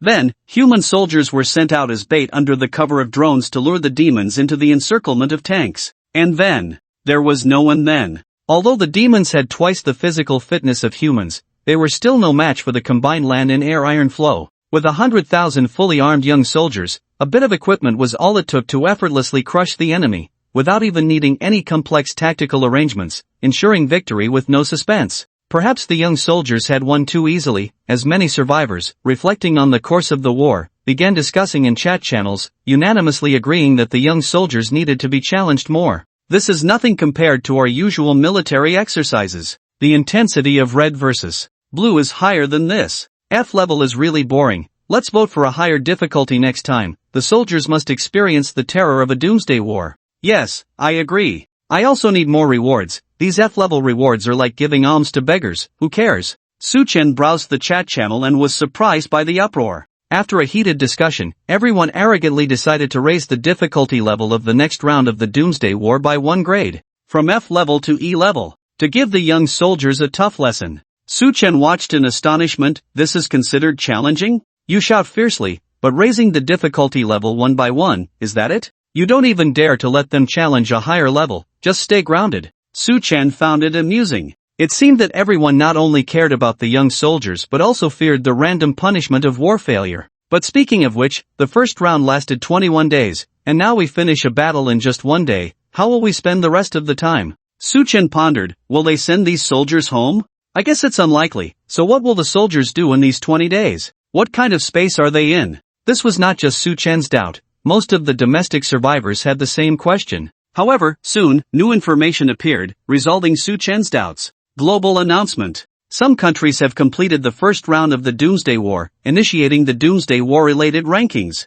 Congratulations to our country's players. Our country's army is the first globally to complete the Doomsday War, receiving the achievement reward replication of a designated type of domestic military-industrial complex. Participants in the current Doomsday War cannot return to Earth temporarily and will be in a replicated world similar to Earth, with no usable technology, only city basic templates, waiting for the next battle. Well, we really can't go back. Su Chen sighed, but fortunately, the soldiers had 20 days of rest time, and the resting place was similar to Earth's environment. Besides having no technology like the survivors, the conditions were even better, at least without extreme heat. It's good to have 20 days of rest, plenty of time to think about how to approach the next battle. Su Chen muttered, opening the Doomsday War leaderboard and noticing that China was leading in the Doomsday War victory list and completion time list. In short, currently, only China was on the Doomsday War leaderboard. Most other countries were still inside the war instance, while the Chinese army had already passed through. As Su Chen was looking at the leaderboard, a new message suddenly appeared before him. Our country's army has decided to execute replicated war, reopening the last round of the Doomsday War, with unchanged difficulty. The punishment after the replicated war does not affect our country's survivors, and the rewards after the replicated war are limited to our country's army. Ah, Su Chen was shocked. They don't plan to rest, they want to fight the replicated war? Could it be that they are addicted to fighting? Su Chen sighed, but he also understood the country's intention. Obviously, the country had discovered the setting of the replicated war, and they happened to have a good understanding of the actual combat power of the demons in the last battle. It could be said that the F-level difficulty battle posed almost no pressure on the country. Even if the rewards for completing F-level missions are as meager as a mosquito's leg, it's still much better than doing nothing and waiting aimlessly for 20 days. Who knows, if you accumulate enough victories, you might receive a reward for industrial system recovery. The industrial system directly affects the logistical capabilities of the military. Not to mention, even if only 1/3 of the country's industrial capacity is restored, it would provide some confidence in facing future apocalyptic wars. After all, when all else fails, just blast through it. The country's stance is clear, no need for rest. Fighting an F-level war is no different from resting. Keep fighting, collect as many rewards as possible, and build up an advantage like a snowball effect. If the country is working this hard, it seems I can't afford to be too lazy either. Su Chen took a deep breath, clenched his fist, and said, I'll be a good otaku. Seriously spend my leisure time. It may sound absurd, but that's the truth. Su Chen's way of getting stronger is to lie down and wait, constantly passing the time in boredom. In the chat channel, there was still shock and discussion about the country's actions, but Su Chen didn't pay much attention anymore. It's a fair strategy to sustain war through war. Just as Su Chen was about to go back to sleep and continue passing the time, another message suddenly appeared before his eyes. Why do these messages keep coming every day? Can't they let people sleep? Damn it! Lin Yu wiped out someone's shelter. Su Chen widened his eyes, staring fixedly at the message in front of him. Your talent unit engaged in combat with other shelters and emerged victorious. Since you were not present, it is automatically determined by your main talent to occupy the shelter. Your talent Lin Yu chose to destroy the current shelter, and you inherited the remaining survival points of the shelter, 358 points. Inheritance of items judgment in progress. Inheritance failed. You did not inherit the reserve items of the current shelter. The series of messages before Su Chen meant that Lin Yu had taken action. These soldiers had indeed found a suitable target and directly gave Su Chen a little surprise. Just lying at home, doing nothing, and gaining over 300 survival points. This is indeed much better than dispatching missions. The total points from 3 dispatch missions in a day are only around 30 points, while destroying a shelter gives over 300 points. Su Chen sighed, also feeling curious. Where did Lin Yu and the others destroy the shelter? What's the situation there? It's a pity there's no means of long-distance communication. I can only wait for them to return to know what happened. Su Chen shook his head, feeling regretful for not being able to participate firsthand. However, the shelters had just started, so it was normal to lack these means. Let's sleep. Tomorrow, I'll discuss with Jiang Xiaozi on how to spend these over 300 points. Su Chen lay down on the bed, and in a daze, he saw something flickering before his eyes again. When Su Chen opened his eyes and looked, he was instantly stunned. Warning! Your talent is in combat with shelters in the wilderness. Your talent Lin Yu chose to destroy the current shelter, and you inherited the remaining survival points of the shelter, 563 points. Inheritance of items judgment in progress. Inheritance successful. You obtained the stored items of the current shelter, D-leveled magic bread tree, E-leveled butterfly shirt. Ha! Su Chen suddenly lost his drowsiness. How did he gain another 500 points now? What are Lin Yu and the others up to? Raiding bandit dens? Su Chen wondered, thinking that the interval between these two messages was only about 30 minutes. This meant that Lin Yu almost continuously destroyed 2 shelters, and these 2 shelters might be very close, just like the residential building where Su Chen was. If that's the case, will there be new strategy tips in the next 30 minutes?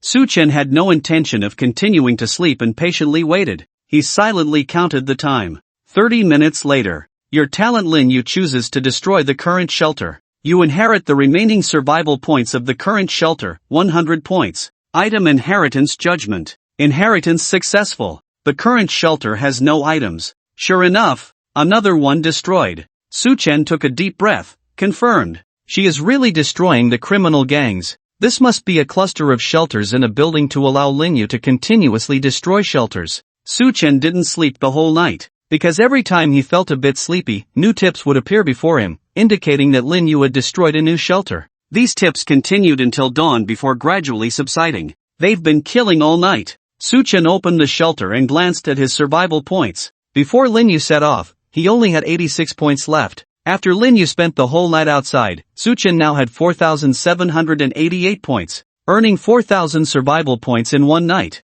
This efficiency is much faster than sending out tasks. Damn, hit the jackpot for real. Suchen felt like he was going to burst with joy, unable to contain his smile. He now understood the feeling of harvest that Li Gu had initially. Lin Yu had definitely destroyed an entire building. Even though most of the thugs in this building had no survival points, destroying a level 0 shelter still guaranteed a minimum of 100 survival points reward. Even if this residential building is old-fashioned, it still has at least 20 to 30 households, guaranteeing 2 to 3,000 survival points. Adding the survival points some thugs had saved up, it indeed amounted to 4 to 5,000. Sir, are you still awake? A soft voice came from beside Su Chen, and he turned to see Jiang Shaozi waking up from her sleep, looking at him with sleepy eyes. Her black hair scattered, with a hint of laziness mixed with charm, making one's heart race. Can't sleep. Big things Lin Yu and them did. Su Chen shook his head, the excitement in his mind still not subdued. Over 4,000 points. They got me over 4,000 points in one night. Quick, Shaozi, how should we spend so many points? Any good suggestions? Su Chen had no desire to sleep. He just wanted to spend the points quickly and enjoyably. Can't end up like Li Gu and those thugs Lin Yu took out, dead without spending their points. Truly tragic. With so many points, it seems Lin Yu and them are really capable. Jiang Shaozi smiled gently, propping herself up on her jade-like arms and leaning somewhat lazily on Su Chen's shoulder. With so many points, I'm not sure how to spend them either. I don't fully understand the doomsday game you mentioned, sir. But considering our current situation, focusing on strengthening the building we are in should be a priority for our safety. From the perspective of the shelter being the core, creating a shelter almost comparable to a fortress is what we need. And to meet this requirement, from my limited knowledge, it might involve high-tech means. Jiang Shaozi lowered her head, playing with Su Chen's fingers, and suddenly said, Sir, I remember Liya always stayed in the research room, right? Ah, yes. That's right. Su Chen's heart beat a bit faster. Is this woman flirting with me? But it doesn't seem like it. Her actions are very casual. She is genuinely pondering the question she raised. Jiang Shaozi tilted her head slightly and said, Then let's make use of the research room. Haven't you been complaining about the power system recovery issue, sir? While meeting the basic living needs of the shelter, we should enhance the shelter's armed facilities as much as possible. In the place where I used to live, there were always many defense mechanisms like machine guns and artillery. I believe if our shelter has these, the safety level will increase significantly. Of course, we not only have to face human threats but also consider the potential threats brought by natural disasters. Jiang Shaozi's analysis was very insightful, with a simple core. Excluding all the miscellaneous factors, the most important thing in the shelter is Su Chen himself. Without Su Chen, everything is just empty talk. To protect Su Chen, defensive measures in the shelter are essential. Well, let me check the tech tree. Su Chen opened the tech tree, revealing numerous research projects. Since Jiang Shaozi couldn't see this information, Su Chen described the content to her and listened to Jiang Shaozi's analysis and suggestions. Through their communication and exchange, Su Chen eventually selected several tech projects. Basic power system, consumes 1,000 points, providing small-scale power generation facilities and corresponding construction technology. Once built, it can supply electricity to the shelter at a normal level for human residents, meeting the electricity needs of 10 shelter rooms, excluding special rooms. Autonomous water resource system, consumes 1,000 points, providing a small-scale water storage tank, automatically filled daily. Once built, it can meet the daily water needs of up to 50 shelter residents. Water points can be distributed throughout the shelter and extend outward. These two projects were the tech projects Su Chen had wanted to purchase for a long time. Once activated, there are ready-made magical items available that can provide the shelter with water and electricity freedom. Coupled with Su Chen's existing water purifier, freezer, and greenhouse rooms, the shelter's quality of life can directly return to the pre-apocalyptic normal level. However, these two items are quite expensive, requiring a long time for an ordinary person to afford. 2,000 points spent. Let's see the remaining defense facilities.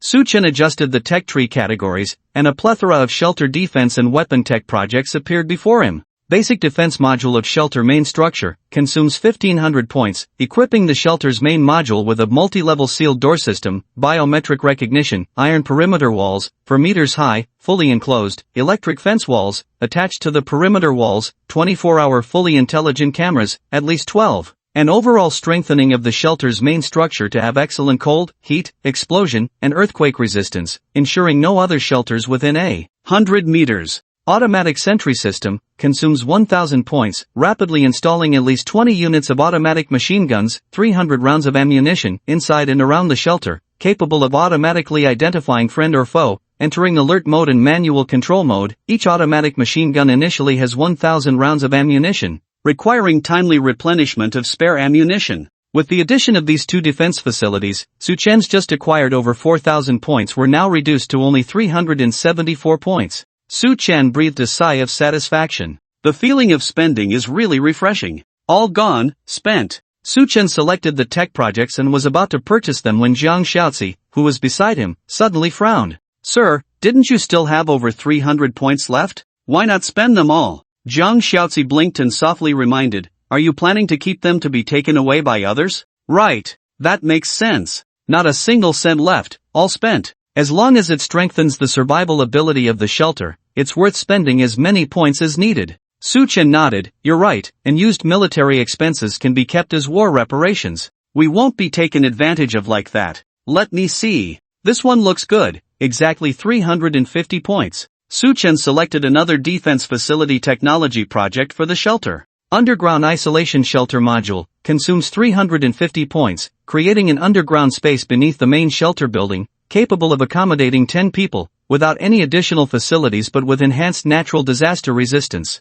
This technology project further enhances the shelter's disaster resistance capabilities. The main structure has been reinforced, let's strengthen it further. What do you think? Su Chen looked at Jiang Xiaozi, who nodded in agreement, this is a good backup plan. In crucial moments, we can hide in there and maybe find a lifeline. Yes, this is the trump card facility. I hope we never have to use it. Su Chen smiled, selected all the projects, and bulk purchased them. After Su Chen made the purchase, a burst of golden light flashed, rapidly expanding from him to cover the entire shelter, then enveloping the entire building. The girls inside the building were stunned, watching the overflowing golden light around them in confusion. In the blink of an eye, the golden light dissipated, revealing a completely transformed residential building. Firstly, in the blank room on the 6th floor where Su Chen was located, there appeared automatically a component facility resembling a hive, about 2 meters high, generating electricity. Circuit pipelines connected it to the walls, disappearing into them. The adjacent room was filled with a massive water tank, filled with clean water, with corresponding water pipes connecting it and distributing water to different rooms in the entire building. Since the technology project Su Chen purchased directly affected the shelter's main structure, although Su Chen's shelter was only on the 6th floor, the main structure belonged to the entire residential building. Therefore, these technology projects would directly impact the entire building. Apart from the water and electricity systems, the changes in this building were also quite evident. Firstly, there were many surveillance cameras installed throughout the building, 360-degree rotating cameras ensuring high-definition imaging and monitoring round the clock. The terminal for monitoring was in Su Chen's room, where a multi-screen composed of multiple screens was added beside his bed, allowing Su Chen to easily view most areas of the building and rooms. In addition, there were hidden machine gun firing ports on various floors, with their control terminals integrated with the monitoring terminals for synchronized operation. At the same time, Su Chen had already learned through the monitoring terminal that the walls of the residential building had been completely renovated. The inner layer of the walls where the automatic machine guns were located could move freely, able to close and open at any time, providing excellent concealment for the firing positions. Besides the internal changes in the building, the external changes were even more pronounced. A 4-meter-high solid iron fence appeared out of thin air, completely enclosing the open old building, with various types of electrically sparkling barbed wire attached to the iron fence. At first glance, it looked like a military restricted area wall appearing out of nowhere. Even if someone managed to break through the fence and reach the front of the building, they would be stopped by heavy multi-level sealed iron doors. These were more robust doors than the crude iron doors Leia had built, giving the impression of a world-class bank vault door, reflecting a cold metallic light, so heavy that it almost felt hopeless. The girls inside the building were the first to notice the abnormality within the building. They stared in astonishment, almost unable to comprehend the magical scene before them. Is this still the place we live in? Why do I feel like I've traveled through time? Could it be that ghostly voice again? Is it playing tricks on us? I feel like this building has changed somehow, like it's become more solid. Am I imagining things? This door is huge. Wait, are we locked inside? Li Jia, the bravest of them all, nervously gripped her steel spear and cautiously approached the iron door at the entrance. Before she could touch it, she heard a synthetic electronic sound coming from inside the iron door. Beep. Target detected. Conducting biometric recognition. Identity confirmed. Shelter residence. Legitimate identity. Recording biological information. Ah! Li Jia was startled. Inside this strange iron door, there was a whole set of super-intelligent electronic recognition system. May I ask if you need to leave the shelter? The electronic voice inside the iron door inquired. Li Jia turned to look at her stunned sisters and tentatively spoke. I want to go out and take a look. Clang! The sound of gears operating vibrated from inside the iron door, accompanied by a release of white steam as the door slowly opened. Wishing you a safe departure. Please be cautious during your exploration outside. As the sound of the iron door echoed, Li Jia saw several sisters standing outside the door in a daze. They were all witnessing such a miraculous sight for the first time, feeling like they were in a sci-fi movie. Li Jia, what are these things? Where did it come from? It seems so obedient, allowing us to come and go freely. These naive girls have never seen the world. Didn't you hear what that metal lump just said? It can recognize our identities. Is it something the leader created? I overheard those people with the surname Li discussing before, something about a shelter panel that can produce many miraculous things. The women chattered, their faces full of curiosity and amazement. Soon, a girl came running down from upstairs, shouting excitedly, the power is back. We have running water. I can turn on the air conditioning. I just tried it, the power is really back. This shout left the women momentarily stunned. The next moment, everyone dispersed, rushing back upstairs to their rooms. Then, click, click, click. Lights in each room were illuminated once again. Air conditioning units hummed to life outside each room. Ah! A woman inside the building screamed with excitement. The power is back. It's really back. I can charge my phone. The tap is running. Sisters, we're finally alive. This is amazing. The girls were ecstatic, screaming and shouting. Some were so excited that they ran into their rooms, stripped off on the spot, and then rushed into their bathrooms to enjoy the refreshing cold water. And all these scenes were observed by Su Chen at the monitoring terminal. At least half of the girls were showering, with the lights on, their naked bodies swaying on different screens, making Su Chen awkwardly avert his gaze. Shoutzy, this monitoring function seems to be quite intrusive, violating privacy. Su Chen coughed, but Jiang Shoutzy remained serious. No, sir, I believe it serves a crucial purpose. In these extraordinary times, as the leader of the shelter, you have the right and duty to monitor the entire shelter and all residents' every move. In this era, no one should maintain so-called privacy in front of you. It's irresponsible for shelter security and a potential threat to you. Jiang Shoutzy didn't care whether Su Chen saw the women naked. She only cared about the overall development of the shelter and Su Chen's personal safety. In a position of power, one must plan for the greater good. You're right, I'm too old-fashioned. Su Chen smiled, feeling more at ease. Sir, I think it's necessary to establish some new rules for the shelter. Jiang Shoutzy frowned as she watched the monitor screen and reminded, for example, rules on water conservation. They need to understand the value of water resources and not waste it like this. It's fine, let them be a little unrestrained on the first day. Su Chen looked at the screen calmly. Even I miss the days with water and electricity. They have suffered a lot too, and taking a shower won't waste much water. Su Chen was confident, as the water resource system, although expensive, could provide daily water for the basic needs of 50 residents, including washing, drinking, and cleaning. Moreover, the water tank automatically refilled every day, so there was no fear of waste. Sir, you're too gentle. Jiang Shoutzy shook her head but didn't continue to persuade. She understood better than anyone that it was Su Chen's kindness and care that made her willing to offer more of her abilities to him.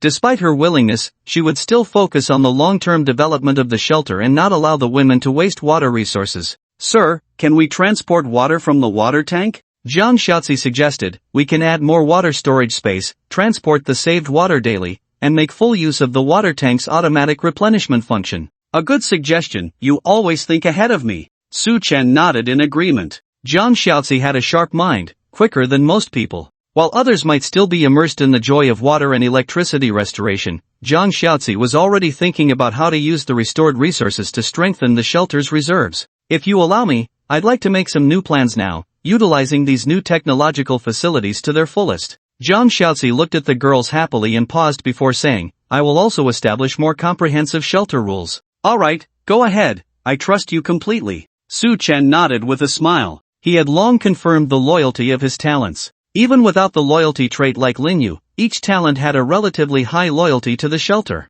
As long as he didn't mess up, they wouldn't easily betray him. Yes, sir. Jiang Shaozi nodded and quickly left. Just as she reached the door, she suddenly remembered something and turned to Su Chen. Sir, I have one more thing. Before she could finish her sentence, Jiang Shaozi froze. She saw Su Chen half reaching out, his bottom still on the chair in front of the monitor, but his upper body already leaning over the computer desk beside him. He was turning on the computer. The computer made a faint buzzing sound, the screen gradually lighting up with a beautiful anime girl desktop, reflecting in Jiang Shaozi's eyes. Shaozi, do you need anything else? Su Chen scratched his head, turning back to ask. Sir. Jiang Shaozi suddenly smiled, shaking her head. It's nothing. I'll take care of everything. Then I'll continue? Su Chen gestured towards the computer, and Jiang Shaozi's smile became even gentler. Sir, I wish you a fun time. With that, Jiang Shaozi floated out of the room. Unsure if it was a misconception, Su Chen faintly heard Jiang Shaozi's soft laughter outside the room. He's really a playful big boy. Ha! Su Chen blinked, murmuring, is that a compliment? Well, the computer game was indeed fun. Oh well, forget it, I can't stand it anymore. Su Chen switched positions directly, comfortably sitting in front of the computer, casually selecting a single-player game from the computer and double-clicking to start. Let's play. Today, I'll do nothing but play games. What's the most fun thing for a homebody? Oh, right, the Joy Cup. Bah! Not that thing, it's games. Games. The Joy Cup only brings brief joy once, but games can bring immense and lasting joy to homebodies. Especially for those who spend a lot of time indoors, an excellent game can kill your whole day. Su Chen never imagined he would be so obsessed with the game Red Alert one day. Maybe it's because he's been cooped up for too long. Although the computer has power, there's no internet globally, so forget about online games. Fortunately, Su Chen had downloaded many single-player games on his computer, many of which have multiple playthroughs and replayable gameplay systems, enough to keep Su Chen entertained for a long time. If he gets tired of games, it's no big deal. There are hundreds of terabytes of study materials to pass the time. If even that gets boring, he can always play Minesweeper. Spider Solitaire works too. Su Chen felt that if one day he could play his computer to the point where he never wanted to turn it on again, then his refuge should have developed into an extremely powerful place. Because before that, Su Chen would definitely consume a lot of time. Just like now. Su Chen felt like he had just started playing the game, not even a few rounds in, when suddenly the daily talent information prompt appeared in front of him. Congratulations! Triggered talent reward, obtained C-grade entertainment item, Little People warning device. Little People warning device, C-grade entertainment item, carry it with you. If someone around you has ill intentions towards you or the refuge, it will turn red. If no one is targeting you, it will remain blue. Ha! Why give me such a thing? Su Chen looked at the item in his hand. It was like a wristwatch, perfect for wearing on the wrist. It even had an electronic time display function, just like a digital watch, with the timing function as an added bonus. An alert-type entertainment item, is this really the most urgent thing I need for my talent? Supporting his chin, Su Chen pondered slightly and realized that he did indeed need this item. As his gathering place continued to develop, his agreement with Jiang Shaozi's behind-the-scenes mastermind plan would definitely accelerate. By then, the population of the refuge would surely increase continuously, and the loyalty of talented units could be guaranteed. But what about non-talented units? Who knows if the current and future residents of the refuge will be wholeheartedly devoted to him and the refuge? Even if they are loyal now, could there be changes in the future? People's hearts are fickle. If there's a mole in the refuge and he has no means of detection, wouldn't that be like planting a time bomb? This talent is really powerful. With only about a dozen women in the refuge now, it's like arranging a people's loyalty detector for me in advance? Fiddling with the wristwatch, Su Chen pondered for a moment, stopped playing the game, and got up to leave the room. The detection range displayed on the watch was a diameter of 50 meters, so Su Chen went down the stairs, detecting each floor one by one. Just by standing in the hallway, he could easily cover all the residents on that floor, even if they were in their rooms doing their own thing. From the 6th floor to the 1st floor, while the girls were all at home, Su Chen checked all the residents in the building. The results pleased Su Chen, as the color of the wristband remained blue and did not turn red. This means that, for now, they are still loyal to me, without any harmful intentions towards me and the refuge. This thing is really good. Just by taking a walk around the shelter every day, you can easily grasp the mood of the people in the shelter. Su Chen took a walk around and silently returned to his room. Let's continue playing games. There was nothing happening in the shelter, everything was peaceful, so Su Chen could only continue to pass the time. This one game took up the whole afternoon. As the sky gradually darkened, Suchen suddenly raised his head in surprise. Huh? Why haven't Lin Yu and the others returned yet? I haven't received any new point acquisition prompts. They shouldn't still be in battle, so why haven't they considered returning to the shelter?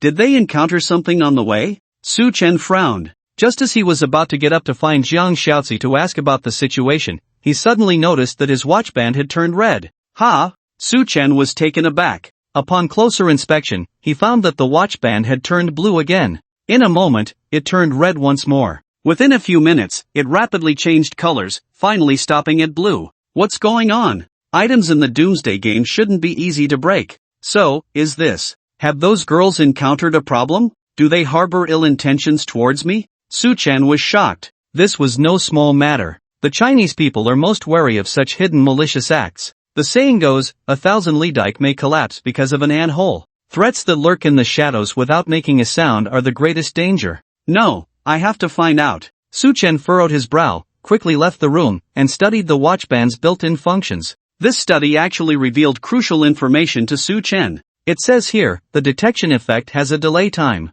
Even if the threat causes psychological changes in the wearer, the threat signal will still remain for a short time as a warning. If the threat signal flashes frequently, it means the threat is at the edge of the detection range, weakened by the faint detection signal. Suchen muttered to himself. He suddenly looked up and stood in the corridor, gazing at the outer wall. The detection range's limit distance of 50 meters coincides with the edge of the wall, right? It's not the girls who have a problem, but an unwelcome guest has arrived. Just as Suchen realized this, he heard hurried footsteps coming from the rooftop. Soon, a young girl responsible for lookout duties rushed downstairs. Ah, leader, hello. The girl met Suchen in the corridor, flustered and nervous as she saluted. Suchen frowned. What's going on? Leader, I just saw it upstairs. The girl pointed to the rooftop, then outside, swallowing nervously. Those 3 people, they're back. Which 3 people? Suchen asked, the woman's breathing becoming erratic with nervousness. It's those 3 people. At the subway station, we slept there for a night, the 3 missing people.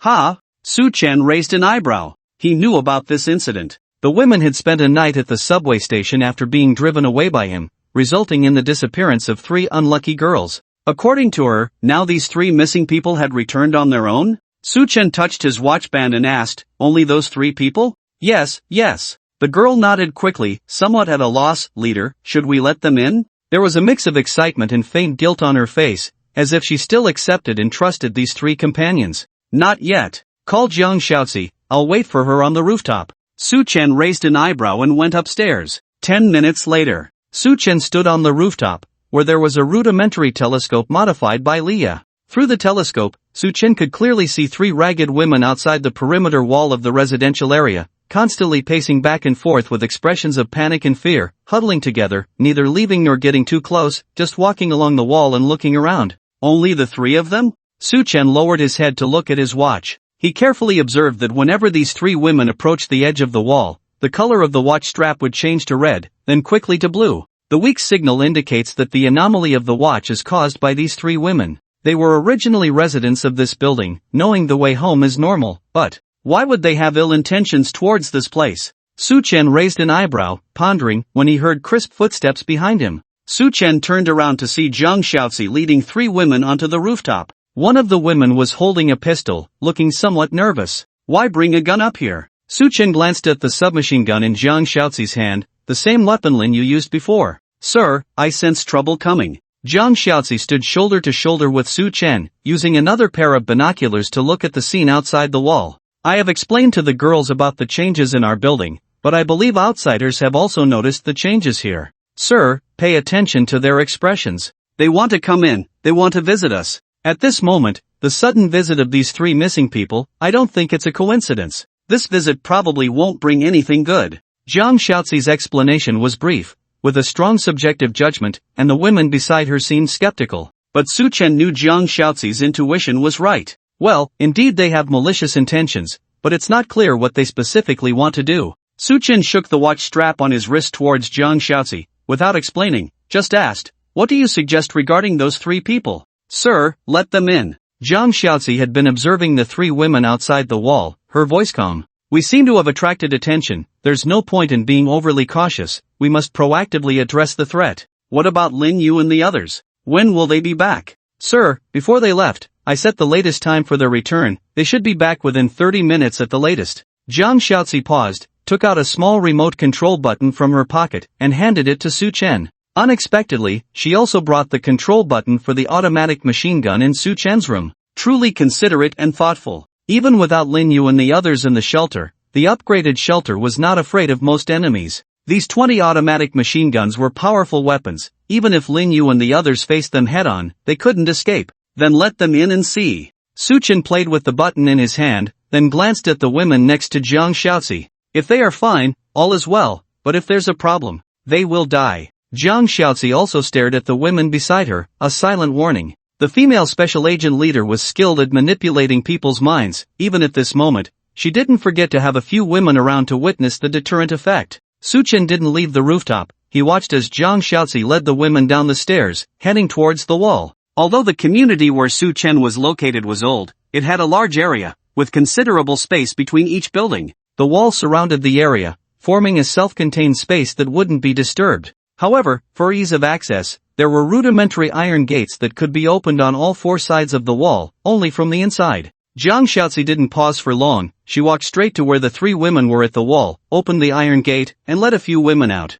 Xiao Chen! Xiao Chen! At Zhang Xiaozi's signal, Li Jie quickly shouted to make the three women hear from a distance, and they all turned to look. Oh my goodness, it's really you three! Li Jie's face was full of surprise. She broke away from the group and quickly walked up to one of the girls, grabbing her hand. Where did you all go? After that night, we couldn't find you anywhere. Thank goodness, you three are all back. Li Jie didn't give the three women a chance to refuse as she led them to where Zhang Xiaozi was standing. Miss Zhang, these three are the sisters I mentioned to you before, the ones who went missing at the subway station. Thank goodness, they actually made it back alive. Li Jie excitedly introduced them to Zhang Xiaozi, who scrutinized them from head to toe. The three girls were ragged, with many exposed areas, bruises from abuse all over their bodies, a look of panic and unease on their faces, and even a foul smell emanating from them. Li Jie gestured to the three girls, quick, greet her. They lowered their heads timidly and said, Hello, Miss Zhang. Zhang Xiaozi nodded lightly and asked, I'm glad you're back, but I'm curious. Why did you disappear at the subway station? We were just too hungry at the time, so we went out to find food. One of the girls explained with her head down, not looking like she was lying. Is that so? Zhang Xiaozi looked at them with a half-smile. I heard from Li Jie that you all left here with food, enough for 2 days. You were only outside for one night, and the food wasn't enough? Zhang Xiaozi raised an eyebrow and suddenly asked, Are you a big eater? Yes, I have a big appetite. The girl nervously nodded, feeling a bit flustered by Zhang Xiaozi's words, and quickly accepted the opportunity Zhang Xiaozi gave her. Even Li Jie and the women beside her could tell that these three sisters were not normal. Li Jie's face showed a hint of helplessness, but she didn't say anything, just looked at Zhang Xiaozi with some fear. Zhang Xiaozi nodded and deliberately asked, Now that you're back, you don't plan on leaving again, do you? No, we don't plan to. The girl lowered her head, unable to meet Zhang Xiaozi's eyes directly. Open the door. Zhang Xiaozi didn't waste any words and gestured for the girls inside to open the iron gate. The new friends are back home. The iron gate slowly opened, and Zhang Xiaozi led the women inside the compound. Outside the two buildings, two men with knives hidden in the bushes watched as the women went home. The people are inside. Looks like there might be some easy targets here. One of the men licked his lips, his eyes gleaming like hungry wolves. This place seems a bit strange. Would an old residential area like this have such a high wall? The other man muttered, feeling uneasy. This place looks like a military fortress. I'm afraid it's not easy pickings. Maybe there's something fishy going on. What should we do? Those three women have already been let go. Are we just going to let this opportunity slip away? The companion also looked hesitant, gritting his teeth. Those three women mentioned that the boss of this place was killed by another guy, and that guy must have gained a lot of points to build this wall. Let's go back and inform the boss. As long as we bring more manpower and equipment, we might not be inferior to them, especially since we have 3 insiders in there. As long as we can take over this place, we'll not only get those women, but everything inside these walls will be ours. After a brief discussion, the two men quietly left the residential area. At this moment, inside Su Chen's shelter, as soon as the 3 women entered the building, they couldn't help but feel a chill, shivering all over. It was too cool. The temperature inside the building was around 30 degrees, getting cooler as they climbed higher. The drastic temperature difference caused goosebumps to appear on the bodies of the 3 women, making them shiver.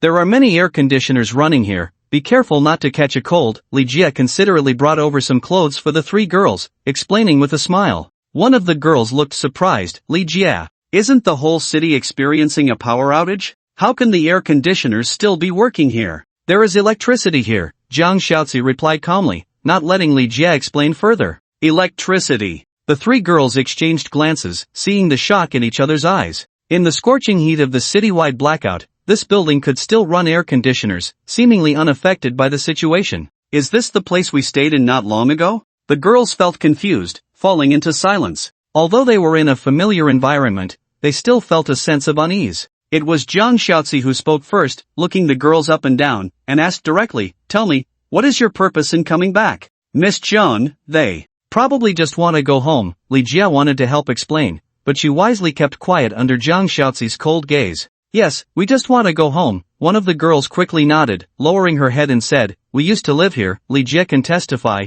"We've been looking for their whereabouts since we lost contact. We searched everywhere, but couldn't find you, so we came back to try our luck. Never thought you were really at home." Before the girl could finish, the girl behind Jiang Xiaozi, Xiao Wang, suddenly spoke up. "You're lying. We've been looking for you since we came out of the subway station, and almost ran into danger. If it wasn't for Sister Lin Yu saving us, we wouldn't know where we are now. With so many of us women together, we would be in danger. How did you three manage to find us unscathed?" Xiao Wang's eyes stared at the three girls, making them feel flustered, lowering their heads in silence. Jiang Xiaozi smiled, still not willing to tell the truth. "Seems like you're quite stubborn. Take them to the basement." Jiang Xiaozi turned and left, with Xiao Wang bravely taking the lead, holding a steel spear against the backs of the three girls. "Hurry up, Xiao Wang. We all know each other, there's no need for this." Li Jie wanted to mediate, but was glared at by Xiao Wang. "Li Jie, we've been bullied because we're too soft. Miss Jiang told me that women need to be tougher than men to survive in this era."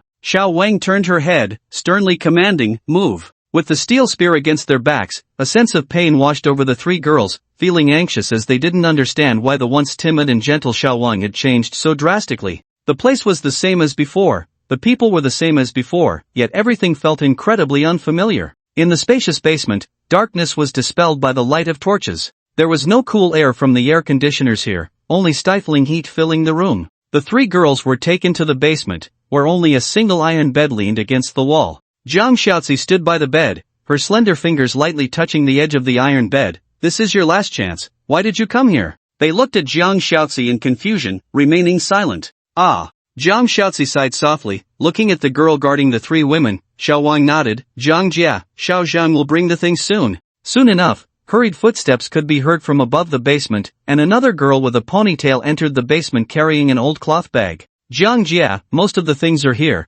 but Sister Leah said she didn't want to make some things." Xiao Zhang handed the cloth bundle to Jiang Xiaozi, who absent-mindedly nodded.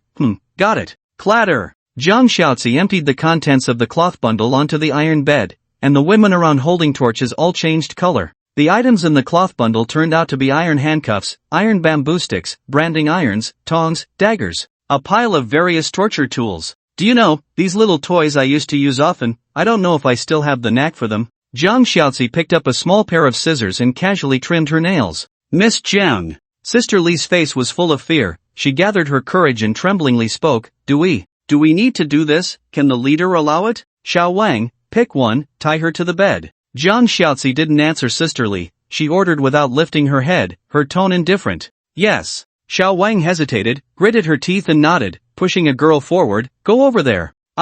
Me." The girl trembled all over, staring wide-eyed in disbelief at Jiang Xiaozi, this beautiful woman, using such horrifying methods. Now anyone could guess what Jiang Xiaozi was going to do. One of the women couldn't bear the terrifying oppressive atmosphere and cried out, "I'll talk. I'll tell you everything. Don't torture me. I don't want to. I don't want to." The woman's cries echoed in the basement, very mournful. "Ready to talk?" Jiang Xiaozi raised her head, tilted it, and suddenly smiled. "Too late, I don't believe you now." Jiang Xiaozi picked up an iron dagger from the iron bed, shaking it as a signal. "I only believe in this."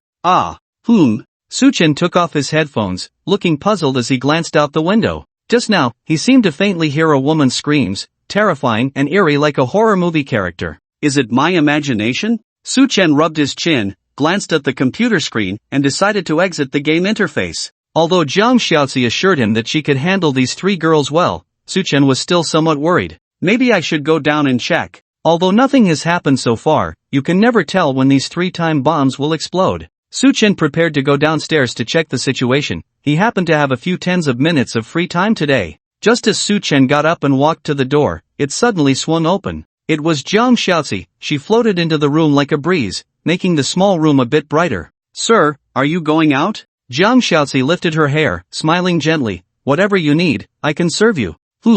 I was going to ask how things were going. Suchen sat back on the sofa, beckoning to Jiang Xiaozi. Are those 3 women arranged properly? Have you probed into their backgrounds? Suchen let the 3 girls in because he didn't want to be on guard every day. Since they had their eyes on the shelter, they must find out their true intentions. This was something for clever Jiang Xiaozi to handle, and Suchen was quite relieved. Mission accomplished. Jiang Xiaozi moved gracefully, sat down like a willow, gently leaning against Suchen. I had a detailed conversation with them, and they told me the truth. They did indeed approach our shelter with ill intentions. You can ask that. Can you hypnotize them?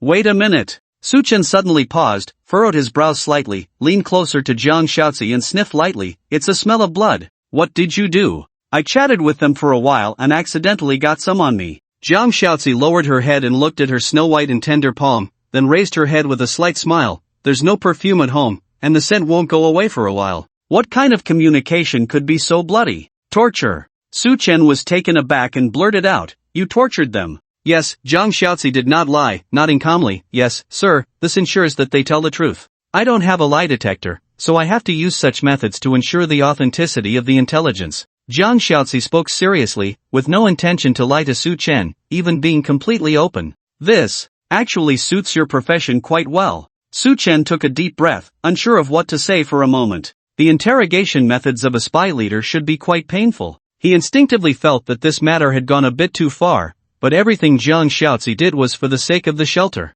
Reason told Suchen that Jiang Xiaozi's approach was the right one. Being ruthless to people in the apocalypse is the greatest self-protection. I still need to learn. Suchen sighed, and Jiang Xiaozi gently massaged his temples, whispering, Sir, there are things you don't need to ask about, just know the results. What are the results then? Suchen paused and asked, by the way, those 3 women aren't dead, are they? One is alive, Jiang Xiaozi said calmly, then added, but she probably won't live until tomorrow. They will all die. Suchen was stunned, feeling somewhat unreal. Half an hour ago, he saw those 3 women timidly wandering outside the wall, alive. In the blink of an eye, 2 of them were dead. Suchen fell silent. He knew he had to learn to accept these things. If this was the price of growing up in the apocalypse, Suchen felt it was happening too fast, not easy to adapt to. Sir, if you feel uncomfortable, I won't do it next time. No, I just feel. Suchen looked up at Jiang Xiaozi, smiling as he asked, if you kill them, how do you lure the snake out of its hole? There must be someone behind them giving orders, right? Yes, Jiang Xiaozi looked at Suchen with some surprise in her eyes, prepared to be reprimanded by him, but to her surprise, Suchen seemed unfazed. At first glance, he seemed like a naturally cold man, but Jiang Xiaozi could feel that Suchen's heart was beating fast. Sir, he was just like she used to be, hiding his true feelings, forcing himself to accept and adapt to an incredibly chaotic world order. Sir, according to the intelligence, they are no longer of value, and even being alive would cause some trouble. Jiang Xiaozi composed herself and spoke softly. According to their confession, they were abducted by a group of thugs at the subway station, and the thugs' gathering place is 8 streets away from us. Among those thugs, there is a man leading them, with a strange supernatural ability that seems to remotely control life and death, and torture people physically. Because of this ability, he has gathered many followers and continuously captures lone survivors, using them to find the shelter behind the scenes. As for what they will do when they find the shelter, probably to plunder resources, or destroy the shelter. Those 3 girls are controlled by this supernatural power, unable to control their own fate. They were forced to return here to act as insiders to contact the group of thugs, attempting to break into our shelter. Jiang Xiaozi paused, casually tucking her hair behind her ear, and said lightly, according to the original plan, those people should have contacted them before nightfall. It's already dark, and the thugs haven't come, so they are no longer valuable. Why do you say that? Suchen humbly sought advice. Is it possible that the thugs were scared off temporarily by the strong perimeter defenses of our shelter, and if we want to address these potential risks,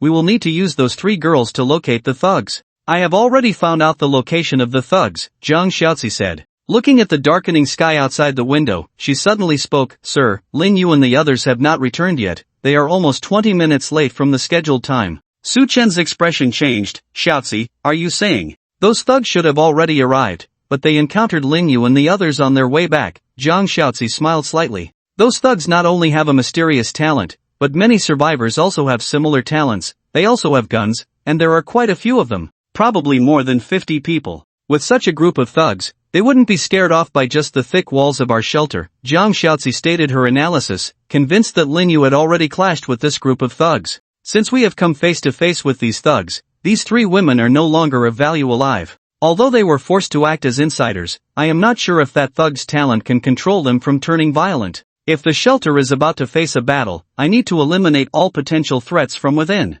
Zhang Xiaozi explained in detail, speaking more today than ever before. Xiaozi, why do I feel like you are teaching a child? Sir, I just don't want to be misunderstood by you. Zhang Xiaozi lowered her head slightly. I am not a woman who kills indiscriminately. Well, I believe you. Su Chen embraced Zhang Xiaozi and spoke seriously. Without you, even if I knew these three women were problematic, I wouldn't have been able to uncover the truth behind them so quickly. If my hesitation delays things and affects the safety of the shelter, that would be the worst-case scenario. Your decision is correct. You have done nothing wrong. He had no reason to blame Zhang Xiaozi. Zhang Xiaozi used her wisdom to fend off threats in the apocalypse, completing the dirty work, never letting Su Chen make these cruel decisions himself. Her loyalty had been proven through actions. However, this apocalypse is indeed a bit. Su Chen took a deep breath, smiled. I'm just sitting at home, and trouble comes knocking at my door with these thugs. Sir, you don't seem worried that Lin Yu and the others might lose in the battle. They won't lose. Even if they can't win, they can come back and hide.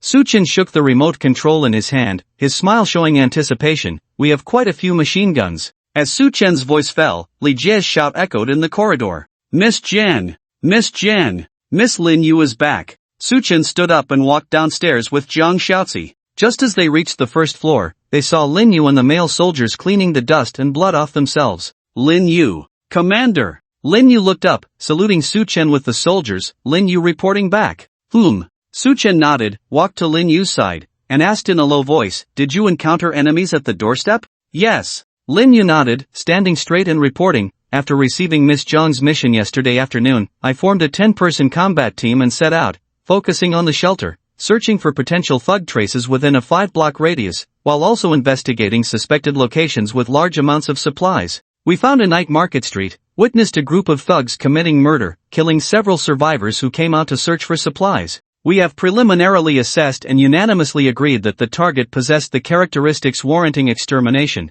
took action to eliminate the enemy, and gathered more information on the whereabouts of the remaining thugs from the captives. That night, we approached the gathering point, arranged our tactics, and conducted a night raid, concluding the battle after a night of engagement. This morning, we relocated the survival supplies from the shelter to a safer location in preparation for our return journey. On our way back in the afternoon, we stumbled upon a grain store, engaged in combat with some criminals during the search, which caused a slight delay. As we were about to return in the evening, we spotted a large group of armed militants near the shelter, seemingly approaching it. To ensure the safety of the shelter, we preemptively engaged them in combat. Lin Yu paused and exclaimed, in the end, we killed 20 enemies, and the rest fled. We were concerned about the shelter, so we did not pursue them. Lin Yu's confident report filled the surrounding women with envy. They too wished to possess formidable combat abilities like Lin Yu and proudly recount their achievements. Well done, Su Chen nodded in satisfaction, then gestured to Lin Yu, come with me upstairs.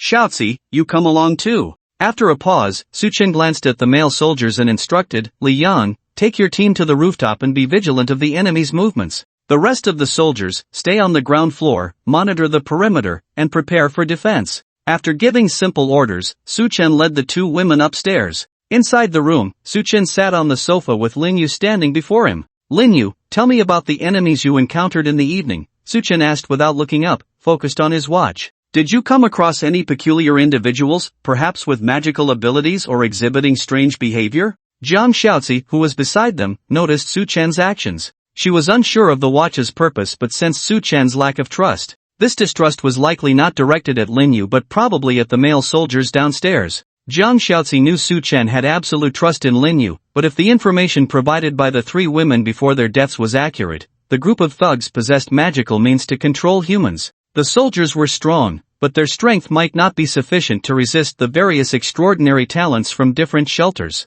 Strange behavior? Lin Yu tilted her head, carefully recollecting. There was a guy who seemed to be pointing at me during the battle, muttering something, but I couldn't make it out. How did you feel? Su Chen asked, looking up. Did you sense anything uncomfortable? No, I felt fine. Lin Yu shook her head and continued. That person had his hand shot off by Lu Rui and then ran away. Even if he had any abilities, he probably couldn't use them anymore.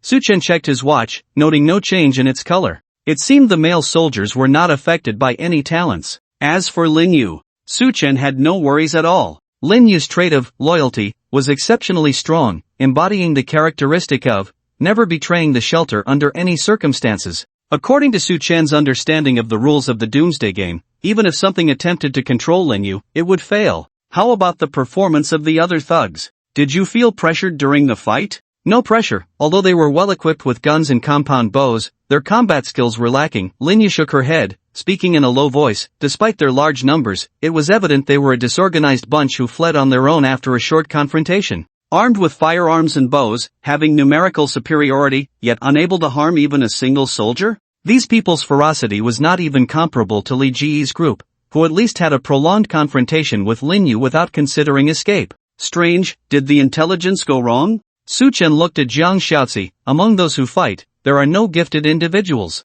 Perhaps the gifted ones are leaders, with a high status. Jiang Xiaozi reminded, although the captives are unaware of this, based on my speculation, those who possess gifts in the current urban atmosphere should be considered as the strong ones. As leaders, the strong ones are unlikely to personally enter the battlefield. Lin Yu might just not have encountered them. Su Chen nodded, closing his eyes in contemplation. Jiang Xiaozi beside him did not interrupt. This time, she did not offer any advice proactively. This time, Jiang Xiaozi decided to wait for Su Chen's command. She keenly observed Su Chen's daily growth and changes, including his decision to call Lin Yu upstairs alone while keeping Li Yang and the other soldiers together. It was clear that he intended for Li Yang to supervise the other soldiers while bringing Lin Yu up to confirm more insider information. Once those male soldiers were under control, Su Chen could make a comprehensive judgment through the performances of Lin Yu and Li Yang, enabling a swift countermeasure. This was Jiang Xiaozi's understanding of Su Chen's actions. She was unaware of the more accurate role of Su Chen's judgment of hostility. Su Chen did not ponder for long. He quickly opened his eyes. Lin Yu, tired? Tired? Lin Yu was taken aback. She reflexively glanced at Jiang Xiaozi beside her, only to see Jiang Xiaozi subtly gesturing for her to carry on. Lin Yu quickly understood and exclaimed, Commander, I'm not tired. I can continue to fight. Really? Guarding the commander and the shelter is my duty. Good, then prepare for a night raid, but not for total annihilation. Su Chen nodded, then looked at Jiang Xiaozi. I think this group of people probably doesn't know that Lin Yu is one of us. Having faced setbacks midway, they probably don't realize we have their location, let alone expect us to launch an attack at night. Under our night raid, they will surely be thrown into chaos. As long as they are in disarray, we will be safe, and the initiative will be in our hands. Su Chen saw Jiang Xiaozi's opinion, and she smiled in agreement. Mr. Su's words are very true. I also believe that we should take the initiative and crush the danger in its cradle. Alright, let's go with this plan. Su Chen immediately decided, I lack experience in warfare, so I'll leave the guidance to the experts. Lin Yu, discuss with Xiaozi. I have one request, if we are at a disadvantage, retreat as soon as possible. As I've told you, those in the shelter all have some strange abilities, and I fear things might go wrong. If conditions allow, you can lure the enemy to us. Su Chen pressed a remote control button, and the sound of gears operating came from the wall to Lin Yu's right, revealing a dark automatic machine gun barrel. Our home can provide you with firepower support. Su Chen winked at Lin Yu, who looked surprised but didn't ask further. She was an excellent soldier, very disciplined, never prying into the commander's confidential information. Yes, Commander. Lin Yu stood at attention, her expression serious. I will complete the mission. Annihilate the enemy. Go ahead, plan it out. I only want results. Su Chen watched as the two left, leaving him alone in the room. It was now 8 p.m. Night had fallen, the street outside was quiet, the rest of the buildings in the neighborhood were dark, silent. It was unknown if the survivors in the other buildings were dead or just too afraid to make a sound. In the city under the cover of night, there was no sound. If it weren't for the activity on the city chat channel, Su Chen would have felt like he was in a deserted ghost town. I may not be able to accommodate you three women. Su Chen gazed at the dim night outside the window, murmuring, but at least, I can help you seek revenge. Your deaths won't be in vain, there will be someone accompanying you on the road to the afterlife. Half an hour later, the warriors who had just returned to the gathering place set off, with Li Yang joining them this time. Su Chen stood outside the window watching the warriors disappear into the night. They had already learned the gathering point of the rioters through Jiang Xiaozi's intelligence. This time, their goal was to spread chaos and inflict damage on the enemy as much as possible, while carefully collecting more relevant information during the battle. With enough intelligence support, coupled with Jiang Xiaozi's wisdom and the combat skills of warriors like Lin Yu, it would be easy to devise a plan to completely eliminate the enemy in the next battle. It seems like I have indeed changed a bit. Su Chen sat on the sofa, reflecting on his recent psychological journey. Although it's dealing with a group of rioters, it seems like I'm not as averse to killing as before. Is this the survival of the fittest mentality? Humans are truly adaptable creatures. Su Chen chuckled self-deprecatingly, then glanced at the computer desk. He had no mood for entertainment now, but instead of sitting around waiting, it was better to find something to do. Letting the warriors fight for their lives outside while I enjoy playing games at home, doesn't that seem a bit inappropriate? Su Chen pondered, sitting in front of the computer desk and starting a game again. Time passed gradually. Soon, it was 11:30 at night, and Jiang Xiaozi had not yet come upstairs, seemingly setting new rules for the women downstairs. Just as Su Chen was getting tired of playing the game and feeling a bit drowsy, a series of new alert messages suddenly appeared before his eyes. Warning! Your shelter's combat personnel have engaged in battle with personnel from another shelter in the wilderness. The battle has ended, and your shelter has emerged victorious. Your combat personnel are currently occupying the hostile shelter.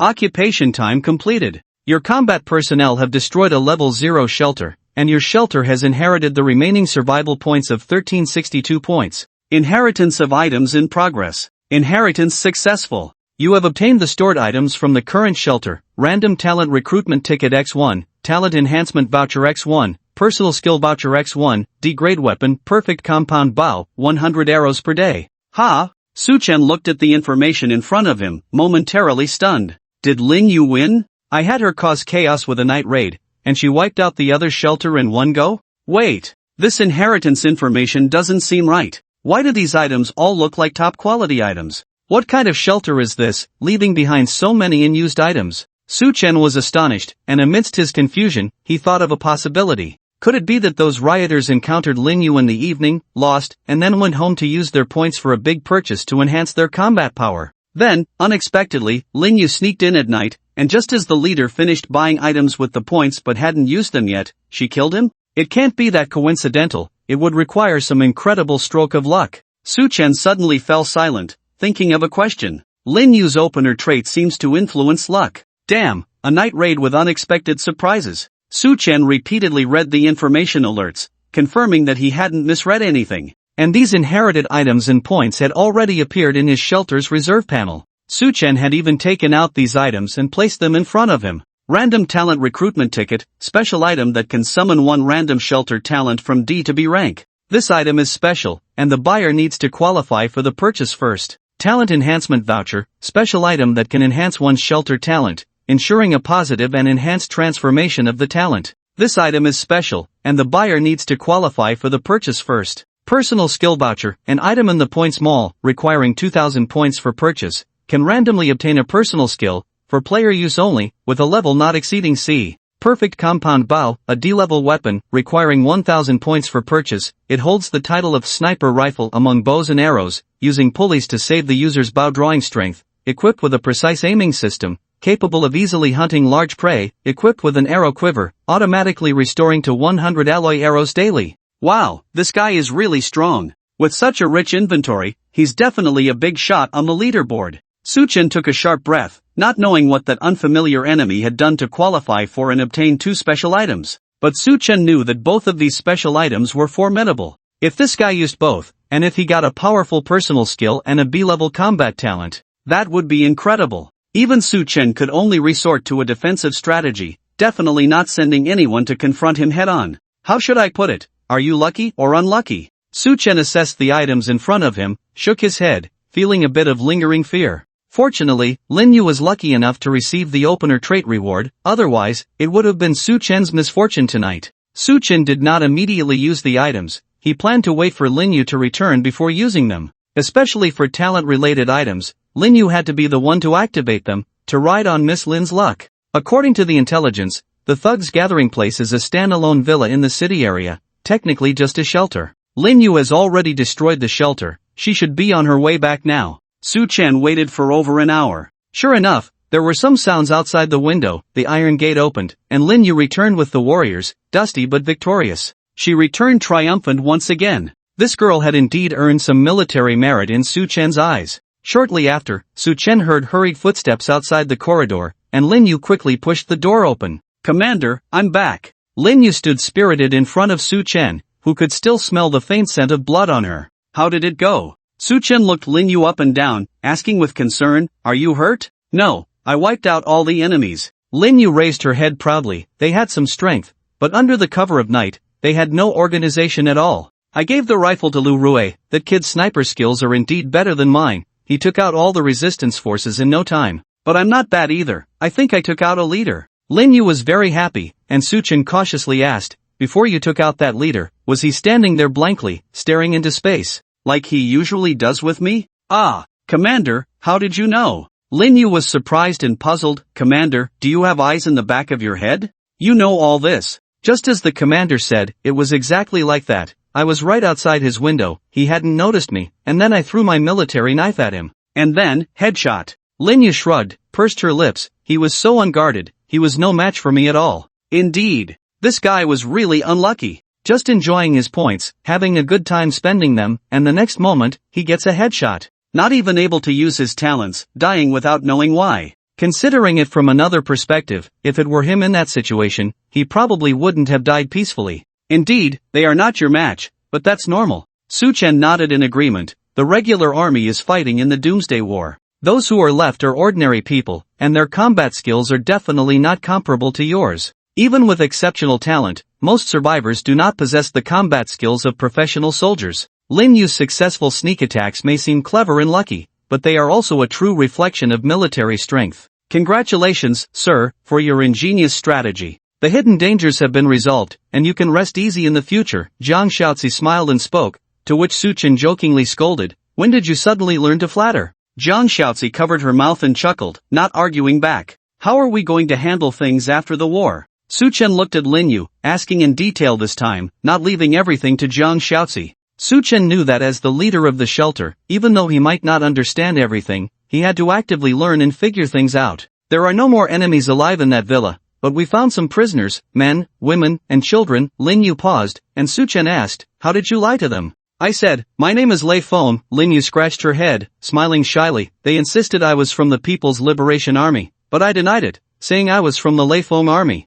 "Ha, Lei Feng Army, that's a good one." Su Chen laughed, not blaming her. Lin Yu saw that Su Chen was in a good mood, so she cautiously continued, "In addition, I felt sorry for them, so I let them take some supplies from the villa, just food and drinks. I thought since we were going to war and weren't prepared at the time, we couldn't take too much with us. And the fighting was intense, so the surrounding survivors must have heard it. I figured even if we went back for a second trip to move things from the villa, a lot of supplies would probably be stolen by others. So, I thought it was better to do a good deed." Lin Yu saw Su Chen's smile fade, feeling more uneasy, and couldn't help but lower her head. "Leader. I'm sorry, I was wrong. It's okay, what you said makes sense. We are here to fight, focusing on swift battles and quick retreats. Even if we win, we can't take away too many supplies." Su Chen waved his hand. Although he felt a bit sorry for the supplies, he couldn't blame Lin Yu, who had performed remarkably in battle. "If it's given, it's given. Consider it accumulating good karma. Leader, you're really kind."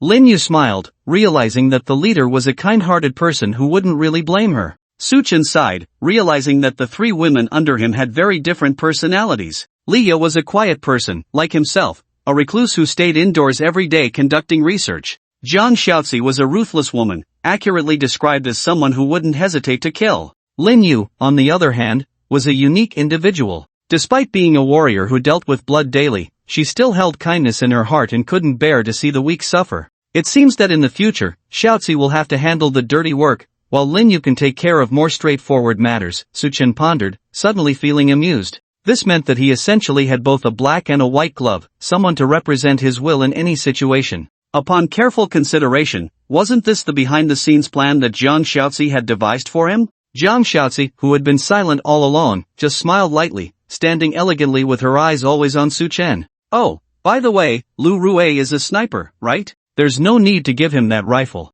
Snipers should also be able to handle a compound bow, right? Suchin pointed to the compound bow on the table. Give him this. For now, it can be used as a substitute for a sniper rifle. Alright, Chief, I'll go deliver it to him. Lin Yu nodded, about to leave with the compound bow when Suchin called out, wait, don't rush, help me with something. Chief, please give your orders. Lin Yu turned around and stood at attention. Suchin smiled and beckoned, come here, don't be so serious. Come, sit next to me. Lin Yu blushed but obediently sat beside Suchin. Chief, is there a new task? Don't be so serious. Do you remember helping me with the voucher last time? I remember. Today there's another one, help me use it. Suchin handed the talent recruitment voucher to Lin Yu, looking at her expectantly. You have good luck, so you use it. Talent enhancement vouchers and personal skill vouchers directly affect Suchin himself, so Lin Yu's good luck was definitely needed. Only Lin Yu could draw talents. Her luck, Suchin must benefit from it.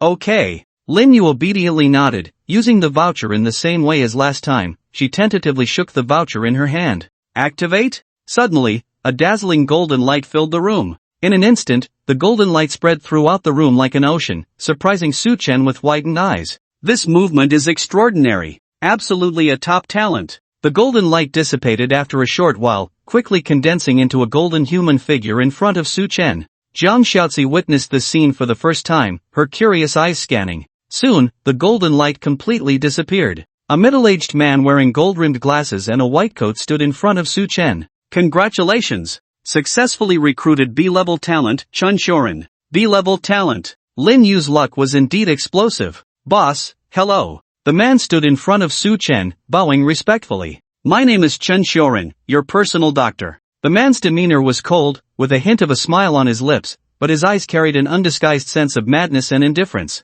Unlike other doctors who exuded warmth and security, Chun Shorin emitted a cold and dangerous aura, making Lin Yu involuntarily tense up, staring at this dangerous man. Personal doctor? Jiang Xiaozi looked at Chun Shorin with interest, sensing a familiar vibe. Yes. Chun Shorin's tone was calm, smiling politely in response. At this moment, Suchin silently opened Chun Shorin's data and glanced at it. Name, Chun Shorin. Age, 40 years old. Type, doctor, scientist. Talent grade, B-level. Physical strength, 120. Neurological response, 266. Endurance, 153. Mental willpower, 268. Self-healing immunity, 288. Talent characteristics, medical genius, proficient in most medical subjects, specializing in surgery, internal medicine, genetic research, and more. Poison expertise, prefers killing over healing, skilled in poisoning but not keen on antidotes. Talent abilities, assassin, enjoys killing, possesses exceptional and unconventional killing skills, was once a world-class assassin who retired after falling in love with a girl, a melodramatic story. Mental illness, mentally different from others, possesses strong willpower but suspected of being ill. Colleagues once tried to diagnose him but were killed by him, and no one knows his diagnosis results. Value rating, 895. A mad doctor? Suchin took a sharp breath, his initial reaction upon seeing Chun Shorin's data. A genius doctor who was a former retired killer with a mental illness. Very well, this talent has quite a few interesting entries. His information data was also very pleasing to the eye, with 2 sets of data over 200 points each, making his expertise very obvious at first glance. You are good at killing? Suchin looked at Chun Shorin and asked thoughtfully, I mean, not direct killing, but using some non-combat means. Yes, boss. Chun Shorin bowed slightly, polite and courteous. May I ask if this is my next task? I can provide the boss with over 300 non-combat assassination plans. If the target for assassination is in this room. Chun Shorin looked up at Jiang Xiaozi and Lin Yu, smiling slightly. I can kill her right now. Ha! Lin Yu immediately gripped her gun, quickly releasing the safety. Jiang Xiaozi's smile gradually faded, squinting her beautiful eyes as she assessed Chun Shorin. We are allies, don't mess around. Suchin hurriedly spoke, looking at Chun Shorin. A doctor who kills people does somewhat fit the professional profile. It seems that the treatment business at the shelter will be yours in the future. So, we are on the same side. Chun Shorin smiled, squatting in front of the table and pouring 2 cups of tea, handing them to the 2 women. I was offensive just now, I hope you 2 beautiful ladies don't mind. It's fine. Lin Yu put away her gun but didn't take the tea, and Jiang Xiaozi did the same. Please continue. Suchin smiled. They just arrived and haven't recognized everyone yet. A little misunderstanding is fine, offering a cup of tea is a gesture of goodwill. It's not a gesture of goodwill. Chen Xiaoran paused, whispering, "This tea is an antidote. I poisoned it just now." Ah? Su Chen was stunned, looking incredulously at Chen Xiaoran, who put down the teacup and innocently took out a small spray from his waist, shaking it. "This is a homemade neurotoxin, causing paralysis and dizziness. It could be lethal to those allergic to its components. There is an antidote in these 2 cups of tea to counteract the effects." After Chen Xiaoran finished speaking, Su Chen realized that Chen Xiaoran appeared clean, without any obvious items on him. Even D-level talents would carry a gun, so how could a prestigious B-level talent come empty-handed? After all, this guy brought poison. "Lin Yu, Xiaozi, drink quickly," Su Chen ordered hastily, watching the 2 drink the tea. Only then did he turn his attention back to Chen Xiaoran. "Don't use such methods on our own people in the future." "I didn't know just now." Chen Xiaoran touched his nose, a hint of guilt in his smile. "Now I know, boss, rest assured, I won't harm them. I will adhere to basic professional ethics and not cause trouble for the boss. Of course, if the boss can change my job description, I might work even harder." Chen Xiaoran hinted, frowning. Su Chen asked,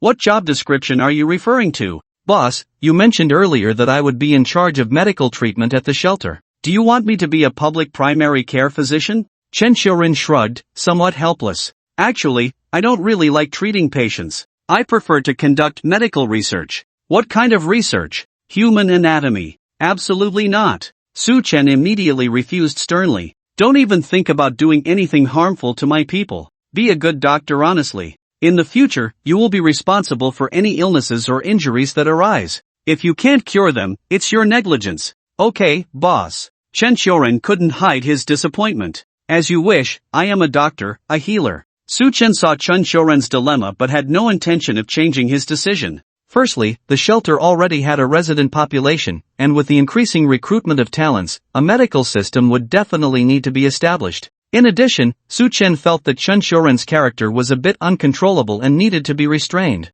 "Xiaozi, take him downstairs," Su Chen ordered. "Pick a room to serve as his medical room, and later have Lin Yue go out to find some medical equipment for him." "Yes, sir." Jiang Xiaozi nodded gently. "I will arrange it." "Well, everyone go down now. It's already too late, so rest early." Su Chen glanced at his watch. It was almost midnight. Today had been quite eventful. Even though he had been at home all day, there had been quite a few incidents at the shelter. "Yes." Lin Yue saluted and left. Chen Xiaoran obediently followed Jiang Xiaozi, looking very compliant. "With these 2 items left, I can only use them myself. I wonder how my luck will turn out." Su Chen looked at the remaining props on the table and suddenly chuckled. That poor guy had unwittingly made a wedding dress for Su Chen. "Let's try this talent enhancement voucher first." Su Chen picked up a golden voucher and silently chose to use it. As the golden voucher exploded, a golden light enveloped Su Chen's entire body. In front of Su Chen's eyes, new information prompts appeared.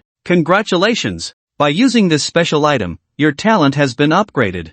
Homebody, in addition to the original talent effect, it also has the talent upgrade effect of reward stacking. Reward stacking: the more times you use talent rewards, the higher the level of rewards you receive through talent, and the probability of advanced talent rewards appearing significantly increases." "Ha? An upgrade effect related to luck?" Su Chen tilted his head and carefully read the description, quite satisfied with it. The enhancement of talent rewards was definitely a good thing. Although the upgraded effect did not emphasize that every talent reward would definitely be a high-level reward, Su Chen received rewards every day. As long as it continued, there would eventually be a time to win a big talent reward. "Let's try this one next." Su Chen picked up the last special item, the personal skill voucher. He had seen this thing in the Points Mall before, but he hadn't bought it at the time, simply because the price of this thing was too high in the early stages. Moreover, its effect conflicted with Su Chen's shelter talent, which destined him not to leave the shelter easily. Su Chen pondered that even if he could get some personal skills, he wouldn't go out much, so the probability of using them would be very low. But now, since he had picked it up for free, he might as well use it. Use. Su Chen picked up the personal skill voucher and used it directly. A silver light appeared in his palm and then penetrated his skin, disappearing. The next moment, new information appeared before Su Chen's eyes. "Congratulations! By using the personal skill voucher, you have obtained a D-level skill, Comprehensive Resistance. Comprehensive Resistance, passive skill, your body's resistance to diseases, high heat, extreme cold, penetration, and other catastrophic events slightly increases. Your bones also become stronger, making it less likely to break even if you fall." "Ah, D-level. Su Chen was somewhat disappointed, not reaching the sea-level limit of the skill voucher. And it was a passive skill, just enhancing some of his own characteristics. From the skill description, it seemed quite powerful, but the phrase slightly increases dampened Su Chen's mood. How much could a slight increase do? Just like now, Su Chen felt the room wasn't as cold. He got up, opened the window, and let the hot airflow outside rush in, making him feel warm. If he did this on a regular day, the hot air outside would make him shiver all over, but today he felt much more comfortable. Indeed, there's some effect, but it's not very noticeable. I still feel hot. Su Chen shook his head, feeling that this thing wasn't worth 2,000 points. Why doesn't that unlucky guy use these 2,000 points to upgrade the shelter? The upgraded shelter is so powerful, it undergoes a complete transformation, allowing the purchase of many rooms and essential armed modules for the shelter. Su Chen stroked his chin, pondering as he opened the shelter's ranking list. It was already the 7th day of the apocalypse, and he was the only one with a level 1 shelter in the entire city. The rest still had level 0 shelters. Strange, it's been so long, why hasn't anyone upgraded their shelter? Su Chen frowned, with so many survivors in the city, there must be others besides me who can meet the upgrade requirements, right? Wait, maybe what they lack isn't points, but talent? Or upgrade materials? Su Chen recalled the 5 upgrade conditions for his shelter. Initially, accumulating the required points was a challenge for him, but for the group of thugs outside who enjoyed killing and looting, points were definitely not an issue. The only problem was talent and upgrade materials. As for upgrade materials, Su Chen only knew that they could be obtained through dispatch missions. There seemed to be no other way to acquire them. And as for talent, Su Chen's shelter had many talented individuals, but most of them were rewarded with talents. The only exception was Jiang Xiaozi, who didn't receive her talent from a reward but from a national-level achievement. And Chen Shoren, who had just been recruited, obtained his talent through a special talent lottery item. So, it can be analyzed that talent units are actually very precious. Even that unlucky guy seems to have met some special conditions to qualify for purchasing this talent item. For others, without a channel, even if they struggle desperately, they won't be able to recruit a single basic shelter talent unit. Su Chen pondered, murmuring to himself, why didn't that guy use the item earlier to recruit talents? Could it be he just obtained the qualification to purchase the item? Or, maybe he doesn't have enough points yet, and he's been frantically raiding nearby shelters to accumulate points in recent days? And now he's finally gathered enough points tonight? Su Chen felt that his speculation might be the truth, but if that were the case, he couldn't help but feel that this guy was incredibly unlucky. Just when he was about to see the fruits of his labor, the fruit was taken away by Su Chen. Damn it, all that effort for nothing. The item was gone, the points were gone, and the person was dead. So, it seems, I'm fucking way ahead. Su Chen widened his eyes, feeling somewhat excited. Even if there are survivors with similar means to acquire talent channels like my talent reward, their numbers are definitely not many. After all, looking at the whole city, only I have achieved it so far, and the other unlucky guy who had a chance to upgrade the shelter got killed by me. Even if the others want to upgrade, they probably won't be able to do it in the short term, considering that the apocalypse game mechanism hasn't disclosed a stable way for the rest to obtain talent units. Why do I feel like I'm leading the others in a different version of the apocalypse? The more Su Chen thought about it, the more peculiar it seemed. Talent units, looking across the city, he had a bunch in his hands, while the other survivors didn't even have a single talent unit in their shelters. They didn't even know how to acquire talents. Upon careful consideration, it felt like he was playing the early access version of a game, while the others were playing the public beta version. Early access players got to experience more game content first, and then it was the turn of the public beta players. My talent truly lives up to its SSS rank. It's truly valuable. Su Chen laughed. He had underestimated himself a few times at the beginning, thinking his talent was a bit too late game, and the reward seemed lukewarm. It seems a bit shameful for someone with an SSS level talent grade. Now, after 1 week since the doomsday began, looking around the city, it turns out I am the only one ahead in the doomsday version. You all can't even upgrade your shelters now, while the number of talents in my unit has already exceeded 10. Comfortable. Su Chen touched the back of his neck, chuckled, and lay back on the bed. Sleep. Only sleeping can pass the time the best. Hurry up and wait until tomorrow noon to start the next wave of rewards. I hope tomorrow's talent reward continues to bring me talents. Since Su Chen already knew the scarcity of talents at this stage, he naturally expected each talent reward to give him talents. A night's sleep, and when Su Chen opened his eyes, it was already 11:30 in the morning. Just as he got up from the bed, he saw Jiang Xiaozi preparing dishes at the dining table. She seemed to notice Su Chen's gaze, raised her head to look at the bed, and waved to Su Chen with a smile. "Sir, wake up, come wash up and have your meal." Her gentle attitude was like that of a virtuous wife, always giving Su Chen a faint illusion of being married with children. What about Chen Shuren? Su Chen got up, dressed with Jiang Xiaozi's help, and asked about the newcomer. "Sir, he's already at work." "At work?" "Yes, he seems not to like me overseeing him, so he set some rules and a work schedule for himself." Jiang Xiaozi said softly. "I checked it and found it appropriate, so I let him be. After all, he is loyal to you, sir, and I don't want to make things difficult for him." "Rules set by himself? Tell me about it." Su Chen was curious, sitting at the dining table, asking, "Tell me, what kind of rules are they?" "He said he will wake up at 8 every morning, work in the medical room until 8 in the evening. After 8 in the evening, he won't do any medical treatment unless you personally order him to. Every weekend, he wants a day off, not working or treating patients. Also, he wants the right to use Lia's research institute. He seems to want to do something in there. I guess it's poison." Jiang Xiaozi explained in detail, and Su Chen found it amusing. It's already doomsday, and this guy is still setting his own work hours? And taking weekends off? He really thinks of himself as a doctor. The doctors in this hospital are much busier than him, and there's even emergency treatment to consider. Su Chen laughed, and Jiang Xiaozi asked, "Sir, is it okay? If not, I'll ask him to change it." "It's fine, there aren't many people in the shelter now, and not everyone falls sick every day. Let him be." Su Chen shook his head. "Let him adapt for a while. By the way, what does Lia think about him using the research institute?" "Lia doesn't allow him in." Jiang Xiaozi whispered. "I couldn't convince Lia, and considering that Lia seems to be researching some new technological modules recently, I thought it might help the shelter, so I didn't let him disturb her." "Well done." Su Chen nodded, asked Chen Shuren what equipment he needs, let the soldiers go out to explore and see if they can meet his needs. If they can, great, if not, let him wait. His current role is mainly about saving lives, not poisoning or killing. We don't need him in a hurry. By the way, today we're about to resume the shelter's exploration tasks. We need to fill all 3 daily tasks, mainly collecting upgrade materials for the shelter.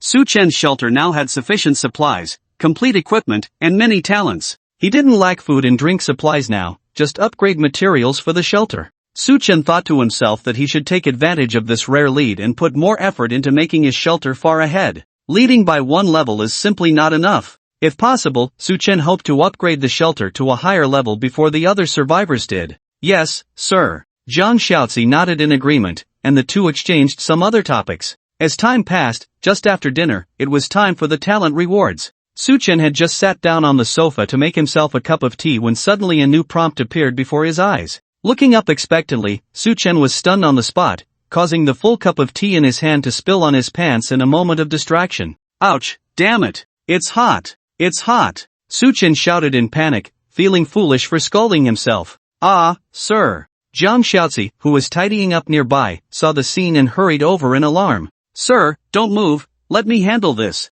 Jiang Xiaozi's reaction was swift as she fetched ice water from the freezer and a clean towel to cool the burn on Su Chen's leg, gently dabbing it. Kneeling down, she worked with her head lowered, observing the injury closely to make an accurate judgment for the next steps. As the head of the special agents, Su Chen was not surprised that she had some basic first aid knowledge. He was just feeling a bit embarrassed now. Jiang Xiaozi was too close. He could even feel the warmth of her breath on his face, which was somewhat comforting. "Oh no, my buddy here might misinterpret the situation." Su Chen felt uneasy, trying to suppress his inner turmoil but failing to control it. Science tells us that the more a man tries to control himself, the less control he has. Therefore, he might salute the red flag at the wrong moment. "Sir." Jiang Xiaozi raised her head, devoid of any embarrassment, only seriousness in her expression. "How do you feel? Is it very painful?" She continued to gently dab, her tenderness almost making Su Chen tremble. "It's not painful, just got a little startled earlier." Su Chen lowered his voice, trying to sound less hoarse and uncomfortable.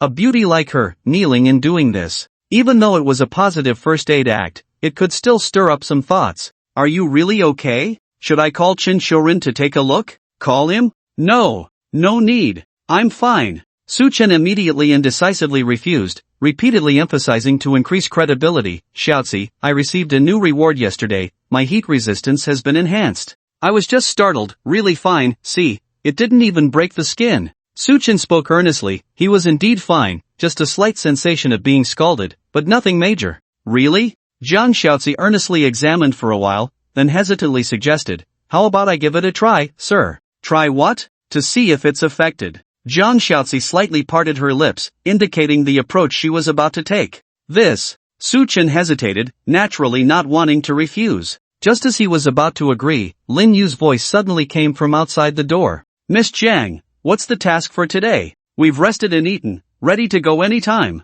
With that, Lin Yu pushed the door open and entered directly. She was the warrior Su Chen trusted the most, so she had the right to enter his room without knocking. Fortunately, the door was at a corner, and Lin Yu couldn't see the ambiguous scene between the two. By the time Lin Yu reached the sofa, Zhang Xiaozi had already stood up, and Su Chen had put on his pants. Commander, you're awake. Lin Yu saluted Su Chen with a smile, then asked in a soft puzzled tone, Commander, you seem a bit uncomfortable, a bit flushed? Are you running a fever? I'll call Chun Xiuren. Never mind. Zhang Xiaozi stopped Lin Yu and shook her head, saying, it's just too hot. I'll lower the air conditioning a bit. Zhang Xiaozi casually explained, not arousing Lin Yu's suspicion. Lin Yu nodded, turned around, and asked, Miss Jiang, what do I need to do today? Continue with the mission? Lin Yu was eager to try. Zhang Xiaozi had detailed and long-term operational plans for the soldiers, targeting all the thugs and survivors around the shelters. With Zhang Xiaozi's methods, even without asking, Su Chen could guess that this was likely a swift and decisive operation.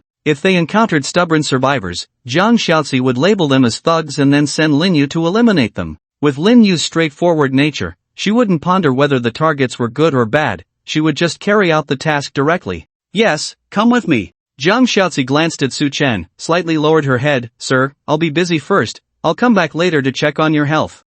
Okay, go ahead. Su Chen nodded, adjusting his sitting posture slightly. Zhang Xiaozi's simple words almost excited the die-hard brothers again. Check your health, is the leader feeling unwell? It's a routine checkup. After all, the leader's status is important, regular checkups are necessary. I happen to know some medical techniques as well. Miss Jiang is really amazing. The two women chatted and walked out of the room. Su Chen lay on the sofa, raised his head after a moment, and looked into the void. The main culprit. Su Chen muttered, carefully examining the talent reward information in front of him once again. Congratulations! You have triggered an advanced talent reward. Congratulations! You have obtained a talent reward, S-level personal skill, Greedy Parasite. Greedy Parasite, S-level active skill, Entertainment skill. You can choose any target for parasitism, must be a living organism, and you can complete the parasitism on the target without being noticed. After parasitism, you can obtain a replica of one item owned by the target daily. Skill restrictions, only one target can be parasitized at a time, and the parasitic object cannot be replaced until the target dies. How? Is there such a reward? Su Chen muttered, he was stunned by this reward earlier. Initially, when Su Chen saw the reward of an S-level personal skill, he was excited and happy. Logically speaking, Su Chen was not supposed to encounter an S-level talent reward at his current stage. However, after upgrading his talent reward last night, he directly encountered a grand prize today. But the problem is, why is it an entertainment skill? Come to think of it, there isn't anything urgent that my shelter lacks at the moment. Overall, it seems like I am indeed lacking in entertainment options. In the entire shelter, the only thing that can entertain me seems to be a computer, and I've played all the single-player games in it several times before. Thinking of things to play with, Zhang Xiaozi involuntarily came to mind. But he quickly dismissed this idea. Zhang Xiaozi was a talent, not a toy. Following this line of thought, talent rewards do indeed have a high probability of offering entertainment rewards to fill my spiritual emptiness. After all, for a homebody, food and drink may not be important, but playing games is crucial. But the question is, how do I play this skill? Su Chen pondered, carefully considering. From the skill description, it does seem quite entertaining. Regardless of the target I choose, I can get a replica of one item from the target daily. With a high degree of randomness, it's like gambling on luck, indeed a bit of thrilling fun. With good luck, I might replicate something valuable. With bad luck, I might end up replicating the socks someone is wearing. The parasitic prophet is a bit grand, only able to select a single target, and the premise for replacing the target is that the previous parasitic target has already died. This limitation is quite significant. It seems a bit unworthy of an S-level rating. Wait, in the skill description, it seems there is no restriction on the category of items that can be replicated. Su Chen squinted his eyes. If I choose a powerful survivor as the parasitic target, do I have a chance to replicate his talents, his skills, his props, and even his survival points? Su Chen widened his eyes, carefully rereading the skill description, realizing that his speculation was likely to come true. Because, the replication range of this skill truly has no limits. replicate what the target possesses. This thing covers such a wide range. Anything can be called a thing. In that case, I can only parasitize enemies. Suchen muttered to himself, after all, if I want to change a parasitic target, I have to kill the previous target first. This is a macabre and extremely dangerous entertainment skill. It requires me to treat human life as a child's play. Suchen remained calm. He had already adapted to this cruel doomsday rule. Killing was no longer a strange feeling for him. So, the next question arises. Who should I choose as the first parasitic target? Apart from humans, Suchen seemed to have no other viable targets. Although the skill description did not specifically limit it to humans, in the current high-temperature environment, Suchen rarely saw any living creatures other than humans. Forget about stray cats and dogs, even the birds in the sky were nowhere to be seen. Occasionally, he could see some mosquitoes flying around, but Suchen didn't bother using the parasitic skill on them. What could a group of mosquitoes replicate? Forget it, let's just give it a try. Suchen was simply bored, unable to find a good experimental subject. Should he let the residents of his house try it? Suchen hadn't become so depraved as to kill even his own people. These girls were quite diligent and valuable when it came to work. It wasn't worth killing them. After much contemplation, Suchen decided to open the window and let in an unknown mosquito. Nowadays, the streets were filled with flying insects everywhere. The city would have looked completely different without the sanitation workers. Parasite. Suchen stared at the mosquito, silently chanting. The next moment, Suchen felt dizzy, his body involuntarily falling onto the sofa. When Suchen finally managed to calm his uncomfortable body and struggled to regain consciousness, he was horrified to find that his perspective and sensations were somewhat confused. He could now clearly feel two perspectives. One was the human perspective he usually saw the house from, and the other was the compound eye perspective of himself lying on the table with a terrified expression. This is the perspective of a bug? Damn, this is really parasitic. I actually have the perspective of a bug. Suchen's inner world was greatly shaken. No, I can't take it, it's getting worse and worse. Suchen covered his head, feeling like the world was spinning. Unable to bear it any longer, Suchen, with a nauseous impulse, grabbed a book and swatted the mosquito to death. Smack! With the death of the mosquito, the parasitic effect disappeared, and Suchen felt much better. Damn, this is outrageous. Suchen took a deep breath, calming himself down. This thing, unexpectedly has a potential effect, allowing me to have the perspective of the parasite. Hiss. If I choose a good parasitic target, what other secrets does he have for me? Suchen muttered. Although having two perspectives was uncomfortable, he just had to adapt. Compared to the discomforting side effects, the potential effect of this talent was simply immense. Judging by the results of the experiment, I should find a survivor to parasitize on, preferably a stronger survivor from a shelter. This way, having an additional human perspective won't make me too uncomfortable. I can adapt better. Secondly, I might get lucky and replicate more valuable items. If I just randomly choose someone to parasitize, resulting in average replicated items, then this skill would truly be purely for entertainment. Suchen frowned, and a name immediately came to mind, Polar Bear Shelter. As far as I know, he is the only powerful survivor I have at the moment. Suchen opened the leaderboard and found that this guy's ranking was still high, far ahead in the number of shelters destroyed. Exaggerated. He really is the big brother at the top of the PK leaderboard, ready to kill like crazy. First of all, it can be speculated that this guy's talent is definitely not low. The effect will surely be strong. If he is not temporarily unable to obtain talent units, or limited by upgrade materials, with the survival points he has obtained, he can upgrade the shelter several times. If I could parasitize him, the probability of me replicating good things would definitely be much higher. But how do I find him? Suchen pondered. He couldn't just shout directly on the chat channel, "Polar Bear, where are you? Come out and face me." This definitely wouldn't work. After all, parasitism is not control. The target after parasitism still has its own subjective consciousness and can resist Suchen. According to Suchen's plan, he wanted to complete the parasitism on Polar Bear without his knowledge,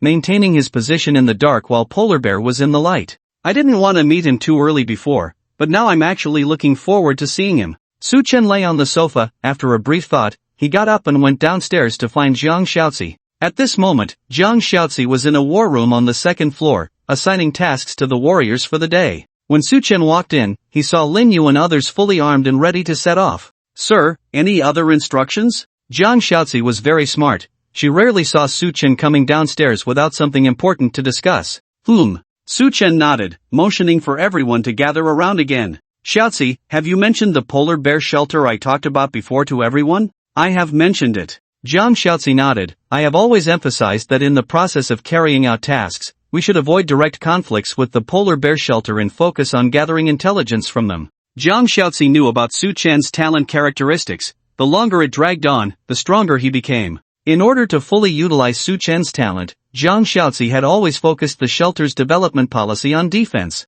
building multiple defensive street chains around the shelter, gradually expanding the territory outward in an orderly manner. Well, but now there's a bit of a new development. Su Chen pondered, then spoke up. Shaozi, I need to find the leader of the polar bear shelter now. I have a method that can effectively target him in the long term. Sir, may I ask what method? Parasitism. Su Chen weighed his options, not hiding anything, as everyone present was his talent, loyal and committed, and their relationship with the shelter was a matter of life and death. I have mastered a parasitic skill. As long as I see the leader of the polar bear shelter, I can complete the parasitism and obtain all his cards. Su Chen paused, then smiled. Of course, it's only a probability, not a certainty, to have all the opponent's cards. Jiang Shaozi's eyes lit up. She understood how powerful this skill could be. If it were true, Su Chen's shelter would be unbeatable. Sir, do you just need to see the leader of the polar bear shelter for this? That's probably it. I'm still testing more parasitic methods. Su Chen nodded. After his initial testing, the primary condition for parasitism was at least to see the other party. If the other party couldn't even be seen, parasitism was impossible. Jiang Shaozi pondered slightly, and Su Chen looked at her expectantly. Shaozi, do you have a solution? I know it's difficult, but if we can do it, those people are undoubtedly working for us. Su Chen coughed, feeling like he was asking for the impossible. The little white bear shelter was notorious in the city as a killer, and it was extremely dangerous to approach them. It's not that difficult. Jiang Shaozi raised her eyebrows and spoke gently. Sir, I will take full responsibility for this. But I need to confirm with you. Really, just seeing him is enough? Yes. Su Chen nodded without hesitation. This was the parasitic method he had already verified. Good, I know what to do now. Jiang Shaozi nodded. I may need some time, I hope you can be patient. I'll leave it to you. Su Chen nodded in satisfaction. Having a clever strategist was comfortable. Any problem that couldn't be solved, just ask the strategist, and it would be taken care of smoothly. We don't need to be too clever, we just need to learn to delegate to our subordinates and lie at home playing games to win. Su Chen felt that this was the correct use of his talent. No wonder the talent rewards always frequently rewarded his unit.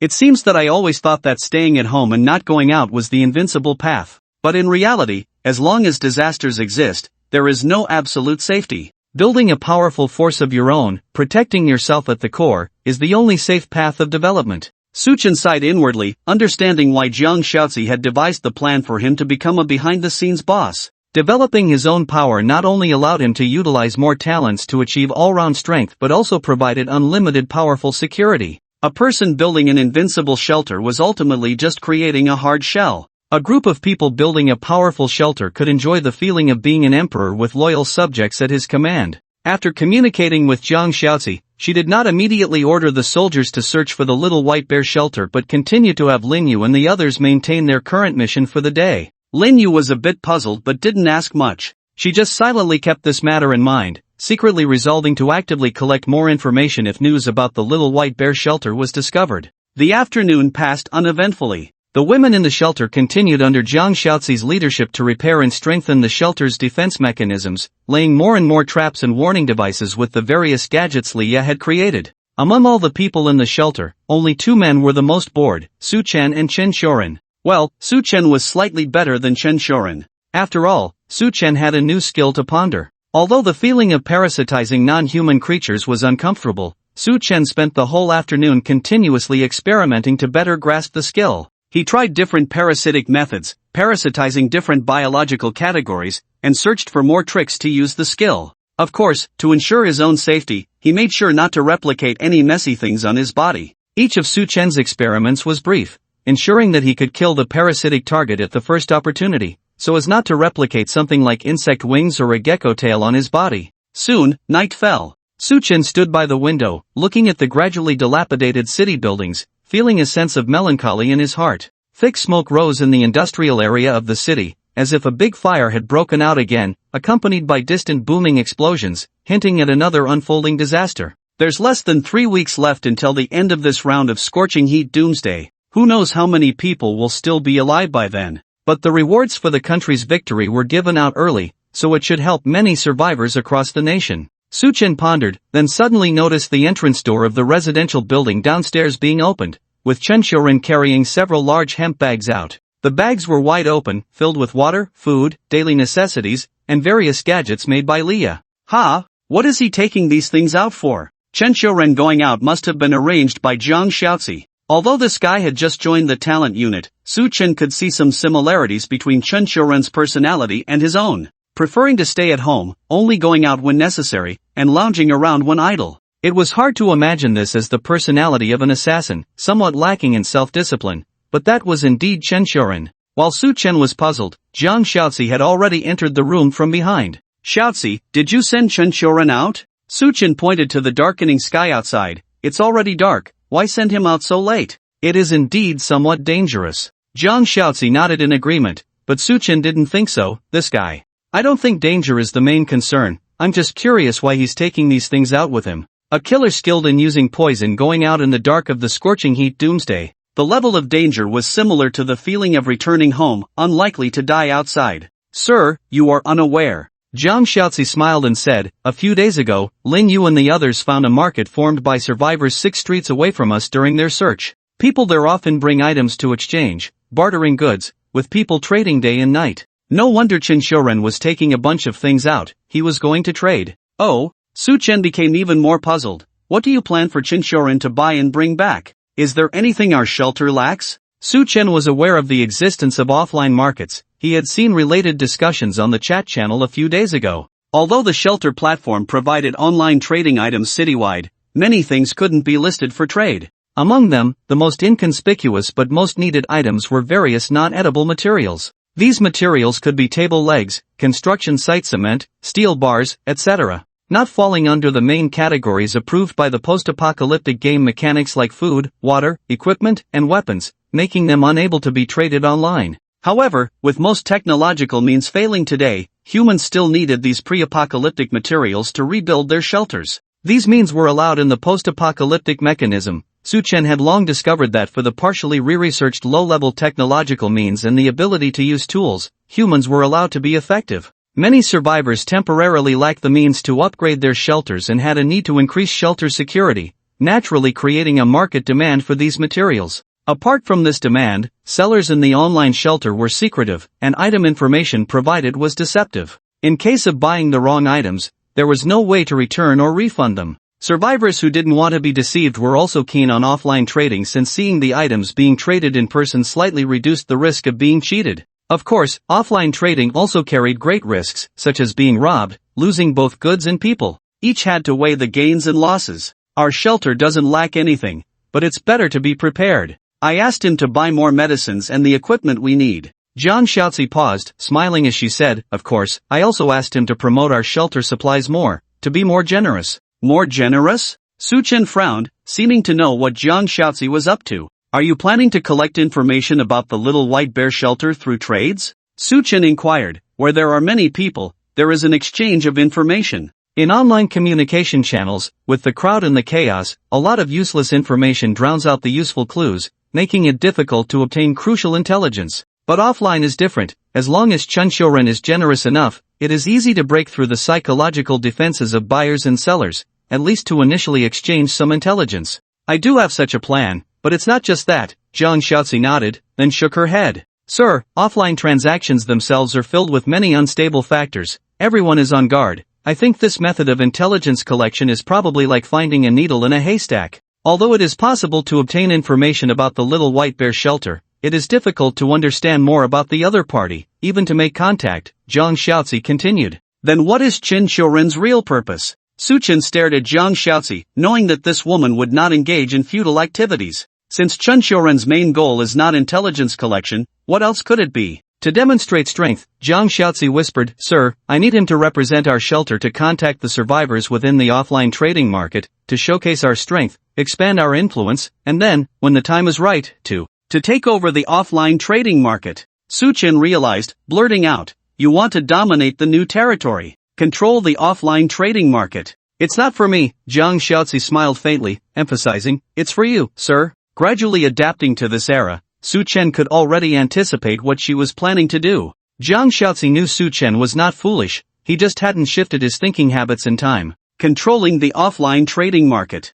This method, it could work. Su Chen paced back and forth, frowning as he muttered, by exerting control to radiate our influence, as long as we are famous enough, we can naturally make contact with the little white bear shelter. And by appearing as the controllers of the offline trading market, we naturally have the identity and position of businessmen. Even if the little white bear is bloodthirsty, they wouldn't dare harm us. He is ruthless, but not stupid. He must know that maintaining a good relationship with us can provide more stable channels for supplies. In this way, since we can further conceal our shelter through remote trading, we can also showcase our strength and actually make contact with the little white bear shelter. So, Shaozi, do you only intend for this trading market to serve as a cover for our identity? Su Chen looked at Jiang Shaozi, who shook her head. Of course, not just that. As you bring more new partners, the pressure to support our family will naturally increase. A shelter, in the end, cannot protect an increasing number of people. We need more territory, more armed forces, to ensure your safety to the greatest extent. Jiang Shaozi's goal was simple. She wanted the territory of the trading market not just to contact the little white bear shelter but also to use it to strengthen the shelter and create a dangerous buffer zone.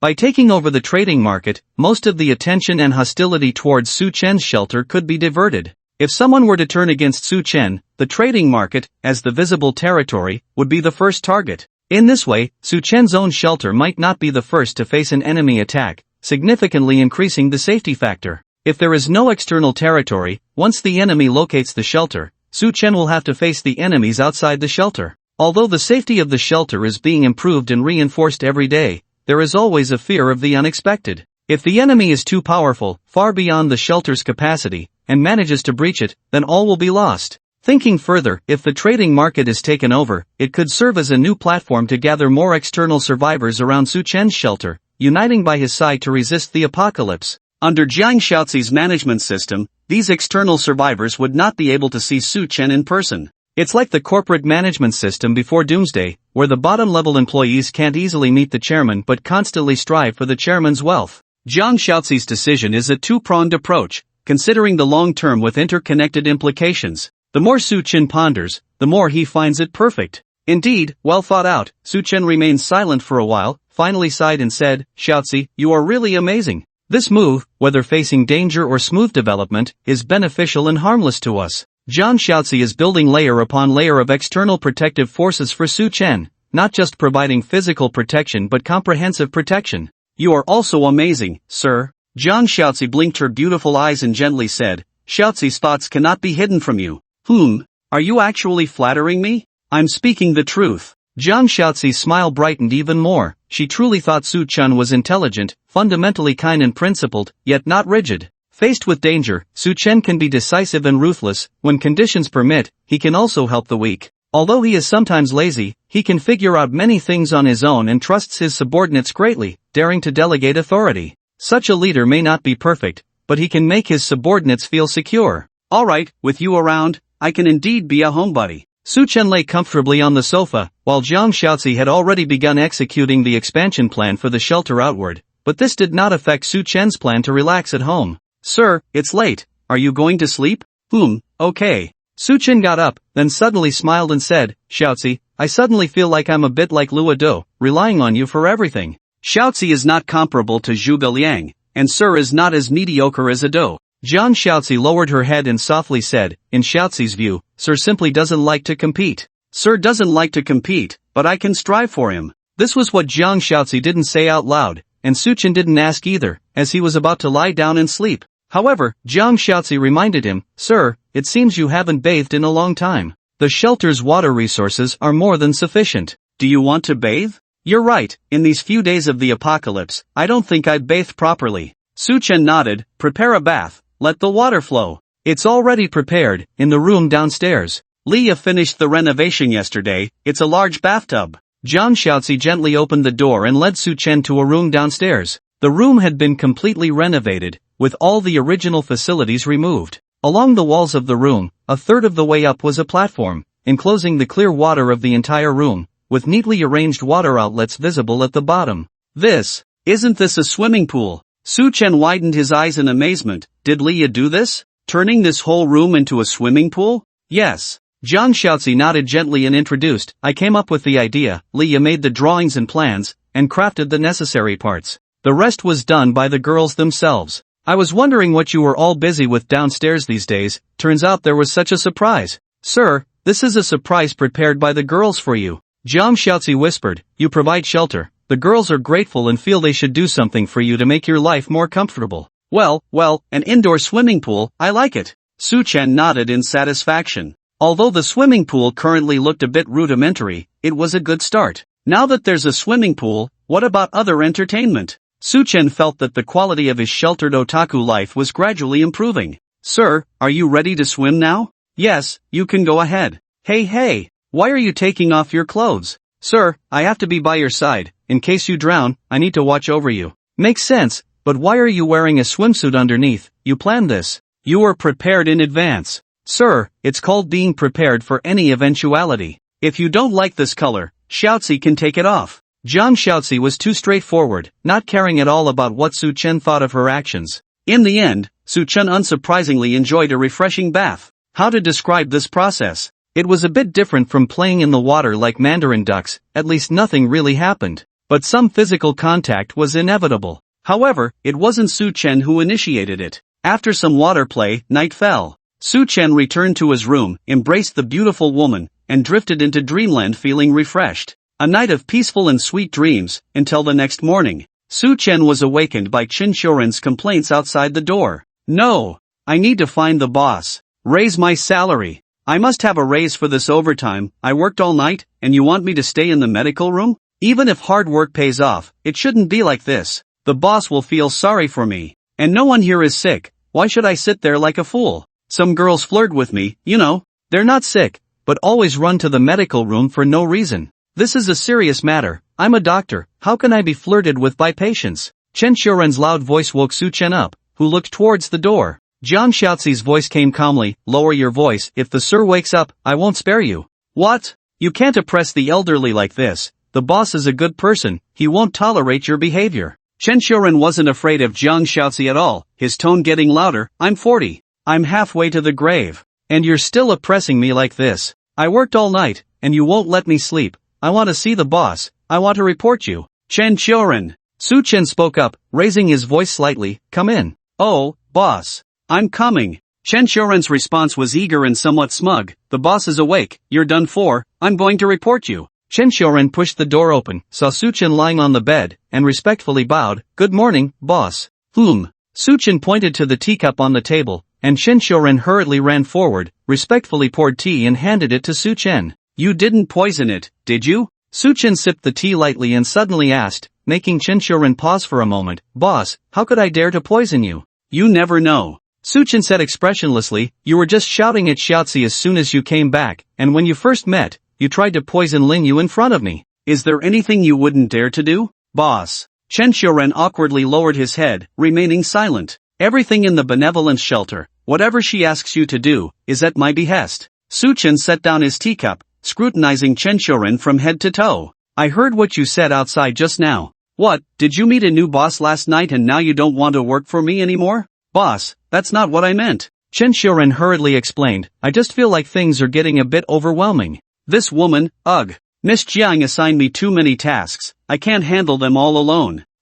Should I give you a raise then? Su Chen nodded, asking, but we don't have a concept of paying salaries in my shelter. What should we do? Should I fire you? Please don't, boss. Chen Xiuren scratched his head, his smile becoming even more awkward. Where else can I go? I know I was wrong. I won't dare to do it again next time. Su Chen remained silent, simply getting up to wash up, with Chen Xiuren silently following behind him. Once Su Chen finished tidying up, he looked at Chen Xiuren in the mirror and calmly asked, Speak up. What's the matter you came to me for? It can't really be just to complain about benevolence, right? You're very clever, knowing benevolence's position in the shelter. Boss. Chen Xiuren scratched his head, glancing at Miss Jiang Shaozi standing at the door, then lowered his voice and spoke to Su Chen. I went out last night. I know, go on. Su Chen sat at the dining table, where Jiang Shaozi had already prepared breakfast. Even though Su Chen might not wake up at this time, Jiang Shaozi still prepared a sumptuous breakfast every day to ensure Su Chen could eat when he woke up. And then,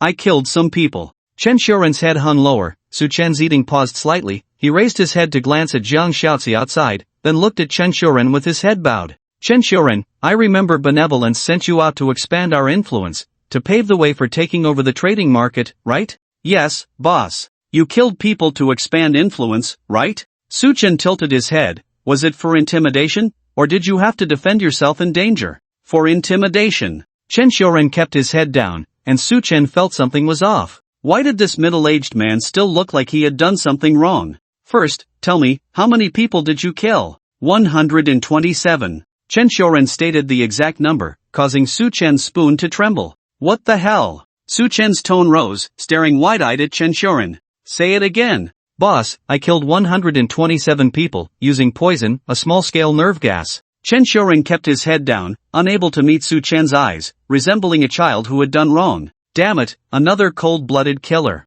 Su Chen rubbed his forehead, questioning the kind of people he was attracting. Lin Yu and those ex-soldiers might be able to kill, and it was understandable for Jiang Xiaozi, the head of the special agents, to have no psychological pressure about killing, but how could a doctor like you go on a killing spree? Oh, I forgot, you're a retired world-class assassin. Why did you kill so many people when you were sent out on a mission? They were eyeing the things in my possession, and then Miss Jiang said we needed to appropriately expand our influence, demonstrate our strength. Chen Xiuren explained in a low voice, and Su Chen took a deep breath. So tell me, how many people are at that trading location in total? 268 people, according to the intelligence gathered by the shelter. It's a relatively large trading market, while the other nearby markets have a trading scale of only 40 to 50 people at most. 268 people, and you damn well killed 127. You've wiped out half of them. Su Chen pinched his fingers, trying to calm himself down. He looked at Chen Xiuren and asked earnestly, do you call this intimidation?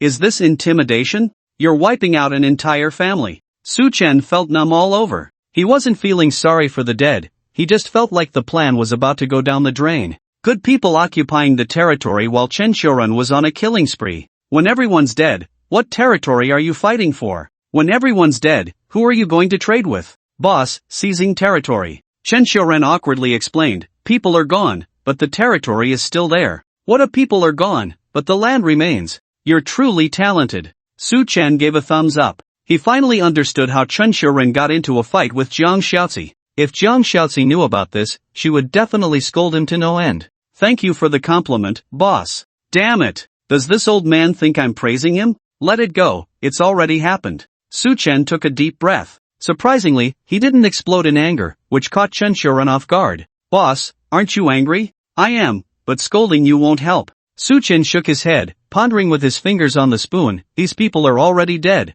What a waste. You killed these guys, and it's all worthless. Without destroying the shelter or inheriting any items, killing these people in vain would only cause panic. It's likely that no one would dare to come to this trading spot again. What a pity, it seems we need to find a new trading market. Su Chen sighed deeply. We need someone else to handle this. But, forget it, we're short on manpower. Lin Yu and the others still need to gather materials every day. Be more careful next time. With your way of killing, who would dare to do business? Su Chen couldn't help but sternly lecture Chen Xiuren. Many things can't be solved just by killing. Our goal is to occupy the territory. Is it still called territory when there's no one left? The purpose of taking over the trading market is to facilitate better trading for everyone. Conducting trades under our protection, making these people listen to us, and become external forces around us. But you just killed half of them. Su Chen rolled his eyes. Unexpectedly, Chen Xiuren suddenly raised his head, puzzled, and said, Boss, I've already completed the mission.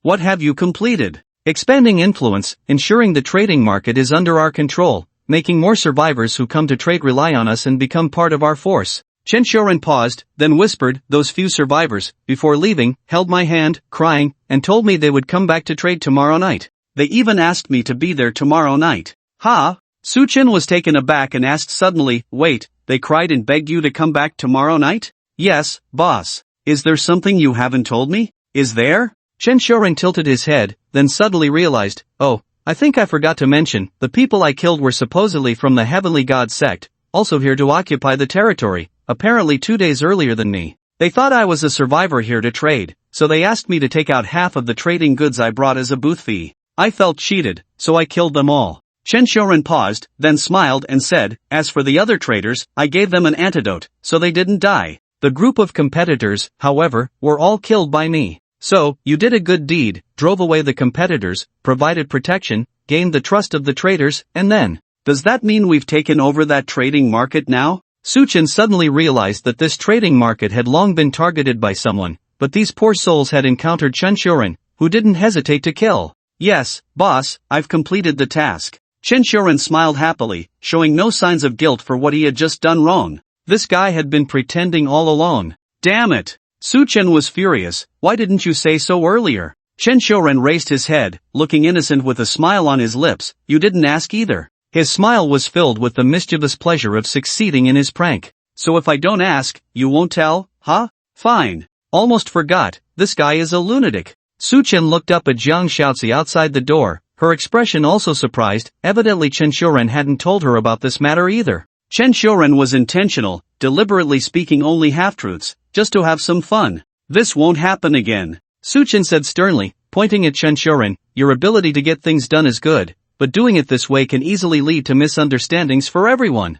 Chen Xiuren winked with a smile, isn't it? We haven't had a successful misunderstanding yet? Su Chen was furious. Chen Xiuren, behave yourself. Yes, boss. Chen Xiuren responded loudly, but Su Chen wasn't sure if he really took it to heart. Then tomorrow, continue, keep an eye on the place for a few nights. Su Chen tapped his fingers on the table, pondering slightly, you've killed those people, there might be trouble, so observe for a few nights before deciding. This way, we can also strengthen our influence, but it might be tough on you, having to watch over the place alone. Wait a few more days, if new talents come in, I'll give you some help. Su Chen looked at Chen Xiuren, next time you report, don't speak in half-truths, if you have any needs, mention them now, I'll try to fulfill them. Having just taken over the place, Su Chen naturally didn't want to lose it. This was a crucial step in the plan. Taking over the place wasn't difficult, but keeping it was not simple. I have a need. Chen Xiuren was straightforward, stating his difficulties. Boss, the poison I brought is running out, and it seems like Leah doesn't have the raw materials for making medicine either. And if more people come to fight for territory, I'm afraid I won't be able to handle it. Chen Xiuren blinked, looking sincere. He was an assassin, not a superhero, unable to face too many enemies head-on without equipment. Shaozi. Su Chen looked at Jiang Shaozi outside. Jiang Shaozi gazed deeply at Chen Xiuren, then nodded to Su Chen. Sir, I will handle the task allocation and arrange for a few soldiers to follow him. Yes, make sure everything goes smoothly. Yes, sir. Chen Xiuren, you now. Su Chen looked at Chen Xiuren, waving his hand. Go rest well, you don't need to stay in the medical room these days. Boss, really? Of course. Su Chen spread his hands. I don't want Dr. Chen to think I'm a capitalist, squeezing you every day. You are indeed a good boss. Chen Xiuren sincerely praised, then I'll leave. Oh, boss, this is a gift for you, hope you like it. Before leaving, Chen Xiuren placed a small box on the table. It was a white box with no markings. Su Chen was curious, looking up at Chen Xiuren leaving the room. What is this? Medicine. Chen Xiuren's voice came from outside the door, fading away. Medicine that will satisfy Miss Jiang. Medicine to satisfy her? Damn, it's herbal medicine. Sir, I'll go find Lin Yu. Jiang Shaozi lowered her head, seeming a bit hesitant to meet Su Chen's eyes. She whispered, Lin Yu and the others have returned. Today's tasks require personnel adjustments. Send some people to follow Chen Xiuren at night. Okay, go ahead. Su Chen nodded, looking at the medicine box in his hand, suddenly shouting to Jiang Shaozi who was about to leave. Shaozi, what should I do with this medicine? Jiang Shaozi's figure trembled slightly, not looking back, softly replied, it's up to you, sir. With that, she quickly walked away. Do I have the final say? Su Chen touched the medicine box in his hand, pondering, is this a hint? Well, he could consider it tonight. As Jiang Shaozi left, Su Chen once again entered the joyful time of being a homebody. The day passed uneventfully, spending the morning in a series of gaming sessions. Su Chen also thought about making good use of his talents, trying out the effects on an unlucky survivor first. However, the survivors around him had been cleared out by Lin Yu and others, and he couldn't personally go searching, so he had to put it on hold for now. It's almost noon. Su Chen's watch timer beeped, he glanced at the time, and stretched lazily. I wonder what today's reward will be like. Considering the current development of the shelter, what do I urgently need? Su Chen contemplated, safety is assured, there are enough talents, entertainment options are available. What's missing? Is it the rapid expansion of the shelter? Su Chen thought, feeling that this was quite possible. He had basically figured out that the rewards given for talents might not necessarily be for Su Chen himself, but encompassed the entire shelter. According to Su Chen's development plan, the shelter was now gradually expanding outward, so the talent rewards were highly likely to be related to this. An hour later, Su Chen received a prompt for today's talent reward. Congratulations! You have triggered a talent reward and obtained the C-level skill Eye of Thought. Eye of Thought, C-level skill, active skill. After using the skill, you can gain the perspective of all residents within the shelter, with the duration based on the user's stamina. During the skill duration, you can also consume additional stamina to transmit your voice to the current perspective holder, which will consume a large amount of stamina. Additional information: any creature that has resided in the shelter for more than 72 hours is considered a resident of the shelter. This skill seems to be more of an entertainment skill. Su Chen was puzzled for a moment, thinking, did the talent think I was too bored staying at home every day, so it gave me a reward like an eye of insight to see the outside world from home? The first thing Su Chen thought of regarding this skill was gaining the perspective of warriors like Lin Yu when they went out to explore. Although it had been many days since the apocalypse began, the chaotic outside world was always more exciting than the unchanging bedroom. Of course, this skill could not only be used on warriors like Lin Yu but also on every resident within the shelter. As long as Su Chen wished, he could watch the girls even when they were bathing. Of course, Su Chen didn't have such a perverse interest. This skill seems to be very compatible with the parasitic skill I obtained yesterday. Su Chen carefully studied it, suddenly realizing that these two skills were simply made for each other. The parasitic skill was very powerful, but the only limitation came from Su Chen's talent. Due to his talent, Su Chen inevitably had to spend a lot of time at home every day and couldn't go out, which directly resulted in him having difficulty interacting with outsiders. Those he could interact with were his core talents, not suitable targets for parasitism. Just like now, without good means and targets, Su Chen's parasitic skill might be delayed for a long time and remain unused. Without contact with people, he couldn't complete parasitism. The prerequisite for parasitism was at least encountering the target or seeing the target. But now with this C-level skill, the Eye of Longing, Su Chen's parasitic skill no longer requires him to leave the shelter personally. He can complete the parasitism by borrowing the perspective of people like Lin Yu who go out. This talent reward is great, indeed what I urgently need right now. Su Chen chuckled, although I haven't experimented with whether parasitism can also be achieved through a remote perspective, since this skill has appeared, it is most likely achievable through it. Talent rewards never give useless things, so since it's given, Su Chen will definitely make use of it. Let's try it out quickly. Su Chen shut down the computer, eager to try out his new skill. Calculating the time, Lin Yu and the others should have left for some time now. I'll go ask Xiaozi about today's mission arrangement first. Su Chen quickly went downstairs, found Jiang Xiaozi, and got today's personnel task arrangement. The girls were still inside the shelter continuing to repair and strengthen various facilities. Leah was tinkering with her research in her room, also creating different new tools for the shelter. Chen Xiuren was sound asleep in his room, while 3 soldiers were each carrying out exploration tasks. The remaining 8 soldiers, including Lin Yu, were divided into 3 combat teams to continue with routine tasks such as exploration, investigation, and patrols. Sir, you usually aren't interested in these things. Why are you so concerned today? Jiang Xiaozi, after finishing the task arrangement, asked curiously. I got something good, very interesting. Su Chen smiled mysteriously, then hurried upstairs, silently activating the skill in his mind. Use the Eye of Longing skill, target resident, Lin Yu. As Su Chen used the skill, he suddenly felt a strange light in front of his eyes. Soon, sitting on the sofa, Su Chen felt as if he had gone blind, surrounded by darkness. After a few breaths, Su Chen's vision returned. But what he saw was no longer the bedroom environment, but an ever-moving external perspective. From the visuals, it seemed to be Lin Yu's perspective. She was vigilantly scanning her surroundings with her team, moving cautiously. The surroundings looked like streets within a residential area, with dilapidated greenery all around, and the cracked pavement underfoot. Beside her were 2 soldiers, Sniper Lu Rui and Communication Soldier Li Yang. This sensation was novel. Su Chen felt like he was sitting on the sofa, wearing a virtual helmet, playing an exploration game with ultra-realistic visuals. Su Chen carefully monitored his stamina, which didn't deplete much. With an experimental mindset, he silently communicated with Lin Yu in his mind. Lin Yu? Lin Yu! Lin Yu, who was walking briskly, suddenly halted. Her gaze sharp, she searched around, body tensed, adjusting the gun's direction with her view. The 2 soldiers also noticed Lin Yu's unease. Sniper Lu Rui swiftly leaped over the fitness equipment in the residential area, hiding in the bushes. Communication Soldier Li Yang quickly came behind Lin Yu, forming a back-to-back defensive posture with her.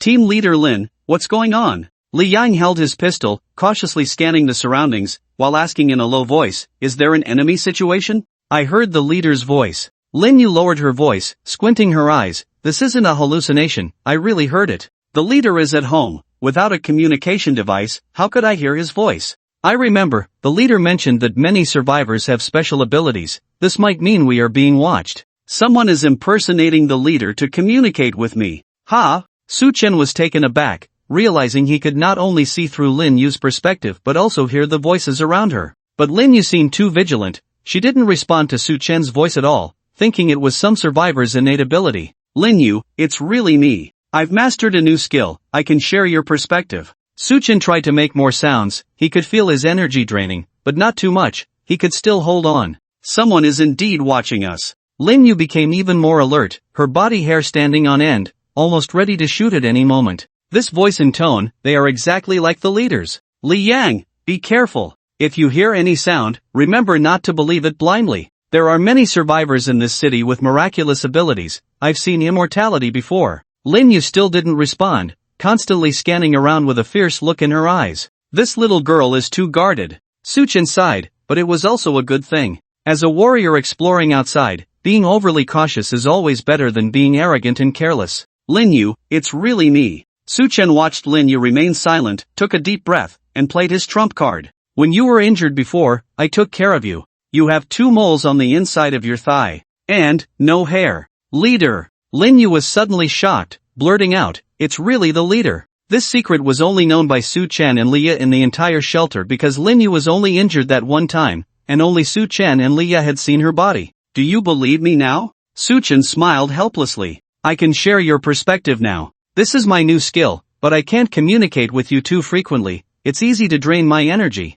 I can hear what you say, see what you see. I plan to use this perspective to find a suitable host target. Su Chen explained as briefly as possible, and Lin Yu's beautiful eyes showed a look of astonishment, feeling incredulous but gradually accepting it. As long as it's really the leader. Of course, she still had some vigilance in her heart, just nodding quietly and saying, understood, leader. Is it really the leader? Li Yang asked beside them. Lin Yu shook her head and then nodded. Let's carry out the mission first. We'll talk when we get back. Stand down. Yes. Lu Rui was about to walk out of the bushes, but Lin Yu raised her hand to stop him. Follow us and hide well. The goal of our group today is to thoroughly search the district where our shelter is located. There are many buildings here, plenty of cover. Lu Rui's hiding will be more effective. Lin Yu explained this way, also for Su Chen to hear. If this wasn't the real leader, once they found out there was a sniper hidden in their team, there would be concerns. Su Chen remained silent, just watching Lin Yu's orders and arrangements quietly. After Lin Yu gave instructions, she started walking towards the room on the left.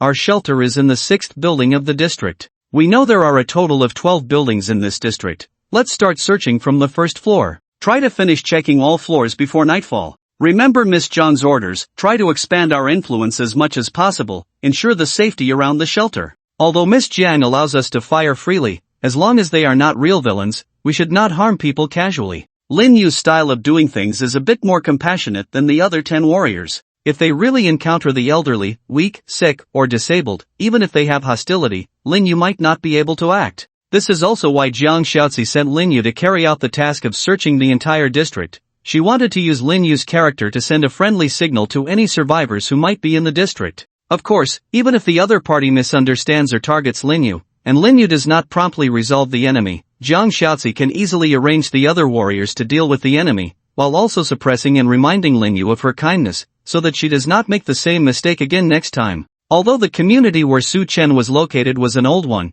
it was quite spacious with large land area and wide spacing between each building. Lin Yu's group did not conceal their figures and actions. She cautiously walked straight to the 1st floor and began searching house by house. Excuse me, is anyone in there? We are other survivors in the community, we mean no harm, just here to gather everyone to resist the apocalypse together. Lin Yu lightly knocked on the door with the insulated part of her gun stock, while asking loudly. Standing further behind her was Li Yang, holding a gun on guard, their positions able to cover each other. I understand that everyone may be cautious. If anyone is willing to contact us, you can go to building 6, the one with the wall around it. We are soldiers. We promise protection, food, and water, committed to restoring peace and order in the community. Lin Yu repeated several times, but there was no response on the 1st floor. She turned around to continue searching the other floors. Lin, shall we break in and take a look? No need, Miss Jiang said, not to leave a bad impression on any possible survivors. It's not good for the reputation of our shelter. Lin Yu shook her head. Miss Jiang said, it's enough to reveal our military identity appropriately. As for the choice, let the survivors inside decide for themselves. Jiang Shaoxi's community search plan was relatively gentle in its overall approach in the initial stages. Of course, knowing Jiang Shaoxi as she did, Lin Yu was certain that Jiang Shaoxi's subsequent methods would be extremely brutal. It was a strategy of diplomacy before force, and Lin Yu hoped to gather the survivors in the community during the gentler phase of Jiang Shaoxi's methods. Don't provoke this woman, she plans to completely clear all areas of the community within 2 days. Once this time frame is exceeded, she will resort to direct violence. Fortunately, Lin Yu's worries did not last long. After reaching the second floor, a timid and panicked voice came from a household just as Lin Yu knocked on the door. You really are soldiers? Yes. Liars. You're liars. All the soldiers have gone to the post-apocalyptic virtual world. There are no regular troops left in the country. We are not the People's Liberation Army, and of course, we won't harm you. Lin Yu spoke sincerely. If you need rescue, open the door, if not, we'll leave. Creak. The old wooden door slowly opened, revealing a gap through the security door, with a disheveled woman inside, eyeing Lin Yu outside with suspicion. Hello. Lin Yu's expression was serious, holding a rifle, standing upright. She was dressed in military camouflage, looking exactly like the soldiers seen by the people of Huaxia during weapon inspections. The same righteous demeanor, resolute gaze, made it easy for people to trust and rely on her involuntarily. Really? A female soldier? The woman inside muttered, and a deep voice of a young man could be faintly heard. Mom, this is a rescue, a real soldier. No, it's too dangerous, her background is unknown. What if she's a bad person once we open the door? She has a gun. If she wanted to kill us, she would have barged in already. We have nothing left to eat at home, just half a bucket of instant noodles. What can she steal from us? We only have one life. Maybe, the post-apocalyptic world doesn't exclude female soldiers? As long as she really is a soldier, we might be saved. There was a brief argument inside, and soon the woman opened the door, revealing her body, blocking the 3 young men behind her. Lin Yu glanced over at the child who seemed to be of junior high school age, still a minor. Su Chen had already learned through the chat channel that at the beginning of the doomsday outbreak, minors without self-protection abilities and elderly who couldn't take care of themselves would not have independent shelters but would stay directly with their immediate relatives in the same shelter. Lin Yu was aware of this and not surprised. She just nodded at the woman. Hello, I'm here to rescue you. A real soldier. The woman was somewhat surprised, hesitated for a moment, and slowly opened the anti-theft door. For the people of Huaxia, not everyone with a gun is necessarily a villain. If she was dressed in military uniform, it was very likely that she was the people's great savior. If her professional identity could be confirmed, then without a doubt, she was the most trustworthy person. I may not trust my family, but I definitely trust the national soldiers. This is unique in the world. The anti-theft door was opened, and the woman did not notice any hostile behavior from Lin Yu. With her gun pointed down, Lin Yu said to the woman, "Is this everyone in the house? Is there anything you need to pack? If possible, I can take you to the 6th building, where our gathering place is, to provide a safe haven for those who are unable to protect themselves. If you don't want to go, we won't force you, but I need to register some basic information." Lin Yu strictly followed the task process, trying her best to express her goodwill. "Are you here to rescue us?" The woman widened her eyes and asked urgently, "How many of you are here? Has the main force entered the city? How soon can we be liberated?" "There is no main force, and our strength is not enough," Lin Yu patiently replied. "At the moment, we can only try to ensure the safety of the survivors in this community." "Ah, not here to liberate the city." The woman's face was full of disappointment as the anticipated arrival of the army did not happen. The great savior did not come. Instead, a woman who seemed to be a soldier. Oh, there was also a male soldier standing beside her. "What if we don't go with you?" A timid voice came from a boy behind the woman, speaking directly. "You are not the Liberation Army. I don't trust you." "Sorry, military control is now in place in the community, and all survivors need to be gathered in the 6th building for unified management and distribution." Li Yang spoke solemnly, not allowing Lin Yu to explain. "This is a task order signed by the leader. We can provide security, but to ensure the safety of more survivors and the leader, we also do not allow any unstable factors to disrupt this security." Lin Yu remained silent, knowing that Li Yang felt she was being too gentle with this group of mother and son, which might affect the efficiency of the mission. "Are you willing to come with us?" Li Yang asked. The woman hesitated slightly, gritted her teeth and nodded. "Since you are all soldiers, there shouldn't be much difference. I'll go with you. Anyway, there's nothing to eat at home." Can you provide food there? Is there food distribution? Yes, but it's not free food. Li Yang nodded. It's based on work contribution. No one can have free food. Now that it's doomsday, resources in the shelter are also limited. Of course, we won't let you do dangerous things. At most it's cleaning, strengthening the city wall defense, and similar tasks.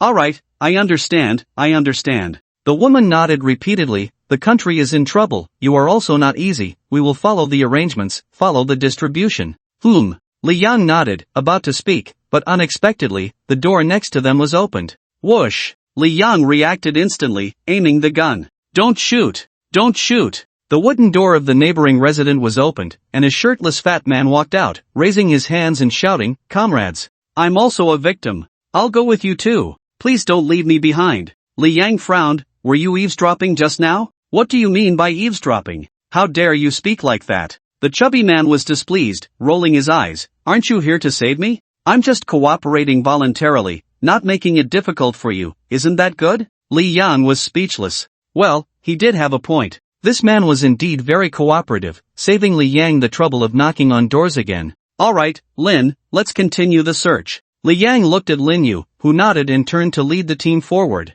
After 3 hours of continuous searching, Lin Yu found a considerable number of survivors in the residential area. Just in the first building alone, there were a total of 25 people, with at least half of the shelters being opened. Of course, their situation was not ideal, facing shortages of supplies and struggling to cope. Once the search in the first building was completed, Lin Yu returned and led the group of survivors back to the shelter. Jiang Xiaozi had already arranged for Sister Li to wait near the city wall. When Lin Yu returned, Sister Li's eyes lit up as she greeted the survivors behind Lin Yu. Come, line up here. Everyone needs to register their information, family situation, members, occupation, age, and so on. You must also disclose any talents you possess. Intentional concealment is not allowed here, as it will disrupt future arrangements. Once intentional concealment is discovered, you will be expelled. Sister Li called out loudly, and suddenly, a few women in the crowd seemed surprised and inquired. Ha, isn't that Sister Li? Look, it's really old Li.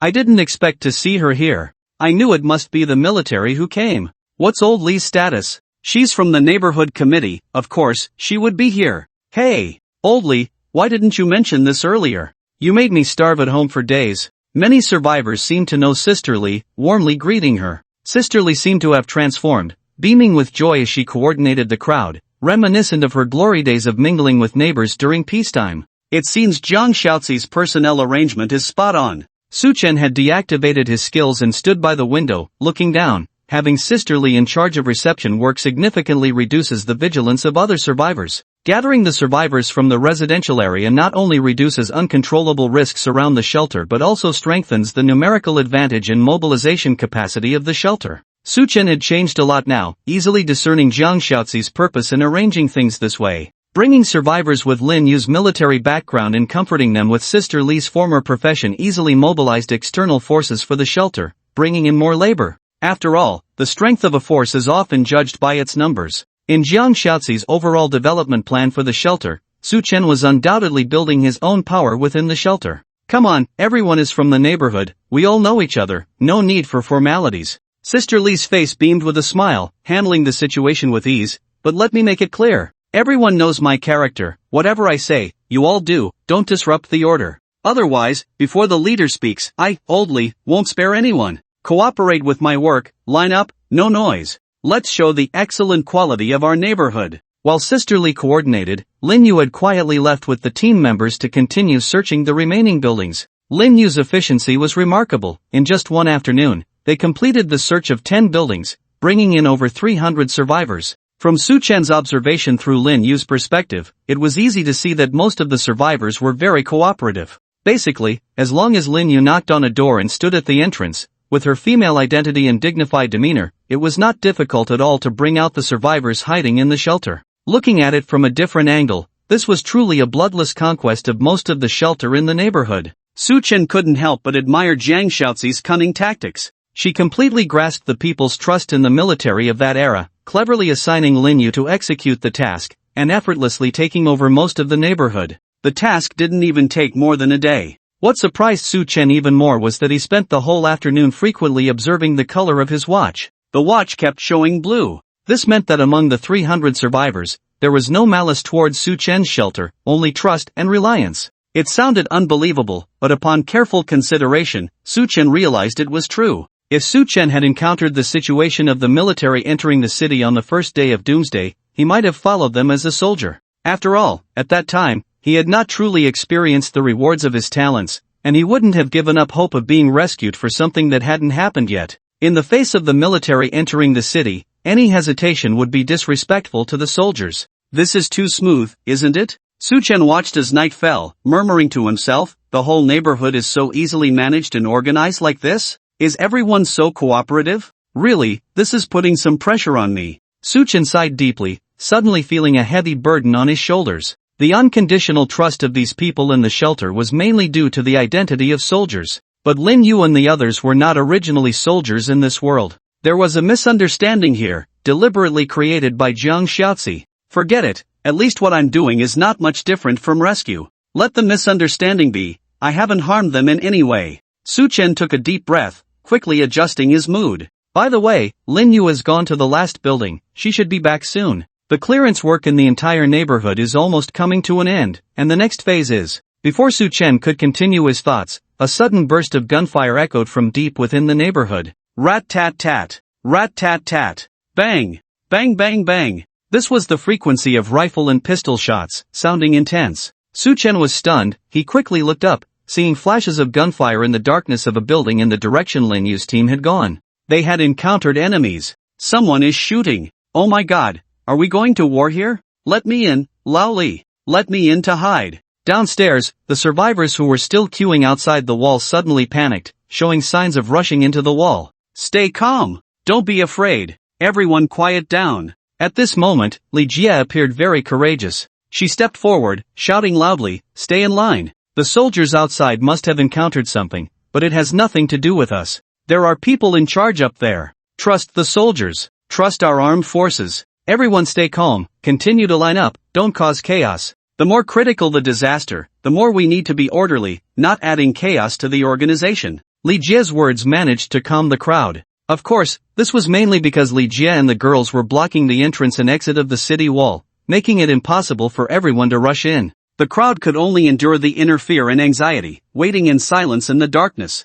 The speed of queuing for registration had increased significantly amidst the distant intense gunfire. Su Chen glanced downstairs and noticed that Chen Xiuren, the kid, had woken up at some point, leaning against the wall not far from the boarding gate, playing with a small knife in his hand. He must have been abandoned by Jiang Xiaozi to serve as a temporary thug for Li Jie. However, the survivors who were willing to come to the shelter for registration were mostly honest and hard-working residents, embodying the traditional Chinese virtues of endurance and hard work. This group of people was characterized by their obedience, and it was unlikely for any major trouble to arise. The dishonest ones are probably engaging in a conflict with Lin Yu and the others, Su Chen muttered, sitting back on the sofa, activating his skill to connect to Lin Yu's perspective. After reconnecting, Su Chen was met with complete darkness. He couldn't see anything, but he could hear Lin Yu's calm breathing and the occasional movement of her gun. At that moment, Lin Yu was hiding in a blind spot of the corridor, engaging in a crossfire with Li Yan on the lower floor of the corridor. They were targeting a household on the 5th floor of Unit 7. Straining to observe, Su Chen could make out that the door of this household was not made of wood but seemed to have undergone significant modifications.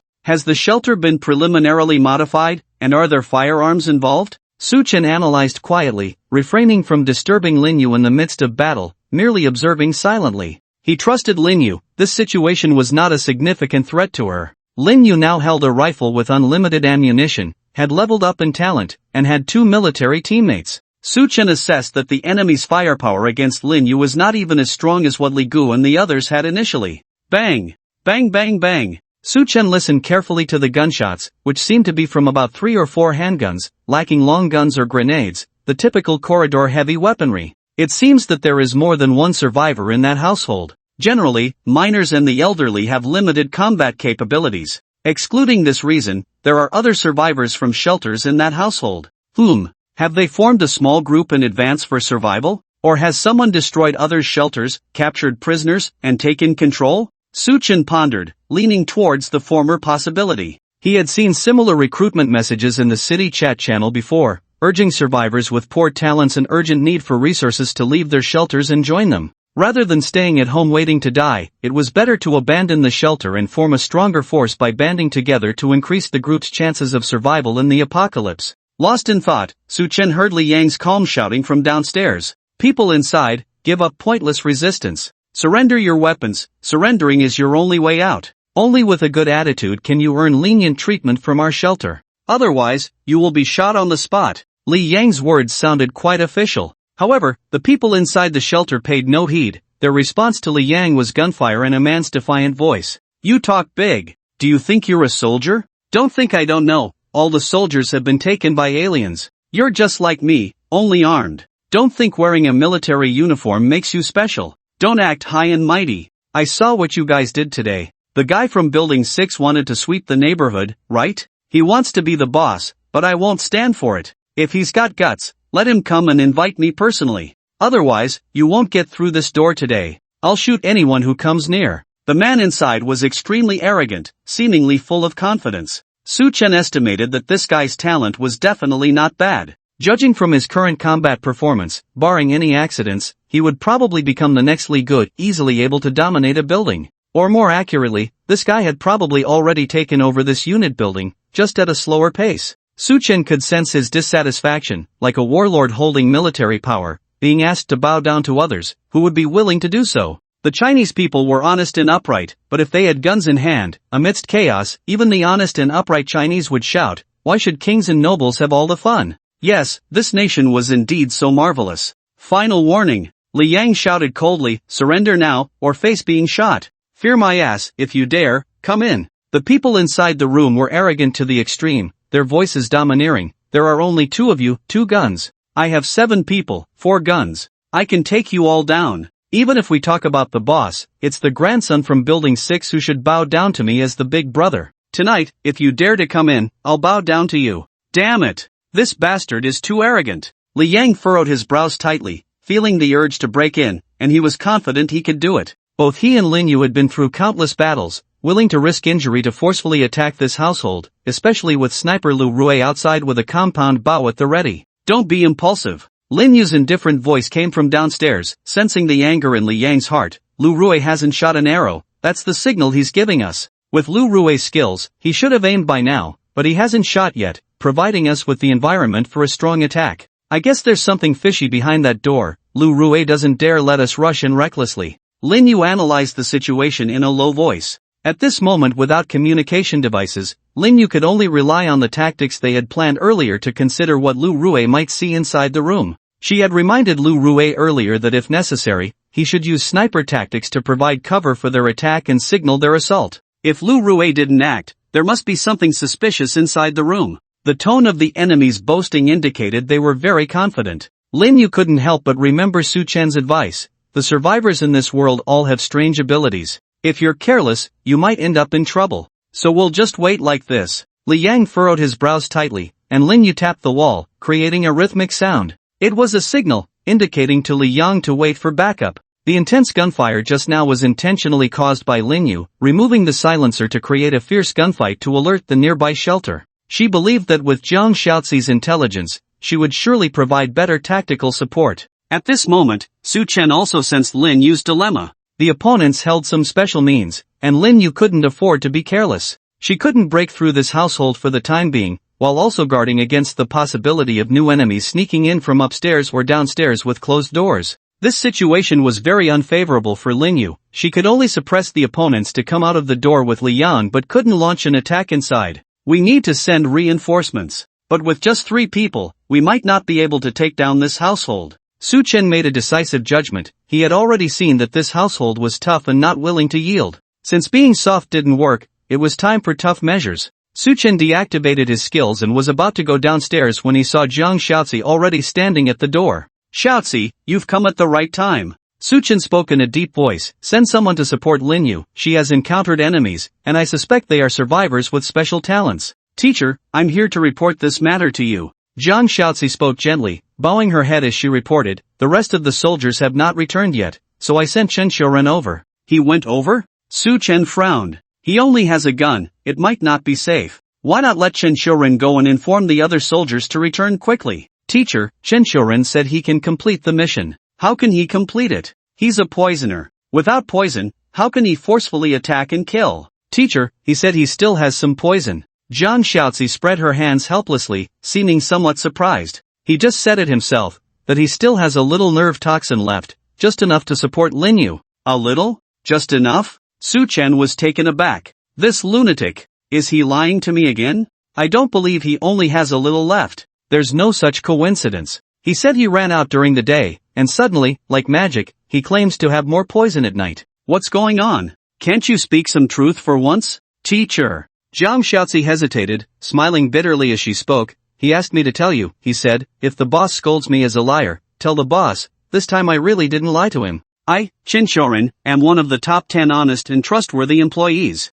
And also, this mission can be considered as overtime. Jiang Xiaozi lowered her head. These are all his exact words. One of the top 10 honest and trustworthy employees? Su Chen rolled his eyes. I can give them some face for that, but honest and trustworthy, I don't believe it. This lunatic, his way of doing things is too unconventional. Next, Su Chen sat back on the sofa and began to connect with Lin Yu's perspective. He also wanted to connect with Chen Xiuren's perspective, but this guy had not been in the shelter for more than 72 hours. Soon, Su Chen's gaze returned to the darkness of the corridor. The standoff in the corridor continued, with Lin Yu not launching a strong attack, and the people inside were too afraid to come out. They could only continue to shout, seemingly convinced that as long as they stayed in the room, they would be safe. The stalemate lasted for about 30 minutes, then Su Chen heard a series of panicked voices coming from the residence rooms in the corridor. Third brother, what's wrong with you? Oh my god. Third brother is poisoned, why is he bleeding from all 7 orifices? Big brother, why is your nose also? Plop. Smoke, where is this smoke coming from? A commotion and cries of alarm continued to ring out, followed by the sound of bodies falling. Lin Yu and Li Yang were startled, but before they could speak, they heard crisp footsteps coming from the street below, followed shortly by Qin Xiuren's lazy voice. Team Lin, don't just stand there, everyone inside is dead. As soon as the words fell, Lin Yu's tactical flashlight shone down, revealing Qin Xiuren leaning against the wall, leisurely smoking. The boss sent me to support you. The situation is resolved, so I'm going back. Qin Xiuren waved towards the corridor, stretched lazily, and turned to leave. Overtime's over, going home to sleep. Damn, seems like I have to work the night shift tonight, so annoying. This man complained as he walked away, seemingly just there to pass on a message. Lin Yu gestured to Li Yang, and the two of them broke through the door in a tactical formation, entering the room. Under the beam of the tactical flashlight, they saw a scene of bodies strewn on the ground, men and women, all lying in pools of blood, their faces purple, bleeding from all 7 orifices, clearly dead from poisoning. In the air, a faint white smoke still lingered. Lin Yu furrowed her brows slightly, covering her mouth and nose before quickly inspecting the battlefield. Upon examination, she found a specially made arrow on the ground, shot by Lu Rue, with a broken vial near the arrowhead. He had Lu Rue inject the poison and then took care of the people in the room. Lin Yu murmured, the chaotic scene that had just unfolded in the room replaying in her mind, where Qin Xiuren's poison had its power amplified limitlessly within the confined space. Captain Lin, there's a robot here. Li Yang suddenly called out, crouching on the ground and retrieving the intact body of a male robot from among the corpses. It had the body of an adult, resembling a human on the outside but covered in a metallic sheen, with pairs of electronic eyes on its head. Arms, knees, shoulders, every part of its body bore weapon components, with dark gun barrels and muzzles, looking like a Terminator-class killing machine. Is this their trump card? Lin Yu frowned, attempting to strike the robot's body, eliciting a dull metallic sound. This fellow had strong defense, not seeming like it could be penetrated by ordinary bullets. Weird, if they have such a weapon, why not let it out to eliminate us? Lin Yu couldn't understand, but Su Chen saw clearly. He found that he could directly see the item information of this robot through Lin Yu's perspective. My home D6612 model Guardian robot, shelter talent item. It can grow with the shelter's level, adjusting its 3 states, Guardian form, Support form, Research form. With each shelter upgrade, loyal and powerful, it is the best helper for the shelter. However, it cannot leave the shelter's range, with its activities limited to the interior of the shelter. A talent reward-induced robot? Su Chen muttered, to think there's such a thing, truly bizarre. No wonder these guys are so confident. If Lin Yu were to force her way in, she'd be turned into a sieve by this robot. By the way, if this robot has gun barrels, why not shoot outward at the shelter's entrance? Could it be that the range of its weapon attack is also limited by the shelter's range? Or is this thug worried that the robot's gun power would bring down the old building? At first glance, this robot was an extraordinary combat object. With this thing at home, the defense was simply off the charts. Ordinary human threats couldn't touch the shelter's owner as long as it wasn't a natural disaster like an earthquake, excluding Chen Xiuren's poison. This thing even has growth potential, truly a powerful talent. Su Chen sighed, a bit envious. He pondered, if he had such a robot in his shelter, wouldn't that be awesome? After the threat in this household was eliminated, Lin Yu followed the task procedure to execute the cleanup plan, checking the supplies left in the shelter and any possible hiding places for people. Jiang Xiaozi had emphasized to her more than once that in times of war, it was essential to ensure that the enemy had no survivors. Eradicating the roots was the top priority in the post-apocalyptic world. But just with this slight delay, Lin Yu and Li Yang had stayed in the current shelter for over 30 minutes. Su Chen saw new prompt information appear before him. Your talent Lin Yu has destroyed a level 0 shelter, and you have inherited the survival points of the current shelter, 263 points. Item Inheritance Judgment in progress. Inheritance successful. You have obtained the stored items in the current shelter, Robot Maintenance Facility and User Manual, Instructional Mark Emblem, My Home D6612 Model Guardian Robot. Ha! Su Chen was stunned, looking at the information before him, his eyes widening involuntarily. Damn! I inherited this robot. Wait, isn't it a shelter talent? Aren't talents not supposed to be inheritable? Su Chen blinked, quickly disconnecting from the viewing angle and opening the reserve information panel on the shelter interface. He saw it, the robot was right here. Retrieve! Su Chen quickly took the robot out from the shelter's storage panel. Indeed it was that robot. It had moved from that room to Su Chen's front. It still lay silently on the ground, as if not activated. The information on top of its head remained unchanged. It seems like it was treated as a shelter item, then inherited by me? Su Chen frowned. He couldn't wake up this robot, so he could only temporarily give up and then start checking the other two inherited items. The first was the Robot Maintenance Facility and User Manual, which was a stack of papers clearly documenting the origin of this robot, how to use it, and the direction of upgrade modules. Su Chen just glanced at it and was instantly delighted. What a pleasant surprise! I can actually use this robot? According to the manual, Su Chen learned about the talents of the robot's original owner. The original owner's talent was to directly create a powerful robot loyal to the shelter. The robot had 3 forms, and the original owner's talent could change the robot's 3 forms at any time. If the robot was damaged or lost, then the original owner's talent could regain the lost robot after 24 hours. However, the original owner could only have 1 talent robot at a time. However, the manual also emphasized one point. The robot created by talent belongs to the shelter's items. It does not belong to the talent itself. It is an item created by talent, and also falls within the category of shelter items, meaning it can be inherited by others. If it were just that, others could only get an empty shell robot that couldn't be activated. But this robot, it had a control system to recognize the owner, with an instruction mark emblem.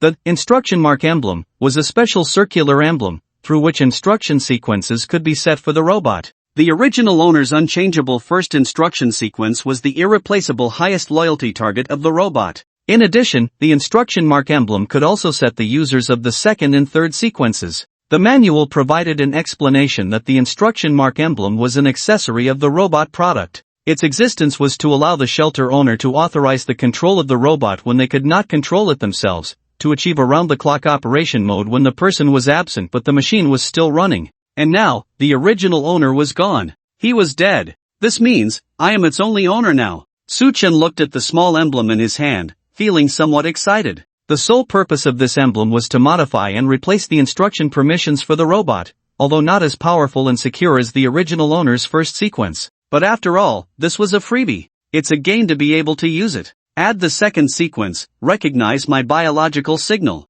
Su Chen looked at the manual, tentatively starting to operate, bringing the emblem close to the robot's chest. Beep beep beep. The electronic eye on the robot's head revived, emitting a red light and a crisp sound. A light wave also lit up on its chest, circulating throughout the body's control system. New instruction sequence detected. Confirming information is correct. Inquire the first sequence, whether to add a new instruction sequence. Inquiry failed, no response from the first sequence, suspected deceased, proceeding with instruction iteration. Following operational rules, start detecting the new sequence, no response from the second sequence. No response from the third sequence. No sequence response, following operational rules, recognizing the instruction emblem as the highest command indicator, agreeing to add the new sequence. Identifying the biological information of the new sequence, identification successful. Addition successful. The robot quickly stood up at the sound of a beep, standing straight in front of Su Chen. "Hello, my master, I am here to serve you D6612 model." The robot's voice was clear, announcing its successful loyalty to Su Chen. Su Chen looked at the robot in amazement, noticing a detailed data panel on top of its head. It resembled a human talent information structure but with differences, displaying the robot's detailed functions and capabilities. "I love my home, D6612 model Guardian Robot category, Guardian Robot. Current command sequence, second sequence. Operating system, autonomous defense and counterattack logic system, unable to recognize enemies outside the shelter, unable to attack, maximum strength, 10 tons, can carry heavy objects or stop intruders forcefully in emergencies, maximum speed, 525 meters per second, able to move rapidly to designated locations in a short time, reaction time, 3 milliseconds. From threat detection to defense mechanism activation, resistance to attacks, can withstand small explosions and direct attacks from light weapons. Combat endurance, can operate continuously within the shelter range, unlimited energy, weapon modules, built-in weapons, arms equipped with extendable high-frequency vibrating blades for close combat. External interface, supports quick interchange of modular weapon systems like energy beam emitters, stun batons, etc. Retractable machine gun, hidden in the robot's arms, can swiftly extend for rapid strikes at medium to close range. Rotating turret, located in the robot's chest, can rotate 360 degrees with automatic lock-on and tracking systems. Mini rocket launcher, integrated in the robot's legs, can launch small tracking rockets for high-speed target pursuit or aerial support. Perception and intelligence systems, environmental awareness, equipped with multispectral sensors and 360-degree panoramic cameras for day and night monitoring. Threat assessment, built-in algorithms for quick analysis of potential threats and corresponding defense strategies. Autonomous learning ability, can optimize combat and defense strategies based on practical experience. Anthropomorphic data module, voice interaction, supports natural language processing in multiple languages for fluent communication with humans. Emotion recognition, can identify and understand basic human emotions to provide appropriate responses. Behavior simulation, can simulate human behavior when necessary to better integrate into human society. Maintenance and upgrades, self-diagnostic system, monitors and reports the health status of internal mechanical and electronic systems in real time. Self-upgrading function, can self-upgrade and replace full-body modules and operating systems as the shelter upgrades. Damn, this is so cool. Su Chen couldn't help but punch the air, his face filled with excitement. For a homebody like him, owning an obedient combat robot was simply the most wonderful thing. From the robot's data, it was clear that this fellow was a formidable weapon, armed to the teeth. However, the only drawback was its limited ability to counterattack only within the shelter. If enemies didn't enter the shelter's range and attacked from outside, this guy couldn't retaliate due to system logic constraints. This flaw is quite deadly, Su Chen sighed, slightly dissatisfied. But then he realized that this robot was created by the talent of a level 0 shelter. If a level 0 shelter could produce such an impressive robot, having some fatal flaws was considered a normal occurrence. If it had no flaws at all, that would be too unbelievable. I estimate that the original owner's talent is probably at an S level, most likely not at an SSS level. Otherwise, this robot might not have this one fatal limitation. But if that were the case, I would have been killed by this guy a long time ago, and I wouldn't have the development I have now. Su Chen pondered, feeling somewhat fortunate. Luckily, he wasn't too unlucky to encounter overly bizarre shelters in the first few days of the apocalypse. But it's also thanks to Chen Xiuren's poison that even if all the soldiers were sent to attack that household, they wouldn't stand a chance without it. Su Chen assessed the robot, growing more satisfied the more he looked. This thing in my shelter is simply invincible. Now, even if all the soldiers go out on missions, the safety of the home is guaranteed. Su Chen suddenly remembered the arrogant attitude of the robot's original owner, feeling deeply moved at this moment. Whoever dares to enter, dies. After reviewing the comprehensive data information of the robot, Su Chen immediately called for Jiang Xiaozi. Through the command emblem, he added Jiang Xiaozi as the third command sequence of the robot, while informing her of the robot's origin and function. Congratulations, sir, on acquiring a great treasure. Jiang Xiaozi smiled, her beautiful eyes continuously curious as she examined the robot, marveling at its formidable combat power. This thing probably can only be stationed on the 6th floor. Although we control the entire building, it's not within the scope of the shelter. For now, let's leave it as a guard at the door, and when the shelter expands, its role will be even greater. Su Chen dispatched the robot to the door and then asked Jiang Xiaozi, how do you plan to deal with the group of survivors downstairs in the residential area? With our current resources, it might be a bit difficult to support these people. Su Chen could guess Jiang Xiaozi's intentions but not entirely, still needing to hear her more detailed plan. Sir, currently, we estimate that there are over 300 survivors from the entire residential area we've gathered, including our original residents, totaling around 400 people. Jiang Xiaozi, well prepared, gently explained her plan to Su Chen. Based on the current shelter's resource reserves, we can only provide 1 week's worth of survival supplies for everyone. But since I've brought these people in, I won't just feed them without purpose. According to the current development strategy of the shelter, whether expanding outward through the trading market or handling the information about major supermarkets that Lin Yu has explored in recent days, we need a sufficient population to maintain access to these resources. I plan to let these people rest and adjust for a day, then assign tasks based on gender and age. Among them, a group of 20 to 30 men will be allocated to Chenshuren, along with 3 soldiers, equipped with basic weapons, to maintain order in the trading market. As long as we maintain it well, the offline trading points will continuously provide new profits. When Jiang Xiaozi mentioned this, Su Chen suddenly asked, how much do you plan to charge for the stalls? Or protection fees? Jiang Xiaozi's attitude was clear. She didn't secure the trading market just to provide survivors with a safe offline trading environment for nothing. She also aimed to profit from it to cover the shelter's expenses. Not much, just 10%. Jiang Xiaozi smiled. It's much cheaper than the half the thugs take, and I offered different stall options, so it shouldn't cause much dissent. As long as we maintain the successful operation of a trading market, with a population of over 100 people, at least enough supplies to support 20 people can be provided daily. This is just the initial plan. If we continue to expand the scale of the trading market or occupy more trading market points, our profits will only be more substantial. At the same time, Shinshoren leading the trading market security team can also provide military deterrence, bringing more positive influence to our shelter. In addition to the trading market, I also plan to organize a transport team of around 120 to 150 people specifically responsible for transporting surrounding supplies along with the other warriors. Currently, Leia has not yet researched the technological methods to restart old cars, so we still need to rely on manpower for material transportation and scheduling. Jiang Xiaozi paused and whispered, at this stage, manpower is still the foundation of a force.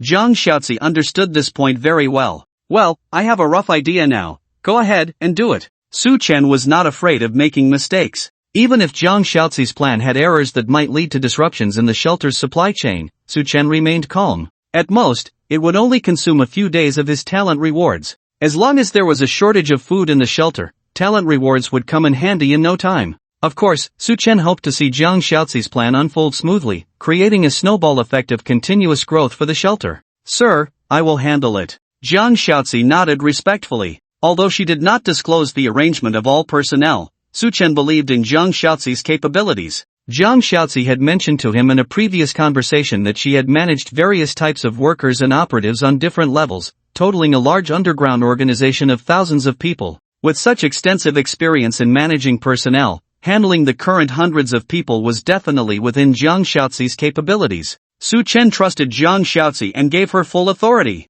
After all, Su Chen felt that even if he were to personally take charge, Jiang Xiaozi might still outperform him. After Jiang Xiaozi left, Su Chen glanced out the window at the registration queue downstairs for a while. The registration work was almost complete, as Jiang Xiaozi had not assigned all personnel to this building. She selected some men and women with special professional skills to enter the building where Su Chen was located, while the rest were scattered and placed in the nearby 2 buildings. After ensuring that all 3 buildings were fully occupied, Jiang Xiaozi deliberately left 2 soldiers, Lu Rui and Li Yang, to manage the security of each building and instructed them not to venture outside for exploration in the future. They were responsible for maintaining security within the building and supervising any potential security risks. In the initial deployment work, some survivors began to show impatience. Aren't we here just to collect some food and supplies and then go back?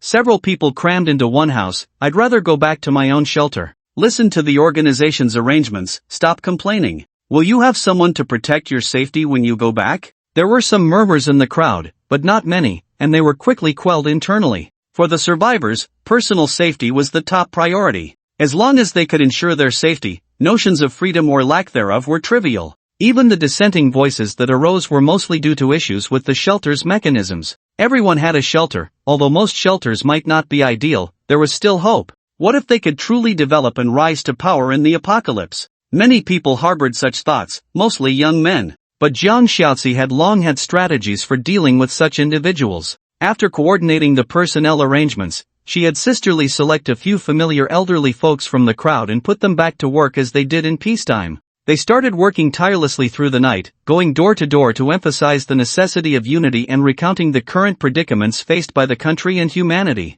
With the grand cause at stake, Jiang Xiaozi firmly held the reins. While Sister Li was calming the residents, Jiang Xiaozi instructed Lin Yu and the other idle soldiers to return to the community immediately. Each person went to a different room, taking turns destroying the remaining shelters in the area. Cut off the retreat. Without their own shelters, how could they not stay here and work with peace of mind? Chen Xiuren also wanted to do something similar. He thought the task was easy, just staying in a room for 30 minutes. During this time, he could do whatever he wanted, no one would bother him. However, Jiang Xiaozi rejected Chen Xiuren's request and assigned him 2 soldiers to continue going to the trading market tonight, establishing rules and ensuring the market's safety. Fine, the tasks assigned to me are always the most dangerous. Chen Xiuren rolled his eyes and complained, I'm a doctor, how can you make a doctor carry a gun to the front line? Despite his complaints, he left the shelter with the 2 soldiers and disappeared into the night. The entire shelter had entered a period of rapid population growth. Even the girls from the first group of residents were not idle,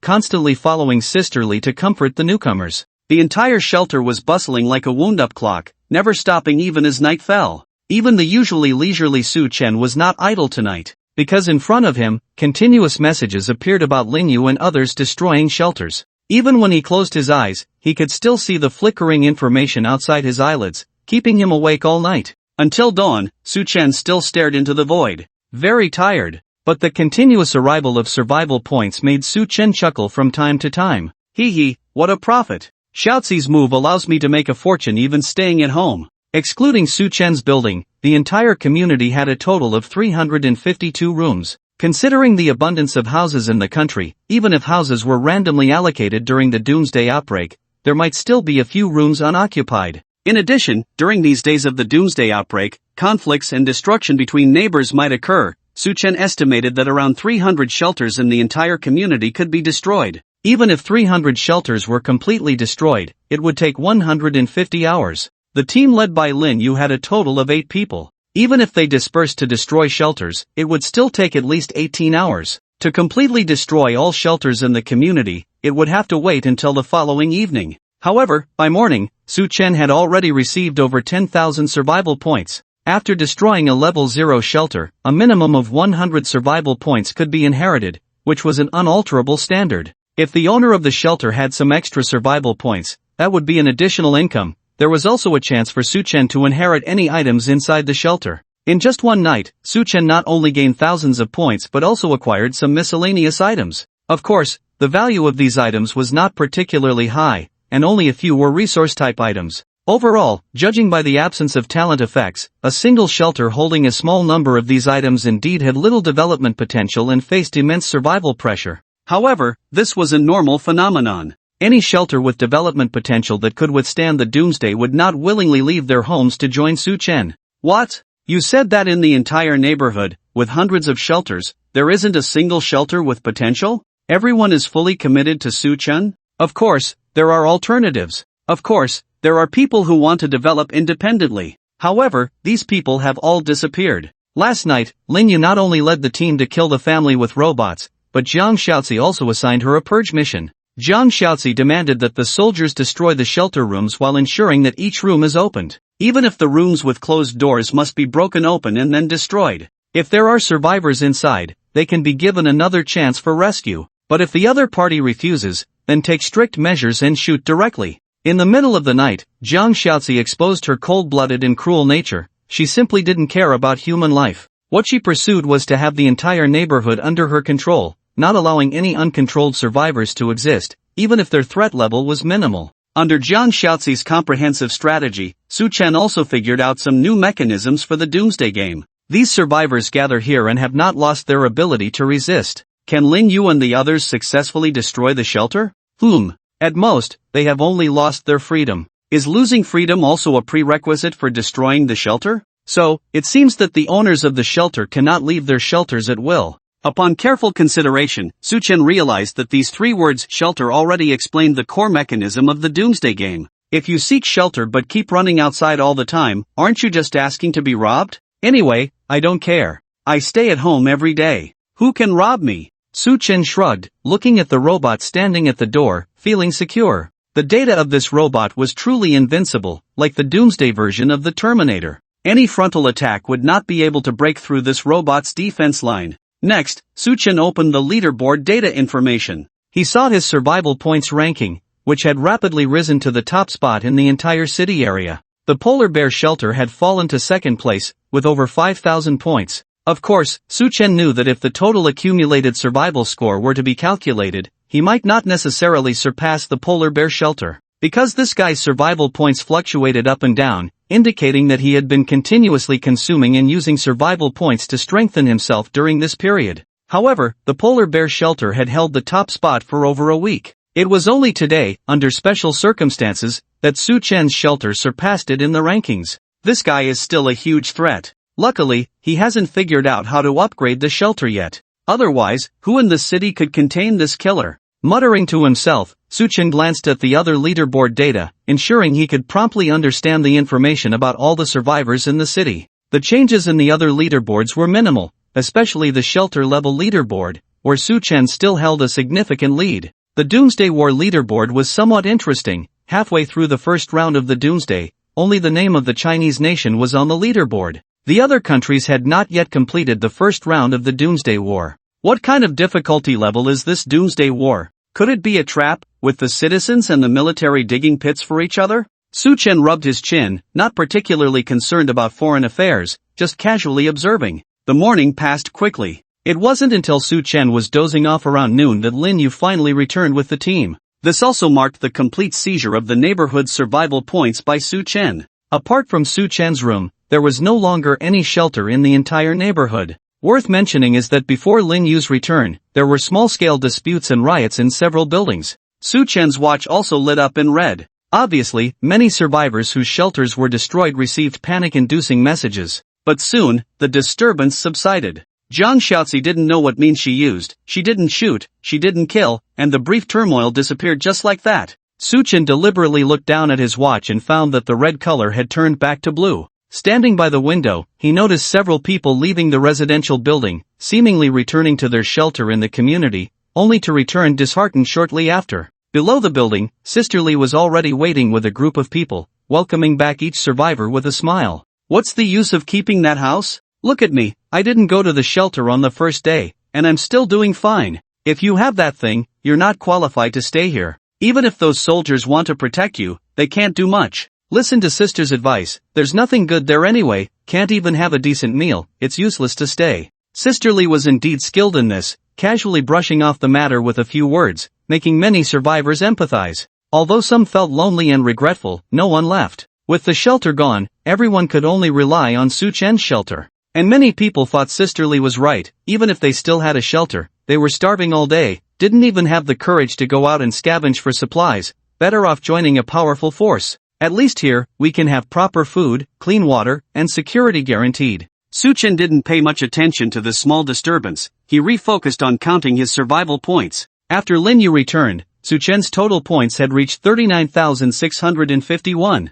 This was close to 40,000 survival points, astonishing the survivors in the city chat channel, and the news spread rapidly. Damn! Big news! Someone snatched the top spot from Little White Bear. Survival points are about to hit 40,000. Oh my god, do we have such a big shot around here? Who is this? At Little White Bear Shelter, Big Brother, are you there? Can we interview you about how you feel now? Any thoughts on reclaiming the top spot? Dude, you've got guts. Anyone who can get this many points now is a real tough guy. You dare to talk to tough guys like that? Scared of what? They don't know who I am, where I am, I don't give a damn. Close to 40,000 points, this guy must have wiped out a whole village in the city, too exaggerated. He must be a ruthless killer. By the way, who is this number one guy? His shelter hasn't even been named yet, still unnamed. This is a real tough guy, very clever. Not naming it, no one knows who he is, even more secretive. Su Chen also noticed the discussions on the chat channel. It seemed that everyone was intrigued by his sudden rise.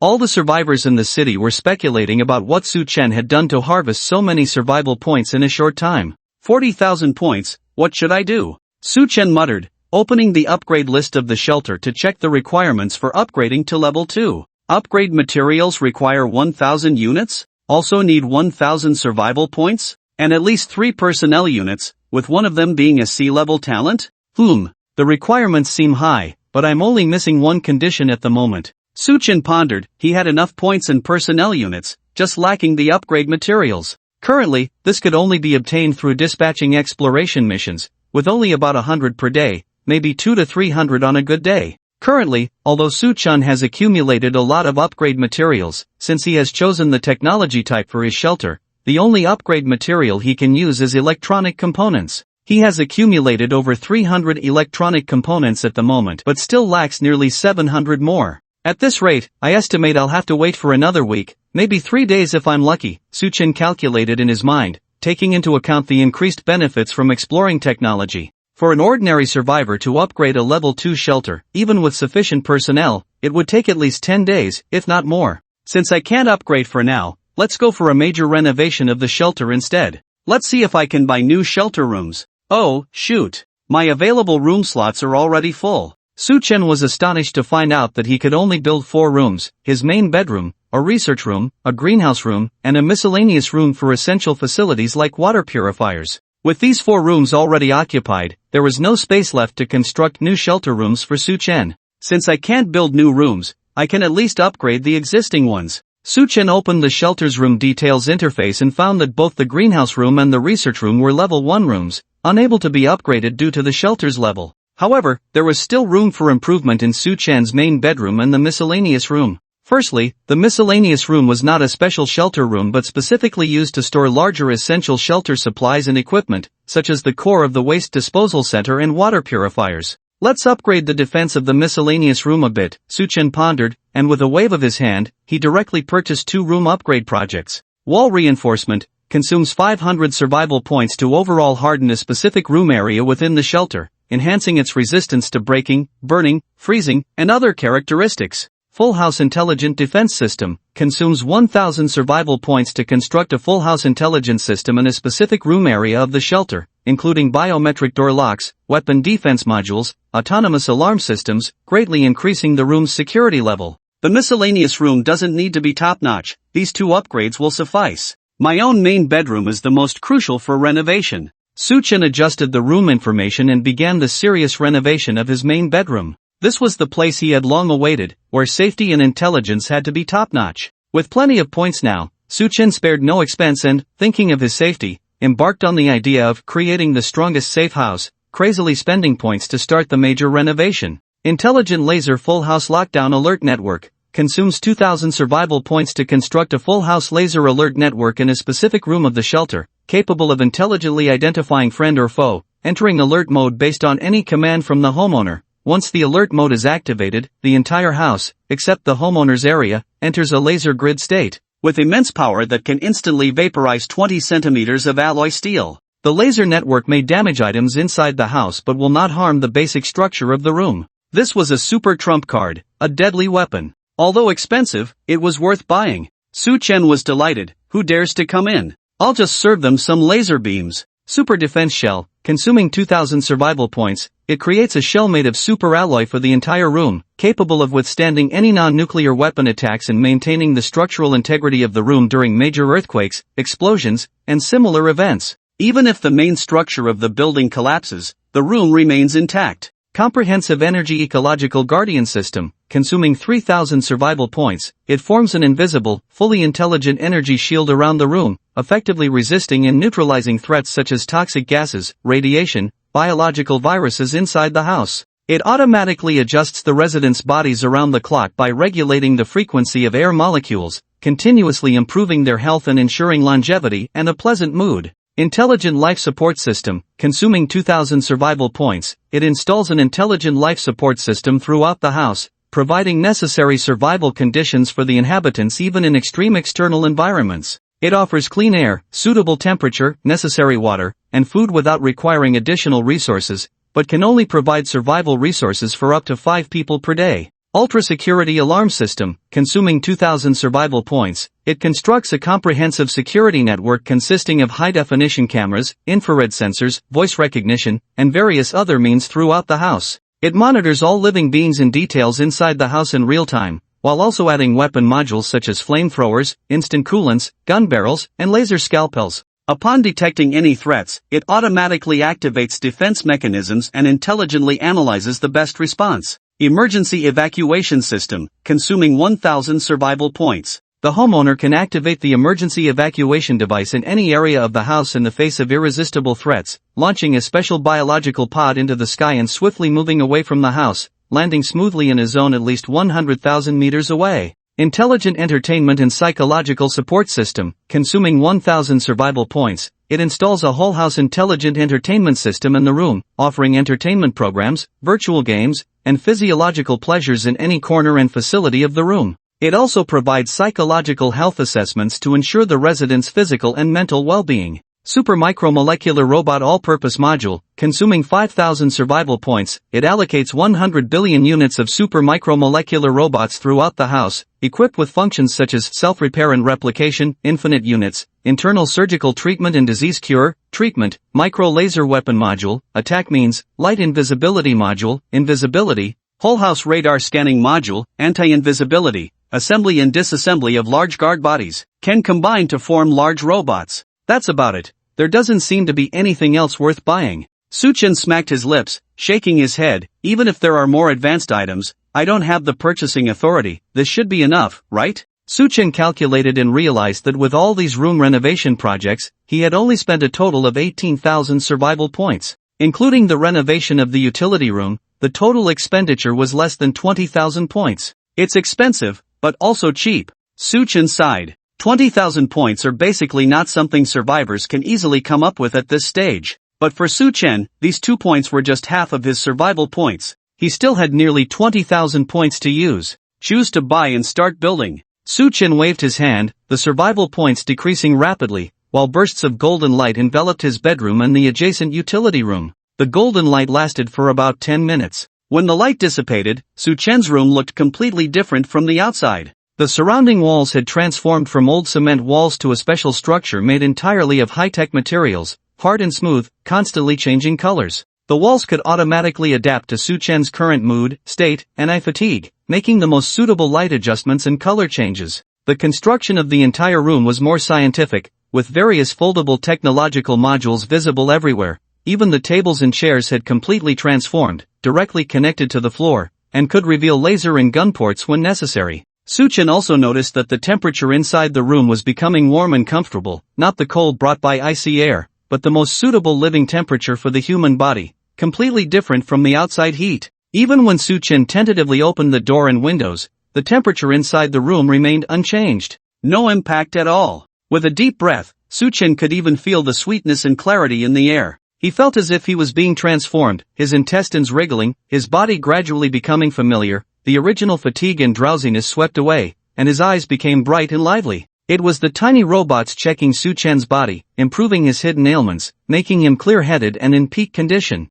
Comfortable, so amazing. Suchen exclaimed as he lay on the bed, amazed to find that even the bed had been transformed. The once hard single bed was now comfortably firm, and Suchen even saw silicone arms resembling human forms extending from the edge of the bed to massage his legs. Moreover, a silicone-made female head rose from the center of the bed, looking exactly like a real person, with her moist lips opening towards Suchen's thighs. Whoa, whoa, whoa. Hold on, not this yet. Suchen exclaimed in shock. He hadn't even activated the entertainment module yet. This was too intelligent. Suchen quickly got out of bed and went to check the bathroom. The room was not large, and the bathroom was originally quite narrow, but after the intelligent adaptation and transformation, the bathroom seemed to have expanded. The entire bathroom was much cleaner and hygienic. Suchen even noticed that if he accidentally urinated on the floor, it seemed to be magically absorbed, maintaining the cleanliness of the room. Of course, there were drawbacks. Just as Suchen finished shaking off the last drops, he noticed a silent crack appearing on the wall next to the toilet. A pink hole filled with soft silicone products. The hole looked really tight, giving a thrilling sensation. Damn it! Suchen pulled up his pants angrily, somewhat puzzled. Do I really look like I need this? This isn't very intelligent. Before he could finish, intelligent information appeared on the bathroom mirror. According to the physical examination and psychological health assessment by the nanorobots, the resident has not engaged in X behavior for over 2 months and has not engaged in self-release behavior for 3 weeks. To ensure your physical and mental health, please make sure to do so at least once a week. Su-chen was stunned. Well, they could even tell that. Honestly, Su-chen admitted that the intelligence system's detection was right, holding it in for too long wasn't good. But the problem was, in the current apocalyptic situation, Su-chen didn't have the mindset for it at the moment. When a man feels threatened, he's not really interested in these things unless he's already under extreme pressure and needs to release stress. Su-chen felt a sense of crisis, but he wasn't at that breaking point yet.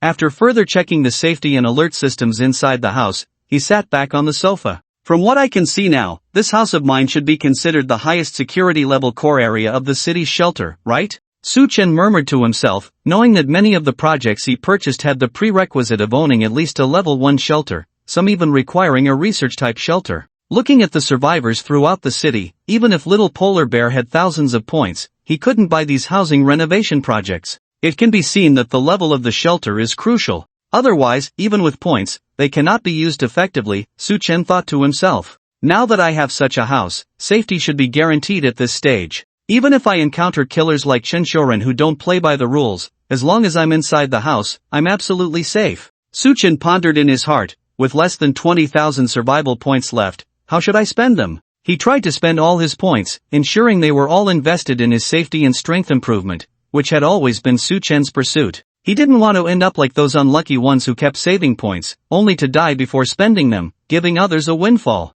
Just as Su-chen was contemplating, the timer on his watch suddenly went off. It was time for the noon rewards. Before Su-chen's eyes, new talent information quickly appeared. Su-chen glanced at it and was instantly overjoyed. Wow! Another grand prize talent. Congratulations! You have triggered an advanced talent reward. Congratulations! You have obtained a talent reward, A-level Technological Arms Special Operations Detachment, 500 personnel scale. A-level Technological Arms Special Operations Detachment, a special operations detachment consisting of 500 personnel, with command, combat, and support units. Personnel configuration: Command Personnel, Battalion Commander, Deputy Battalion Commander, Chief of Staff, Staff, Combat Personnel, Combat Squad Leader, Deputy Squad Leader, Combatants, Assault Team, Firepower Team, Support Personnel, Communication Unit, Medic, Logistics Personnel. Covered military types: Infantry, Sniper, Explosives Expert, Communication Soldier, Medic, Engineer, Logistics Personnel, Cook.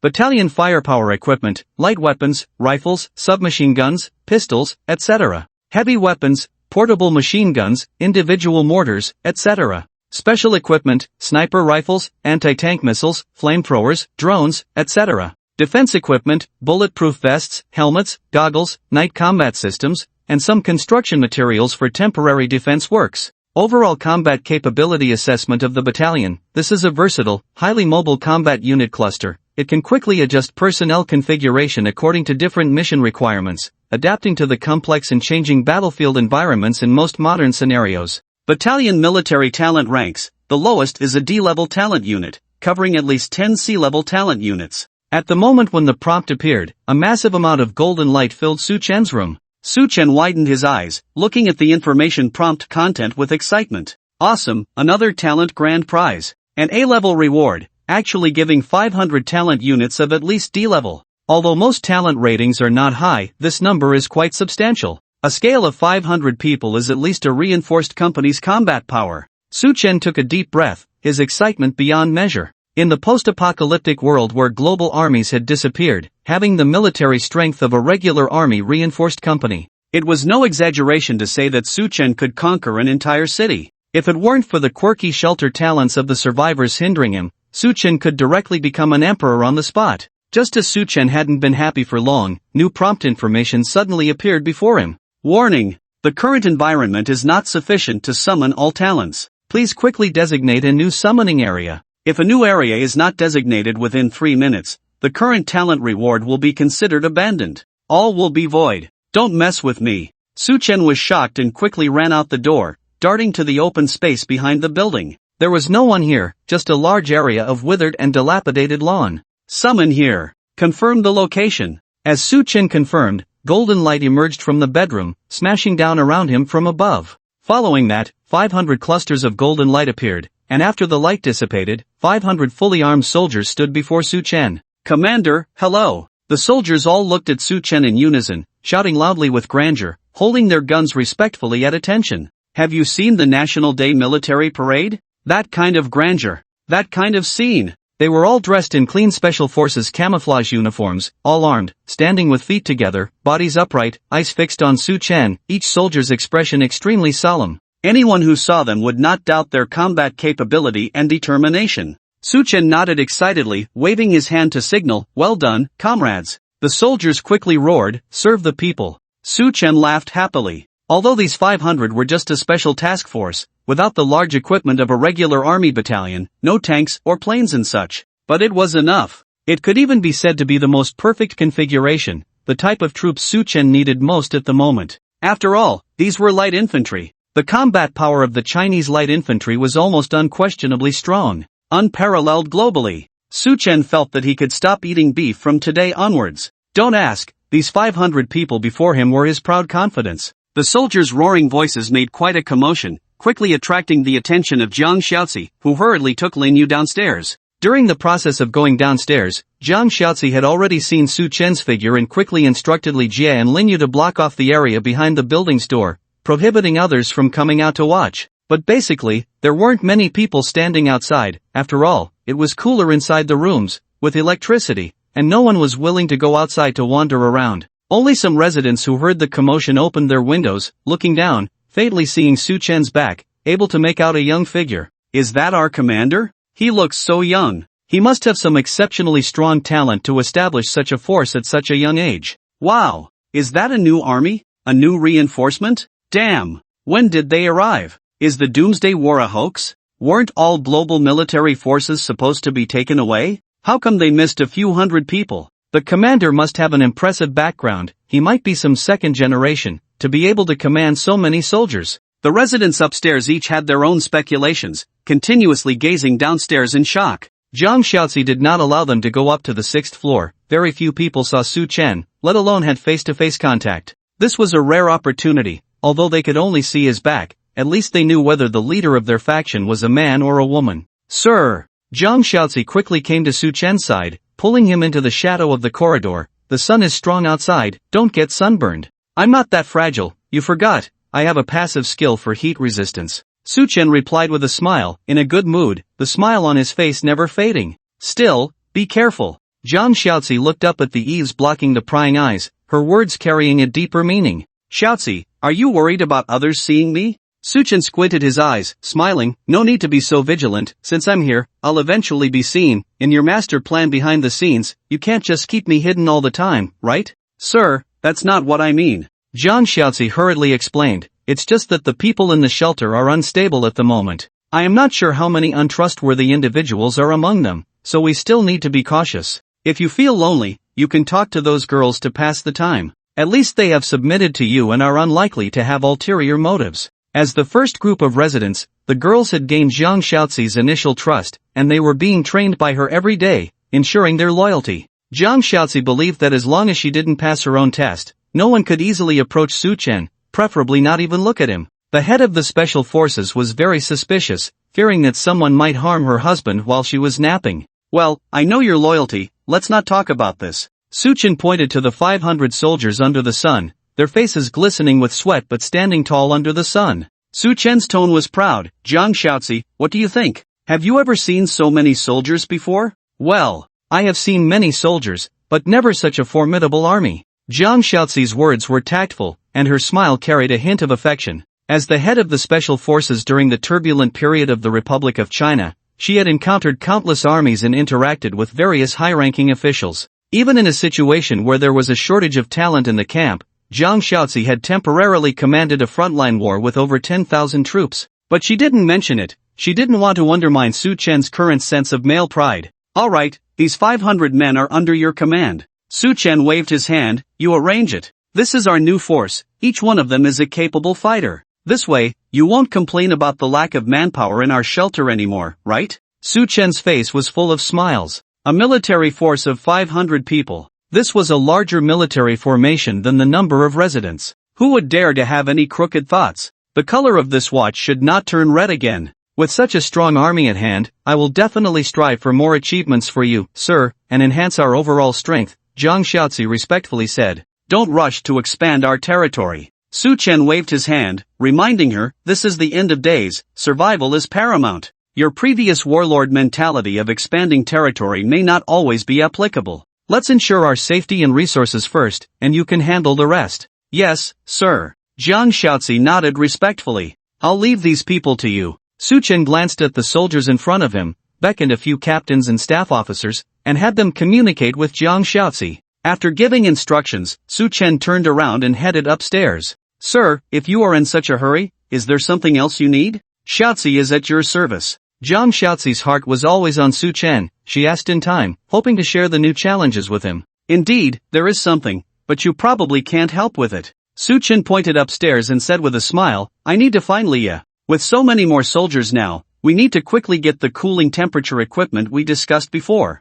Leah had reported to Su Chen that she had been researching portable cooling devices suitable for personnel to explore resources outside, effectively reducing the physical energy loss of soldiers during tasks in high temperatures, ensuring the body temperature of soldiers during task execution, reducing the difficulty of their missions. This was currently the only research challenge that the shelter had independently overcome, and it was one of the issues raised by Zhang Xiaozi. With the addition of these 500 soldiers, Su Chen naturally didn't want to wait for Leah to develop the equipment slowly. He planned to go up and inquire carefully. If there were no leads, he would just spend points to buy it directly. There are still close to 20,000 points left. Even if all of them are spent on this army of 500 people, it's a surefire deal. Improving the army's strength is equivalent to enhancing Su Chen's own strength. Well, I indeed can't help with that. Zhang Xiaozi smiled gently and watched Su Chen go upstairs. Su Chen had just reached the 6th floor when, before he could reach the door of the research room, a message suddenly popped up in front of him, startling him.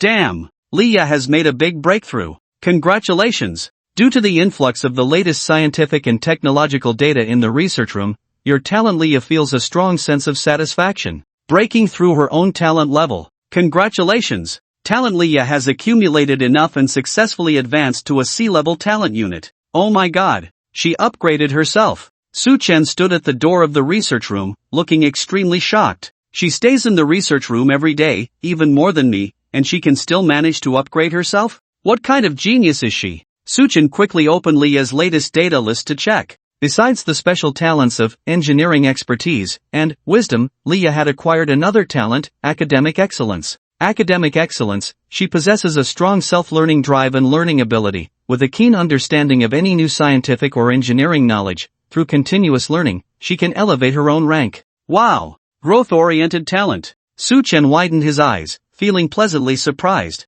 If Leah continues to study without interruption, wouldn't she keep advancing, becoming a higher-level talent unit continuously? Could this be because of the technological projects I purchased? Su Chen pondered. Every time he bought new technological projects with survival points, corresponding theoretical knowledge and data in the form of books would automatically fill the research room. Leah spends all day in the research room, absorbing more and more new knowledge. Judging from the information prompts, she is very satisfied with Su Chen's purchase of technological projects. The more she learns, the more excited and motivated she becomes. This isn't just an innate talent, this is an innate academic achiever. She's a pioneer at the forefront of humanity. Su Chen exclaimed, then pushed the door to enter the research room. Su Chen rarely visited the research room because he wasn't very interested in such things, just like those who struggle academically, finding such matters headache-inducing. But Leah was different. She seemed naturally fascinated by all scientific challenges. As soon as Su Chen entered the research room, he saw Leah bending over a workbench,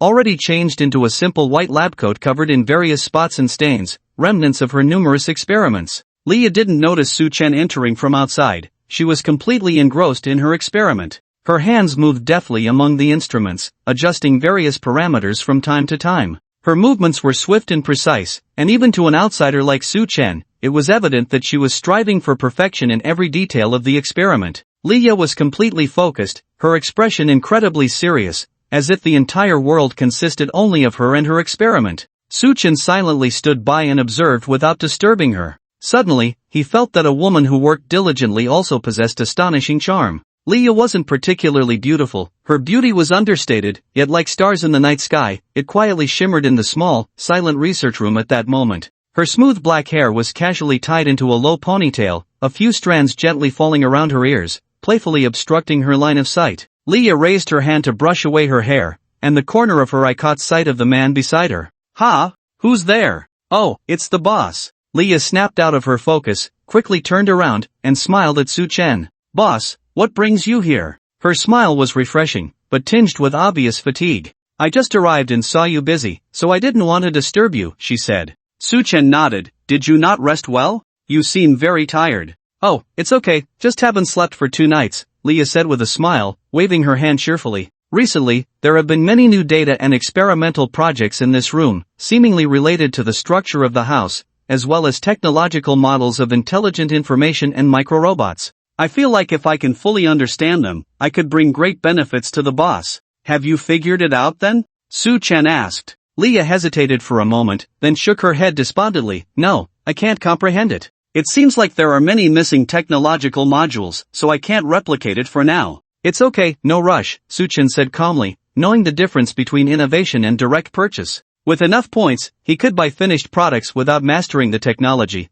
but for Leah to grasp the core technology of the products, it was not an easy task. "We can research technology anytime, take it slow." Su Chen opened the shopping interface and bought some special potions. Universal Recovery Potion, a box of 12 vials, costing 500 survival points. When consumed, it automatically repairs the body's weaknesses and fatigue, ensuring the body remains in peak health. This potion cannot replace the function of food and cannot fill the stomach. This thing was like a stimulant unique to the shelter, without side effects, and had healing effects. "Take it." Su Chen bought 10 boxes in one go, spending 5,000 points without batting an eye. He placed the suitable potions in front of Leah. "Drink some when you're tired, your health is important, don't overwork yourself." With the new trait, Study Genius, Leah's status had greatly improved in Su Chen's eyes. Given enough time, Leah could become an A-level or even S-level talent through continuous learning. "Boss." Leah took the potion box, a hint of gratitude flashing in her beautiful eyes. She lowered her head, then playfully said, "Boss, you're so good to me, are you trying to pursue me?"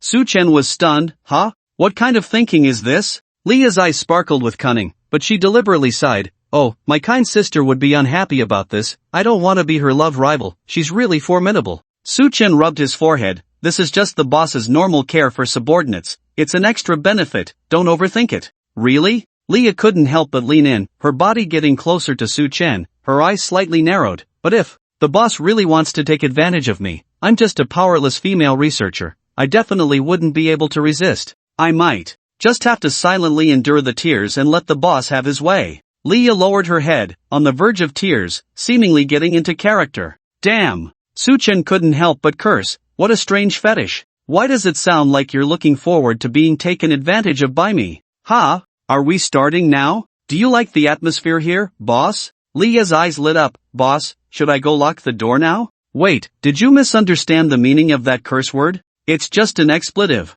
It doesn't imply action." Su Chen quickly stopped Leah. "Don't be silly, let's talk business. How's the research on the cooling facility that you discussed with kindness earlier?" "I have some clues and made a few prototypes," Leah said, taking out a few small vests from a drawer. "It's not difficult, but I can't mass produce them, I have to manually make them one by one. We lack raw materials in factories. Many technological projects could actually be developed, but the quantity is limited." "Ah, this is indeed a difficult problem." Su Chen was taken aback, furrowing his brows. While a few refrigeration units might have been sufficient for the original number of people, with an additional 500 soldiers, these units were completely insufficient. Leah's question made Su Chen realize the challenges of supporting this army of 500 people went beyond just the shortage of refrigeration units. Maintaining an army was much harder than taking care of civilians. For instance, the weaponry scale within the 500-strong army was significant, but the ammunition was limited. If the ammunition for these weapons ran out, the combat effectiveness of the army would be greatly reduced. Although the individual combat capabilities of the soldiers were formidable, Su Chen didn't want to resort to using bayonets. Maintaining an army of this size and having everyone fight with bayonets? What kind of impoverished warlord would he be then? "It seems we have quite a few challenges at hand." Su Chen sighed deeply, and Leah quietly approached him, her delicate body pressing against Su Chen's. "Boss, can I help with anything? I'm quite clever, you know." Lack of ammunition, lack of assembly lines, lack of factories. You're right, we can't rely solely on you to handle all of this. Suchen felt a headache coming on, but Leah, with a sly smile, pursed her lips and said, "Boss, I heard that. We have recently gained a lot of laborers in our shelter?" Laborers? Ah, you mean the new residents? Indeed, there are a few hundred more. Then why not let them bring back the city's factories, airports, and various facilities? Leah tilted her head, looking at Su Chen with a mischievous smile. We lack equipment, not skills and workers. Although this group of people may not be skilled workers, I have already researched the production techniques. As long as I patiently teach them, it will be fine. Leah's palm silently covered Su Chen's large hand as she spoke softly. Boss, you have people, you have skills, why worry about lacking equipment? Just seize whatever is available. Do you know how to produce ammunition? Su Chen raised his head, looking at Leah in surprise. Leah shrugged. I may not know about missiles, but I can handle basic weapon ammunition. If necessary. Give me another week, and I'll try to develop the production technology for rocket launchers. Damn! You can even make that. Are you naturally gifted at this? Boss, I'm not a genius, it's just that there are existing scientific data here, a complete set of theories and experimental methods. I just need to try to replicate them. Leah didn't take credit. She meant that once Su Chen obtained these equipment and technological projects, the corresponding technical data would automatically appear in the research room. However, Su Chen also knew that although Leah made it sound easy, she was the only one in the entire shelter who could understand this technical data. While it sounded simple when she said it, without a vast accumulation of scientific and technological knowledge, even if the design drawings of an east wind missile were placed in front of someone, they wouldn't understand it. A treasure trove, but unusable. Right, you're correct. Su Chen nodded, squinting his eyes, feeling a sudden sense of clarity in his thoughts. Leah was right, he commanded an army of 500 people, currently in the most elite combat state with ample ammunition. Under these circumstances, what was there that he couldn't obtain in this city? As long as it was available in this city, he could get it. I've been limited by my thinking to peacetime. I should learn from you all. Su Chen's attitude was sincere, not having thought of something was not embarrassing, as long as there was a willingness to learn and improve. Boss, do you want me to give you some extra tutoring? Leah draped her arm over Su Chen's shoulder, exuding a slightly roguelike aura, and teasingly looked up at Su Chen. Nighttime tutoring, just you and me, absolutely private, can help the boss grow quickly. Well, I don't mind. Why don't you report to Xiaozi? Ask her to make room for you at night. Oh no, my experiment project. I almost forgot. You're so bad, boss. I won't play with you anymore. Leah exclaimed, turning around and pouncing back to the experimental platform, unabashedly exposing her beautiful back to Su Chen, her movements carrying a hint of subtle seduction as if veiled in a hint of uniform temptation. This guy is a bit crazy too. Su Chen shook his head, leaving the research room to quickly implement the new plan he had just thought of. Sweep the whole city. Whatever is lacking, go grab it. After leaving the research room, Su Chen was about to find Jiang Xiaozi when he found her standing right at his door. Hey, Xiaozi. Su Chen's eyes lit up. Before he could speak, Jiang Xiaozi smiled, opened the door, and walked in. Xiaozi, were you waiting for me? Su Chen followed closely, somewhat surprised, feeling that Jiang Xiaozi was deliberately waiting for him to come out. Yes, sir. How are the military arrangements going? Su Chen sat on the sofa, took a sip of chilled water. Also, you're here to ask about the refrigeration equipment, right? She made it, but we can't mass produce it. I know. Jiang Xiaozi nodded, standing respectfully in front of Su Chen. The military hasn't made arrangements yet, just letting them rest indoors. Why not arrange it? I think, after meeting Leah, Sir might have new plans. Jiang Xiaozi paused, hinting as she spoke, Sir values Leah greatly, and since she doesn't like to be bound by rules, she might provide some new insights for you. I believe that as long as Leah presents a challenge, Sir will definitely find a way to solve it, such as the lack of production lines and logistical production issues with weapon equipment. Jiang Xiaozi lowered her head, mentioning the same problems that the shelter currently faced as Leah did. Xiaozi, have you discussed this with Leah before? Su Chen raised an eyebrow. Your arguments are quite similar. I haven't had much interaction with Miss Li, nor have I mentioned these things. Jiang Xiaozi smiled gently. Sir, as soon as the military appeared, it already signaled our most urgent problem at the moment. The biggest difficulty in maintaining the military naturally lies in logistics. Well, Leah suggested I go out and grab things. Su Chen lay back on the sofa, speaking lightly. What do you think I should do? My suggestion is the same. Jiang Xiaozi paused, speaking softly. In a few nearby streets, there are 2 police stations. According to what you said,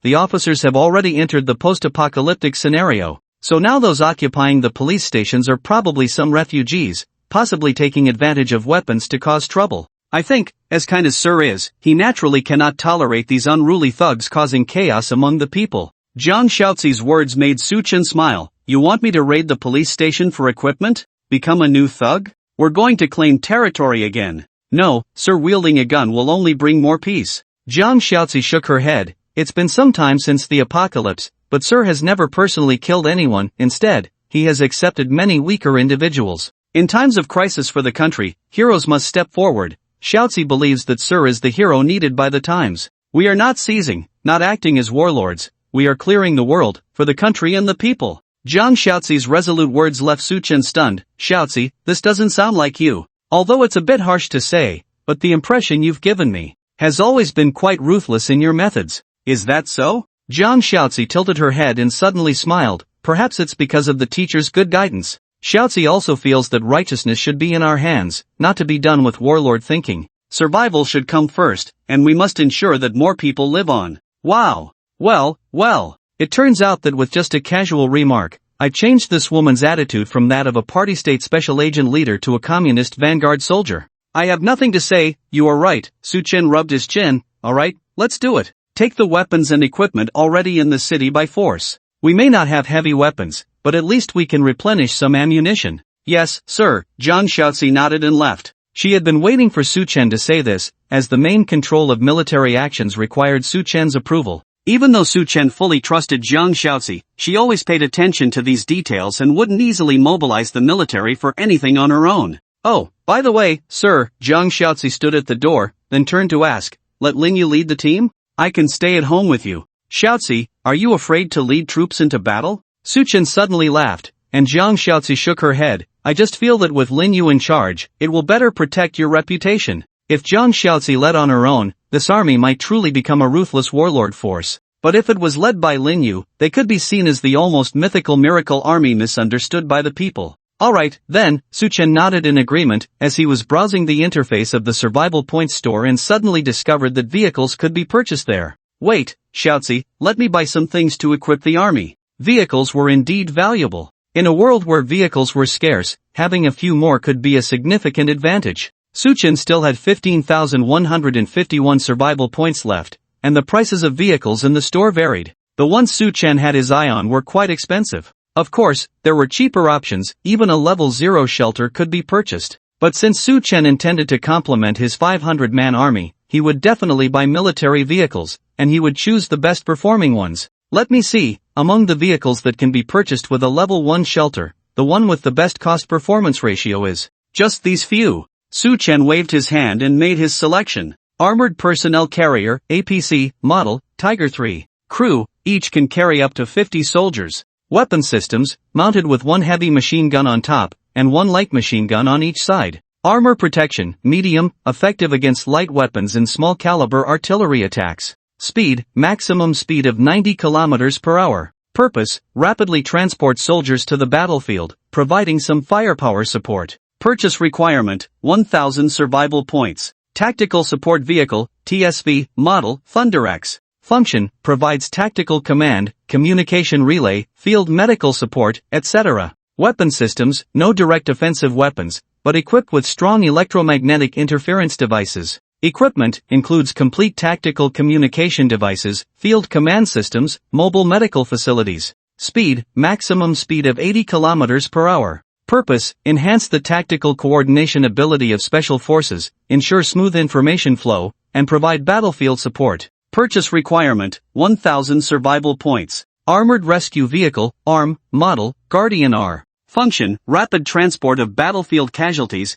battlefield repair support. Equipment, equipped with advanced life support systems, emergency operating tables, repair tools and equipment. Speed, maximum speed of 70 km per hour. Purpose, reduce casualty mortality, improve battlefield survival capabilities. Purchase requirement, 1,000 survival points. Surface-to-Air Missile Vehicle, SAM, Model, Skynet M weapons system, equipped with 8 portable surface-to-air missiles. Protection, medium, equipped with advanced electronic countermeasures system. Speed, maximum speed of 85 km per hour. Purpose, provides low-altitude defense against enemy drones, helicopters, and other aerial threats. Purchase requirement, 2,000 survival points. Supply truck, ST, model, Hercules S capacity, each truck can carry enough combat supplies for 1,000 soldiers for a day, cannot be automatically replenished, requires consumption of corresponding materials within the shelter. Speed, maximum speed of 75 km per hour. Purpose, ensures that special forces have sufficient supply support when operating far from the shelter. Purchase requirement, 1,000 survival points. Among these 5 vehicle models, except for purchasing 5 armored personnel carriers, one of each of the remaining vehicles was bought. With this expenditure, 10,000 survival points were directly depleted. With just over 5,000 survival points left, Su Chen did not hesitate and bought 10 conventional large trucks in one go. Civilian large truck, CT, model, Titan T500 load capacity, maximum load of 50 tons, including cargo and personnel, cargo capacity, can carry approximately 35 tons of various supplies such as food, water, and building materials. Personnel transport capacity, with cargo safety ensured, the cabin can accommodate up to 10 additional passengers, including the driver. Cabin dimensions, length 10 meters x width 2.5 meters x height 3 meters, usable interior space, power system, equipped with a high-power diesel engine, maximum output power of 350 horsepower. Speed, maximum highway speed of 90 km per hour, slightly reduced under load. Purchase requirement, 500 survival points. The price of civilian large trucks is lower, but the cost-effectiveness is obviously not as good as armored vehicles. If it weren't for better cargo transportation, Su Chen would have continued to purchase armored personnel carriers. Great, all points spent. Only 151 points left. Su Chen clapped his hands, took Zhang Xiaozi and left the room, exiting the shelter to a larger open area, then proceeded to retrieve all the purchased vehicles from the shelter's storage space. With a flash of golden light, a line of imposing vehicles appeared in front of Su Chen. They surrounded him, almost like a dragon, their bodies reflecting dazzling metallic light under the sunlight. Lin Yu! Su Chen called out, and Lin Yu, who was organizing the troops, responded instantly, here. Like a warning device, she swiftly ran to Su Chen's side and stood there. Lin Yu, temporary deputy commander of the special forces, reporting for duty. Do you see these vehicles? They're all yours from today. Su Chen pointed to the vehicles beside him. The military vehicles are all yours, keep the civilian large trucks, and allocate another combat team of 200 people. These military vehicles can only accommodate 300 people, will leading 300 people affect combat effectiveness? Su Chen asked. Lin Yu, her eyes shining, looked at the military vehicles and without hesitation replied, absolutely not. I guarantee the completion of all tasks. These were not just ordinary transport equipment, they clearly provided a huge boost to the military's combat power. Look at these military vehicles, especially the armored transport vehicles with their dark gun barrels, providing soldiers with the greatest sense of security. Lin Yu could already imagine assigning a few machine gunners to sit in them and drive. Who would dare to approach? A burst of machine gun fire would shatter them all. Even with long-range attacks from ordinary bullets, they couldn't penetrate the armored vehicles, and with sniper ports inside, snipers could instantly retaliate from a distance. These things could significantly elevate the combat power of the special forces. Most importantly, Su Chen continued, as it stands, we are the only ones in the entire city with this equipment, which can only be purchased at a level 1 shelter. Of course, there might be some military equipment left behind by the National Army, but it probably won't be as strong as our military vehicles, and most importantly, the enemy may not even know how to use them. All of you are soldiers, so you should be better at driving these military vehicles than the enemy. Yes, yes, yes. Lin Yu nodded vigorously, too excited to find the right words. Alright, let's get going then. Su Chen gestured, Xiaozi, you take care of the 200 people left behind, allocate some to drive military trucks and have the residents come out to work. Yes. Zhang Xiaozi nodded, today will definitely be a fruitful day. She understood Su Chen's command, he intended to utilize the transport capabilities of the trucks to bring back all available resources from the surroundings. Whatever factory equipment, shopping centers, pharmacies, municipal hospitals, anything lacking in the shelter, bring it all back. If anyone tries to stop them, well, sorry, there are combat teams in my civilian trucks too, fully equipped. Super strong firepower. I declare the start of the Grand Sweep operation. With Su Chen's command, all the soldiers began boarding the vehicles and slowly drove out of the residential area. Zhang Xiaozi organized the remaining soldiers into groups and, along with Li Jia, started heading towards the nearby 3 residential buildings to get the rested residents to begin transporting supplies. Su Chen returned to his room, stood by the window, and watched as the trucks, escorted by soldiers, slowly left the area. His heart was filled with a deep sense of satisfaction. Soon, my shelter will be overflowing with supplies. Zhang Xiaozi's arrangements were well thought out. She didn't assign all 200 soldiers to the procurement mission. A special forces team of 50 soldiers protected hundreds of residents going out. Meanwhile, the remaining soldiers split into a 10-person team to go to the offline trading location to meet with Chen Xiuren, ensuring the protection of the daytime trading market and increasing stall fees. Another 40 soldiers divided into 2 teams to engage in activities such as scouting for new resources, trading locations,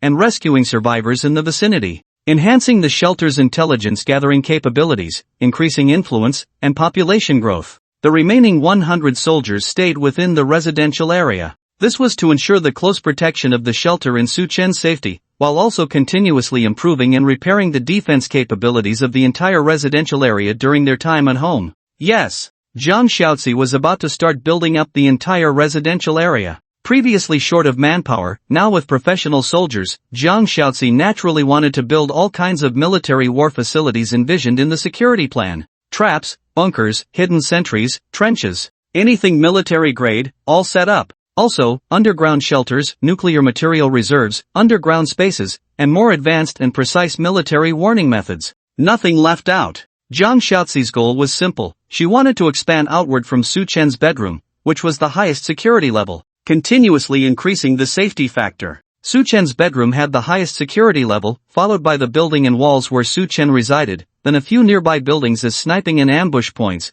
gradually radiating out to the entire residential area. Layer upon layer, even the sky above, Zhang Xiaozi had rudimentary anti-aircraft defense measures in place. She aimed to ensure an all-encompassing protection, tightly guarding Su Chen to the extreme. Not only would his own people not easily see Su Chen, but even in the face of a large enemy attack, they wouldn't dare approach Su Chen. Another boring afternoon, what should I do? Su Chen looked up at the crimson sun and couldn't help but smirk. How about giving Li Yajin a taste of the unspoken rules? Tease this girl a bit? Forget it, she might misunderstand. She seems like she might take it seriously. Then how about a round of civilized killing? Su Chen sat at the computer desk, killing time with a single player game, easily passing several evenings. But doing this, Su Chen felt uneasy. My shelter is growing stronger, I can't slack off too much. The stronger the momentum of development, the more cautious one should be. Besides, playing computer games is not as fun as using my skills directly. I can observe remotely, far superior to giving orders.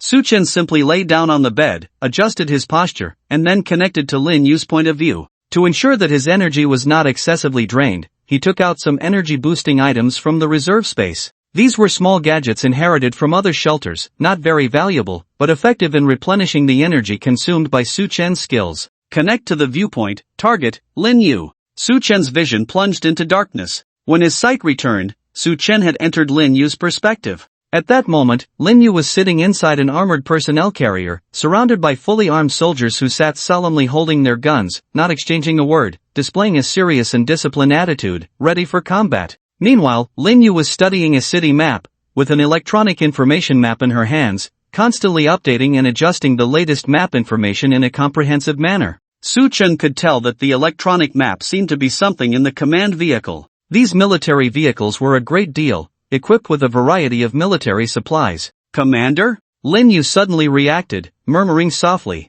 Her keen senses surpassed the other soldiers, sensing that Su Chen had connected to her viewpoint. I'm just looking, you carry on. Su Chen's voice echoed in Lin Yu's ear, and she gently smiled without speaking, continuing to focus on examining the map information. Approach the target location, all troops on alert, slow down the vehicle speed. Lin Yu picked up the radio and began issuing combat orders. Command vehicle to the rear, snipers disembark, take up suitable sniping positions, communication soldiers provide accurate combat data. Demolition experts ready, operational teams disembark one by one, conduct front and rear encirclement. Armored vehicles number 1, 2, 3 form a column and continue towards the target location. After Lin Yu finished, she glanced at the soldiers beside her, check all equipment, enter combat mode. Click clack. All the soldiers in the vehicle quickly checked their firearms and equipment, then unlocked the firearm safety devices, stood up and bent over at the vehicle door. When the vehicle stopped, the doors were opened. Lin Yu commanded, disembark.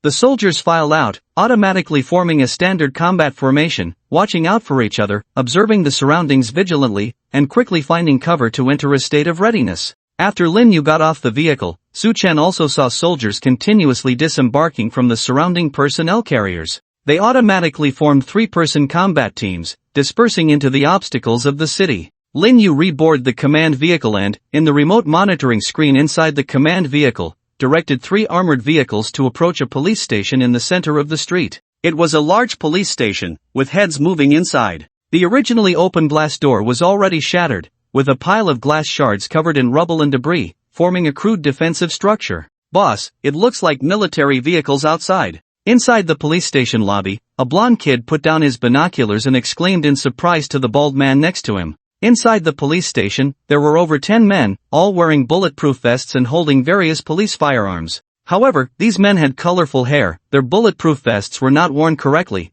and their postures were sloppy, not quite in line with the solemn atmosphere of the building. Military vehicles? The bald man frowned, thinking the commotion outside was survivors coming to trade for equipment, but it seemed the situation was not as optimistic as he had hoped. He picked up the military binoculars around his neck, climbed to the 3rd floor, and looked out. To his surprise, he saw 3 armored vehicles neatly parked outside, their dark machine gun muzzles exposed and swaying, as if vigilantly searching for any signs of enemies around. Around the armored vehicles, there were also some fully armed military figures. Most of their bodies were hidden behind cover, making it hard to count how many there were, but it was clear that soldiers were scattered all around. Damn, these are regular troops. The bald man was instantly shocked. He was not foolish. The display outside clearly indicated a legitimate military force. This was not some fake group pretending to be kings, nor was it their arch-rivals showing off with police equipment. These people, from their expressions, movements, and equipment, were undoubtedly well-trained soldiers.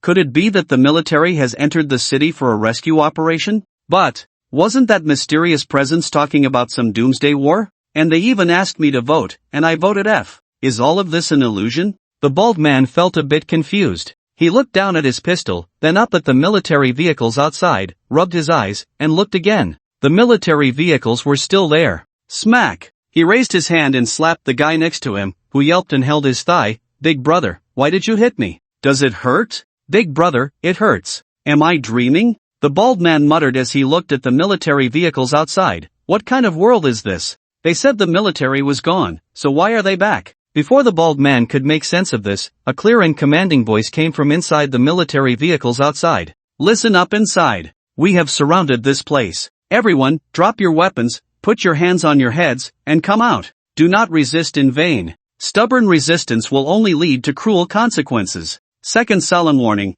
drop your weapons immediately and surrender unconditionally. We promise that those who surrender voluntarily and cooperate with the investigation will be treated fairly. If you persist in resistance, we will have to take strong measures, and you will bear all consequences. The clear voice echoed through the streets, and all the thugs in the police station heard it loud and clear. Beside the bald man, his companion, still in pain from the slap on his thigh, trembled and asked, Big brother, what do we do? Should we fight them? Fight? Fight with what? The bald man looked at his companion, almost wanting to slap him. Are you an idiot? Fight with soldiers? Do you think you're invincible? How many lives do you have to dare to throw them away like this? So, big brother, what should we do? What should we do? Surrender. The bald man was decisive, stating, drop your weapons, surrender on the spot, and hope for fair treatment. Don't have any illusions. I'd rather eat prison food than bullets. Obviously, the bald man misunderstood. He thought it was the regular army outside, unaware that it was a military force recruited by Su-Chen.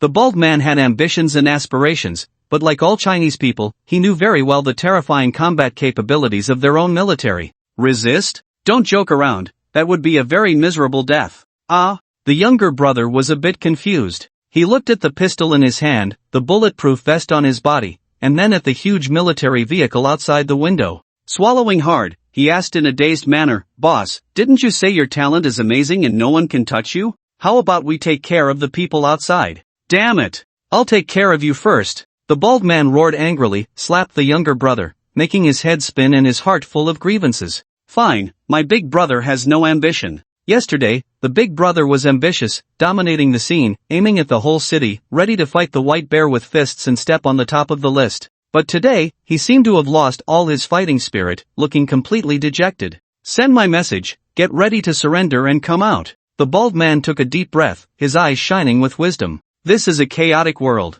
We have people and guns. Surrendering is not the right term, it's being wise to the situation. We are going to accept the decree. As the bald man's words spread, chaos erupted throughout the police station. Lin Yu, who was observing the movements of the police station from outside, noticed a large number of people running up and down the building, but she could confirm that they were not in combat mode. Through the sniper's remote observation report, although these people were equipped, they had not taken up combat positions and were all gathered in the lobby on the first floor. This kind of dense positioning meant that a few rounds of machine gun fire from the rooftops could easily take out most of them. Just as Lin Yu was preparing to take the next step, she saw a bald man leading a few young men out of the police station, their hands raised high. Comrades, don't shoot, I surrender. Bah, I'm not surrendering, I'm cooperating with the investigation. I want to make it clear, I haven't done anything wrong. Since the disaster, I've been protecting national property. The bald man shouted loudly. He was very clever and his words sounded good.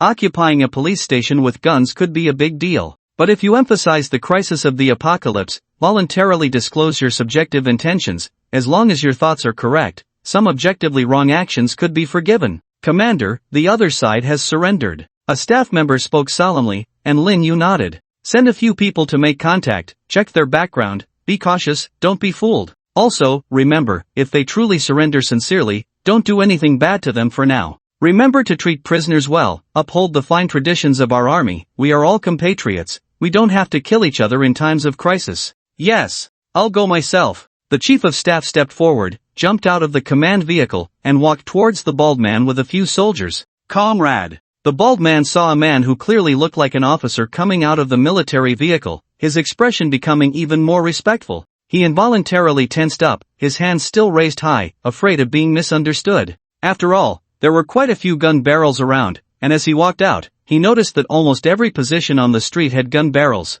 Even his body was covered with tiny red dots. No need to ask, these were definitely warnings from snipers. What's your name? The chief of staff stood in front of the bald man, his expression serious, and asked sternly, tell us your background honestly. Try to get a fair treatment. Yes, comrade, I'll tell you everything. The bald man cooperated fully, even voluntarily crouching down with his head in his hands, a gesture that seemed quite fluid and practiced. Comrade, I know the rules, honesty is the best policy. My name is Wang Dania, I came from Huizhou to work, doing construction work with a few nephews from my village. Not long ago, the world went crazy, there was this voice saying the end of the world was coming, and then the weather got unbearably hot. I don't have many hobbies usually, just reading some novels. I was thinking, when doomsday comes, even the military rescue is nowhere to be seen. Ah, you guys should know about this, that voice said the military has all been taken away. So, I thought about self-preservation and quickly brought my nephews to the nearest police station. Really, I just wanted to protect my own safety. I swear. Wang Dania raised his hand, his face serious, impassioned. But after coming here, I thought again, this isn't right. In times of crisis, the nation is in danger, and every man has a responsibility. There are still equipment left in this police station. If it falls into the hands of criminals, what about the safety of the entire city's people? What about the safety of the survivors? I thought, this won't do. I have to protect the national property, prevent these weapons and equipment from falling into the hands of criminals, and do everything I can to protect the safety of all the survivors in the city, buying enough time to wait for the arrival of rescue forces. So, I have been guarding the police station, hoping for you to arrive soon. Finally, the heavens have heard my prayers and pleased day and night, and you have finally come. The bald man became more and more excited as he spoke, almost on the verge of tears. I really feel. The dawn of China has arrived. The rain has stopped. The sky is clear. The good days of the people have returned. His nephews beside him were dumbfounded, feeling that their uncle was too good at acting. With such subtle expressions and actions, he could have been an actor, but he chose to be a foreman? What a waste of talent. The chief of staff was left speechless by this talk. This guy really knows how to talk. In just a few words, he whitewashed his actions completely. You seem like a habitual offender. The chief of staff's sharp gaze swept over Wang Danio. Have you broken the law before, serve time? The chief of staff's eyes seemed to see through one's soul. Wang Danio quickly lowered his head, admitting obediently, when I was young and foolish, I got into fights, hurt someone, couldn't afford compensation, and spent 2 years in prison. But comrade, rest assured, the government has completely reformed me. I have repented and become a new person. Comrade, I am truly devoted to my country and people. I understand the importance of being a useful member of society. The bald man's words were so righteous and sincere that no one could find fault. With his cooperation, the chief of staff had no grounds to accuse him, only nodding in agreement. For now, you do seem like a good comrade. Since you have your reasons, we will keep an eye on you for now. As long as you cooperate with the investigation, we won't misunderstand you. Now, bring everyone out and hand over the equipment. The chief of staff squinted at Wang Danio. Asking for the weapons was already a sensitive matter. If Wang Danio hesitated even a bit, the chief of staff was ready to take immediate action and have him subdued. However, to the chief of staff's surprise, upon hearing this, Wang Danio felt relieved, quickly took off all the equipment on him, and threw it on the ground. Guns, magazines, grenades, bulletproof vests. He even urged his nephews and subordinates beside him. Hurry up! Don't dawdle, comrades are waiting. Big brother, do we really have to? Shut your mouth. I'm sorry, comrades, my family discipline is lacking, I apologize. After apologizing, Wang Dania slapped them hard, and the nephews cried out as they quickly threw the guns on the ground, their faces full of reluctance. Damn, everything was gone. Just a few days ago, they were dreaming of ruling and dominating in the doomsday era, and now everything had returned to square one. Many young people had planned out their paths to becoming protagonists, but reality was a bit harsh. All you brats inside, come out for me. After Wang Dania handed over his gun, he quickly turned and shouted into the house, get the hell out. Not one of you is allowed to stay behind. If anyone dares to run, I'll be the first one to catch them. If your head isn't clear, get out.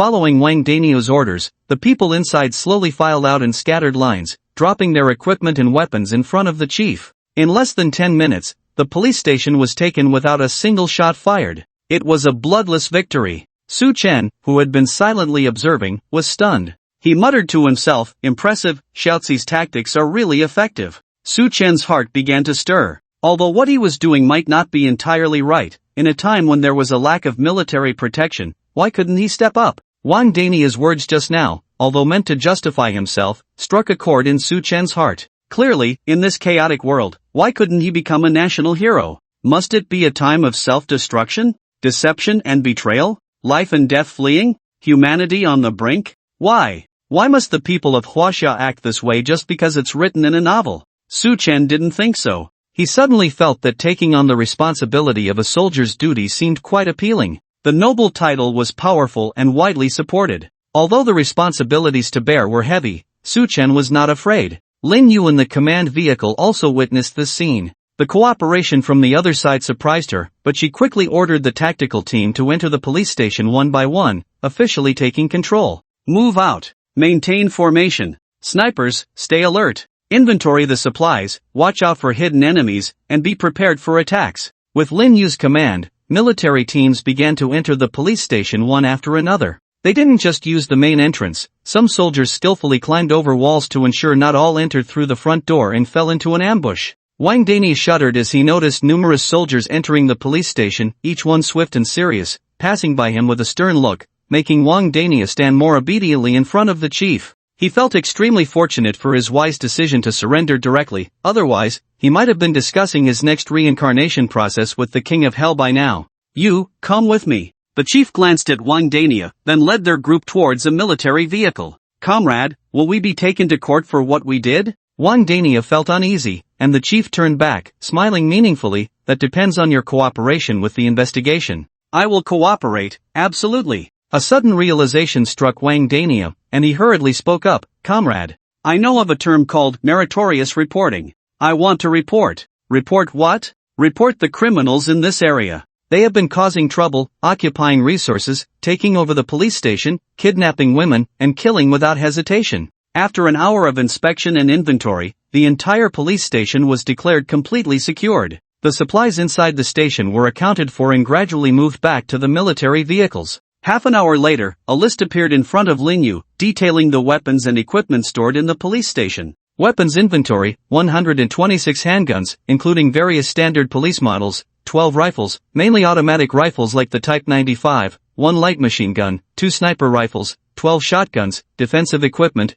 215 bulletproof vests, a complete set of riot helmets, shields, and stab-resistant suits totaling 35 sets, 300 sets of miscellaneous items such as bulletproof vests, helmets, goggles, gas masks, and more. Weapons and ammunition, 32 police explosive grenades, a total of 52 various special grenades such as flashbangs and tear gas grenades, 3,600 rounds of handgun bullets, 1,200 rounds of rifle bullets, 600 rounds of machine gun bullets, Communication equipment, handheld radios, satellite phones, signal boosters, and other miscellaneous items are all malfunctioning and unusable. Medical supplies, first aid kits, tourniquets, disinfectants, antibiotics, painkillers, and other miscellaneous items totaling 335 pieces. Food and water, compressed biscuits, canned food, bottled water, and other miscellaneous items, totaling enough to sustain 40 people for 2 weeks. Fuel and lighting equipment, gasoline, diesel for burning, enough to fill 30 cars, and the police station has 45 intact police vehicles, non-operational. Lighting equipment includes generators, batteries, power equipment,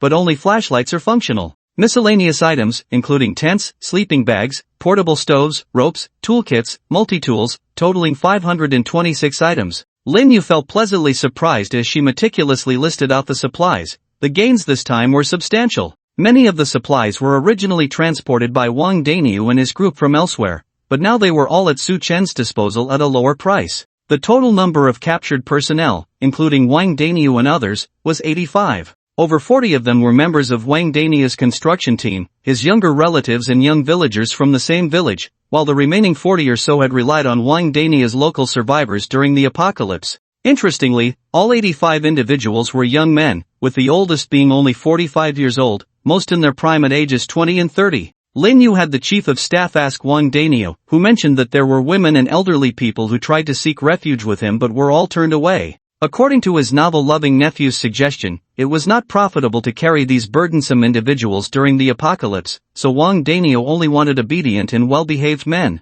Wang Daniu refused any man who appeared clever and cunning. Don't ask why, it's because he was afraid he couldn't control them. While Lin Yu was tallying the gains from the supplies, the chief of staff returned to the command vehicle. Lin, we're almost done with the questioning.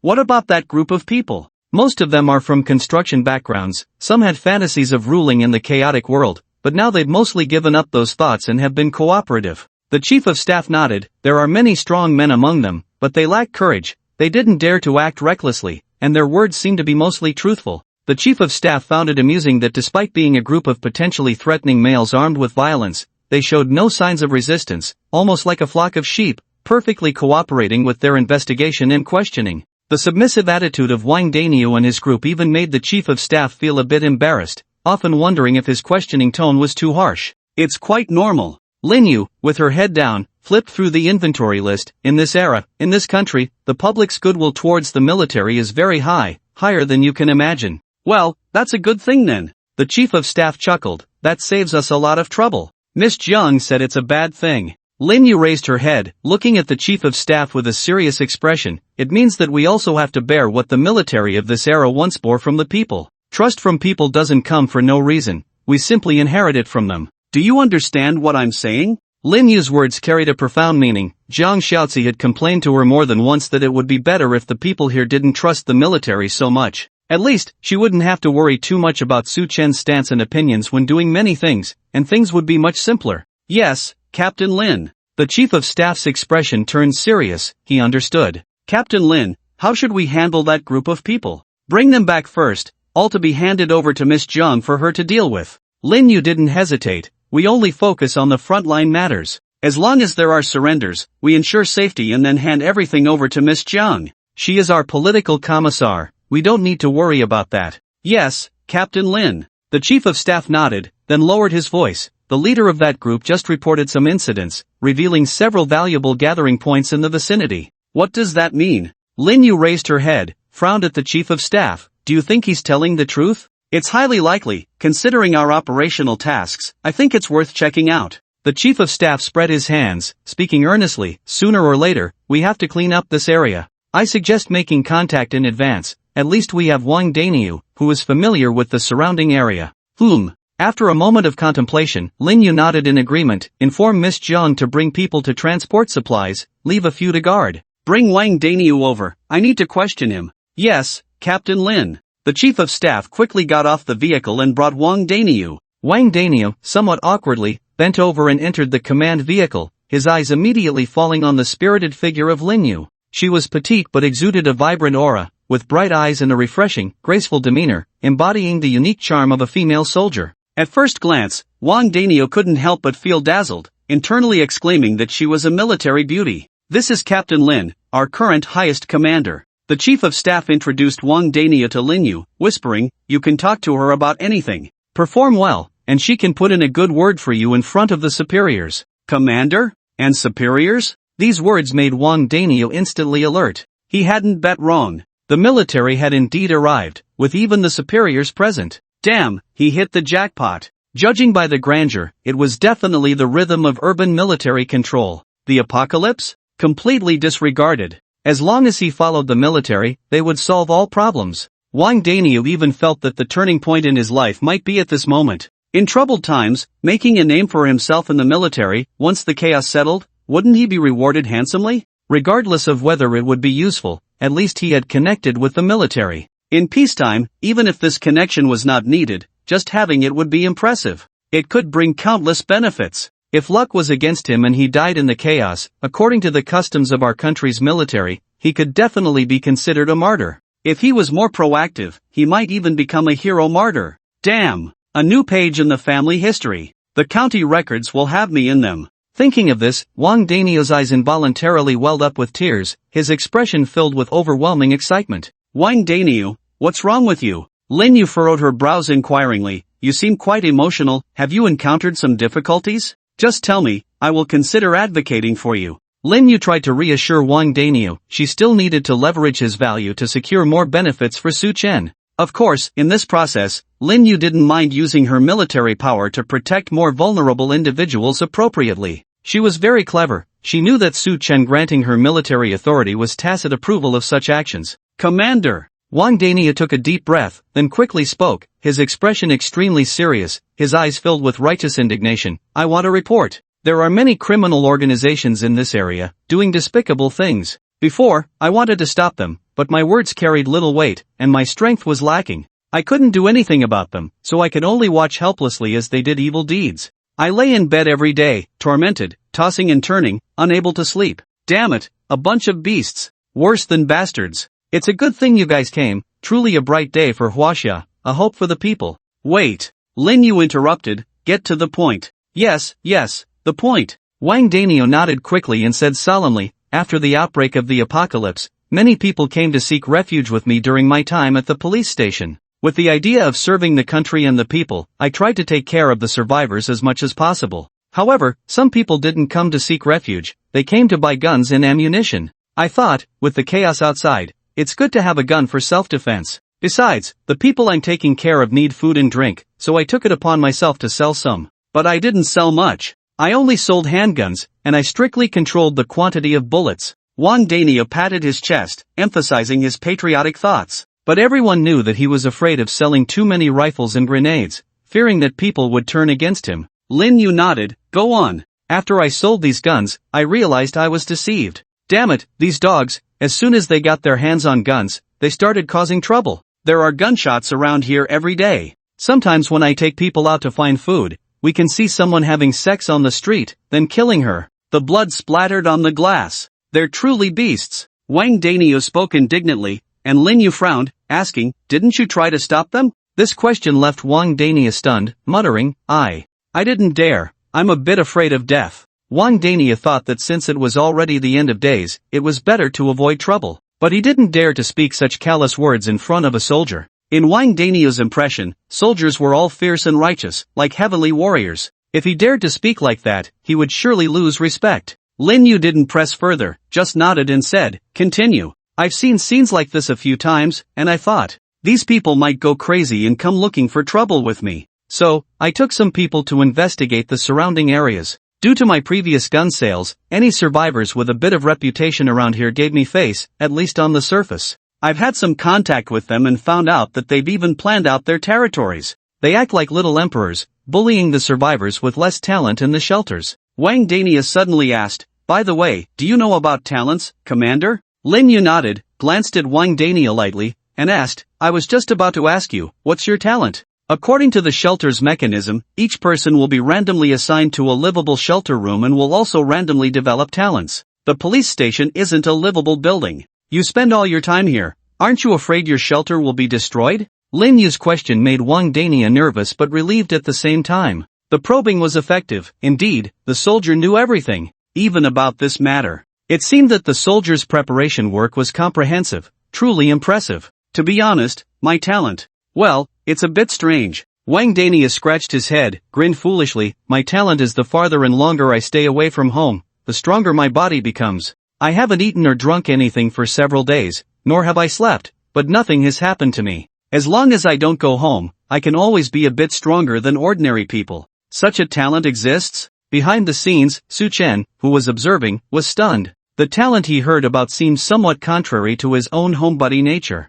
However, in terms of effectiveness, it appeared not as powerful as the homebody talent. Continue questioning him. Su Chen pondered and whispered to Lin Yu, ask him about the specific effects of his talent, have him repeat the information about his talent, and then ask him if he's not afraid of the shelter being destroyed. Lin Yu understood and conveyed Su Chen's words. Wang Daniu promptly and obediently recited, my talent is called Wanderer's Ambition, it's a B-level talent, and its effect is, when the resident leaves the shelter, based on the time spent outside, their physical fitness and health continuously increase, while in a fasting state, without the need to eat or drink, without rest. The highest accumulated increase in physical fitness from the talent is 3 times that of my peak period, including strength, speed, and self-healing abilities, all physical enhancements. But if I return to the shelter, these states will disappear, and the next time I come out, I will need to accumulate them again. I calculated that it would take about 5 days to strengthen myself to the utmost limit. As for destroying the shelter, I'm not afraid. I asked some knowledgeable people, and they said that destroying the shelter requires the resident to be in a special state, with their personal freedom restricted, themselves bound or captured, or in a severely injured or unconscious state.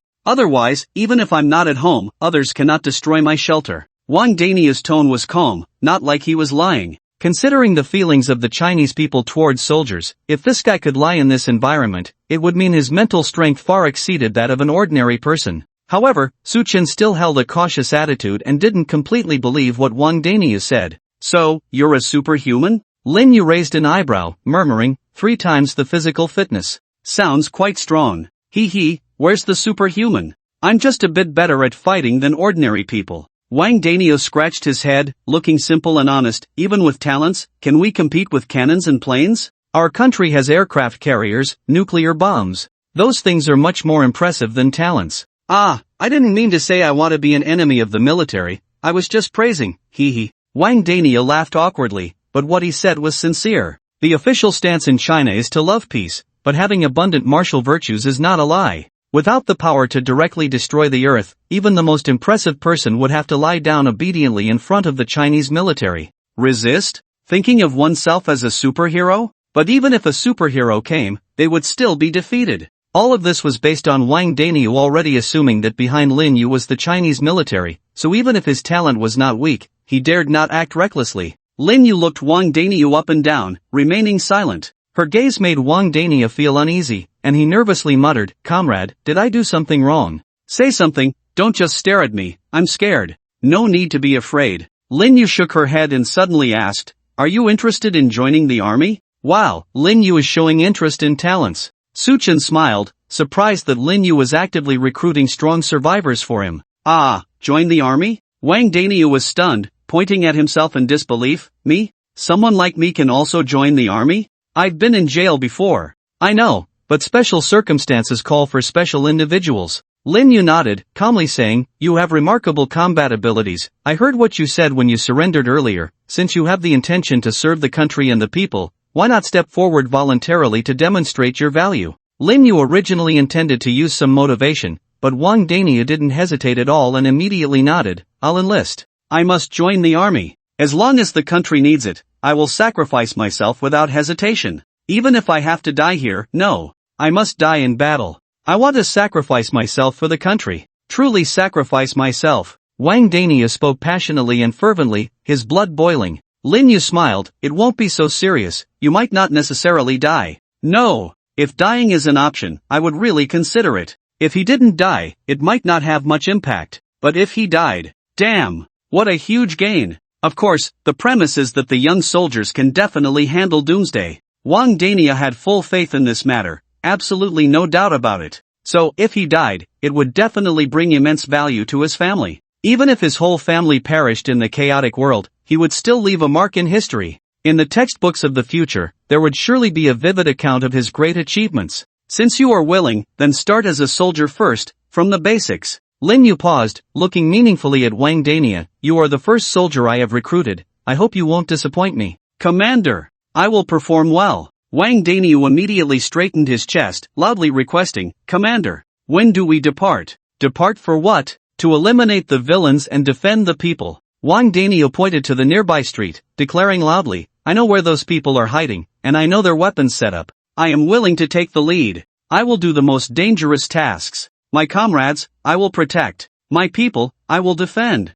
Damn. Su Chen cursed directly at home, his eyes wide open in shock. This guy, just an hour ago, was a thug, and the next second, he transformed into a regular soldier. With this change in identity, his temperament also changed rapidly, looking upright and mighty. Who could tell he had been in prison? Who wouldn't praise him as a passionate and brave man after hearing his slogans? Especially the way he shouted those slogans. Su Chen's blood boiled, wishing to rush to the front line and take down a few villains. Lin Yu glanced at the chief of staff, nodding in agreement. We still have time today, let's go and see. What Wang Dania said is right, we cannot ignore the life and death of the people. Lin Yu could understand the meaning and weight of these words even more. She was even more willing to dedicate herself to this cause. The chief of staff nodded, yes, I will make arrangements right away. With that, the chief of staff was about to get off the car. But Wang Daniu quickly shouted, Brother, take me. I really want to take the lead. I'm fierce. I'm really fierce. Lin Yu nodded, take him with us, the leader wants to see. Yes. The chief of staff didn't ask much, just nodded in response. Wang Daniu. Yes. Follow me, put on your uniform, grab your weapon, and take your bullets. Yes. Whether to say it or not, when Wang Daniu put on his uniform, picked up his gun, and stood there with a serious face, it really looked like the real deal. It was Wang Daniu's few followers who were a bit uncomfortable seeing this scene. Why is my uncle wearing a military uniform? Did he join the army? What should we do now? It's over, the boss promised to surrender, but he wasn't granted amnesty, and now he's just a soldier. So what's the situation now? The boss became a soldier, are we still thugs? Damn! Are we in trouble? Dozens of men discussed anxiously, feeling uneasy and full of apprehension about the future. But soon, the chief of staff came over with Wang Daniu. The chief of staff looked at Wang Daniu. These people are all here, you said you know who the good recruits are, so pick them yourself. Remember, our army needs quality, not quantity. Don't just bring anyone in.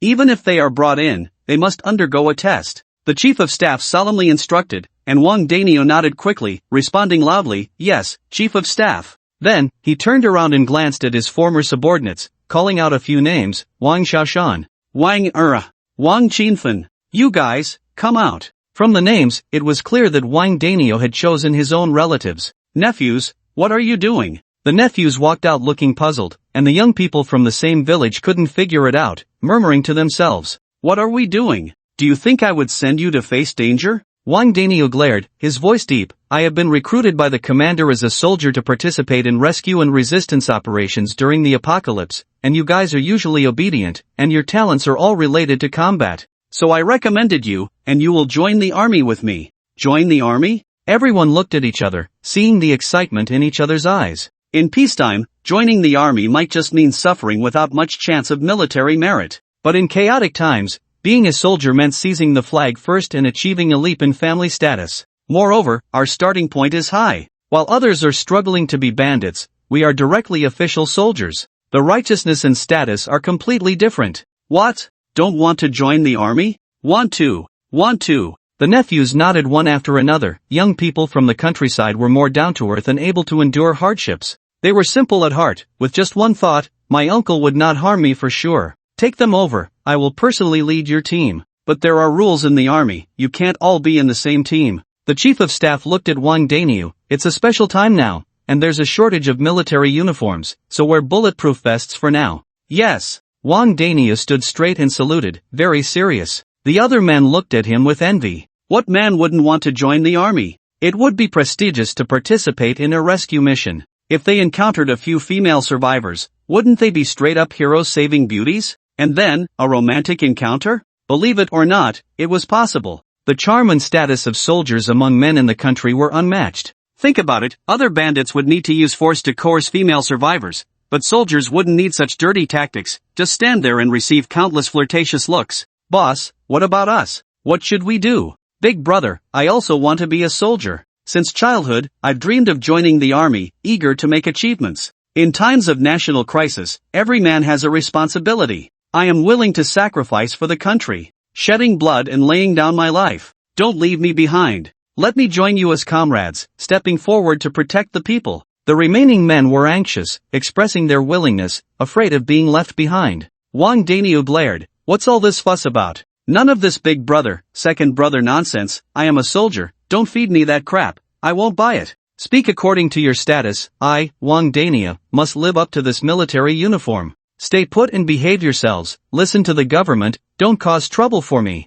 Wang Daniu scolded in a low voice, "Otherwise, before the government catches you, I won't let you rabbits off the hook." Wang Daniu's words left everyone looking disappointed. It was the chief of staff who glanced at everyone, suddenly soothing, "Follow the arrangements, return to the military gathering place for investigation and settlement. We will seek instructions from the leaders. As long as everyone is clean and suitable for the army, we will definitely provide opportunities for you to serve the motherland." After the chief of staff finished speaking, he led Wang Daniu and the others away. After this division of personnel, the number of men plummeted, and the remaining group was now full of thoughts about Wang Daniu and the others joining the army, with no more room for other thoughts. Soon, a team member was responsible for escorting these men back to the gathering point, and also to inform Jiang Shaozi to bring people to transport the supplies in this large police station. After leaving a small number of guards, Lin Yu continued to lead the troops to the nearby area. Wang Daniu took the initiative to lead the way, eager to make contributions. In less than an hour, the army entered the new district.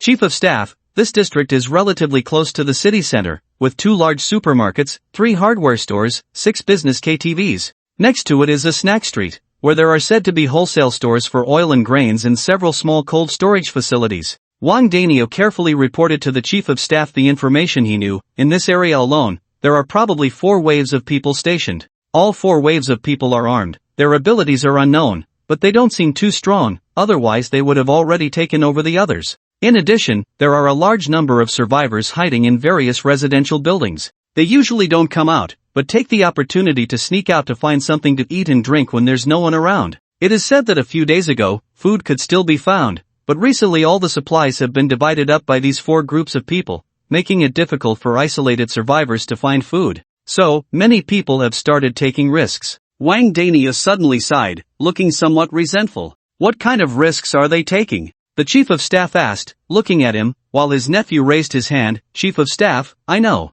When I was selling bullets before, I had a conversation with a thug. He was boasting to me, saying that the 4 groups of people used to fight each other fiercely. But since a strategist came from the city center, they stopped fighting, divided this area clean, and then used the remaining supplies to attract more survivors. If the other survivors want to eat their fill, they have to work for them, or sell their family members to them. The same goes for women. If they want to fill their stomachs, they have to sleep with them. A night's sleep can get them half a meal. There are many ways to eat well. It is said that they are planning to lower prices soon and not provide too many supplies to the outsiders. Su Chen, who had been observing from the sidelines, blinked at these words and murmured, "It has come to the point where a can of food is exchanged for a woman. The world has really become chaotic." But thinking about it, it also makes sense. In high temperatures, most food rots quickly and is inedible. The remaining food is even scarcer and more precious. In a situation where their shelter cannot provide a stable supply of goods, in order to survive, humans often surpass their psychological limits and do things that are unimaginable. Trading in human beings?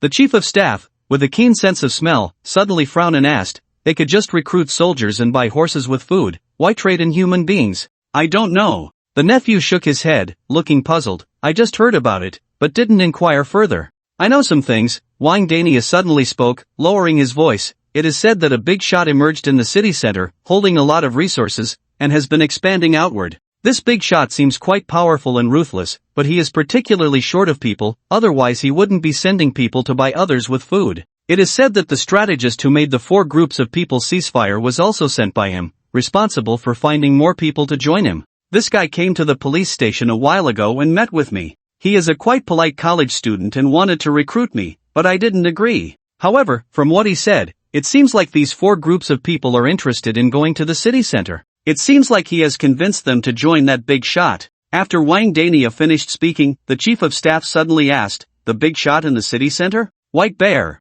Chief of Staff, you even know about White Bear? Be serious. Answer the question." "Yes." Wang Daniu nodded vigorously, then shook his head and said, I'm not sure if it's the little white bear, but I don't think so. The most awesome guy in town right now is the little white bear. Well, a few days ago, a dude emerged and stole the limelight from the little white bear. But the little white bear is really strong, and most people know about him. If it's really the little white bear, then the big brother is short of people. He will definitely use this reputation for publicity. In this chaotic world, many people who can't survive will definitely cling to the big shots for survival. Even if the little white bear is quite fierce, it's still better than starving or dying of heat. Before Wang Dania finished speaking, the chief of staff nodded. It seems it's not the little white bear, it's another group of people. Su Chen had been listening in the background. Through Lin Yu's command vehicle monitoring perspective, he could see the movements of the entire army and easily hear the conversations between the chief of staff and Wang Daniu. Indeed, it doesn't seem like the little white bear.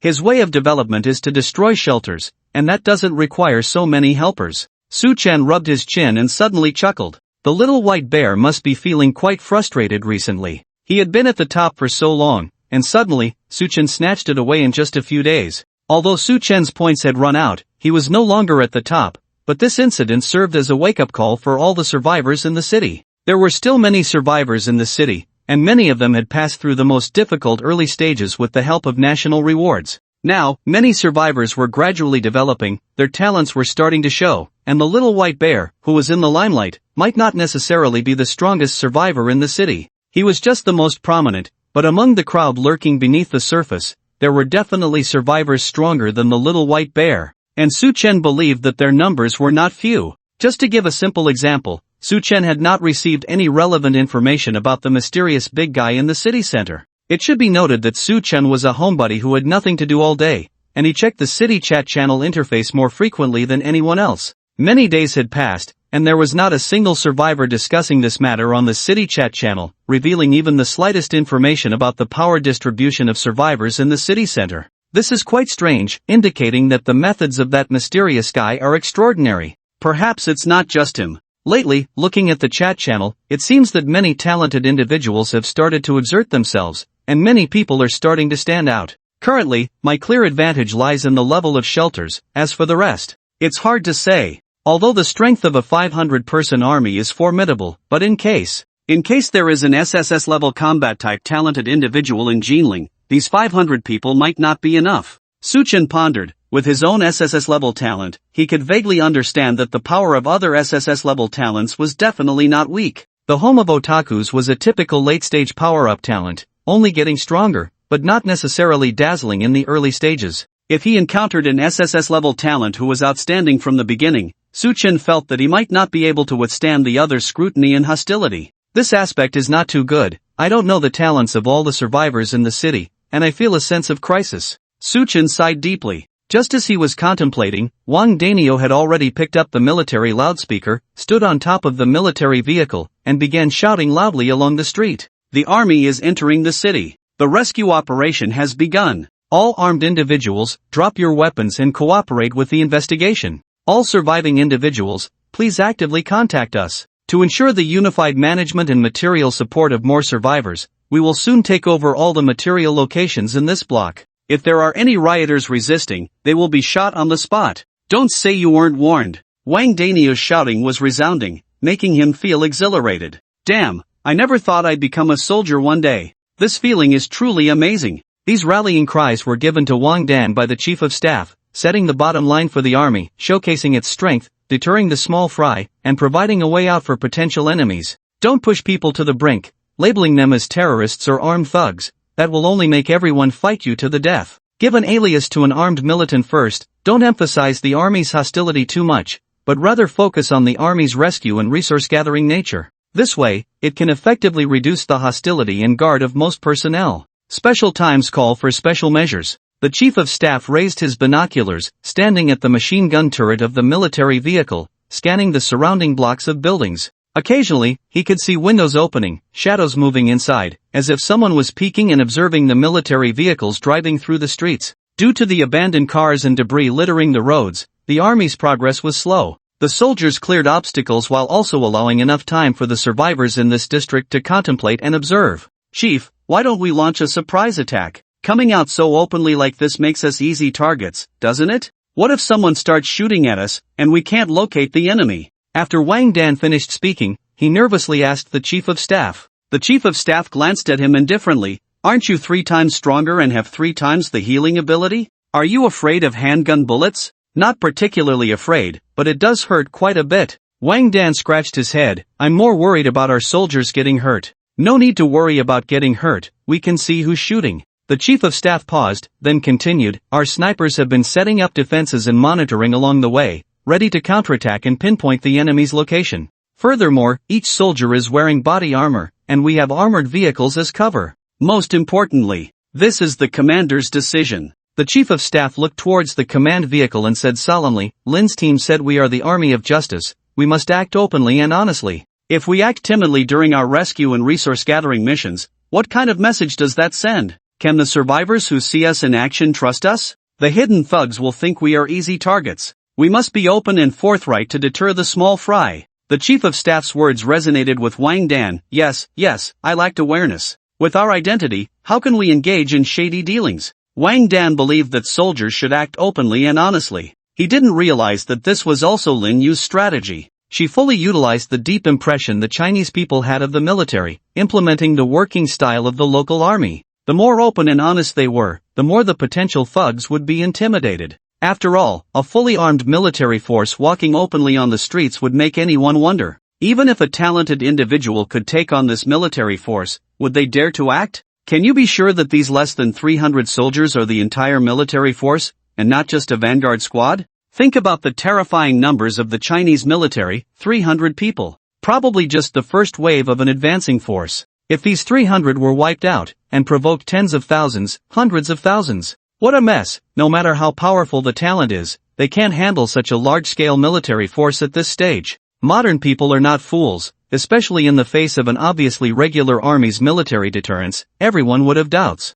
Surprisingly, Lin Yu's process was effective. Half an hour passed, and not a single shot was fired. Instead, many survivors emerged from residential buildings, running excitedly towards the military. Is it the People's Liberation Army? Are they the People's Soldiers? Mom, the soldiers have arrived. We need to go downstairs quickly. Soldier, comrade, hurry, I'm a refugee. I'm a refugee. Wah, help has arrived. It's really a soldier. Damn it, those beasts killed my wife. Survivors emerged one after another from hiding in residential buildings, braving the scorching sun, rushing towards the military vehicles from all directions. Stop the car, take in the survivors. Lin Yu's cold order came through the intercom. The military vehicle slowed down, and staff and soldiers who were prepared in advance welcomed them, offering scarce food and water. Some soldiers even held ice water adjusted by Liya. Although the cooling effect had worn off, it was still chilling and refreshing. Lin Yu, you are really generous. Su Chen watched with a bitter smile, not stopping her.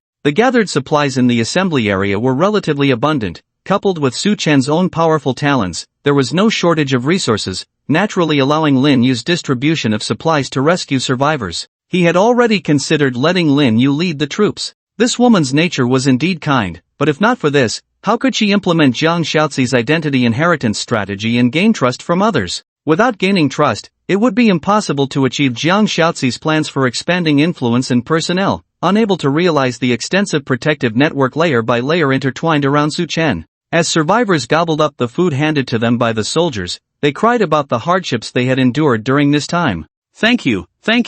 You finally came. I've been waiting for you for so long. I knew it. I knew that in times of great disaster, you would definitely appear. You really came, you had to come. I waited, I finally waited. I knew I couldn't give up, no matter how long, you would definitely come. Cries of gratitude continued to echo in the crowd, and within half an hour, over 100 survivors had gathered near the military vehicles, with even more survivors seeing everyone safe and following suit. Amidst the cries in the crowd, soldiers and staff members comforted softly, as Lin Yu had already reminded the entire army to treat civilians well and take care of survivors along the way as much as possible. However, some survivors seemed uninterested in food, not eating, only persistently asking questions. Are we under military control? What's the next procedure? Is the main force in the city? Is this apocalypse real? What's with the sun? Do you know anything about shelters or the like? What does the country say? The whole city is without power now, no news either. Is our country in this state? Are aliens attacking? Is the military strong enough? I want to enlist, I want to fight those bastards. Strangely enough, these people, upon seeing fully armed soldiers, showed no fear at all. Their clinginess was like seeing their own parents, sticking close.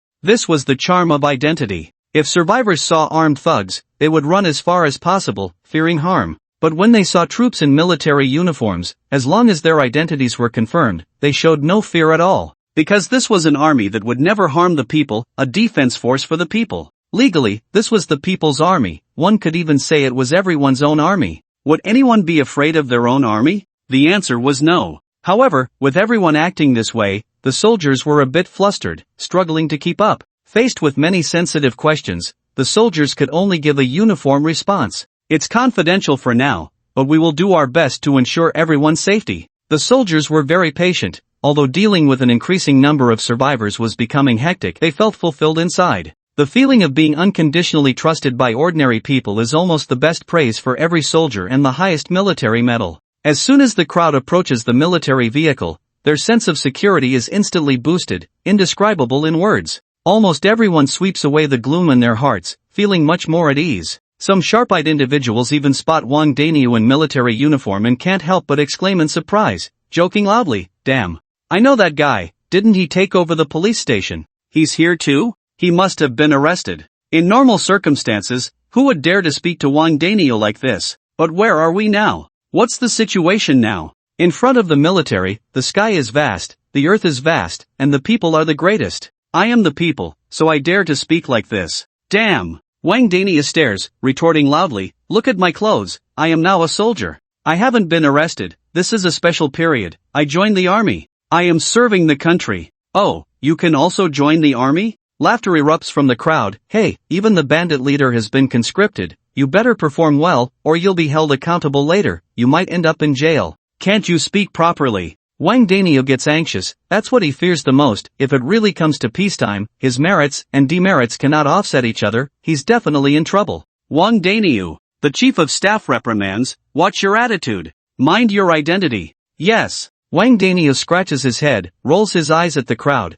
"I will definitely perform well, except the people's supervision." Who's afraid of who? I definitely won't end up in jail. Laughter erupts from the crowd, the air filled with a lively atmosphere, dispersing the gloom and confusion under the scorching heat. More and more survivors appear, indeed slowing down the army's pace. But Lin Yu never gave the order to continue driving the military vehicles. Instead, many soldiers got off, giving their spots in the transport vehicles to the elderly, children, and women. The male survivors are also very cooperative, taking care of the weaker ones in the crowd, standing next to the soldiers voluntarily. Although they don't know any tactical formations or how to be vigilant, at least they know not to cause trouble. We may not be able to help, but we shouldn't be a burden, right? Of course, there are also some talented survivors who voluntarily approach the chief of staff and others, requesting to join the army and contribute their part. Everyone's thinking is simple: if everyone contributes a little effort, we can quickly resolve this damn doomsday and live good days again. Wang Daniu occasionally recognizes some of the stronger and more famous survivors in the crowd, feeling amazed. It's really strange, those big brothers tried to recruit you, you didn't care, now you're eager to fight with them.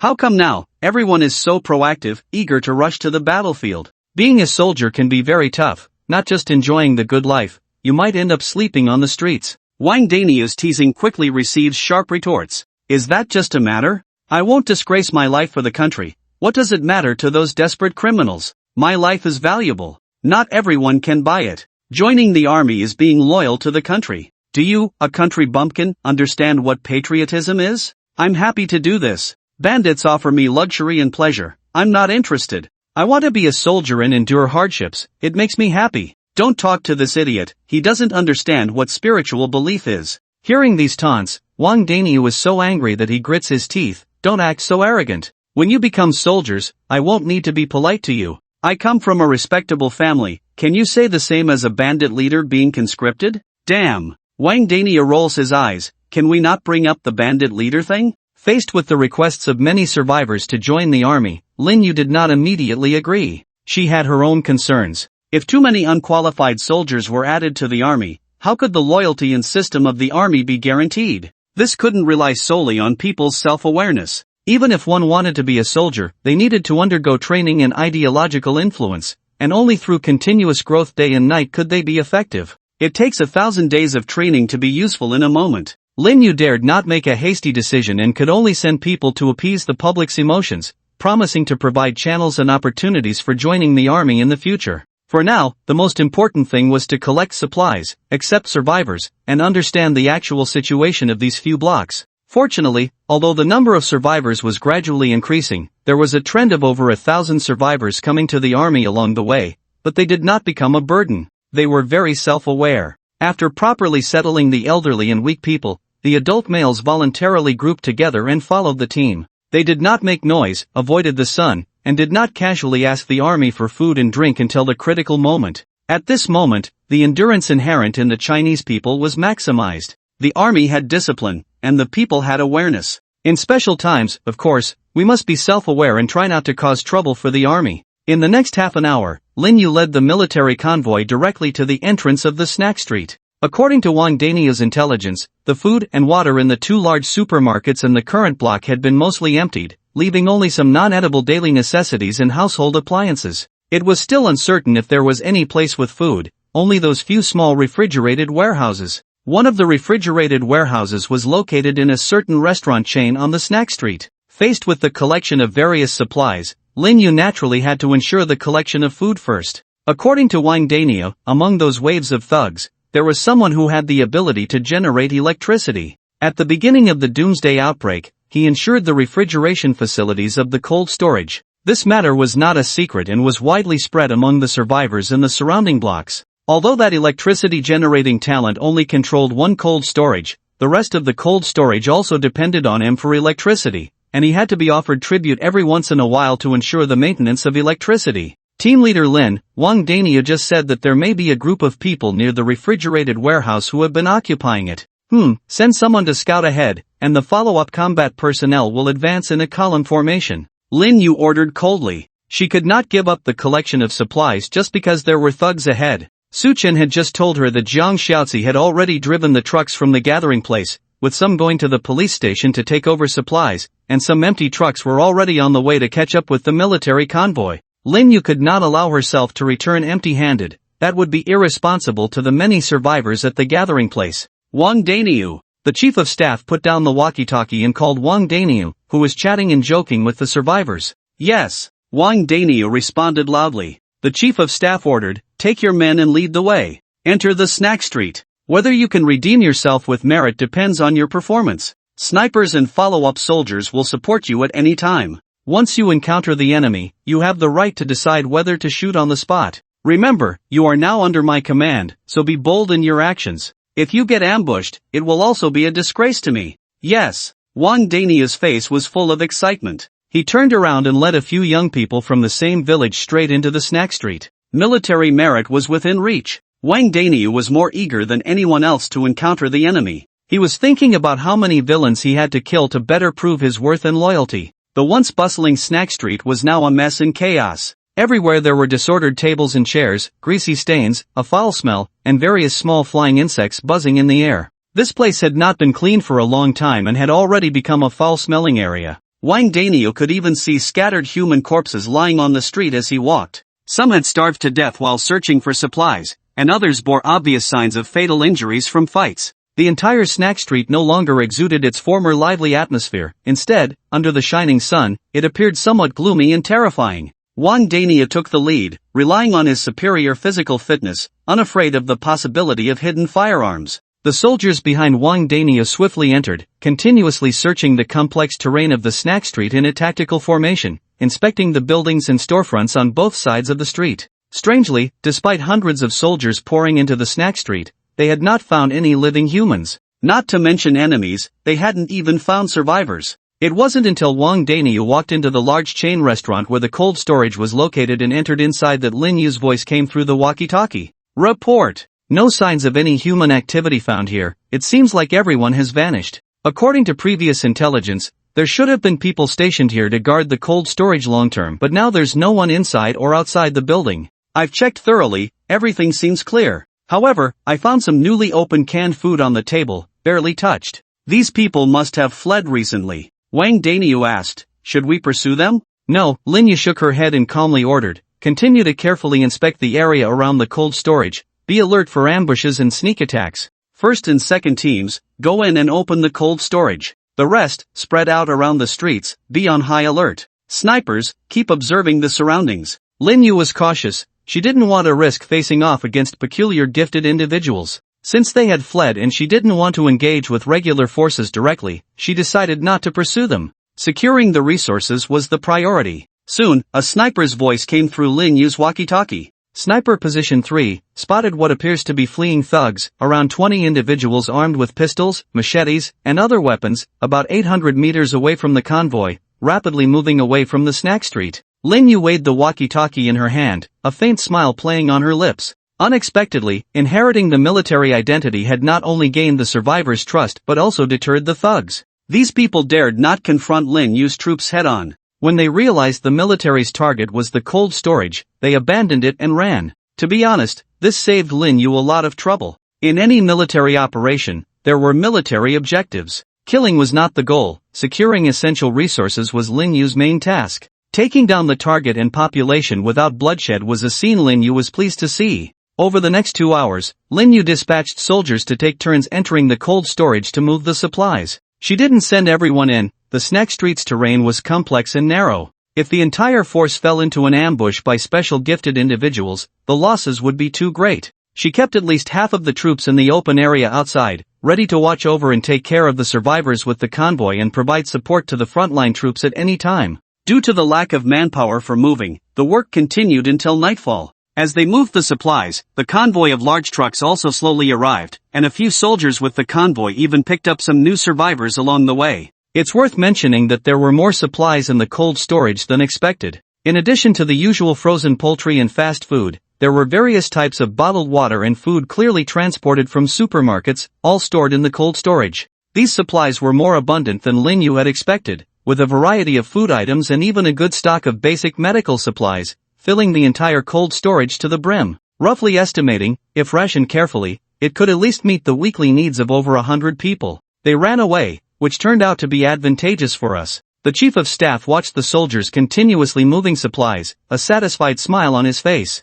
To obtain a large amount of supplies without fighting is also a kind of victory. Wang Dania, you did well this time. I'll note this as your merit. Yes. Wang Dania was overjoyed and quickly called on his nephews to join the team moving supplies. By the time the supply transport was finished, it was already 10 p.m. Lin Yu checked the time and decided to continue gathering supplies in the vicinity. The military had night vision equipment for operations, but the rioters might not. Night operations actually gave the military an advantage. As for the survivors they picked up along the way, Lin Yu had them board the large trucks and return to the gathering point under the escort of a few soldiers. When the survivors arrived back at the residential area with the trucks, Li Jia and others had already set up several registration desks, with electric fans blowing and standing air conditioners nearby, waiting in the darkness. As more and more survivors got off the trucks, they saw other survivors like themselves coming from all directions. Without a word, these people directly boarded the trucks and began moving supplies. Among the crowd were men and women, old and young, mostly with rosy complexions and clean clothes, helping each other carry various items and then categorizing them under the commissioner's arrangement. Put things that can't withstand high temperatures in the building with electricity first. Don't mix them up. Store the durable items here. Hey, don't mess up, you there. Put it down, no sneaking bites. You little rascal, whose child are you? Why are you so greedy? Didn't you eat enough dinner? Sorry.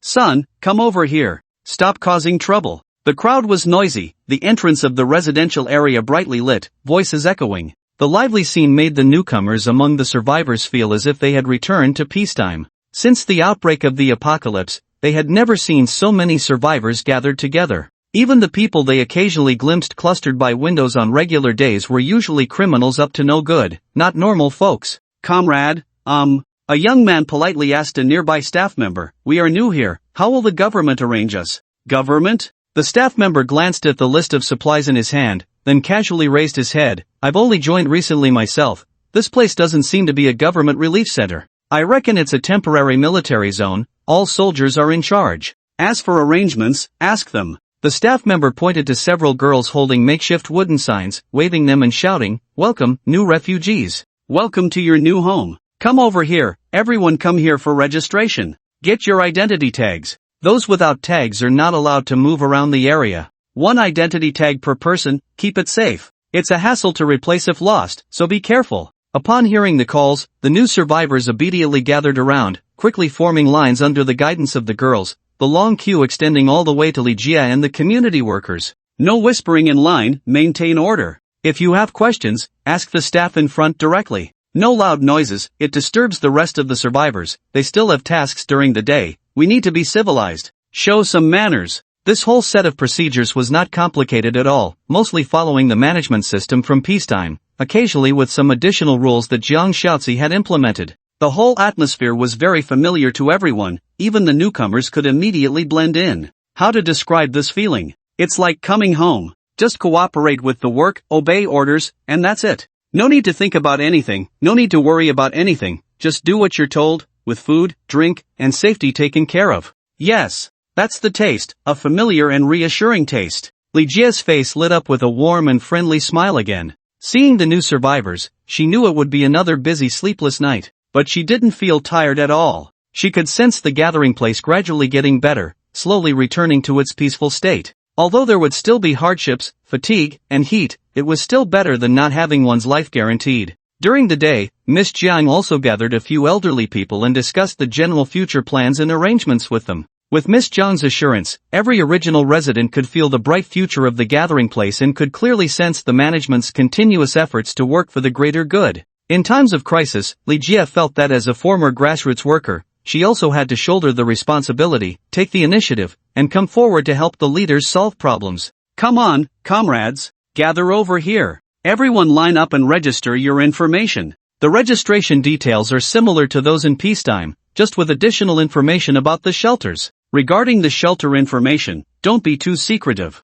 Just mention your talents and abilities. As for what's inside the shelter, you can keep it to yourself. As long as it's not something harmful, no one will inquire about it. But if there's anything against the rules or helpful for rescue, you must disclose it voluntarily and follow the arrangements. Li Jia patiently introduced each survivor while registering their information. This time, the registration process was much more relaxed overall. The previous registration targeted survivors within the community. In Jiang Shaozi's development plan, the closer the area was to Su Chen on a physical level, the stricter the control system would naturally be. Therefore, shelters were not allowed within the community, they had to be destroyed, and all supplies had to be turned in. This was a strict rule, and Li Jia and others had already communicated with these survivors, providing reassurance and ideological work. As for the survivors outside the community, due to their relatively distant gathering place and the large number of people, and to ease their minds, the destruction of shelters was temporarily not considered, even if there were threats.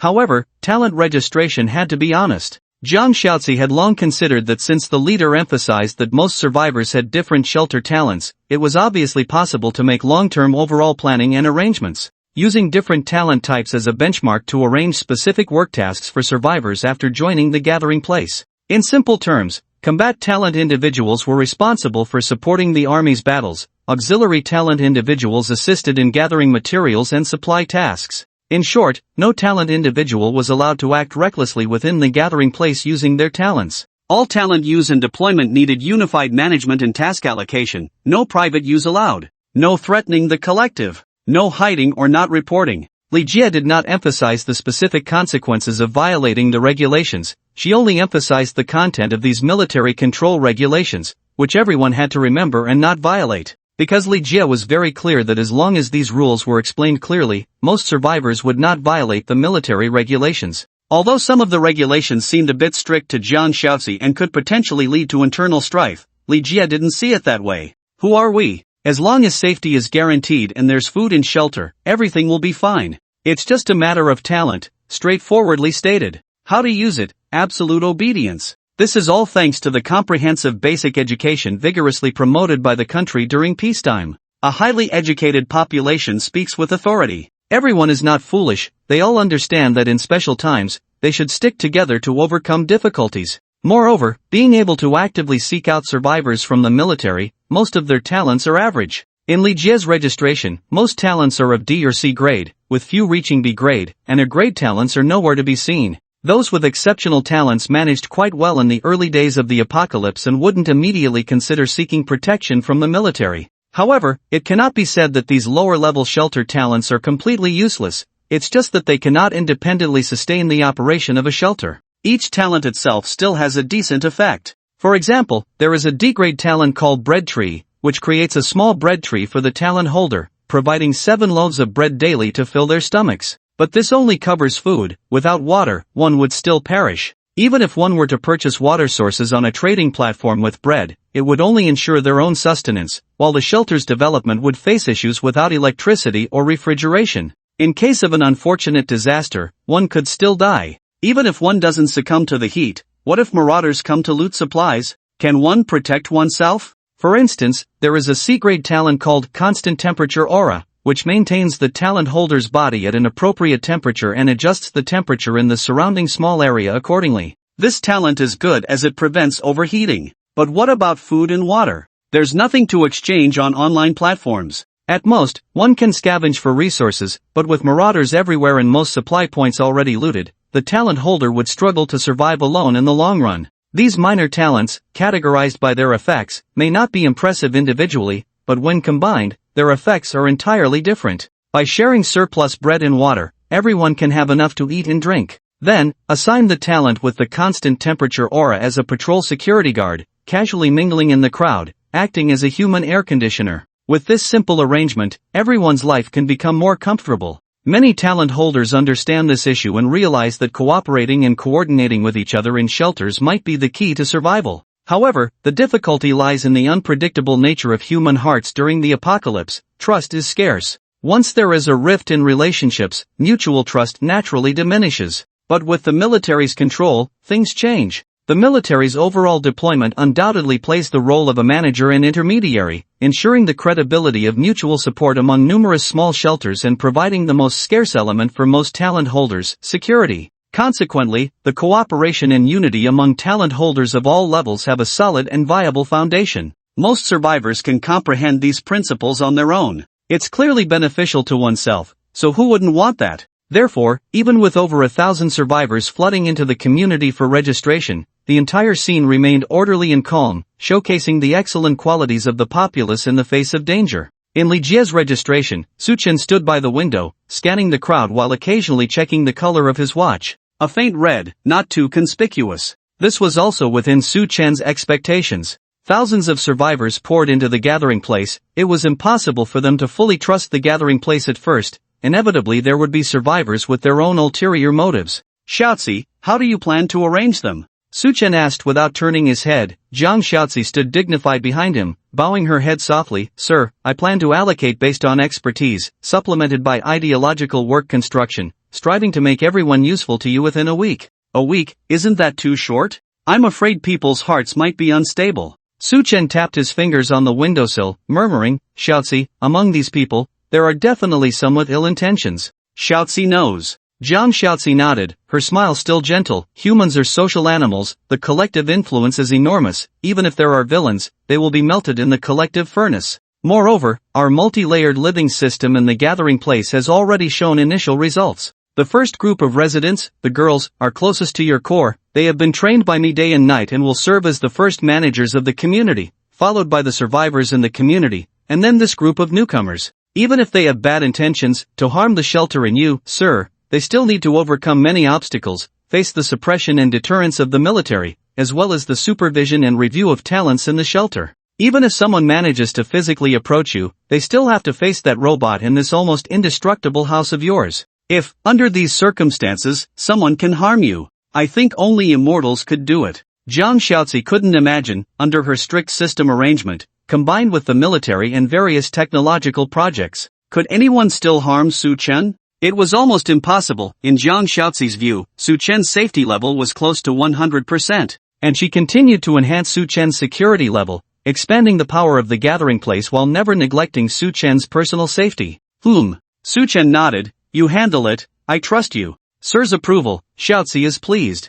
Zhang Xiaozi paused, then softly said, there were some shortages of food and water, but since this group of survivors has managed to survive until now, they must have some special abilities that can compensate for the slight lack of supplies. No need to worry about food. Su Chen looked at the thousands of survivors downstairs and suddenly smiled. Judging by the number of people tonight, the rewards I'll receive tomorrow should be quite substantial. Just don't know if I'll encounter a jackpot again. I probably won't be that lucky. You can't hit the jackpot every day. Suchin pondered. He had just won a jackpot today, a military force of 500 people. According to normal logic, tomorrow at noon would probably bring a small prize in terms of resources. But even so, Suchin would be satisfied. He found that his talent was like filling in the gaps in a wooden barrel principle, viewing his shelter as a whole barrel. Wherever there was a shortage, his talent would immediately make up for it. A little today, a little tomorrow, gradually the entire barrel would become more and more indestructible. Xiaozi, any plans for tonight?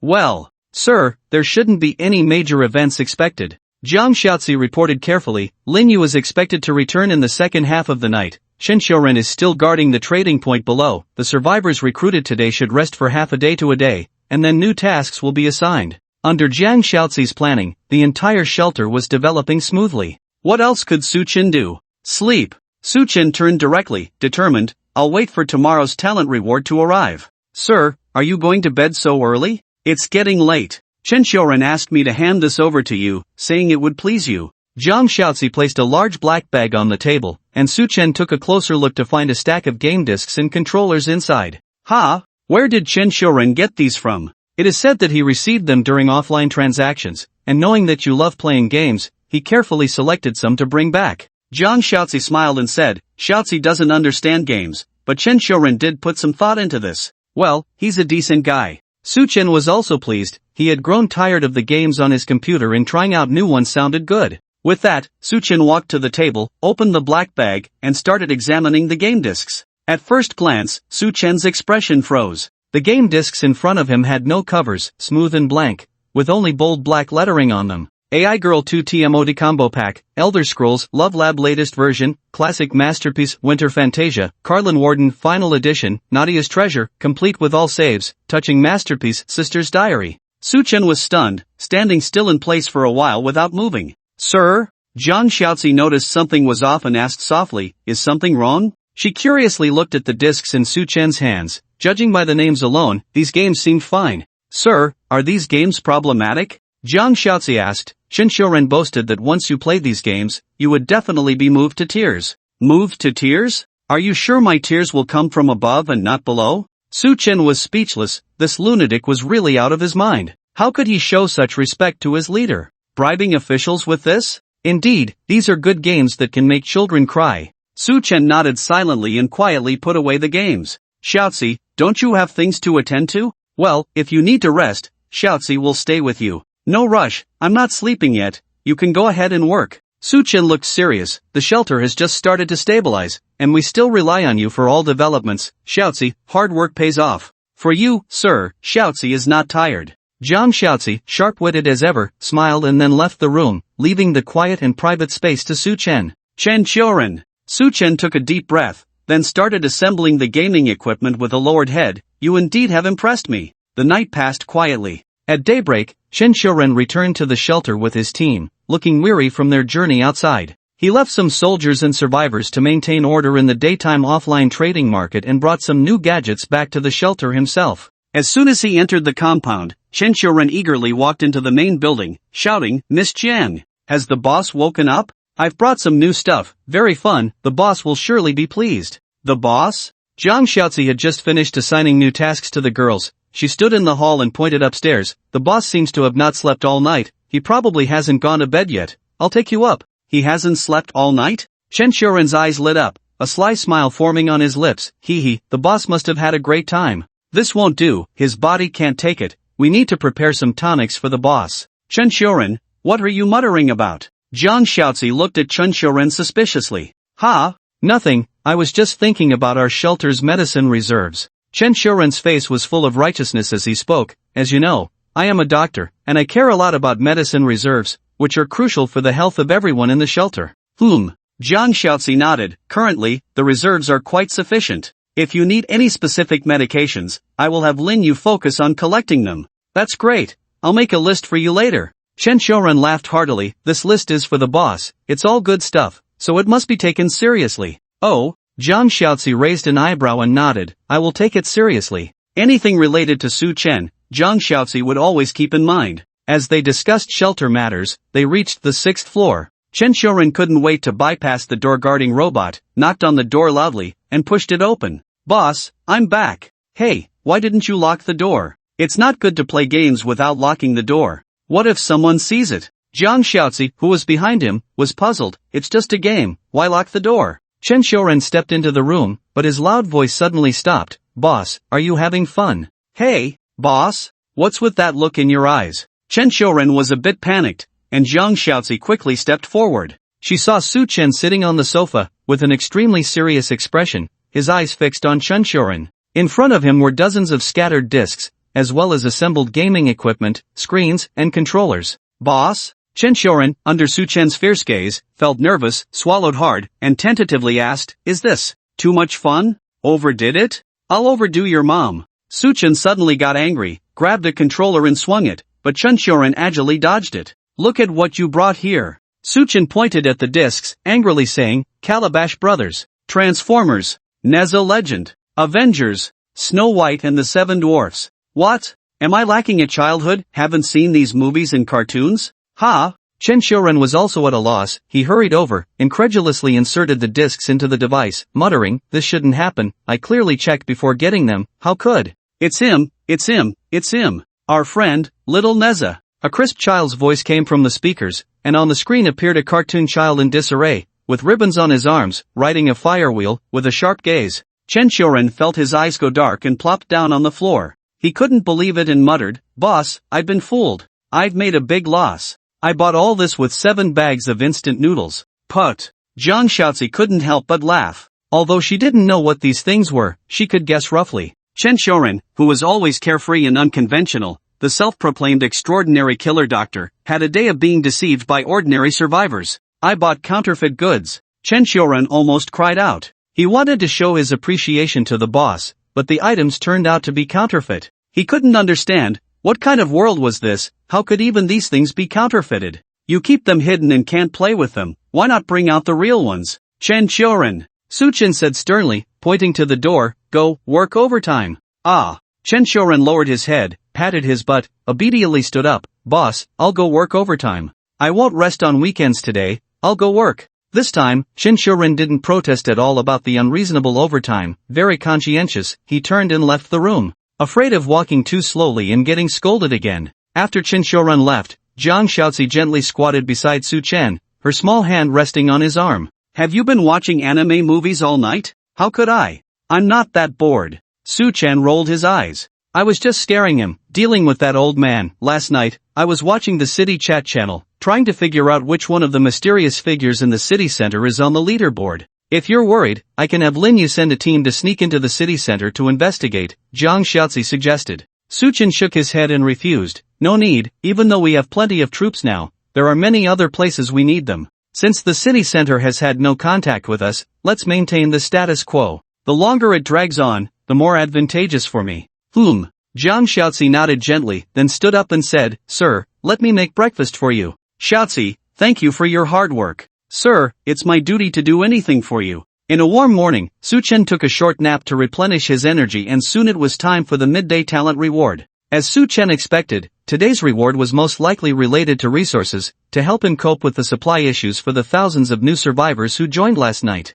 As expected, the talent reward was related to resources, but Su Chen did not expect to win another big prize. Congratulations, you have triggered an advanced talent reward and obtained an A-level growth talent, Protector of Vassals. Wow, another big prize. 2 consecutive big wins, my luck is really something. Su Chen gasped in excitement, I didn't expect that the talent reward could give me another talent. Judging by the name, it should be related to resource security, right? Su Chen quickly opened the shelter data interface to check his new talent. As soon as he saw it, Su Chen was stunned in place. Protector of Vassals, A-level growth talent, unlimited growth potential. Talent effect, can contract with any resident of the shelter, establish a contract with them, and the contracted party is considered a vassal to the talent holder. Signing the contract requires the subjective permission of the contracted party, who must not have any resistance, and the contract cannot be forced. After the contract is established, the talent holder can have partial control over the vassal's shelter. Activating the 5 major contract terms: Safety Covenant, Talent Covenant, Position Covenant, Resource Covenant, and Non-Aggression Covenant.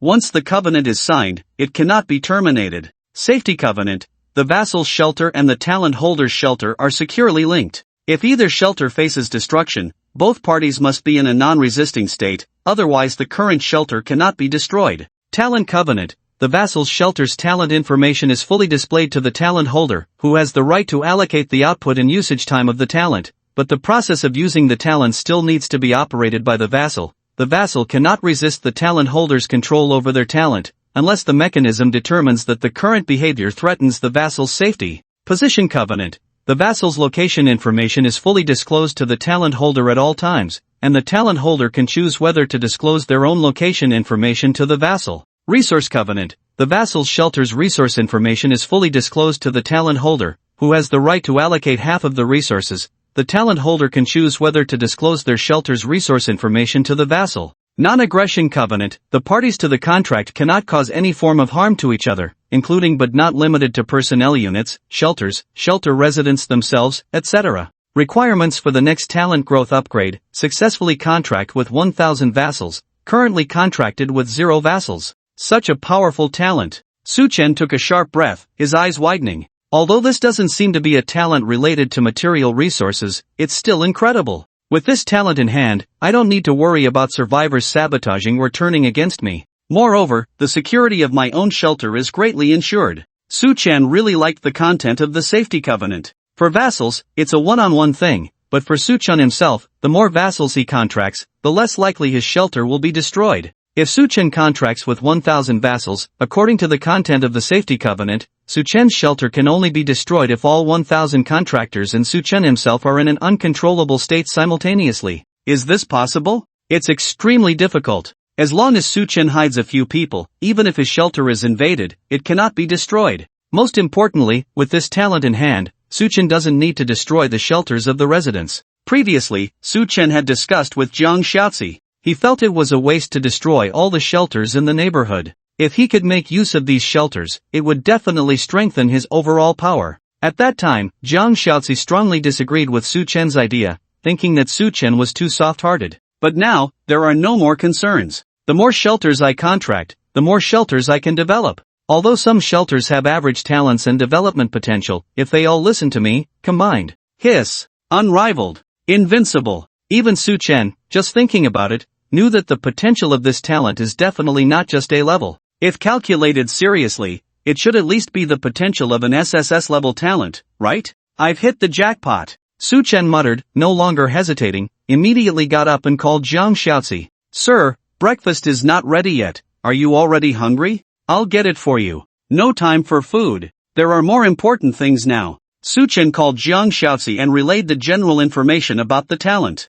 Jiang Xiaozi's eyes lit up instantly. Such means exist. Sir is truly the chosen one, blessed with such auspicious signs. Jiang Xiaozi instantly grasped the key to this talent. She didn't even care about attending to Suchen, quickly went downstairs to make preparations. Several hours later, Jiang Xiaozi efficiently prepared the specific regulations, cancelled the morning tasks for the residents of the collective shelters, and gathered everyone in the open area of the community. Using the lunch break, she gathered all the people currently in the gathering place, read out the latest residential rules, and announced some of the contents and information of the contracted covenant. To ensure the survival and safety of more survivors, the leader has decided to fully utilize the shelter mechanism, gather the strength of the shelters, and make a significant contribution to the country's return to peaceful times. Anyone with a shelter must sign a covenant, use the shelter mechanism content, and be subordinate to the leader's shelter. In this way, we can safeguard everyone's shelters and gather the strength of thousands of people. For shelters collectively owned, we will recognize the legitimacy of their private property,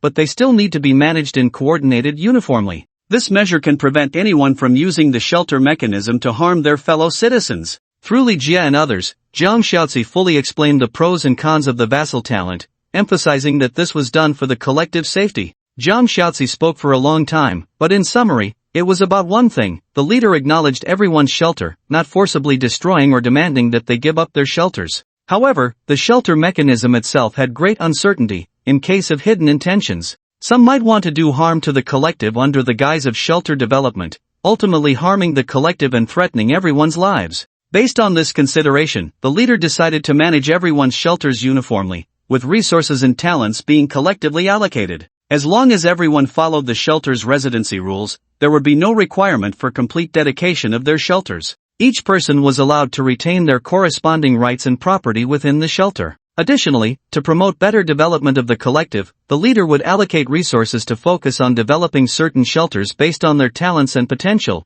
to enhance the collective's survival prospects. This gathering place does not impose terms on anyone. Comrades who do not agree are free to leave. No constraints. Zhang Xiaozi was surprisingly tolerant this time, not cold-blooded in her methods, with no intention of destroying the shelters of non-accepting individuals. This was mainly because Zhang Xiaozi understood the collective's mindset. Most of these people had already prepared themselves to give up their shelters upon arriving here. Now that the leader promised to protect everyone's shelters and help them develop, the only cost was to obey collective allocation. With such a good deal, who wouldn't agree? Obedience to collective allocation was also for the safety and interests of the collective. Any citizen would understand the weight and importance of the word collective. Zhang Xiaozi's decision faced no resistance and was easily accepted by the new survivors. We all listen to Miss Jiang. You surely won't harm us. The leader defends the people, we understand. In times of national crisis, unity comes first. If the leader needs it, take it. Damn,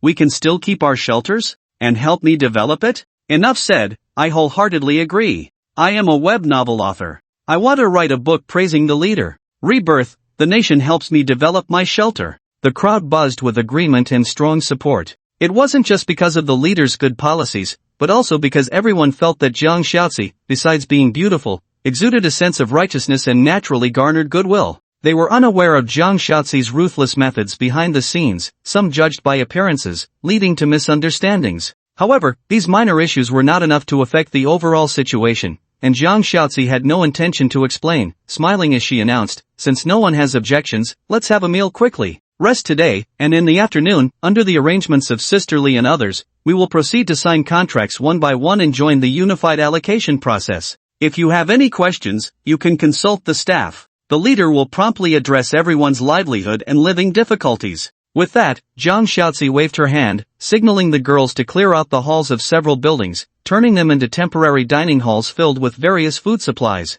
Although they were just simple canned goods, biscuits, and the like, being able to fill their stomachs during the apocalypse was the most wonderful taste for those survivors who hadn't had a decent meal in a while. Being well-fed and hydrated would naturally lead to better results when putting everyone to work. After the meal, Zhang Xiaozi began the specific signing process. The process was straightforward, with Su Chen issuing applications for contract signing to those who owned shelters. Su Chen didn't need to stand in front of everyone, issuing the applications within a certain range was sufficient. To ensure the vassal's subjective understanding, the specific contents of the 5 Great Covenants would be presented to the signatories without reservation. Although the content of the 5 major treaties may seem restrictive at first glance, it's really no big deal in front of everyone. We've grown up in a world of rules and regulations since we were young, so what's a little constraint? We came here without seeking refuge in the first place, and now we can not only secure our own refuge but also be nurtured by the leader. It's simply a deal where we can't lose. Besides, once signed, even in the worst-case scenario,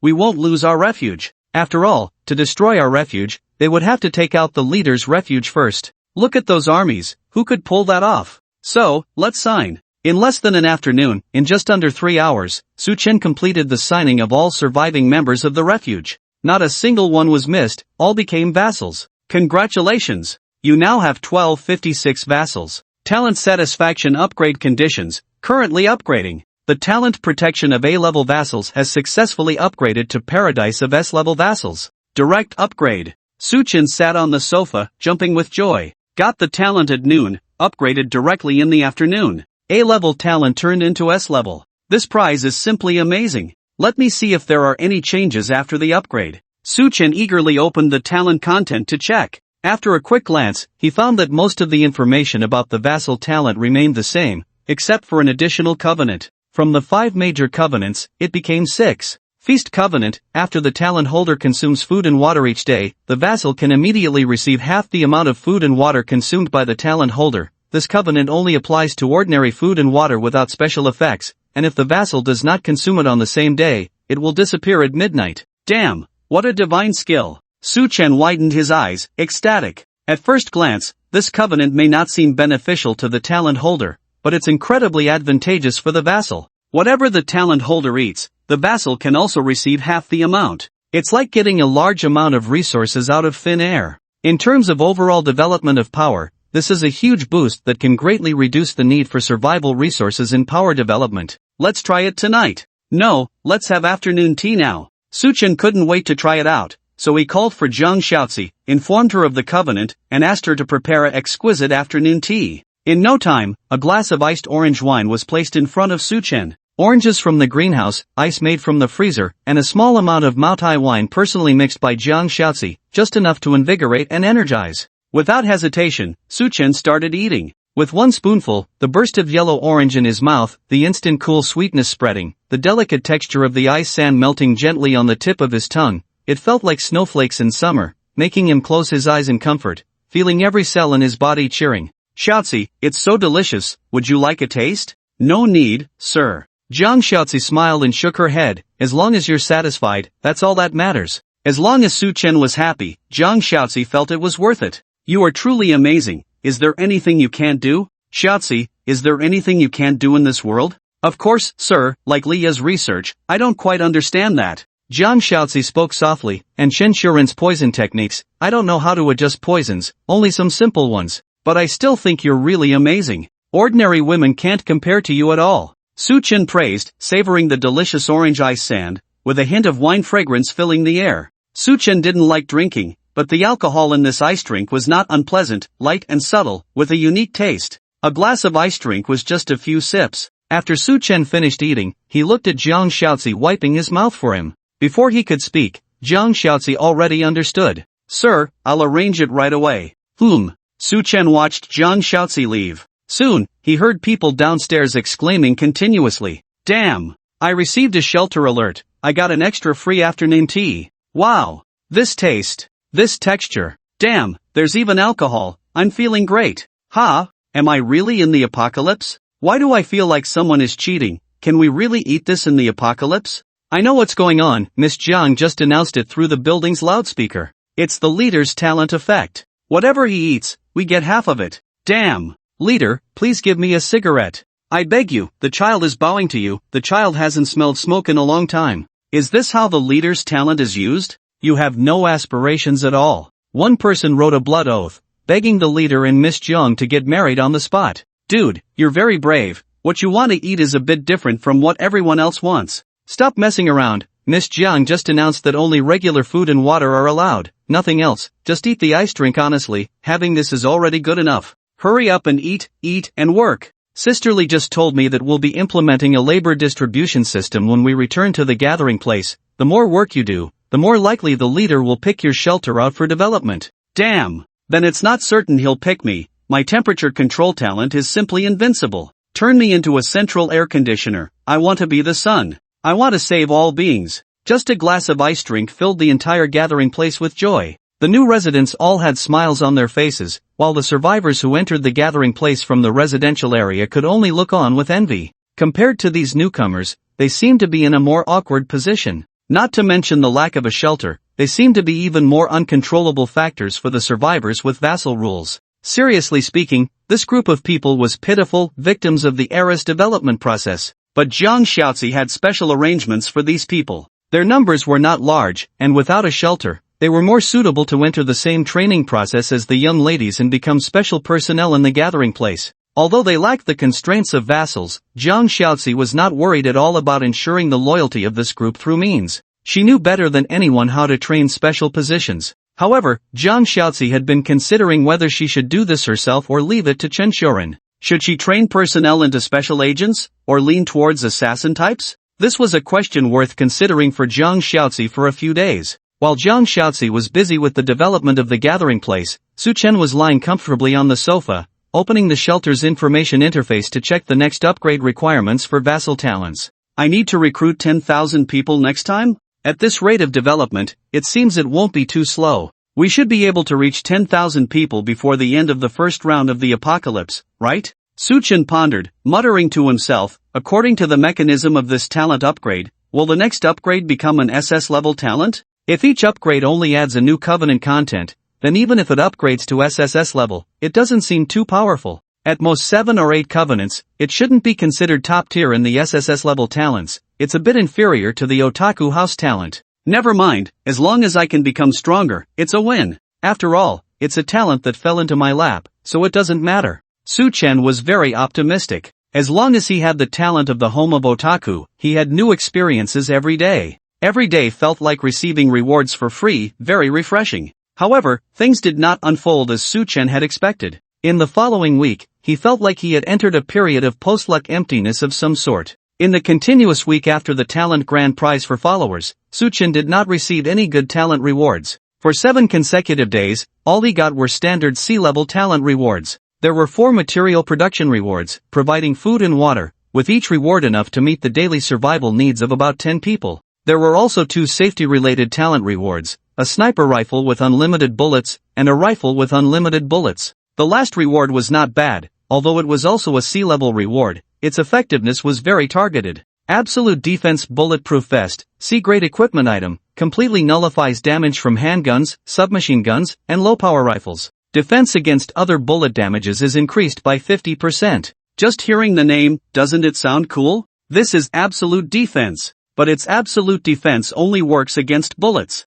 And they are all low-power bullets. To be honest, combat-type talent holders like Wang Danio, who have several times the physical qualities, are not very afraid of bullet threats. In Wang Danio's own words, as long as it's not a direct headshot, he can self-heal and won't lose combat effectiveness. But if you say this item is useless, well, at this stage, this thing is actually quite useful, with a significant effect. However, it can also be foreseen that as the shelters continue to develop, this thing will definitely be quickly phased out, and may not even hold its value as much as a rifle with unlimited bullets. Su Chen didn't keep it for himself, he directly gave the bulletproof vest to Lin Yu. Since he didn't go out anyway, whether he had this clothing or not didn't matter. But the continuous drop in the quality of rewards over the past week also made Su Chen realize a problem clearly. Could it be that in the eyes of talents, my current shelter has no urgent needs? That's why there have been no grand prizes and particularly useful things? Su Chen blinked, carefully pondered, and found that it seemed to be the case. His shelter had already formed a gathering force, looking at the number of residents, the quality of talents, the size of the army, the situation of talent skills possessed, weapons and equipment, and the storage of various supplies and medicines. It had already reached a certain scale. So far, within this week, wherever Su Chen's army went, they basically didn't encounter any danger. Any thugs who saw them from afar would run away directly, not daring to confront the army head-on. Most of the material locations that the army set their eyes on were taken without any harm, and occasionally a few overconfident talent holders who tried to snatch them died under the army's gunfire. The scorching post-apocalyptic world didn't pose much of a threat to Su Chen's gathering place. Except for people who went out and ended up fainting from heatstroke inside the gathering place. Since the electricity system had been restored to one building, everyone would take turns resting and cooling off in the main building area every day to ensure they were not persecuted by the heat to the point of losing their lives. Taking all aspects into consideration, Su Chen couldn't think of anything his shelter was lacking at the moment. But even so, it would be nice to have a few more talent rewards, even if they are just sea-level talents. Su Chen had already tasted the sweetness of talents, they were just too useful. Not to mention sea-level talents, even D-level talents, Su Chen wanted as many as possible. But the talent rewards just wouldn't come. Maybe the grade of the grand prize for followers is too high, it drained my otaku talent, leaving it empty. Su Chen sighed deeply. This week was not only lacking in talent, but even the speed of rescuing and sheltering those in need outside did not meet Su Chen's expectations. Over the course of the week, the shelter only gained an additional 2,000 people, which paled in comparison to the first day when they acquired the talents of vassals and gathered over 1,000 survivors. However, it wasn't Lin Yu's lack of effort that caused this. Within the entire gathering place, Lin Yu and her group of soldiers were genuinely and wholeheartedly engaged in rescue operations, eager to save more civilians. Moreover, Su Chen now possessed the talents of a vassal and had the need to gather more survivors. Unfortunately, many survivors from surrounding neighborhoods seemed to have vanished without a trace, as if they had disappeared. Even with Lin Yu going door to door searching for them, there was no sign of them. Some shelters had even been destroyed, leaving no one behind. Jiang Xiaozi analyzed the situation and, based on the intelligence gathered in the gathering place, believed that this was the work of a mysterious figure in the city center. This person urgently needed a large number of people, and it was possible that survivors from farther neighborhoods had been collected by him. My talents are failing me, and now someone is competing with me for people. Su Chen held his head in frustration, lying somewhat helplessly on the sofa. Jiang Xiaozi sat across from him, bringing a glass of iced drink as usual, gently advising, "Sir, I suggest sending a small team led by Lin Yu to the city center to investigate. Knowing the enemy is the key to victory. We need to understand the situation in farther areas to formulate more detailed policy responses. I think Lu Rui's team is suitable for this task. He excels in reconnaissance and sniping and can complete this mission excellently. No need to rush, not for now. Su Chen waved his hand, took a deep breath, sipped his drink, and then suddenly said, "Xiaozi. Yes? Today is the last day." Su Chen raised his head, his gaze becoming serious. Tomorrow marks the beginning of the second round of the apocalypse. At this critical moment, Su Chen did not want to do anything unnecessary and did not want people to stray too far from the shelter. The second round of the apocalypse. Zhang Xiaozi pondered with her head down, then raised it again to ask, "Sir, do you know the specifics of the second round? With intelligence support, we can be ahead of others." "I don't know." Su Chen shook his head, his expression grave. "I only know the time of the apocalypse rotation. If I'm not mistaken, it will probably occur around noon tomorrow. Before my talents are activated, the second round of the apocalypse will begin. No one knows what will happen in the second round of the apocalypse, but I may have a slight advantage over others. At least I will have one emergency opportunity with my talents." Su Chen took a deep breath, glanced at the red sun outside, and instructed Zhang Xiaozi, "Cancel all activities tonight and have everyone return. Tonight and tomorrow morning, all members of the gathering place must stay inside, preparing as much as possible. Whether it's a zombie crisis, extreme cold, meteorite impact, or rampant virus, we must make corresponding preparations." Su Chen paused, his voice heavy. "Regardless of whether we will need them or not,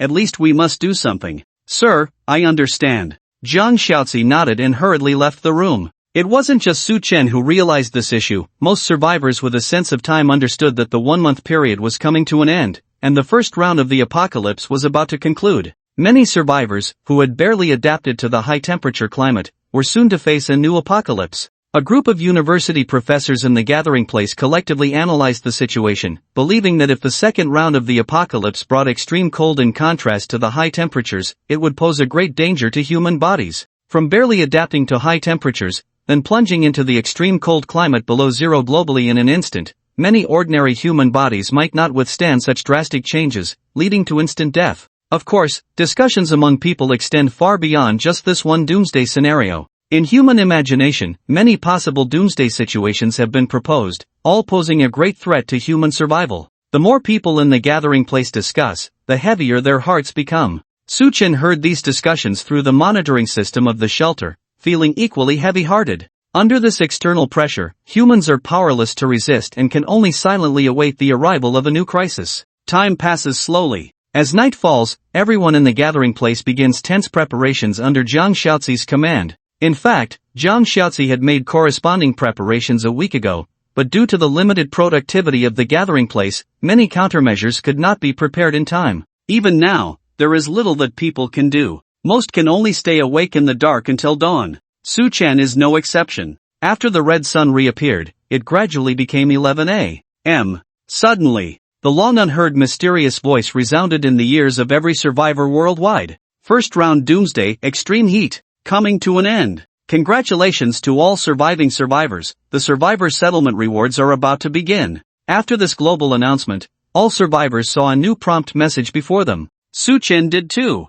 Shelter detection in progress, you still have the shelter. No shelter reward triggered. Shelter reward, not triggered, this is the basic reward for surviving the doomsday. If you lose the shelter but survive, you will regain the nearest vacant room in the phase settlement and regain talents. Accumulated survival points detection in progress. You have accumulated over 10,000 points, successfully obtained the first tier survival points accumulation reward. First tier survival points reward, automatically sent to shelter storage space. Upon activation, you can randomly receive a CB grade reward across all categories, including but not limited to humans, items, talents, skills, etc. Rankings information detection in progress. You have accumulated 7 first-place rankings in various areas, including mechanical material ranking first, talent quantity ranking first, talent grade ranking first, prop quantity ranking first, talent level ranking first, shelter level ranking first, shelter comprehensive combat power ranking first. Information on some rankings not yet open will be announced after the second round of Doomsday. When holding the first place in rankings, other non-first place data will not be counted. Based on your current ranking performance, you have obtained 7 exclusive settlement rewards for area rankings 1, Exclusive settlement reward for area rankings 1, automatically sent to shelter storage space. Upon activation, you can randomly receive a B8 grade designated category reward, excluding talent class. Comprehensive scoring of your survival performance in the first round of Doomsday in progress. Your final score is S level. Comment: you have almost surpassed human expectations for the first round of Doomsday, successfully establishing a shelter gathering place of initial scale. You have not wasted resources and have a strong will to survive. Congratulations! Based on the comprehensive score, you receive a reward, an S-level random reward. All reward contents will be sent to the storage space of the shelter and can be opened after the second round of Doomsday. A long list of reward settlement information appeared in front of Su Chen, making his head spin. The first thing that appears isn't the announcement of the second round of Doomsday? Are they settling the previous stage first? Su Chen glanced briefly at his rewards, indeed quite abundant. But he wasn't in the mood to celebrate them now. He was still silently waiting for the announcement of the second round of Doomsday information. Compared to Su Chen's silence, the other survivors in the building were much happier. Cheers erupted from time to time, and some even cried tears of joy, extremely excited. I got a shelter again. God has given me another chance. Great. Fantastic. Praise the system. Humans always realize the value after losing something. In the first round of Doomsday, apart from the survivors who passively lost their shelters, many people voluntarily gave up their shelters. A considerable number of people did not value the existence of shelters or questioned the occurrence of Doomsday. By the time they realized the importance of shelters again, they had already lost them, and it was too late for regrets. But no one expected that the most basic survival reward of the first round was actually a new shelter. Although humans who regained shelters developed later than many survivors who already had shelters, lagging behind by a month, it was still better than having no shelter at all. Moreover, if they randomly obtained better talents, overtaking others was not impossible. While many survivors in the building were grateful for this, the mysterious voice sounded again. The settlement rewards for the first round of Doomsday have been announced. Now, the second round of Doomsday begins, the disaster of the cannibal fungus. As the mysterious voice faded, the world returned to calmness. After a brief silence, the hallways and halls inside the building were once again filled with people's uncertain discussions. Is that it? What about the second round of Doomsday? How does it start? Has it already begun? I don't know. What kind of Doomsday is this? I've never heard of it before. Wasn't the second round supposed to be a climate-related Doomsday? The cannibal fungus. Sounds like it's specifically targeting us humans. Probably some kind of bacteria fed by humans, right? Could it be a pandemic Doomsday? Damn! How do we defend against that? This is scarier than a heat Doomsday. It might lead to a global extinction. Many knowledgeable survivors were nervously discussing, and Su Chen upstairs was also pondering with a furrowed brow. He opened the shelter information, trying to find some clues, but he couldn't find any. The mysterious entity rarely provided detailed information about Doomsday. It was up to humans to figure it out themselves. This was evident from the first round's Heat Doomsday. The outbreak of the first round of Heat Doomsday was sudden, catching humans off guard, forcing them to endure a month of global heatwave and confusion. It seems like the second round of Doomsday will be similar. What is the cannibal fungus exactly, and what threat does it pose? Is it a bacterium or a larger organism? I'm afraid that entity won't tell us. Su Chen furrowed his brow, recalling the situation of the first round of Heat Doomsday, and couldn't help but vigilantly scan the room. Based on the first round's situation, the outbreak of the second round is likely to be sudden. It's very likely that the cannibal fungus is already close to me. Is it through the air, or attached to other objects? What does it look like? Just as Su Chen was pondering cautiously, suddenly, a piercing scream echoed in the building's hall.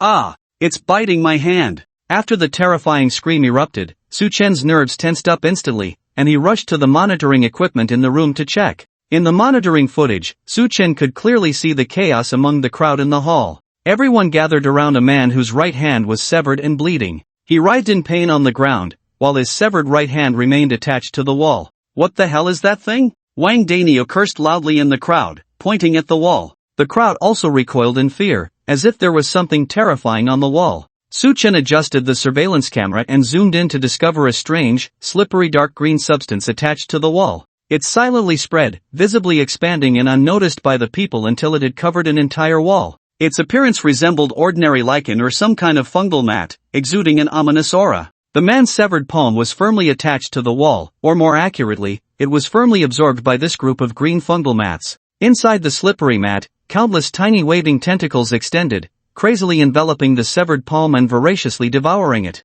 In less than half a minute, a grown man's palm was devoured on the spot by the fungal mat. To everyone's horror, as it consumed the man's hand, these green fungal mats seemed to absorb more nutrients and began to grow wildly. They rapidly spread outward from the wall at a visible speed, towards the floor, towards the ceiling, closing in on the crowd, like a pack of fierce beasts that had found their prey. Danger was rapidly approaching. These are man-eating fungi, they eat people. It's not an infectious disease, damn it, it's a plant crisis. Shoot! Shoot now! Terrified screams erupted from the crowd, everyone panicking, while only the calm individuals loudly urged the surrounding soldiers to shoot quickly. The soldiers did not immediately open fire but quickly formed a line, shielding the crowd behind them. Then, Lin Yu decisively ordered, "Probe attack. Stop them from getting closer to the crowd." Bang! Bang! Single pistol shots rang out first, the hot bullets spinning through the air, hitting the wall with a puff sound. Su Chen carefully observed through the ultra-clear camera as the bullets successfully penetrated the fungal mat on the wall, splattering green liquid. Superficially, this did not seem to cause any effective damage to the fungal mat but rather infuriated it, causing it to extend numerous small tentacles vigorously trying to detach from the main body and reaching towards the soldiers who fired the shots. Puff! Wang Daniel wielded a military knife and decisively chopped off these small tentacles. Once detached from the fungal mat, they fell to the ground still writhing vigorously. The crowd avoided them, their eyes filled with fear and tension as they stared at the tentacles on the ground. In no time, they turned into a puddle of green liquid, which quickly evaporated into a green mist in the hot climate. The bullet attack is not very effective, but these things seem to self-destruct once detached from the main body, Jiang Shaozi analyzed while looking at Lin Yu. Lin Yu's expression was serious as she ordered sharply, "First squad, use bayonets. Cut them off." Yes. 10 soldiers stepped forward, wielding bayonets without fear, and approached the fungal mat, slashing at a relatively safe distance. They successfully cut off parts of the fungal mat on the wall, causing them to fall to the ground and instantly turn into green liquid vapor. However, the damaged parts of the fungal mat quickly regenerated before their eyes, just like a gecko's severed tail rapidly healing its injured body. Their regenerative ability is strong, and they pose a significant threat to humans, quite formidable. Jiang Shaozi furrowed her brows slightly, murmuring, "But if that's all, it doesn't seem too difficult to control. We need to try more methods to find the most effective way to restrain these fungal organisms." Just then, the door of the building swung open, and several soldiers rushed in from outside, reporting in a grave tone. "Report! There are many green unidentified vine-like plants outside, suspected to be fungal mats. We don't recognize them, but they seem highly aggressive, extending small tendrils to attack humans." Lin Yu looked at the soldiers and asked in a serious tone, "How many are outside?" "A lot." A communication soldier took out his personal drone monitoring device, displaying it in front of Lin Yu. She and the soldiers beside her saw the area outside the building on the communication screen. A large number of fungal mats had spread across most of the roads in the residential area, with green fungal mats appearing in the greenery areas of the neighborhood. Even the outside of every building in the neighborhood was covered and spreading with fungal mats. Even the distant streets were not spared. Under the drone's aerial view, everywhere it looked, there was a sea of green. The entire city seemed to fall in an instant. These strange plants appeared out of nowhere, covering most of the city in a very short time, continuously expanding into the city's more hidden corners. Whether it was the streets, buildings, sewers, city pipelines, and so on, all had the presence of these eerie things. Everywhere they looked, it was densely packed with green, all slippery and sticky fungal mats, constantly wriggling and spreading. "This is too much." Jiang Shaozi's expression changed slightly, immediately realizing the seriousness of the situation. With the fungal mat's aggressive attacks, terrifying self-healing abilities, and rapid spread, this was definitely a terrifying threat no less than the first round of scorching apocalypse. "Continue experimenting with ways to restrain the cannibal fungus." Jiang Shaozi ordered Lin Yu, "I'll go find Mr. Su, his safety is top priority." "Yes." Lin Yu nodded, glancing at the chief of staff beside her. "Take 3 squads upstairs, ensuring the safety of the leader." "Lin, 2 squads are already on standby upstairs. Send more people. He is our leader, safety cannot be overlooked." "Yes." The chief of staff saluted and immediately ordered personnel to go upstairs. Wang Daniel volunteered, "Chief of staff. I'll go too, I'm not afraid of these eerie things, I'll clear them out." "All right." The chief of staff glanced at Lin Yu, seeing no objection, reluctantly agreed, "You come with me, responsible for clearing all the cannibal fungi on the leader's floor." "Yes." Wang Daniel was overjoyed. With his strong physical fitness, he was not worried at all. Compared to the current danger, He hoped to get closer to the mysterious leader. The closer to the leader, the closer to the core of power. If he could earn the leader's appreciation, he would surely rise to the top. What? Why am I not worried about the current danger? Not afraid the leader might fall in the second crisis? Are you kidding me? Even I, Wang Daniu, am not afraid of these fungal mats. Would the mysterious leader be scared? Fall here? Don't joke around. Instead of worrying about that, it's better to think about how to perform well in front of the leader. Mr. Su. Zhang Xiaozi rushed to the 6th floor, feeling extremely anxious. As she ascended, she saw the walls of the entire building covered with these dreadful fungal bodies, not just on the walls and ceilings anymore. They even existed on the handrails of the stairs, and the building echoed with human screams from time to time. If anyone accidentally touched these fungal bodies, even just brushing past them, the tendrils inside would fiercely attack, tearing off parts of their flesh on the spot. Zhang Xiaozi saw these fungal mats, heard the screams of people, and felt extremely worried about Su Chen's safety. She knew better than anyone that Su Chen's biggest weakness at the moment was his lack of personal strength. Compared to survivors like Wang Dania who possess combat talents, Su Chen's own combat power is not much different from an ordinary person. His skills and talents are all effect-based, not combat-based. The crisis of the cannibalistic fungus that erupted in the second round of the apocalypse is a special threat that directly threatens the physical aspect of the human body, something ordinary people find difficult to resist. Sir, Zhang Xiaozi rushed up to the 6th floor but suddenly froze in place. She saw a robot standing at the door, its gaze wandering around, landing near Su Chen on the 6th floor. The distribution of the fungus blanket on the entire 6th floor was sparse, scattered on the walls and door frames, not as abundant as downstairs and outside. And in the master bedroom where Su Chen was, there was no trace of the fungus blanket on the door and the walls of the room. At first glance, Su Chen's room seemed completely isolated, distinct from everything around it. Zhang Xiaozi halted her steps, noticing a slight gap in the room's door, through which Lia's voice could be heard. Boss, based on the current situation, the shelter upgrade project can effectively prevent the spread of the cannibalistic fungus. This means that higher technological means can contain the chaotic development of the cannibalistic fungus.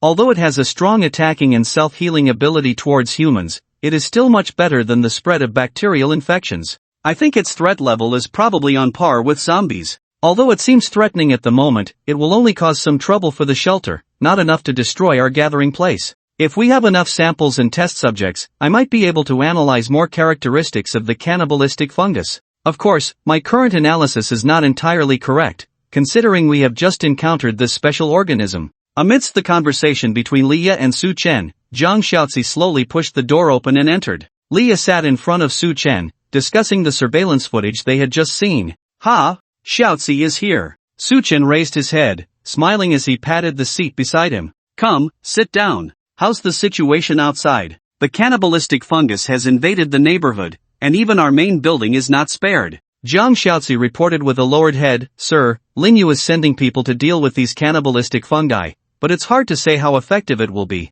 It's okay, take your time, Su Chen nodded. Study more and find ways to effectively deal with these things. And the wounded, they need close monitoring and examination, preferably entrusted to Chen Shuren, who is a professional doctor. We are not sure if the injured will be infected with new diseases. I always feel the second round of the apocalypse shouldn't be this simple. Su Chen took a deep breath, turned his head to look outside where the sky was still a deep red, his expression somewhat solemn. Have you noticed, the first round of the high-temperature apocalypse is still ongoing? Su Chen squinted his eyes, speaking softly. I originally thought that according to normal logic, with the rotation of apocalypses, the old apocalypse should disappear once the new one appears. But from what we see now, my judgment was wrong. That mysterious entity never intended for the first round of the apocalypse to disappear. It has added new apocalypse threats on top of the first round. The rotation in the apocalypse cycle may not mean a one-to-one exchange, it may not mean a rapid rotation, it might even just refer to the rotation between apocalypse wars and disasters.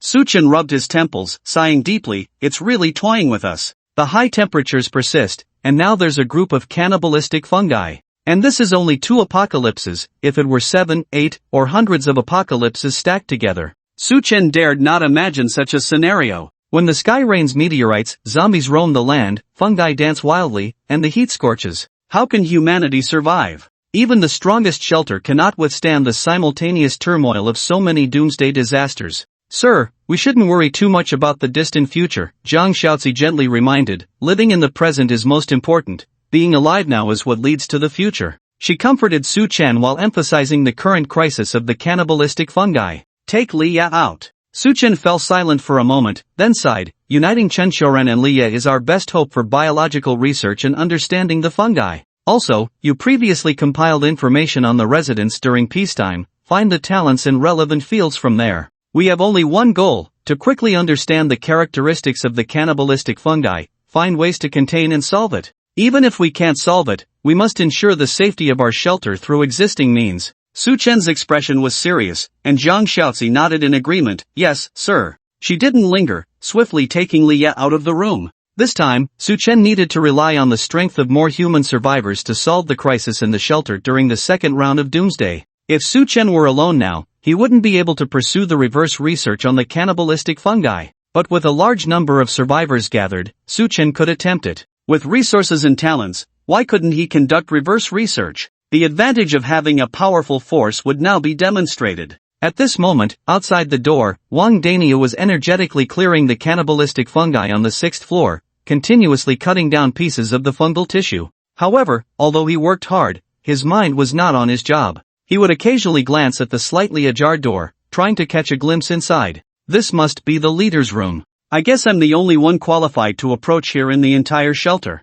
Thinking this, Wang Daniu worked even harder. Being closer to the leader was a special honor. Our leader is truly remarkable. Look at the guards at the door. Others have living guards, but our leader uses robots. So robust, this big guy. I wonder how he compares to me. Wang Daniu stole a few glances at the robot standing at the door. For some reason, its electronic eyes always fell on him. It stared at Wang Daniu without blinking, with a few small gun barrels on its shoulder aimed at him, appearing very vigilant. If it were an ordinary person, they would have been scared stiff by the robot's gaze and fled. But Wang Daniu was brave and fearless. He remained calm, not even bothering. Just a scare tactic. Can it really shoot me? The leader is inside. Everyone says the leader is wise and valiant, with a compassionate heart. I am the leader's soldier. If it dares to shoot me, it will be dismantled and scrapped by the leader tomorrow. As Wang Daniu was lost in his thoughts, the door behind him suddenly opened. Zhang Xiaozi hurriedly left the room with Leia and descended the stairs, and Wang Daniu took the opportunity to glimpse inside the room as the door opened.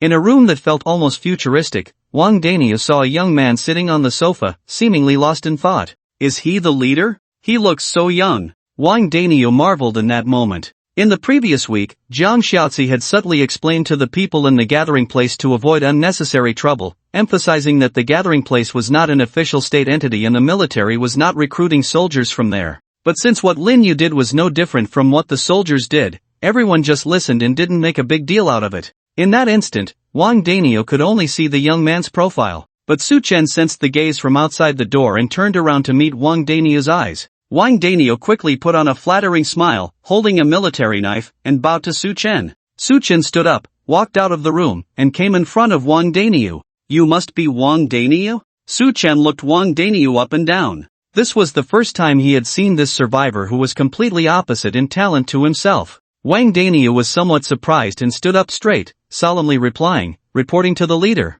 I am Wang Daniu. You don't need to be so serious, nor do you need to call me that.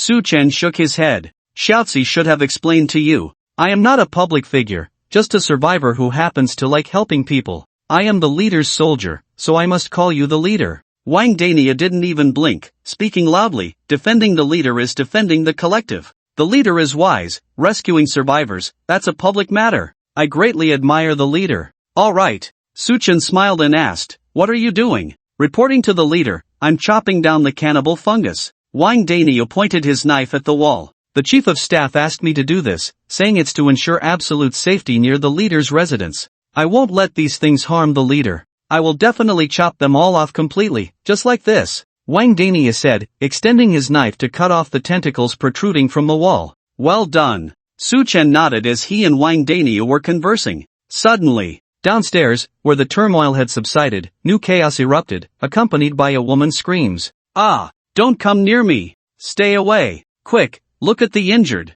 He's acting strange. Damn, has he turned into a zombie? Shoot him now. Su Chen heard the commotion and quickly returned to the room to check. Wang Daniu, on the other hand, gripped his long knife tightly and stood at the corridor to block the way. Someone turned into a zombie? Come on. I'll kill you all, it'll all be my credit. Wang Daniu was resolute, not willing to miss this opportunity to perform well in front of the leader. Back in the room, Su Chen immediately pulled up the surveillance footage to watch. He saw it, among the crowd, the man who had been treated well for his severed hand suddenly grew a large number of cannibal fungi from the severed arm, with tiny tentacles bursting out beneath his skin. In just a blink of an eye, a healthy person turned into a humanoid cannibal fungus. He no longer resembled a human, completely enveloped in dark green cannibal fungi, with tiny tentacles continuously sprouting from every pore, including skin pores, dancing and touching the survivors around. This is caused by the cannibal fungus. Su Chen widened his eyes, breathing rapidly.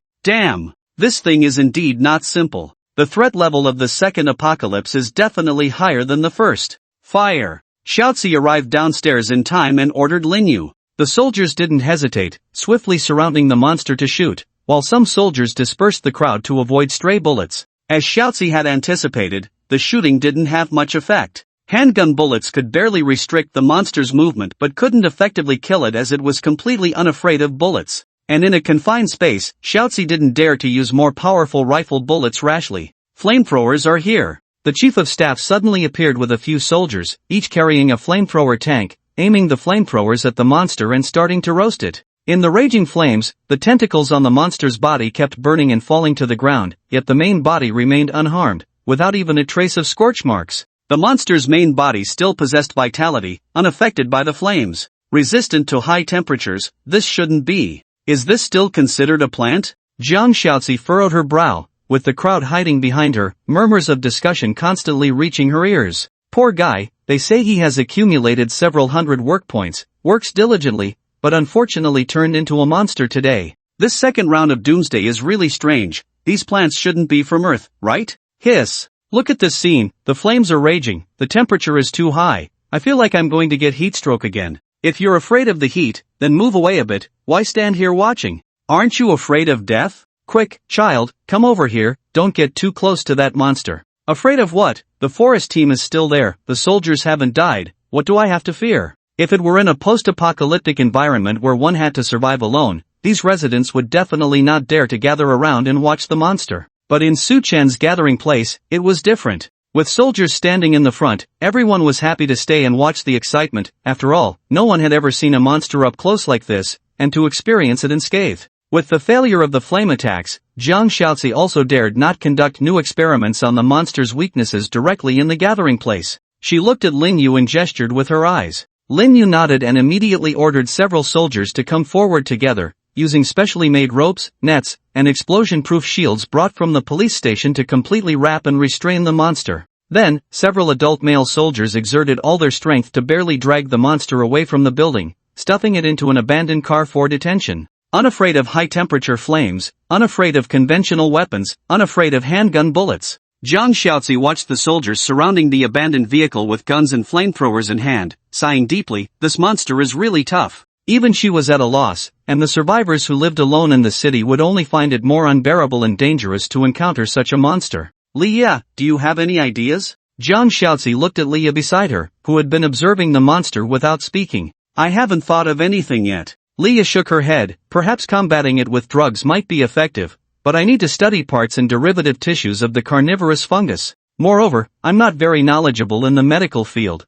so we may need to rely more on Mr. Chen. With that, Leah looked at Chen Xiuren. Jiang Xiaozi asked in a deep voice, Mr. Chen, what do you think? Just lock it up for now. Chen Xiuren lazily leaned against the wall. I might have a solution, but I need more raw materials. I suggest we first clean up these weird things in our gathering place, and take it slow from there. Well, that's indeed the case, the priority is to clean up, even if it means using a clumsy method. Ha! Jiang Xiaozi suddenly frowned, looking at Chen Xiuren, silently assessing him. Why are you looking at me with strange eyes? Chen Xiuren curiously returned her gaze, self-indulgently touching his cheek, then waved his hand. Miss Jiang, I know I'm handsome, but we are impossible. You have always been like a boss in my heart, the status between us. Why are you leaning against the wall? Jiang Xiaozi pointed to the wall. The carnivorous fungus is right next to your arm. Aren't you afraid of being infected and turning into the monster we just saw? It's fine. Chen Xiuren nonchalantly spread out his hand, even completely opening his palm, covering the wall directly in front of them, pressing against a part of the carnivorous fungus. Jiang Xiaozi and Liya witnessed it with their own eyes. The part of the carnivorous fungus covered by Qin Shuren's palm slowly dissipated its dark green traces, as if actively avoiding, no longer spreading towards the area where Qin Shuren was. Ha! Liya exclaimed in surprise and asked, Mr. Chen, is this your poison? Part of it, I'm still experimenting, been experimenting since just now, Qin Shuren replied. His palm retrieved from the wall, revealing some white powder and crystals. Is this an antibiotic? Liya frowned, and Qin Shuren nodded. This is the third type of available medicine, not very harmful to these cannibalistic fungi, but seems to make them repulsive and avoidant. So, specific medication can be effective. Liya pondered with her head down, murmuring, so, it seems it hasn't escaped the bacterial framework yet, still can destroy its structure by directly destroying its cellular parts. Mr. Chen, what you're doing is a bit too dangerous. Jiang Xiaozi frowned at Qin Shuren, experimenting with your own body. If the experiment fails, you will be invaded by the cannibalistic fungi. Miss Jiang, are you concerned about me? Qin Shuren blinked, smiling mischievously like a rascal. I dare not be the boss's rival in love. Qin Shuren, be serious. I really don't care. Qin Shuren put away his smile, lazily waved his hand. One rotten life, if I die, so be it. Before I die, I can do something for the boss, not in vain for his protection and support. Don't conduct such dangerous experiments in the future. You are important to Mr. Jiang Xiaozi looked deeply, glanced at Liya, and asked softly, any clues? Based on Mr. Chen's experimental results, this seems to be the only effective way we currently have to restrain them temporarily, Liya replied. But now, most human subjective technologies cannot be used, especially medical means. If we want to restrain the cannibalistic fungi on a large scale, we must first acquire the ability to independently produce a large number of drugs. Before that, we can only focus on collecting specific drugs remaining in medical institutions, conducting new experiments while partially restraining. Jiang Xiaozi nodded, leave these matters to me, focus on your experiments, a team of soldiers will be assigned by you. As for this monster, Jiang Xiaozi glanced at the cannibalistic fungi monster tightly wrapped in the abandoned vehicle, saying solemnly, it's up to you guys now. You can rest assured. Qin Shuren lazily raised his hand to shield the sun, I will definitely take care of it. While the three were studying the cannibalistic fungi monster, Su Chen had been quietly staying in the room without going out. In the state of not understanding the cannibalistic fungi and the second round of doomsday opening, this heavily modified room was the safest place. Calculating the time, it's almost time to receive the talent reward. Su Chen sat on the sofa, constantly looking at his watch. In my current situation, the reward should be related to the cannibalistic fungi. And, it's been 7 days, even if this time doesn't bring a big prize, at least give something urgently needed. Even if it's a specialized botanist, that would be great. Su Chen took a deep breath, his eyes fixed on the time on the watch. A few minutes later, he received a new information prompt. Congratulations! You have triggered the talent reward and obtained an A-level talent unit, Jiaosiki. Ha! An A-level talent. This is a big prize. It's not a reward for the cannibalistic fungi. Did the talent effect go wrong? Su Chen was both surprised and puzzled. According to the current situation, he should have received means to counter and disperse the cannibalistic fungi, which were his most urgent needs. Why a talent instead? A golden light appeared before Su Chen, forming the seductive figure of a woman. Soon, a woman in a white lab coat appeared in front of Su Chen. She appeared to be around 27 or 28 years old, with a tall and elegant figure. Her rounded chin was slightly lifted, exuding an indescribable sense of confidence and calmness. Her delicate features and beautiful face were tainted with a hint of aloofness in her expression. Her long black hair was simply tied back, with a few strands softly falling by her ears. A scientist? Su Chen scrutinized the woman from head to toe, and she did the same to him. I am a doctor, the woman coldly stated, with a hint of superiority in her voice. Unlike others who were summoned before Su Chen, she did not show the same respect. At first glance, she seemed arrogantly as if she were the one summoning Su Chen. Another doctor, Su Chen frowned, noticing the woman's slender hands holding a large cloth bag. On the outside of the bag was a red cross, most likely containing medical equipment and drugs. Please, have a seat. Su Chen gestured towards the sofa in front of him. The woman nodded elegantly and sat down gracefully in front of Su Chen, crossing her smooth legs, her voluptuous figure subtly outlined under the lab coat. Su Chen, having seen many beauties, felt no particular excitement and proceeded to glance at her talent data. Name, Jiaosiki. Age, 35 years old. Occupation, doctor, scientist, geneticist. Talent level, a physical strength, 140 neural response, 280 endurance, 170 mental willpower, 300 self-healing immunity, 320 talent features, master pharmacist possesses extraordinary skills in drug research and production, able to create various highly effective medications to cure common diseases and combat various bacteria. Genetic modification proficient in biological genetics research and basic modification abilities, can enhance or weaken the biological skills of the modified target. Poison restraint skilled in restraining any toxins or poisons, with a unique high resistance to toxins in her body. Talent gift, surgical expertise proficient in most surgical procedures, skilled in using a surgical knife for self-defense and attacking enemies. Solo practitioner capable of overcoming the majority of difficult situations when practicing medicine independently, with special means to continuously produce new drugs even in environments lacking medical equipment. Assassin's wife fell in love with an assassin, learned numerous assassin skills, and excels in using drugs to deal with enemies. Value rating, 2680. Well, excellent data and a high value rating.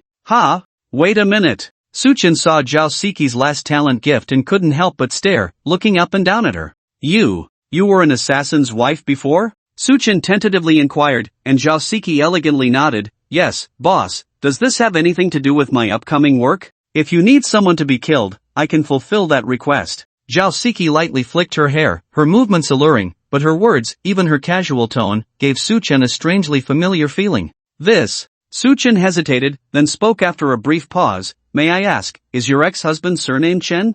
Zhao Siki suddenly frowned, her demeanor turning cold. Boss, do you know that man? If I'm not mistaken, your ex-husband's name is Chen Xiuren, right? Suchen looked at Zhao Siki, then fell silent. He noticed that the woman had a sharp surgical knife in her hand, rotating slowly between her fingers. Boss, if you want him dead, I can assure you there are 1,001 ways to do it. Zhao Siki squinted her eyes, her rosy lips slightly curling upwards. She was smiling, but exuded a highly dangerous aura. 1,001 kinds. Su Chen swallowed a mouthful of saliva. The woman in front of him was indeed enticing, but also undeniably dangerous. No, I won't kill him. Then, may I ask, where is Chen Xiuren? Zhao Siki blinked her eyelashes lightly, a hint of charm in her smile. Since you mentioned that name, you should know, or be able to find him? As Su Chen pondered how to approach the situation, whether to defend Chen Xiuren or say something nice, suddenly, Chen Xiuren's loud voice, distinctive as always, came from outside.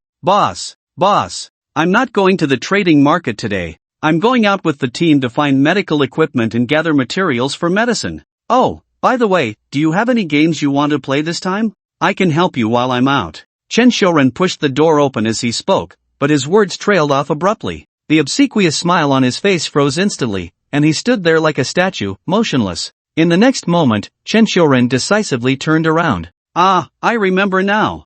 I need to double-check the equipment before going out. Chen Xiuren. Zhao Siki uttered cold words slowly, causing Chen Xiuren to stand frozen at the doorway. The atmosphere grew tense, and Su Chen glanced at Zhao Siki, then at Chen Xiuren, reminding him, she's calling you. Chen Xiuren turned slowly, a fake smile on his face. Boss, who is this? My new colleague? You don't know her? Su Chen raised an eyebrow in confusion. Chen Xiuren shook his head solemnly. Boss, you know me, I'm not interested in women, I never mess around with strangers. Not interested in women? Then he must be interested in men. Su Chen suddenly shifted away from Chen Xiuren. Upon hearing Chen Xiuren's words, Zhao Siki coldly smiled. So I'm just a stranger to you. Oh, isn't this Dr. Zhao? Chen Xiuren suddenly paled, as if he had just seen Zhao Siki clearly for the first time. His face lit up with undisguised joy. What are you doing here? Look at my eyes. Wow. What a rare guest, an old friend. Zhao Siki sneered. So I'm just a friend. Chen Xiuren awkwardly smiled, then. A girlfriend? I wouldn't dare. Zhao Siki played with the surgical knife in her hand, speaking lightly. Mr. Chen is charming and elegant, someone like me is not worthy of your attention, let alone being your girlfriend. Cold sweat formed on Chen Xiuren's forehead, then. An ex-girlfriend? Zhao Siki remained silent, her eyes narrowed slightly, exuding a sudden dangerous aura. Alright. Su Chen intervened as the atmosphere grew tense, looking at Zhao Siki. Chen Xiuren is under my care. If you have any grievances with him, you can tell me, and I will handle it. But let's not ruin the atmosphere here, am I clear? Su Chen's tone was stern. Zhao Siki glanced at Su Chen, her cold demeanor thawing, and she politely smiled. As you wish, my boss. I won't cause trouble with him. Zhao Siki turned to Chen Xiuren again, her phoenix eyes slightly narrowed, a seductive smile playing on her lips. After all, we are old friends. I want to reminisce with him slowly, very slowly. Well, it's clear this woman holds a grudge. Suchin didn't know what Chinshoren had done to Zhao Siki, but judging by their demeanor, it didn't seem like they were in the mood for heart-to-heart talks. Suchin had no choice with women like Zhao Siki. He decided to let Jiang Xiaozi handle it. Miss Xiao, you've just arrived here, so you might not be familiar with everything yet. Suchin pondered for a moment and opened the communication channel on the monitoring terminal. Xiaozi, come upstairs. Yes, sir. Jiang Xiaozi's gentle voice came through the terminal's audio channel. She always responded promptly to Suchin's needs. Jiang Xiaozi is my assistant and also the main manager of our gathering place. Suchin sat back in front of Zhao Siki and said in a deep voice, later, Xiaozi will come up and arrange everything for you, including assigning rooms, food, and work. If you need anything, you can also tell her. It's fine to mention it to me as well. Chinshoren, as for you. Suchin glanced at Chinshoren, waved his hand, and scolded, what are you still standing there for? Hurry up and get to work. You've been idle for days. What are you doing coming upstairs to study cannibalistic bacteria? Everyone was men, and Chinshoren knew that Suchin was helping him by telling him to leave this troublesome place quickly. Alright, boss. Chinshoren nodded quickly, but his feet didn't move. Why aren't you leaving yet? Suchin frowned, feeling puzzled. Is this guy perhaps unable to walk because he sought his ex-lover? Does he want to chat with her for a while? Boss. Chinshoren forced a smile uglier than crying on his face. My legs are numb. I can't walk. Numb? Suchin frowned. You, a grown man, get numb legs from standing for a while? Boss, it's this old friend of mine who drugged me. Chinshoren timidly glanced at Zhao Siki, his eyes showing how wronged he felt. Suchin was stunned at his words. He turned to look at Zhao Siki, feeling speechless. These two really were a pair, always drugging others quietly. Are you complaining that I shouldn't have done this? Zhao Siki raised an eyebrow, glanced at Chinshoren, who quickly shook his head, not daring to say another word. For the sake of the boss still needing you, let's forget about today's incident for now. Zhao Siki waved her hand dismissively. Now, go. Zhao Siki didn't make any move to provide an antidote, and Suchin watched as Chinshoren ran out of the room as if fleeing, not daring to look back. Ha! Suchin was curious. What kind of method is this? If it's a paralyzing drug, wouldn't it take time to recover? His legs are fine so quickly? Boss, it's a neurotoxin, and it's a new drug I developed myself. Zhao Siki flipped her hair and smiled as she explained. Combined with the man's natural resistance to toxins, he recovered quickly. I see. Suchin nodded, then looked at Zhao Siki and suddenly asked,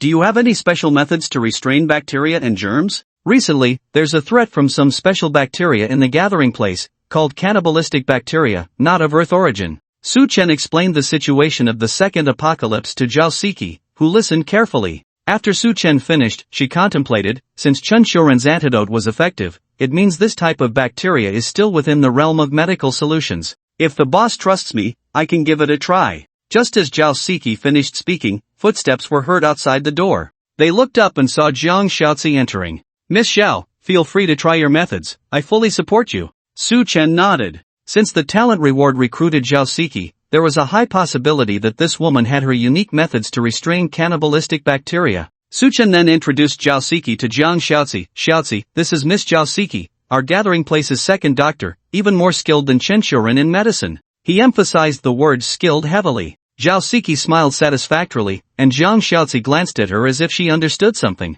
Rest assured, sir. I will guide Miss Xiao well and try to help her integrate with us as soon as possible. After Jiang Xiaozi finished speaking, she smiled at Zhao Siki and said, Miss Xiao, come with me. Okay. Zhao Siki nodded, looking curiously at Jiang Xiaozi, and they left the room together. After the two women left, Suchin muttered while propping his chin, this is getting interesting, two killer doctors. From the current situation, it seems that they won't kill each other. Zhao Siki still has a good level of loyalty towards me. But, what did Chinshoren do to make them hate him so much that they want to kill him 1,000 times? Suchin was curious, but now was clearly not the time to investigate this matter. As for the method to restrain the cannibal fungus, it still required research time, so Suchin could only wait for now. While waiting, Suchin did not forget to try other methods. I still have rewards from the last settlement to check. Perhaps I can find some new means to get through the second round of the apocalypse. Suchin muttered to himself as he opened the storage space of the shelter alone in the room.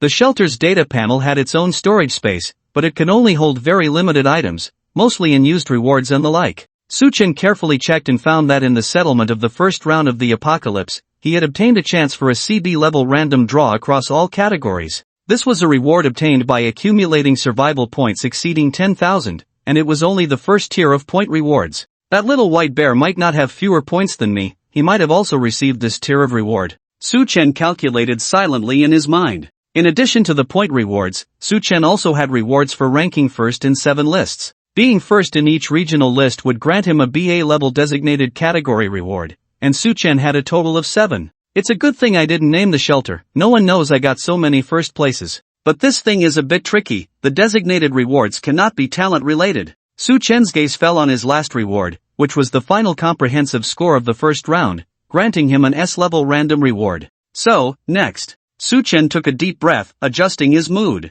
It's time for the draw. With so many draw chances, I should be able to get an awesome reward. A total of 8 draw chances, from low to high. Su Chen couldn't think of any way he couldn't become stronger. Even if he had bad luck and ate low-grade food, these rewards would make him much stronger. Use a CB level random draw across all categories. As Su Chen spoke solemnly, a small golden game console appeared in front of him, with 3 symbols spinning rapidly on top. The so-called all categories included all kinds of items, skills, talents, and talents that had appeared within the mechanism's range. As long as Su Chen's luck was good enough, he could obtain rewards from any category. As the symbols on the draw machine gradually stopped, 3 different golden icons appeared in front of Su Chen. Congratulations! You have obtained a C-grade auxiliary item, Phantom Camouflage Spray. Phantom Camouflage Spray, C-grade auxiliary item. When sprayed on clothing or the body, it can provide a certain degree of invisibility for a short period, making the user difficult to detect by most technological means and biological sensors within a certain range. The duration depends on the amount sprayed, up to half an hour.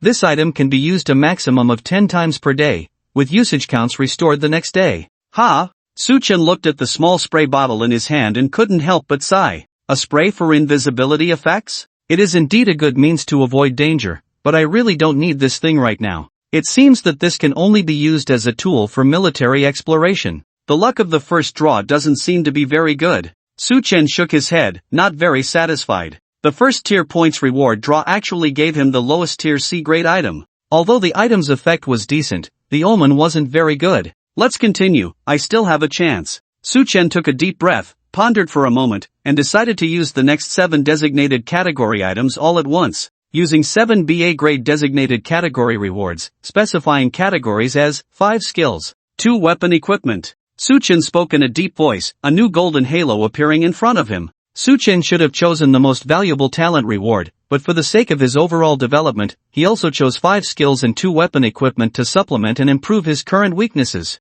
After all, skills and equipment could directly affect his personal strength. In case he encountered an apocalyptic situation that required relying on his own strength to get through, Su Chen wouldn't be at a loss. Congratulations! You have obtained the A-level skill, Favorable Fortune. Favorable Fortune, A-level skill, passive skill. The skill holder possesses different luck from ordinary people, having a higher probability of good luck in everything they do. The skill's effect is not guaranteed to work every time. Please note. Congratulations! You have obtained the A-level skill, Damage Transfer. Damage Transfer, A-level skill, passive skill. When the skill holder receives any type of damage, 50% of the damage will be transferred to all individuals in the shelter and the transferred damage will be further reduced by 30%. Congratulations! You have obtained the A-level skill, Shadow Stacking. Shadow Stacking, A-level skill can be actively used, putting the body in a high-speed state for a certain period, based on one's physical strength, granting the user incredible speed, jump height,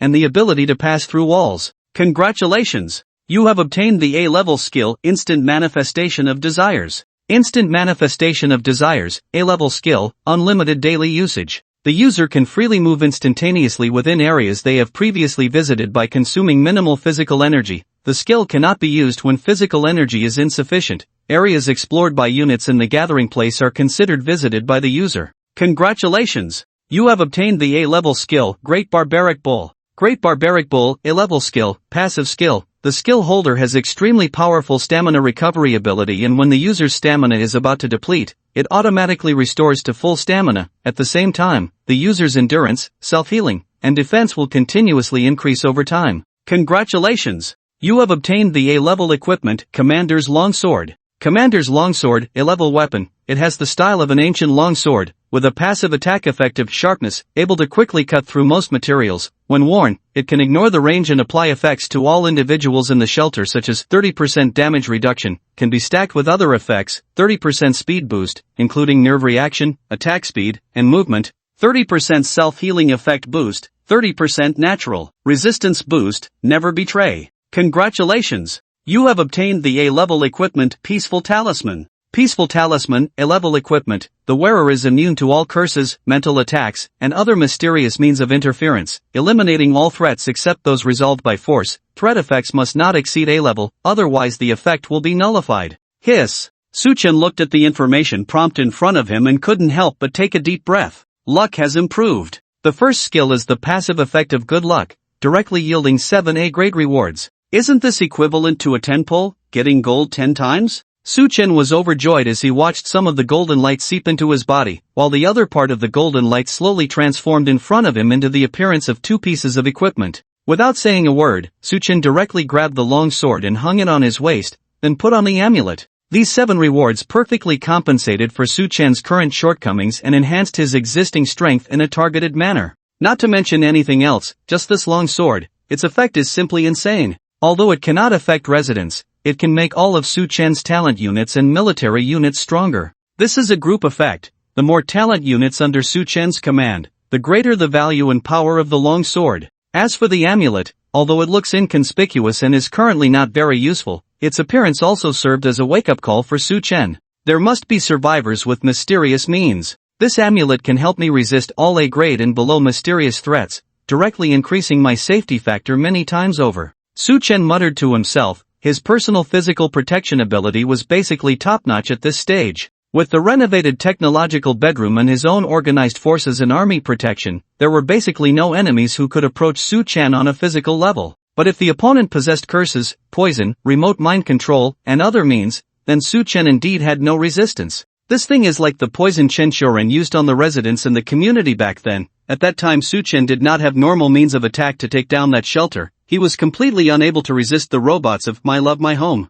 But Chenshoren used poison, directly poisoning a room full of people through the door, causing the death of the robot's owner. Without a self-destruct system and the owner's accidental death, the My Love My Home robot directly lost its threat. This amulet can effectively prevent enemies from launching beheading actions against me. So, the next is the final reward, the S-level random reward. Suchen touched the amulet on his neck, took a deep breath, and adjusted his state. Thinking about everything he possessed, there were not many things that could reach the S-level, just the talent of the Home of Otaku, a newly arrived S-level vassal talent, and the S-level skill parasitism. Just these 3. But the effects of these 3 talent skills are extremely powerful. They are the key cornerstone of Suchen's current power. The value of the S-level reward must be explosive. Whether it's talent, skill, or even just weapon equipment, I won't lose out. Moreover, I still have the good luck talent in hand. Even if it's not 100% effective, there is a high probability that I will get better S-level rewards.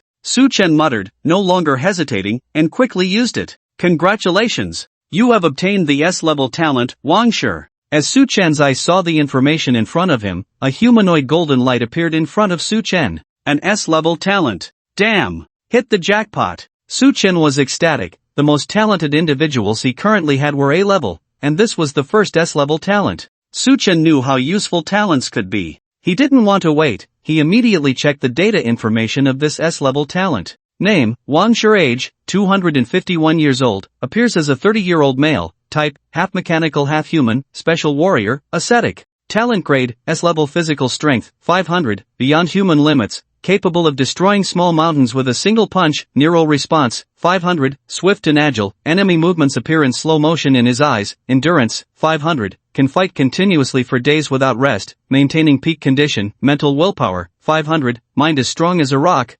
impervious to any mental attacks below S-level, self-healing immunity, 500, instant recovery from minor injuries, immune to most toxins and diseases. Talent features, super phantom technology body. He underwent modification with super futuristic technology, partially mechanizing his internal organs, possessing combat abilities almost comparable to the strongest military robots, hailed as the pinnacle of the third-level cosmic technological civilization's combat units. Self-upgrading. Due to his body's technological characteristics, he has a strong independent upgrading structure, capable of repairing, upgrading, and evolving himself under any extreme difficulty. Divine Power Awakening. His technological modification model is Divine Power, allowing him to operate the energy within his body in overload in any combat situation, achieving 5 to 10 times the base data's extreme power values in a brief period, reaching unprecedented heights. Mental Control. By simulating biological brainwaves and electromagnetic field states, he can influence the minds of living beings, achieving a form of mental control.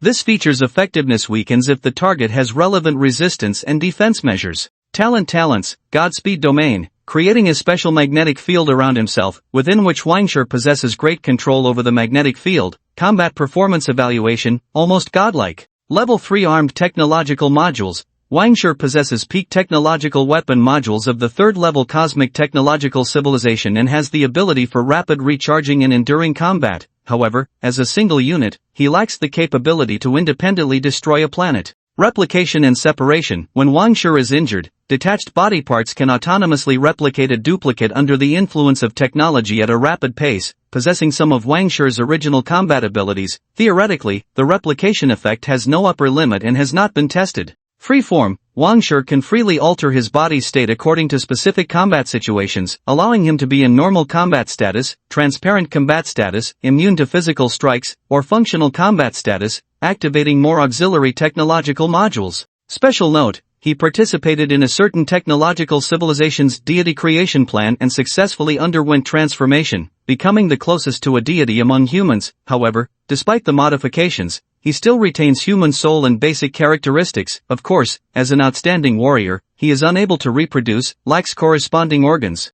Hiss! So powerful! Truly incredible! He truly is the man closest to a god. But with such formidable data, why only S level? Su Chen felt shocked. In the mechanics of the Doomsday game, beings of Wangshi's caliber could only be S level? Are there higher ratings? Are there even more powerful talent units? That would be insane. Su Chen dared not think further. As a member of the Earth's human race, not even reaching the 1st level of cosmic technological civilization, he could hardly fathom the terrifying scale and capabilities of more powerful and majestic civilizations. As Su Chen finished reviewing Wangshi's data, a humanoid golden light slowly dissipated before him, revealing a muscular man standing at 2 meters tall. Judging from his physique, Wangshi was a typical Asian face, robust and towering, resembling a weathered pine tree as he stood before Su Chen. Sir, hello. Not waiting for Su Chen to speak, Wangshi's gaze fell on Su Chen, and he introduced himself seriously. My name is Wangshi, the squad leader of the White Emperor Legion, 1st team of the Earth Isomorphic Alliance of the 17th world in the solar system.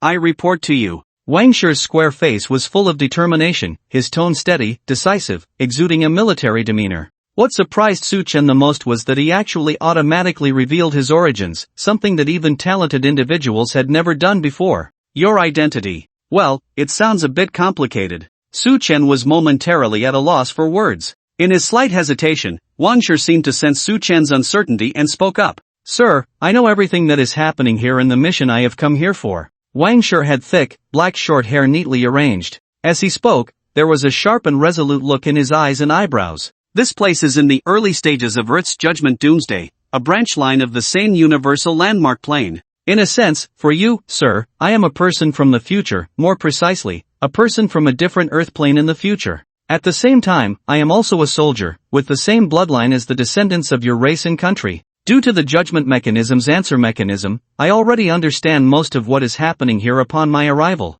But what I know is not much more than what you know. I basically know what you know, and what you don't know, I don't know either. Wangshi's eyes were deep and bright. He explained his origins to Su Chen in a deep voice. Due to the advanced technological level of the judgment mechanism, I am currently unable to determine whether I am a replica from the same era plane or the original person. I lean towards the former because if my memory has not been tampered with, my original self should have been on a mission in the 1253rd Solar System Jupiter military exercise not long ago. Of course, sir, you don't need to worry about my loyalty after recruitment. According to the technological indoctrination of the judgment mechanism, I cannot betray you from a biological emotional level unless you excessively harm or betray me, or do anything to harm you. You can understand it as, this is a direct enhancement of my fondness for you through genetic genes, which I cannot resist. At the same time, Based on the constitutional provisions of the Solar System Sino-Alliance region, when a soldier encounters ordinary humans and human compatriots in need of rescue at any location,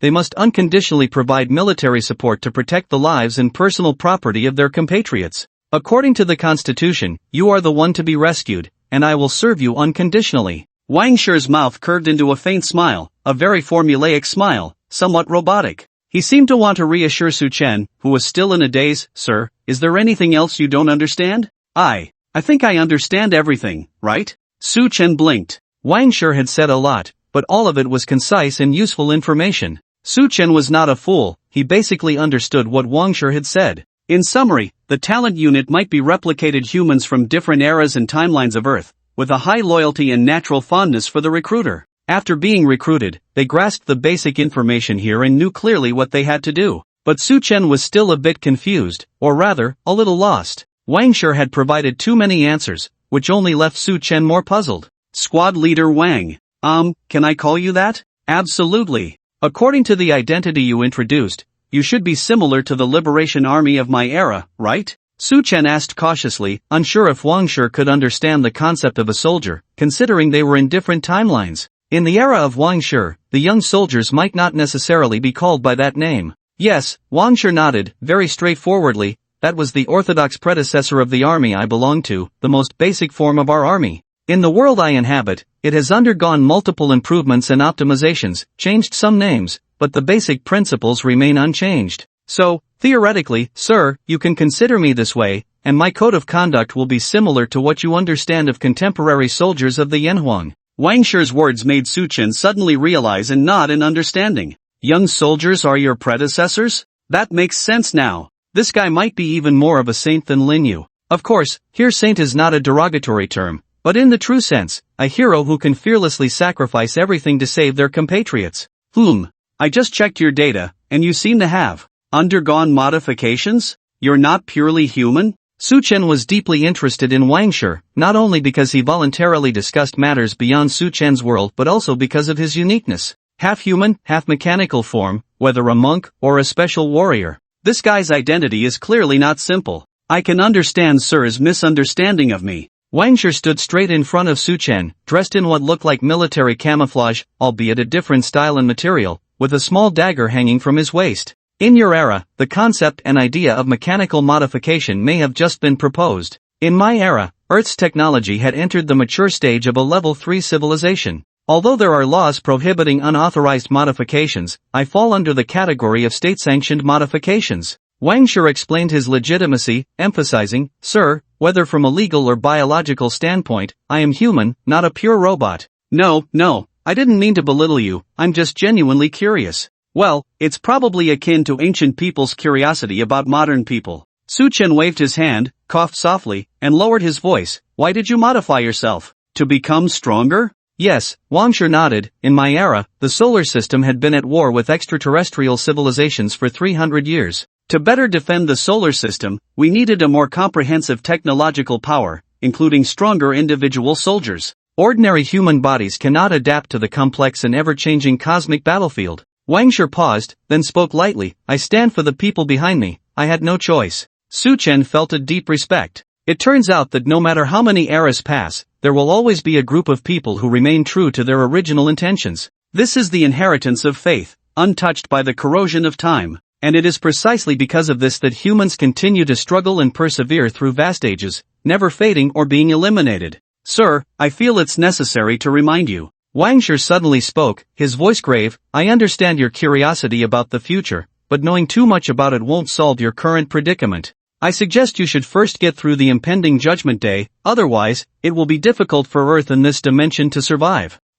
You're right. Su Chen nodded, but couldn't help asking, one last question, what is the Judgment Day? I don't know, I've only heard of it. Wang Shi shook his head. Through the information transmission of advanced civilizations, we learned of the existence of the Judgment Day, a random test by higher beings on different civilizations. Its purpose is unknown, its orchestrators unknown, its identity unknown, its methods unknown, its technological level unknown. All we know is that it is dangerous, but also full of opportunities. If I had to describe it, personally, I think this might be more like a higher being toying with lower beings. It exists to reward, but also comes with destruction. Wang Shi paused, then smiled slightly. It's like humans observing ants, except we are the ants. Well, even you don't know, so as an ancient person, I'm even more curious. Su Chen shrugged, took a deep breath, and adjusted his state. Wang Shi was right, thinking too much and making things too complicated was useless. Deal with the present situation first, or he might be done before a few rounds of doomsday, then what's the point of thinking about the future?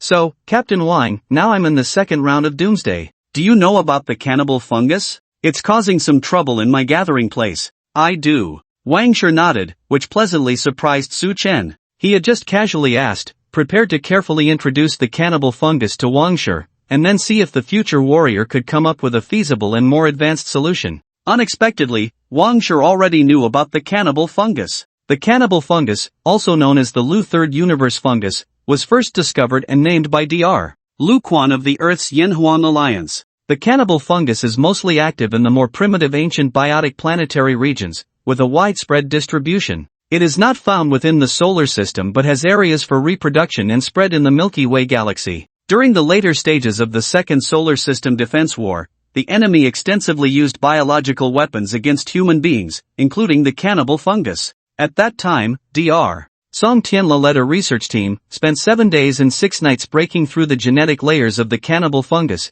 creating a new human vaccine, leading to the eradication of the cannibal fungus throughout the solar system within 3 days. This was a great victory in the Second Solar System Defense War and a key turning point towards victory on the battlefield. Wang Shi's introduction was incredibly comprehensive, making Su Chen feel like he was listening to a history teacher. Truly, that was the feeling. Indeed, it's a grand history. Su Chen nodded, then asked, so how do we solve it? I mean, maybe, could you introduce Dr. Lu Quan to me? Su Chen's tone was somewhat joking, but deep down, he also had this faint expectation. What if the future warrior was really that amazing? Could he make a deal like that? I cannot introduce Dr. Lu Quan to you. I cannot cross dimensions or bring people across them. Wang Shi was serious, shaking his head, and then said, the cannibal fungus is an ancient organism, even for your era, it's very old, a planetary dominator more troublesome than dinosaur creatures. But it still falls within the biological category, not purely bacteria or fungi, possessing low intelligence, astonishing reproductive capabilities,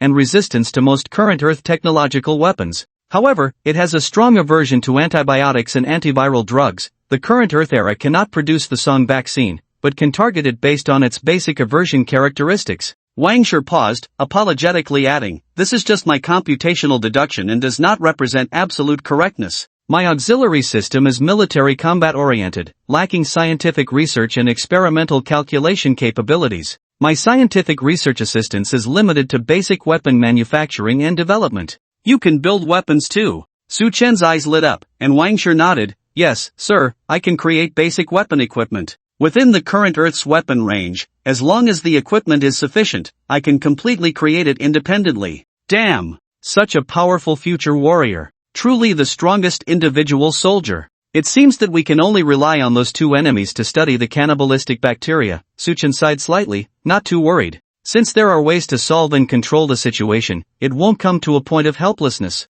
Sir, I can handle the cannibalistic bacteria in the gathering place, Wang Shi reminded. My combat system has a module specifically designed for biological warfare. Although I can't completely eradicate all the cannibalistic bacteria, I can ensure absolute safety in a certain area. I mean, the cannibalistic bacteria will never appear within the area you specify. That's great. But, Su Chen widened his eyes, are you enough on your own? Should I assign a few more people to you? Not necessary. Wang Shi shook his head, I operate better alone. Wang Shi's words did not imply that modern warriors were burdensome. He was just being straightforward based on the potential military tasks ahead. Sergeant Wang, you are truly versatile. Su Chen exclaimed, waving his hand. What are we waiting for? Let's get to work. Right now, eliminate the cannibalistic bacteria and protect the gathering place. Su Chen paused, adding, there are many ordinary people in the gathering place, all are Yanhuan people, our beliefs are the same. Do you understand? According to Wang Shi's interpretation just now, Su Chen already knew that talents might not be absolutely loyal. If Su Chen was too brutal, talents like Lin Yu and Wang Shi might have a chance of parting ways with him. Of course, Su Chen was not that kind of person, he was just a typical man from Earth, China. He loved his home, enjoyed life, was cautious, intelligent, patriotic, and inherently kind-hearted. However, he still needed to emphasize this point to Wang Shi, as the talent unit he belonged to was crucial. An S-class future warrior, nearly omnipotent. With Wang Shi by his side, Su Chen felt a significant increase in his sense of security. Yes, sir, Wang Shi nodded solemnly. Without many words, he accepted the mission and left the room. His broad back, steady and powerful strides as he walked, each step seemed capable of crushing obstacles ahead, giving people great courage and comfort. How fortunate I am. Su Chen watched Wang Shi's departing figure, suddenly realizing amidst his admiration, wait, with my luck being so explosive, could it affect my lifespan? Today feels a bit too surreal, so much so that it's unsettling. Su Chen rubbed his head, got up from the sofa, and walked to the monitoring terminal. He saw Wang Shi walking downstairs, passing through the crowd gathered in the hall, stepping out of the large gate guarded by the warriors, and heading straight to the building. Wang Shi stood outside the building, glanced at the surveillance camera on the eaves, then silently placed his palm against the wall. The cannibalistic bacteria touched by his palm seemed to encounter a natural enemy, swiftly retreating as if alive, fearing to stay. The next moment, a nearly transparent halo spread out from Wang Shi's arm, continuously expanding. This halo was not a specific color but more like the distortion of air heated by flames, spreading out like ripples after a nuclear explosion. The slightly distorted ripples covered the area, causing all the cannibalistic bacteria to frantically retreat. The building, which was mostly covered in dark green cannibalistic bacteria, gradually returned to its original brick color. The cannibalistic bacteria retreated from the building to the ground, gradually disappearing, visibly moving away from the gathering place where Su Chen was. In just a matter of seconds, the entire building was completely renewed, and the second round of apocalypse that had just arrived was completely dispelled by Wang Shi alone.